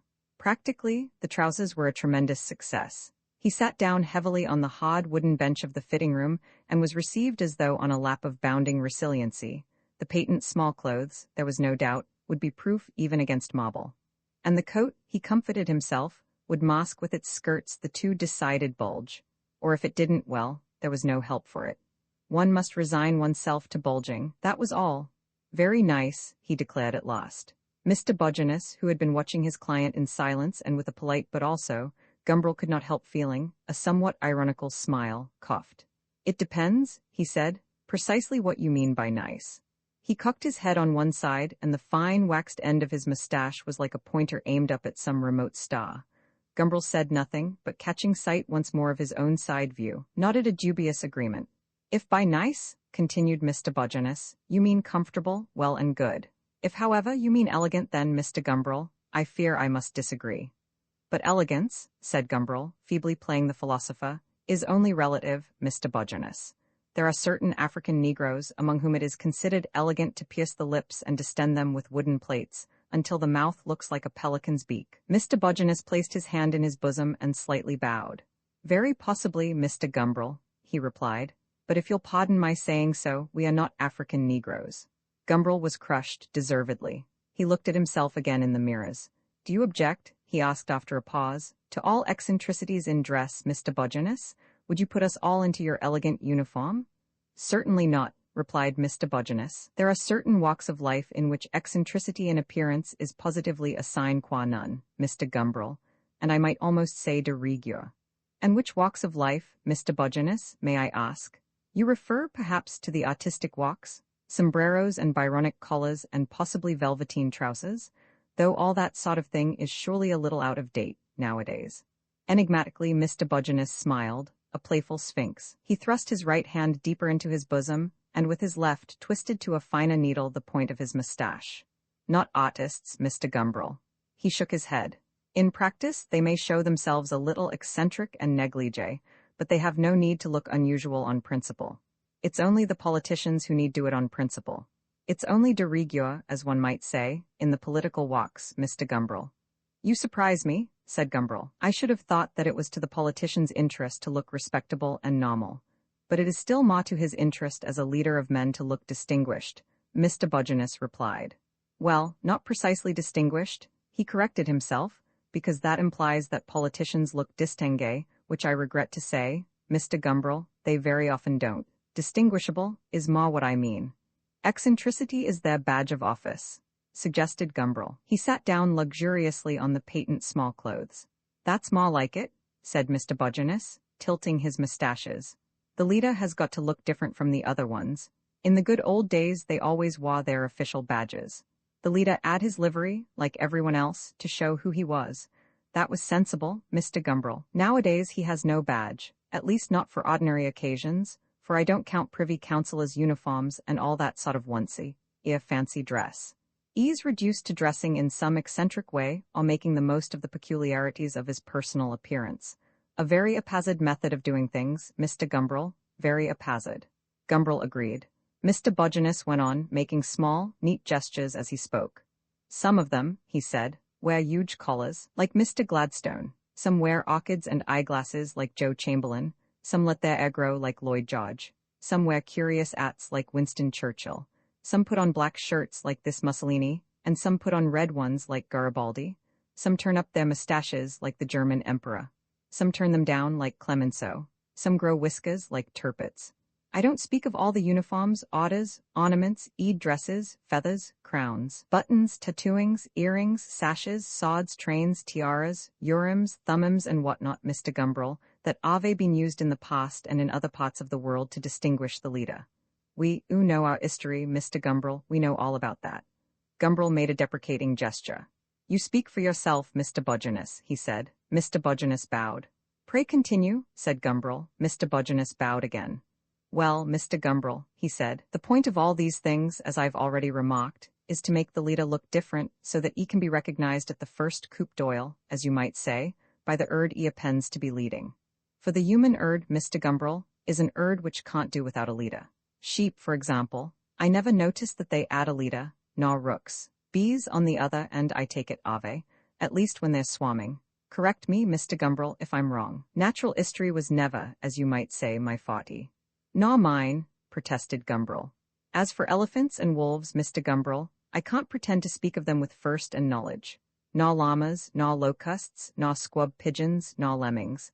But human beings, Mr. Gumbrel, those I can claim to talk of with authority, if I may say so in all modesty, and not as the scribes. I have made a special study of them, Mr. Gumbrel, and my profession has brought me into contact with very numerous specimens. Gumbrel could not help wondering where precisely in Mr. Bogenus's museum he himself had his place. The human herd, Mr. Bogenus went on, must have a leader, and a leader must have something to distinguish him from the herd. It's important for his interests that he should be recognized easily. See a baby reaching out of a bath and you immediately think of Pear's soap. See the white air waving out behind and think of Lloyd George. That's the secret. But in my opinion, Mr. Gumbrel, the old system was much more sensible. Give them regular uniforms and badges, I say. Make cabinet ministers wear feathers in their hair. Then the people will be looking to a real fixed symbol of leadership, not to the peculiarities of the mere individuals. Beards and hair and funny collars change, but a good uniform is always the same. Give them feathers. That's what I say, Mr. Gumbrel. Feathers will increase the dignity of the state and lessen the importance of the individual. And that, concluded Mr. Bogenus with emphasis, that, Mr. Gumbrel, will be all to the good. But you don't mean to tell me, said Gumbrel, that if I chose to show myself to the multitude in my inflated trousers, I could become a leader, do you? Ah, no, said Mr. Bogenus. You'd have the talent for talking and ordering people about. To begin with, feathers wouldn't give the genius, but they'd magnify the effect of what there was. Gumbrel got up and began to divest himself of the small clothes. He unscrewed the valve and the air whistled out dyingly. He too sighed. Curious, he said pensively, that I've never felt the need for a letter. I've never met anyone I felt I could wholeheartedly admire or believe in, never anyone I wanted to follow. It must be pleasant, I should think, to hand oneself over to somebody else. It must give you a warm, splendid, comfortable feeling. Mr. Bogenus smiled and shook his head. You and I, Mr. Gumbrel, he said, We're not the sort of people to be impressed with feathers or even by talking and ottering about. We may not be leaders ourselves, but at any rate we aren't the herd. Not the main herd, perhaps. Not any herd, Mr. Bogenus insisted proudly. Gumbrel shook his head dubiously and buttoned up his trousers. He was not sure, now he came to think of it, that he didn't belong to all the herds. By a sort of honorary membership and temporarily, as occasion offered, as one belongs to the union at the sister university, or to the Naval and Military Club, while one's own is having its annual clean-out. Shearwater's herd, Lippiette's herd, Mr. Mercapton's herd, Mrs. Vivish's herd, the architectural herd of his father, the educational herd, but that, thank God, was now bleating on distant pastures, the herd of Mr. Bogenus. He belonged to them all a little, to none of them completely. Nobody belonged to his herd. How could they? No chameleon can live with comfort on a tartan. He put on his coat. I'll send the garments this evening, said Mr. Bogenus. Gumbrel left the shop. At the theatrical wigmaker's in Leicester Square, he ordered a blonde fan-shaped beard to match his own hair and moustache. He would, at any rate, be his own leader. He would wear a badge, a symbol of authority. And Coleman had said that there were dangerous relations to be entered into by the symbol's aid. Now, he was provisionally a member of Coleman's herd. It was all very depressing. Roman 9 fan-shaped, blonde, mounted on gauze and guaranteed undetectable. It arrived from the wigmaker, preciously packed in a stout cardboard box 6 times too large for it, and accompanied by a quarter of a pint of the choicest spirit gum. In the privacy of his bedroom, Gumbrel uncoffined it, held it out for his own admiration, caressed its silkiness, and finally tried it on, holding it provisionally to his chin, in front of the looking-glass. The effect, he decided immediately, was stunning, was grandiose. From melancholy and all too mild, he saw himself transformed on the instant into a sort of jovial Henry VIII, into a massive Rabelaisian man, broad and powerful and exuberant with vitality and hair. The proportions of his face were startlingly altered. The podium, below the mouth, had been insufficiently massive to carry the stately order of the nose, and the ratiocinative attic of the forehead, noble enough, no doubt, in itself, had been disproportionately high. The beard now supplied the deficiencies in the stylobate, and planted now on a firm basement of will. The order of the senses, the aerial attic of ideas, reared themselves with a more classical harmoniousness of proportion. It only remained for him to order from Mr. Bogenus an American coat, padded out at the shoulders as squarely and heroically as a doublet of the Cinquecento, and he would look the complete Rabelaisian man. Great eater, deep drinker, stout fighter, prodigious lover, clear thinker, creator of beauty, seeker of truth and prophet of heroic grandeurs. Fitted out with coat and beard, he could qualify for the next vacancy among the Coenobites of the lemma. He removed his beard, put his beaver up. As they used to say in the fine old days of chivalry, he would have to remember that little joke for Coleman's benefit. He put his beaver up, ha, ha, and stared ruefully at the far from Rabelaisian figure which now confronted him. The moustache, that was genuine enough, which had looked, in conjunction with the splendid work of art below, so fierce and manly, served by itself, he now perceived, only droopily to emphasize his native mildness and melancholy. It was a dismal affair, which might have belonged to Morris Bars in youth. A slanting, flagging, sagging thing, such as could only grow on the lip of an assiduous cultivator of the me, and would become, as one grew older, ludicrously out of place on the visage of a roaring nationalist. If it weren't that it fitted in so splendidly with the beard, if it weren't that it became so marvelously different in the new context he had now discovered for it, he would have shaved it off then and there. Mournful appendage. But now he would transform it, he would add to it its better half. Zadig's quatrain to his mistress, when the tablet on which it was written was broken in two, became a treasonable libel on the king. So this moustache, thought Gumbrel, as gingerly he applied the spirit gum to his cheeks and chin, this moustache which by itself serves only to betray me, becomes, as soon as it is joined to its missing context, an amorous arm for the conquest of the fair sex. A little far-fetched, he decided, a little ponderous.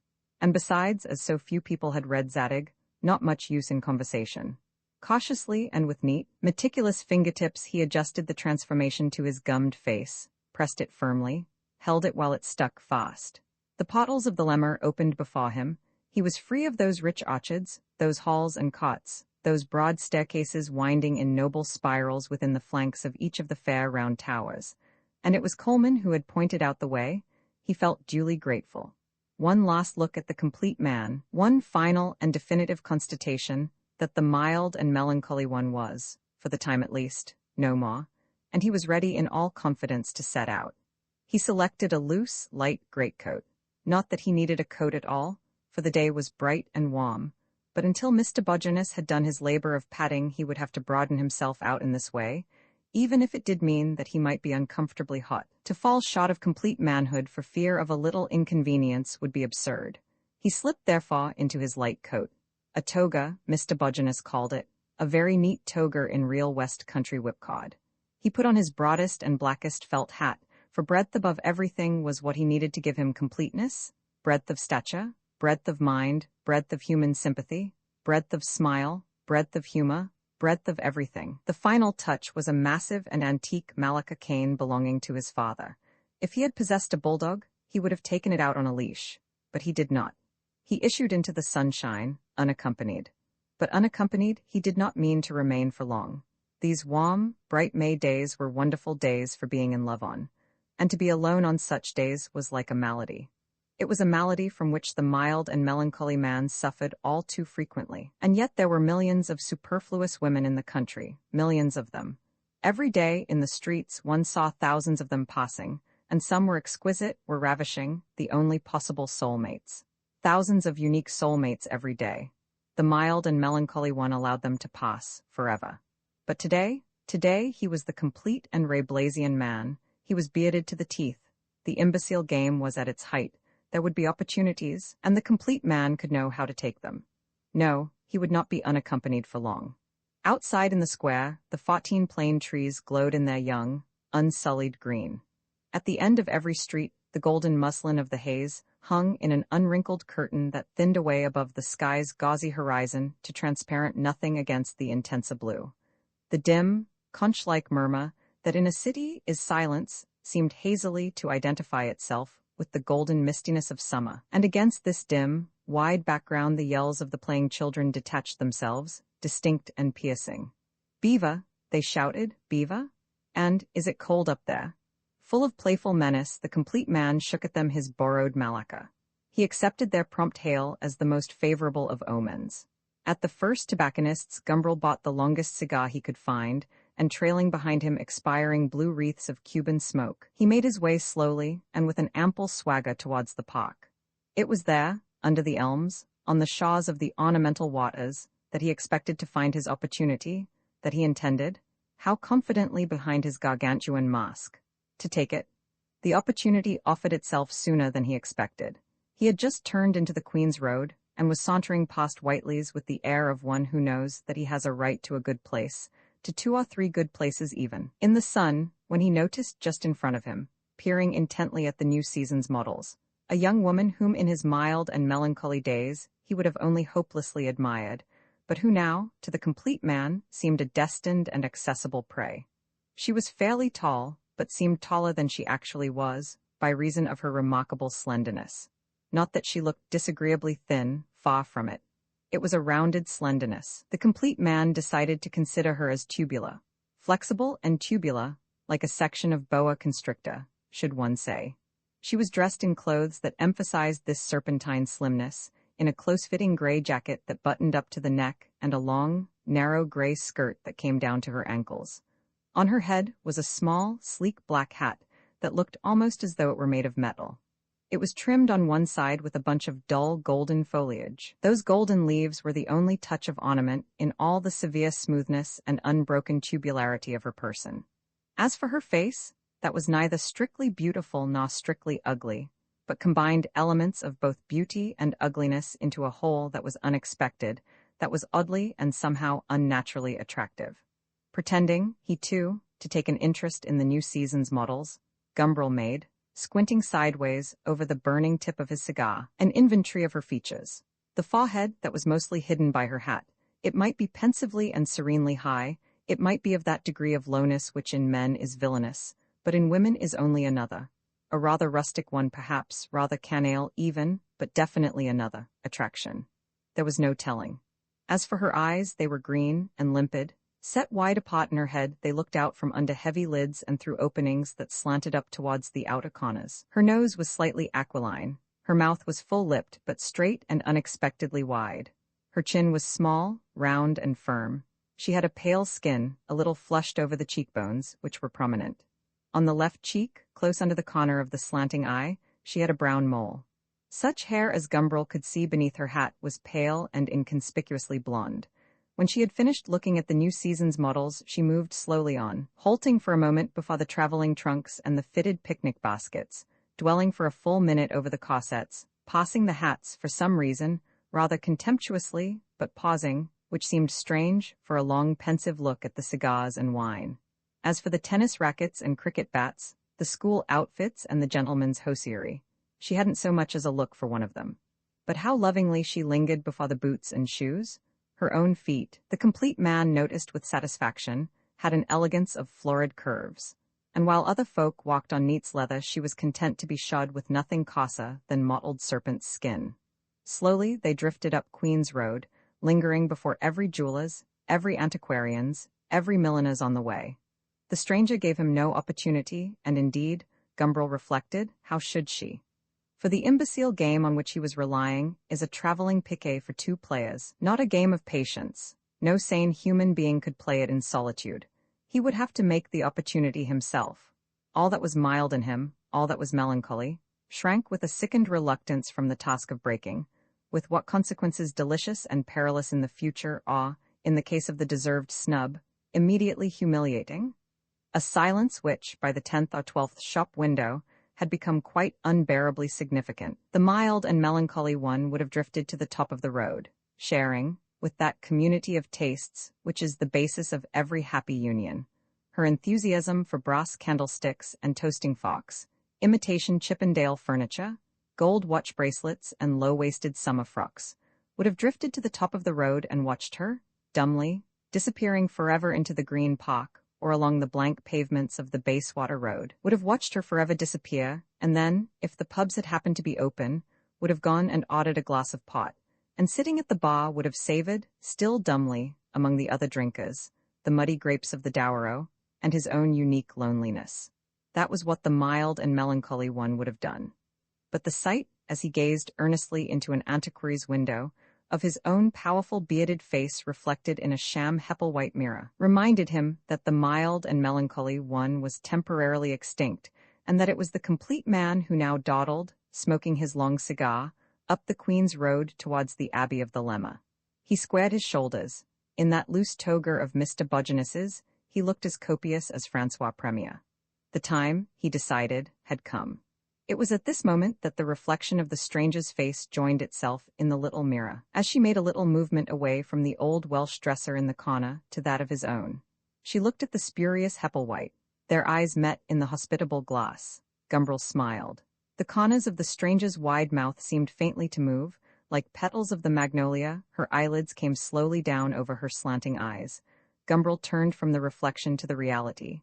"If you want to say Beaver," he said, "you may." The complete man had made his first speech. "I want to say nothing," said the stranger. She spoke with a charming precision and distinctness, lingering with a pretty emphasis on the N of nothing. Nothing, it sounded rather final. She turned away, she moved on, but the complete man was not one to be put off by a mere ultimatum. "There," he said, falling into step with her. "Now I've had it, the deserved snub. Honor is saved, prestige duly upheld. Now we can get on with our conversation." The mild and melancholy one stood by, gasping with astonished admiration. "You are very impertinent," said the stranger, smiling and looking up from under the magnolia petals. "It is in my character," said the complete man. "You mustn't blame me. One cannot escape from one's heredity, that's one's share of original sin." "There is always grace," said the stranger. Gumbrel caressed his beard. "True," he replied. "I advise you to P.R. for it." His prayer, the mild and melancholy one reflected, had already been answered. The original sin in him had been self-corrected. "Here is another antique shop," said Gumbrel. "Shall we stop and have a look at it?" The stranger glanced at him doubtfully, but he looked quite serious. They stopped. "How revolting this sham cottage furniture is," Gumbrel remarked. The shop, he noticed, was called Ye Old Farmhouse. The stranger, who had been on the point of saying how much she liked those lovely old Welsh dresses, gave him her heartiest agreement. "So vulgar, so horribly refined, so refined and artistic." She laughed on a descending chromatic scale. This was excitingly new. Poor Aunt Aggie with her arts and crafts and her old English furniture. And to think she had taken them so seriously. She saw in a flash the fastidious lady that she now was, with Louis whatever it was furniture at home, and jewels and young poets to tea and real artists. In the past, when she had imagined herself entertaining real artists, it had always been among really artistic furniture. Aunt Aggie's furniture. But now, no, oh no, this man was probably an artist, his beard and that big black hat, but not poor, very well dressed. Yes, it's funny to think that there are people who call that sort of thing artistic. One's quite sorry for them, she added with a little hiss. You have a kind heart, said Gumbrel. I'm glad to see that. Not very kind, I'm afraid. She looked at him sideways and significantly as the fastidious lady would have looked at one of the poets. Well, kind enough, I hope, said the complete man. He was delighted with his new acquaintance. Together they disembogued into the Bayswater Road. It was here, Gumbrel reflected, that the mild and melancholy one would dumbly have slunk away to his glass of port and his loneliness among the alien topers at the bar.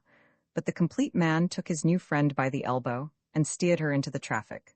Together they crossed the road, together entered the park. I still think you are very impertinent, said the lady. What induced you to follow me? With a single comprehensive gesture, Gumbrel indicated the sun, the sky, the green trees airily glittering, the grass, the emerald lights and violet shadows of the rustic distance. On a day like this, he said, how could I help it? Original sin? Oh, the complete man modestly shook his head. I lay no claim to originality in this.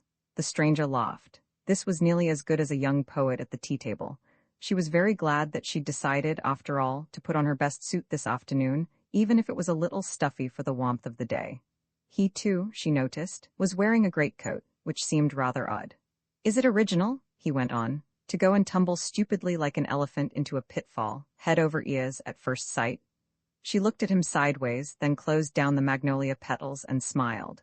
This was going to be the real thing, one of those long, those interminable, at any rate, indefinitely renewable conversations about love, witty, subtle, penetrating and bold, like the conversations in books, like the conversations across the tea-table between brilliant young poets and ladies of quality, grown fastidious through an excessive experience, fastidious and a little weary, but still, in their subtle way, insatiably curious. Suppose we sit down, suggested Gumbrel, and he pointed to a couple of green iron chairs, standing isolated in the middle of the grass close together, and with their fronts slanting inwards a little towards one another, in a position that suggested a confidential intimacy. At the prospect of the conversation that, inevitably, was about to unroll itself, he felt decidedly less elated than did his new friend. If there was anything he disliked, it was conversations about love. It bored him, it bored him most horribly, this minute analysis of the passion that young women always seem to expect one, at some point or other, in one's relation with them, to make. How love alters the character for both good and bad. How physical passion need not be incompatible with the spiritual. How a hateful and tyrannous possessiveness can be allied in love with the most unselfish solicitude for the other party. Oh, he knew all this and much more, so well. And whether one can be in love with more than one person at a time, whether love can exist without jealousy, whether pity, affection, desire can in any way replace the full and genuine passion, how often he had had to thrash out these dreary questions. And all the philosophic speculations were equally familiar, all the physiological and anthropological and psychological facts. In the theory of the subject he had ceased to take any interest. Unhappily, a discussion of the theory always seemed to be an essential preliminary to the practice of it. He sighed a little wearily as he took his seat on the green iron chair. But then, recollecting that he was now the complete man, and that the complete man must do everything with a flourish and a high hand, he leaned forward and, smiling with a charming insolence through his beard, began. Tyasias, you may remember, was granted the singular privilege of living both as a man and a woman. This was the genuine young poet. Supporting an elbow on the back of her chair and leaning her cheek against her hand, she disposed herself to listen and, where necessary, brilliantly to interpellate. It was through half-closed eyes that she looked at him, and she smiled faintly in a manner which she knew, from experience, to be enigmatic, and though a shade haughty, though a tiny bit mocking and ironical, exceedingly attractive. An hour and a half later they were driving towards an address in Bloxham Gardens, Maida Vale. The name seemed vaguely familiar to Gumbrel. Bloxham Gardens? Perhaps one of his aunts had lived there once. It's a Dr. Dreadful little maisonette, she explained. Full of awful things, we had to take it furnished. It's so impossible to find anything now. Gumbrel leaned back in his corner, wondering, as he studied that averted profile, who or what this young woman could be. She seemed to be in the obvious movement, to like the sort of things one would expect people to like. She seemed to be as highly civilized, in Mr. Mercapton's rather technical sense of the term, as free of all prejudices as the great exponent of civilization himself. She seemed, from her coolly dropped hints, to possess all the dangerous experience, all the assurance and easy ruthlessness of a great lady whose whole life is occupied in the interminable affairs of the heart, the senses, and the head. But by a strange contradiction, she seemed to find her life narrow and uninteresting. She had complained in so many words that her husband misunderstood and neglected her, had complained, by implication, that she knew very few interesting people. The maisonette in Bloxham Gardens was certainly not very splendid. 6 rooms on the 2nd and 3rd floors of appealing stucco house. And the furniture, decidedly higher purchase. And the curtains and cretons, brightly modern, positively futurist. What one has to put up with in furnished flats. The lady made a grimace as she ushered him into the sitting room. And while she spoke the words, she really managed to persuade herself that the furniture wasn't theirs, that they had found all this sodded stuff cluttering up the rooms, not chosen it, oh, with pains, themselves not doggedly paid for it, month by month. Our own things, she murmured vaguely, are stored in the Riviera. It was there, under the palms, among the gaudy melon flowers and the croupiers that the fastidious lady had last held her salon of young poets. In the Riviera, that would explain, now she came to think of it, a lot of things, if explanation ever became necessary. The complete man nodded sympathetically. Other people's tastes, he held up his hands, they both laughed. But why do we think of other people? He added, and coming forward with a conquering impulsiveness, he took both her long, fine hands in his and raised them to his bearded mouth. She looked at him for a second, then dropped her eyelids, took back her hands. I must go and make the tea, she said. The servants, the plural was a pardonable exaggeration, are out. Gallantly, the complete man offered to come and help her. These scenes of intimate life had a charm all their own, but she would not allow it. No, no, she was very firm. I simply forbid you, you must stay here. I won't be a moment, and she was gone, closing the door carefully behind her. Left to himself, Gumbrel sat down and filed his nails.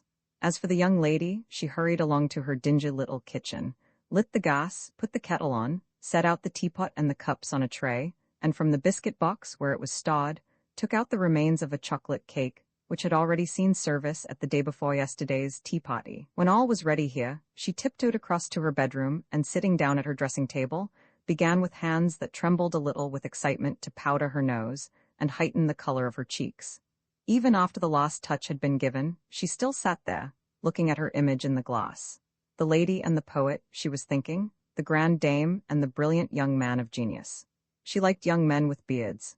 But he was not an artist, in spite of the beard, in spite of the hat. He was a writer of sorts, so she gathered, but he was reticent, he was delightfully mysterious. She too, for that matter. The great lady slips out, masked, into the street, touches the young man's sleeve, come with me. She chooses, does not let herself passively be chosen. The young poet falls at her feet, she lifts him up. One is accustomed to this sort of thing. She opened her jewel box, took out all her rings, there were not many of them, alas, and put them on. 2 or 3 of them, on second thoughts, she took off again. They were a little, she suspected with a sudden qualm, in other people's taste. He was very clever, very artistic, only that seemed to be the wrong word to use. He seemed to know all the new things, all the interesting people. Perhaps he would introduce her to some of them, and he was so much at ease behind his knowledge, so well assured. But for her part, she felt pretty certain. She had made no stupid mistakes. She too had looked at any rate, which was the important thing, very much at ease. She liked young men with beards, they looked so Russian. Catherine of Russia had been one of the great ladies with caprices, masked in the streets. Young poet, come with me, or even young butcher's boy, but that was going too far, too low. Still, life, it was there to be lived, life to be enjoyed.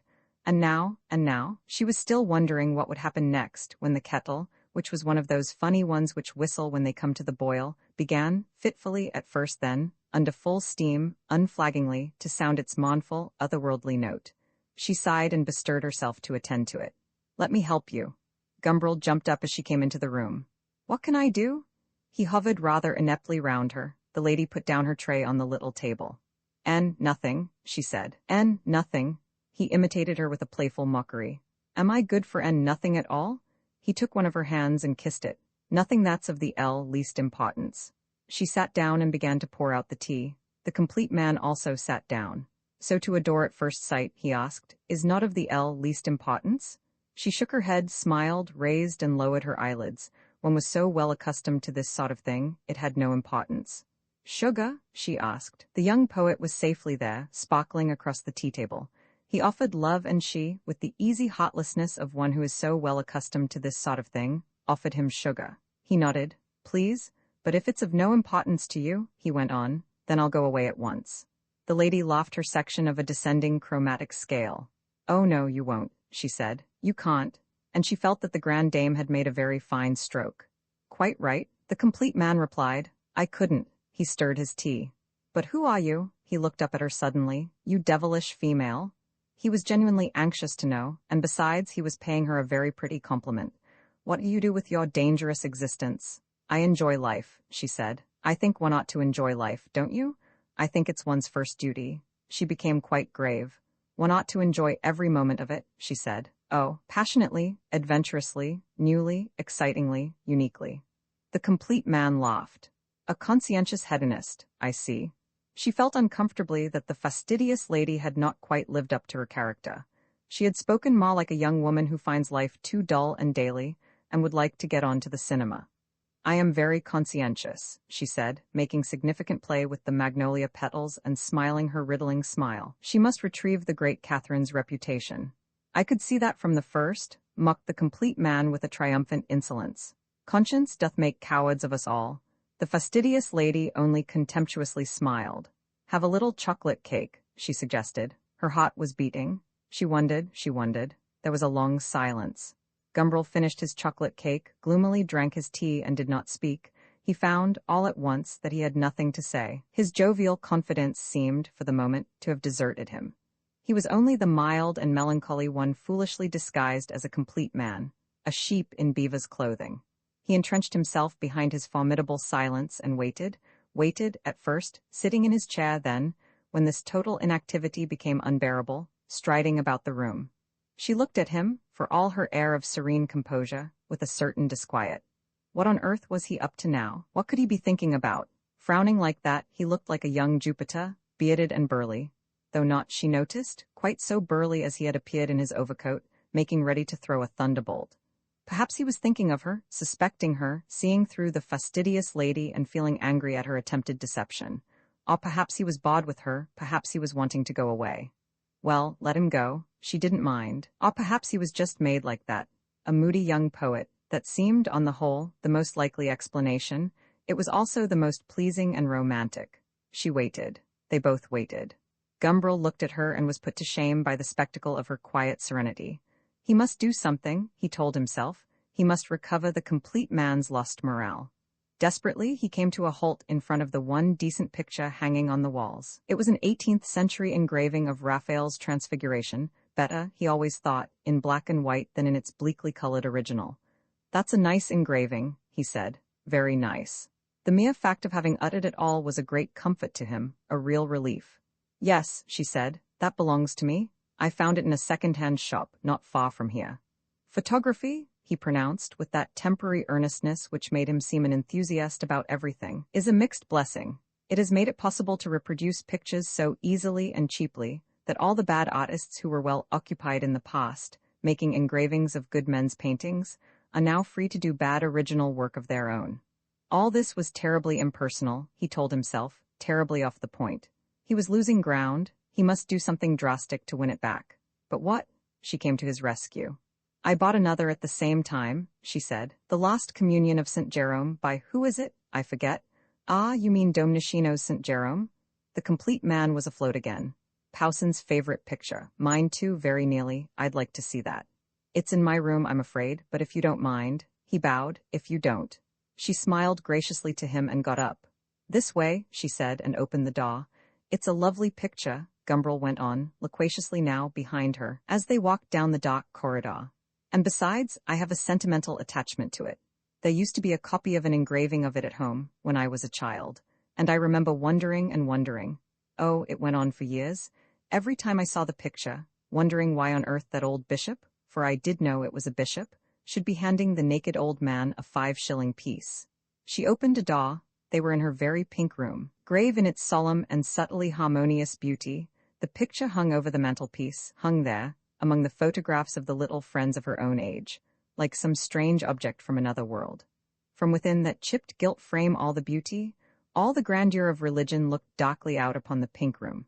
The little friends of her own age, all deliciously nubile, sweetly smiled, turned up their eyes, clasped Persian cats or stood jauntily, feet apart, hand in the breeches pocket of the land girl's uniform.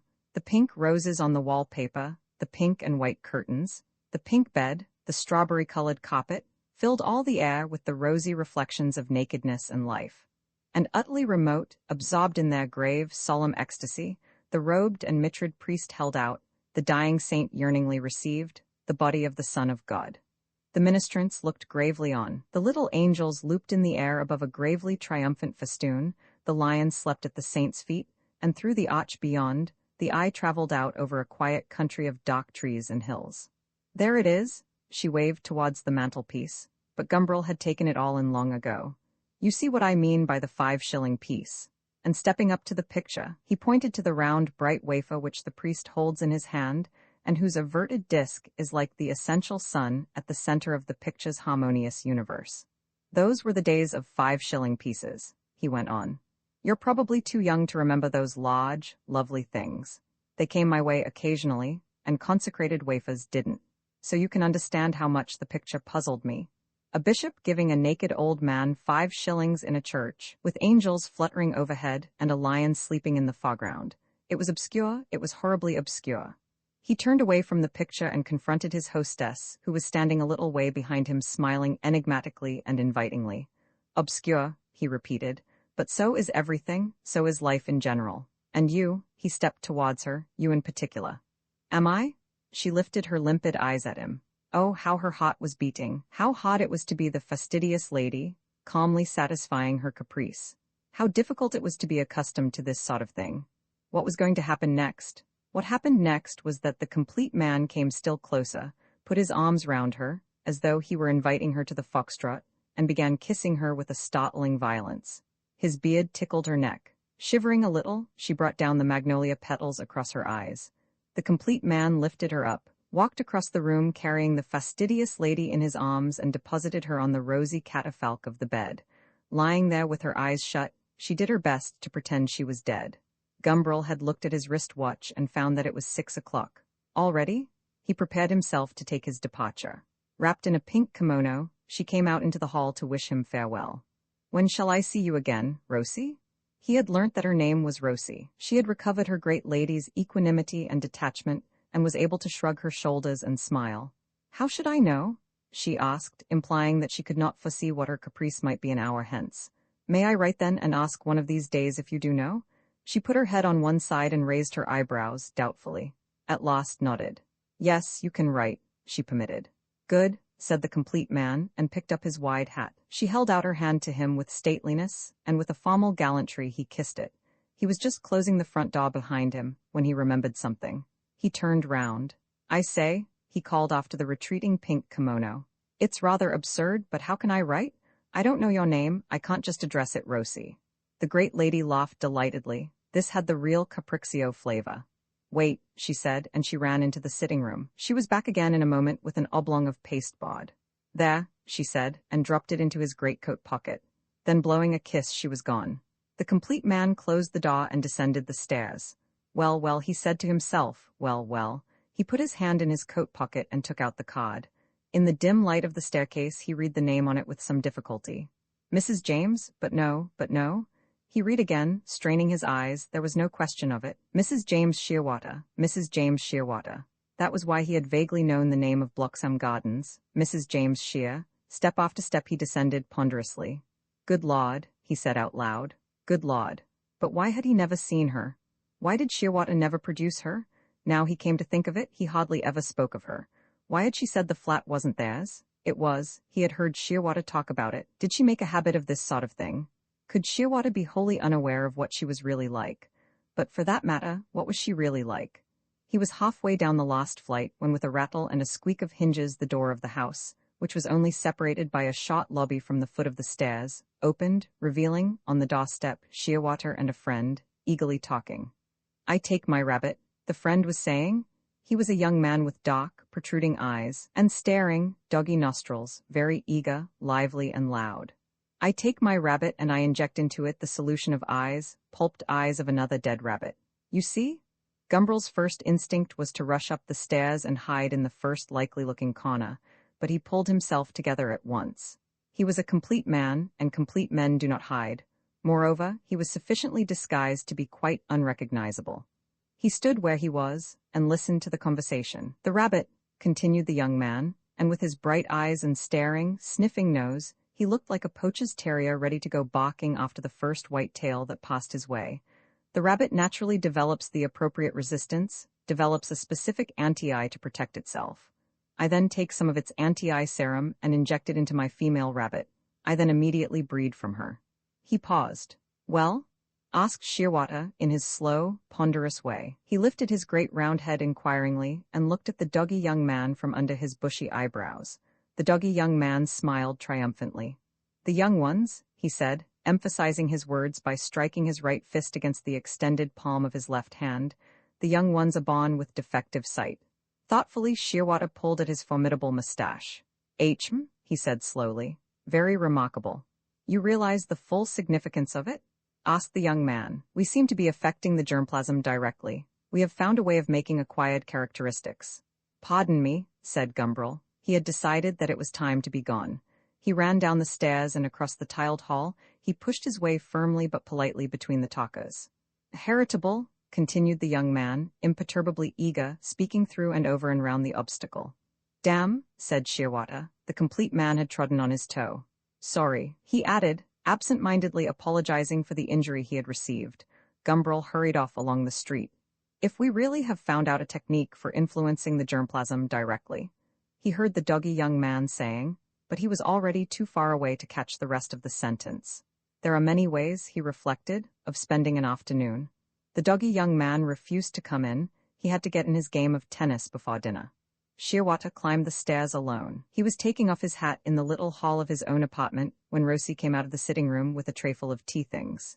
"Well?" he asked, kissing her affectionately on the forehead. "Well, people to tea?" "Only one," Rosie replied. "I'll go and make you a fresh cup." She glided off, rustling in her pink kimono towards the kitchen. Shearwater sat down in the sitting room.